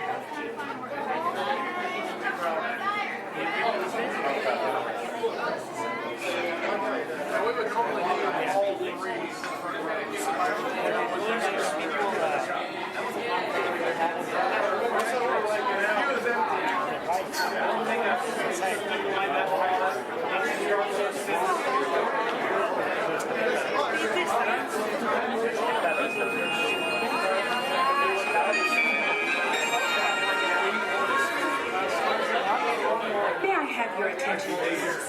At this time, I'd like to take a moment to review our boarding process with you. When the automatic doors are open, please proceed directly across the ramp into the cabin. Continue to move all the way across the aisle, filling in every available seat. For your safety, all passengers are required to wear safety restraints throughout the flight. To fasten the restraint, pull the strap out from the right side of the seat and snap it into the console on your left. Galactic regulations require that all carry-on items be safely stowed beneath your seat. While on board, flash photography is not permitted. And please, no smoking at any time. If you have any questions, feel free to ask an attendant. You'll be boarding in just a few moments. Thank you, and have a pleasant time.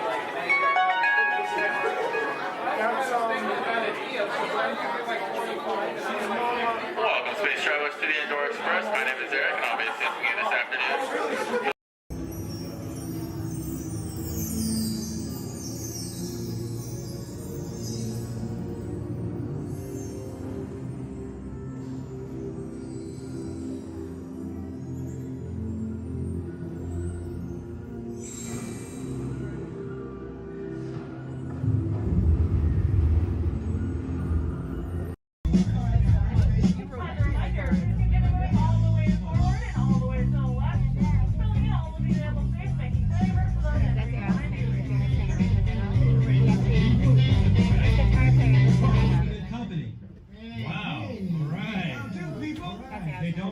We'll be finished in just a minute. Yeah.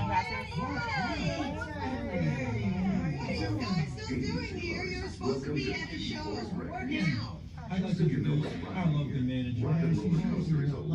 Thrilling high-speed roller coaster test ride that includes sharp turns, upside-down maneuvers, and come on, guys. Please, get in the car. Sorry, folks. We gotta go. Come on. Chris, can you grab my blacklist, Paul? Hey, wait a minute. We can't leave these people here like this. We can't? No! Come on, you know how we feel about our fans. Yeah, that's right. Well, guys, what do you expect me to do? Is send them all with you? Yeah. Hey. Wait a minute. I love that idea. How about some backstage passes? Yeah. Come on. Make it happen. Come on. Okay, I'll make it happen. Now get out of here. I hate all of you. Have a nice ride. Hi, Sal, it's me. Listen, I'm gonna need a bigger car. Make it a stretch. In fact, make it a super stretch. Right. Okay, folks, the show is all the way across town, but I got you a really fast car.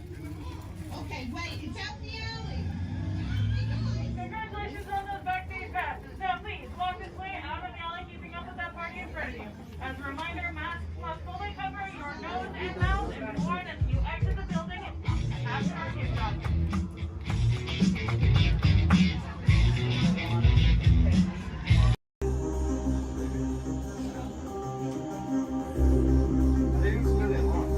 Alligators on this ride? Yeah, space alligators. Also known as alligators. Alligators, yeah. So the backpack's right with us?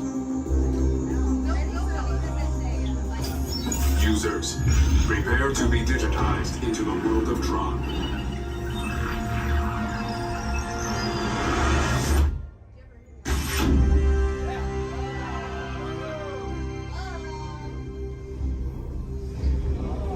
Team Blue, welcome to the grid.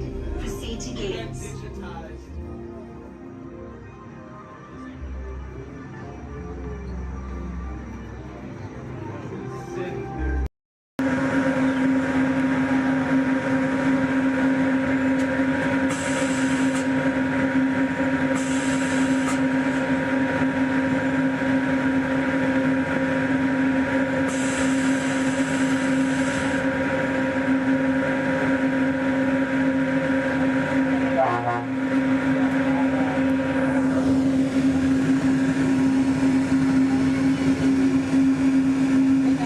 Hello, everyone. Welcome aboard the Disneyland monorail. We are now beginning a 2.5-mile journey to downtown Disney Station and back. For a safe trip, remain seated, keeping your hands, arms, feet, and legs inside the cabin. Be sure to watch your children, and no smoking, please. Bienvenidos. Para su seguridad, permanezca sentado y mantenga las manos, brazos, pies y piernas dentro del tren y cuide a los niños. Por favor, se ruega no fumar. You're riding aboard a Mark 7 monorail, the latest generation of Disneyland monorails. When Walt Disney introduced this attraction in 1959, it was the first daily operating monorail system in the Western Hemisphere. Just ahead is Disney's California Adventure, where you can live the ultimate California dream through attractions and live shows that are as diverse as the Golden State itself. The Towering Hotel is home to the Twilight Zone Tower of Terror, where you can literally take a thrilling drop into Hollywood history. The bear-shaped rock formation is part of the Grizzly Peak Recreation Area, a haven for outdoor adventures. Beyond it, you'll find the high-energy fun of Paradise Pier. Coming into view on the left are the villas at Disney's Grand Californian Hotel and Spa. It's the first Disney Vacation Club resort on the West Coast and shares the same arts and crafts style as the famous hotel, which we are now entering.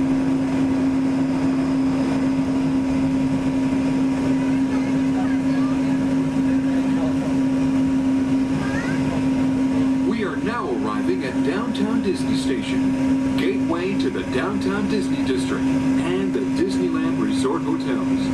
If you will be leaving us here and returning later today, please hold on to your park ticket and have your hands stamped as you leave the station. You may reboard the monorail for a return trip to Tomorrowland up until 1/2 hour prior to Disneyland closing. Please remain seated until the monorail comes to a complete stop and the doors have opened. Then, gather your belongings, lower your head, watch your step, and exit to the left of the monorail. Thanks for traveling with us today, and we hope you enjoy your visit to the Disneyland Resort. For those of you continuing with us, we'll begin our return trip to Tomorrowland in just a few minutes. Thank you.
remain fully seated.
minds in the world, but I keep things around here pretty chill, so the kids can create the next big idea that will give you the tools to become the next generation of heroes.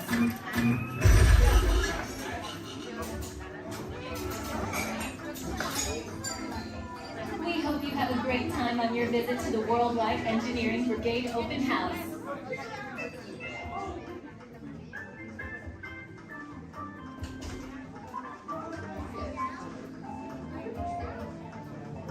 And now, our project lead, the brilliant... Oh, Peter Parker. Hey, what's up? I'm Peter Parker. And here at Web, we got access to some pretty awesome tech, like vibranium from Wakanda, or this crazy alien juice stuff. We have pin particles and star tech. It all helps us develop really cool stuff, like these spider bots, for example. Check it out. They have this really cool self-replicating feature. Because? This is awesome. Buddy, you could stop doing that now. But anyway, you guys are here today to help us test the web slinger vehicle. Using onboard tech, you will be able to sling webs just like my buddy Spider-Man. Peter, your presentation is getting away from you. Yeah, I'm aware of that, Sharon. If you could just initiate the safety protocols, it'd be great. Problem with that, So Peter. anyway, if you want to sling a web, all you gotta do is sling your arm in the direction you want to shoot the web, and that's it. It's awesome. Peter, your spider bots are continuing to replicate and are consuming everything in their path. They seem to be stuck in self-recognition mode. If you could just handle that for me, please. On it. Contacting Mr. Stark. Don't call Mr. Stark! Don't call Mr. Stark. Sorry, you shout. Just call someone else. Ask them to do it. Okay. Contacting Spider-Man. Here? I'm gonna go find Spider-Man first off, because he's around here somewhere. Okay, goodbye. Spider-Man! As you may have noticed, the spider bots are locked in that awesome self-replication mode. In spite of what you see, they were created to be robotic helpers that can break down raw material and create all kinds of useful tech. But because they are stuck in self-replication mode, the spider bots are currently consuming everything in sight and multiplying at an alarming rate. If left unchecked, my calculations predict this will lead to the devastation of the entire Avengers campus. It should be safe until Spider-Man gets here, as long as they don't get into the alien fluid. This is now a bigger problem. Activating threat level protocols. Hey guys, what's up? I hear you have a problem. I'm here to help. You made it. Great. Threat level is at exponential danger. You might need some help. Perhaps I'll call the Avengers? Don't worry, everyone. I got this. Okay, everybody. Open house is canceled. Wise idea. And I could use some help. Yes, you could. Sharon, prep the slinger vehicle. Already on. Everyone head to the slingers and we'll team up to stop the spider bots before they destroy the campus. It's easy. Okay, we have a plan. Please move quickly through the doors and down the hall to the slinger vehicle bay. Your open house demo has been upgraded to a high-stakes mission to save the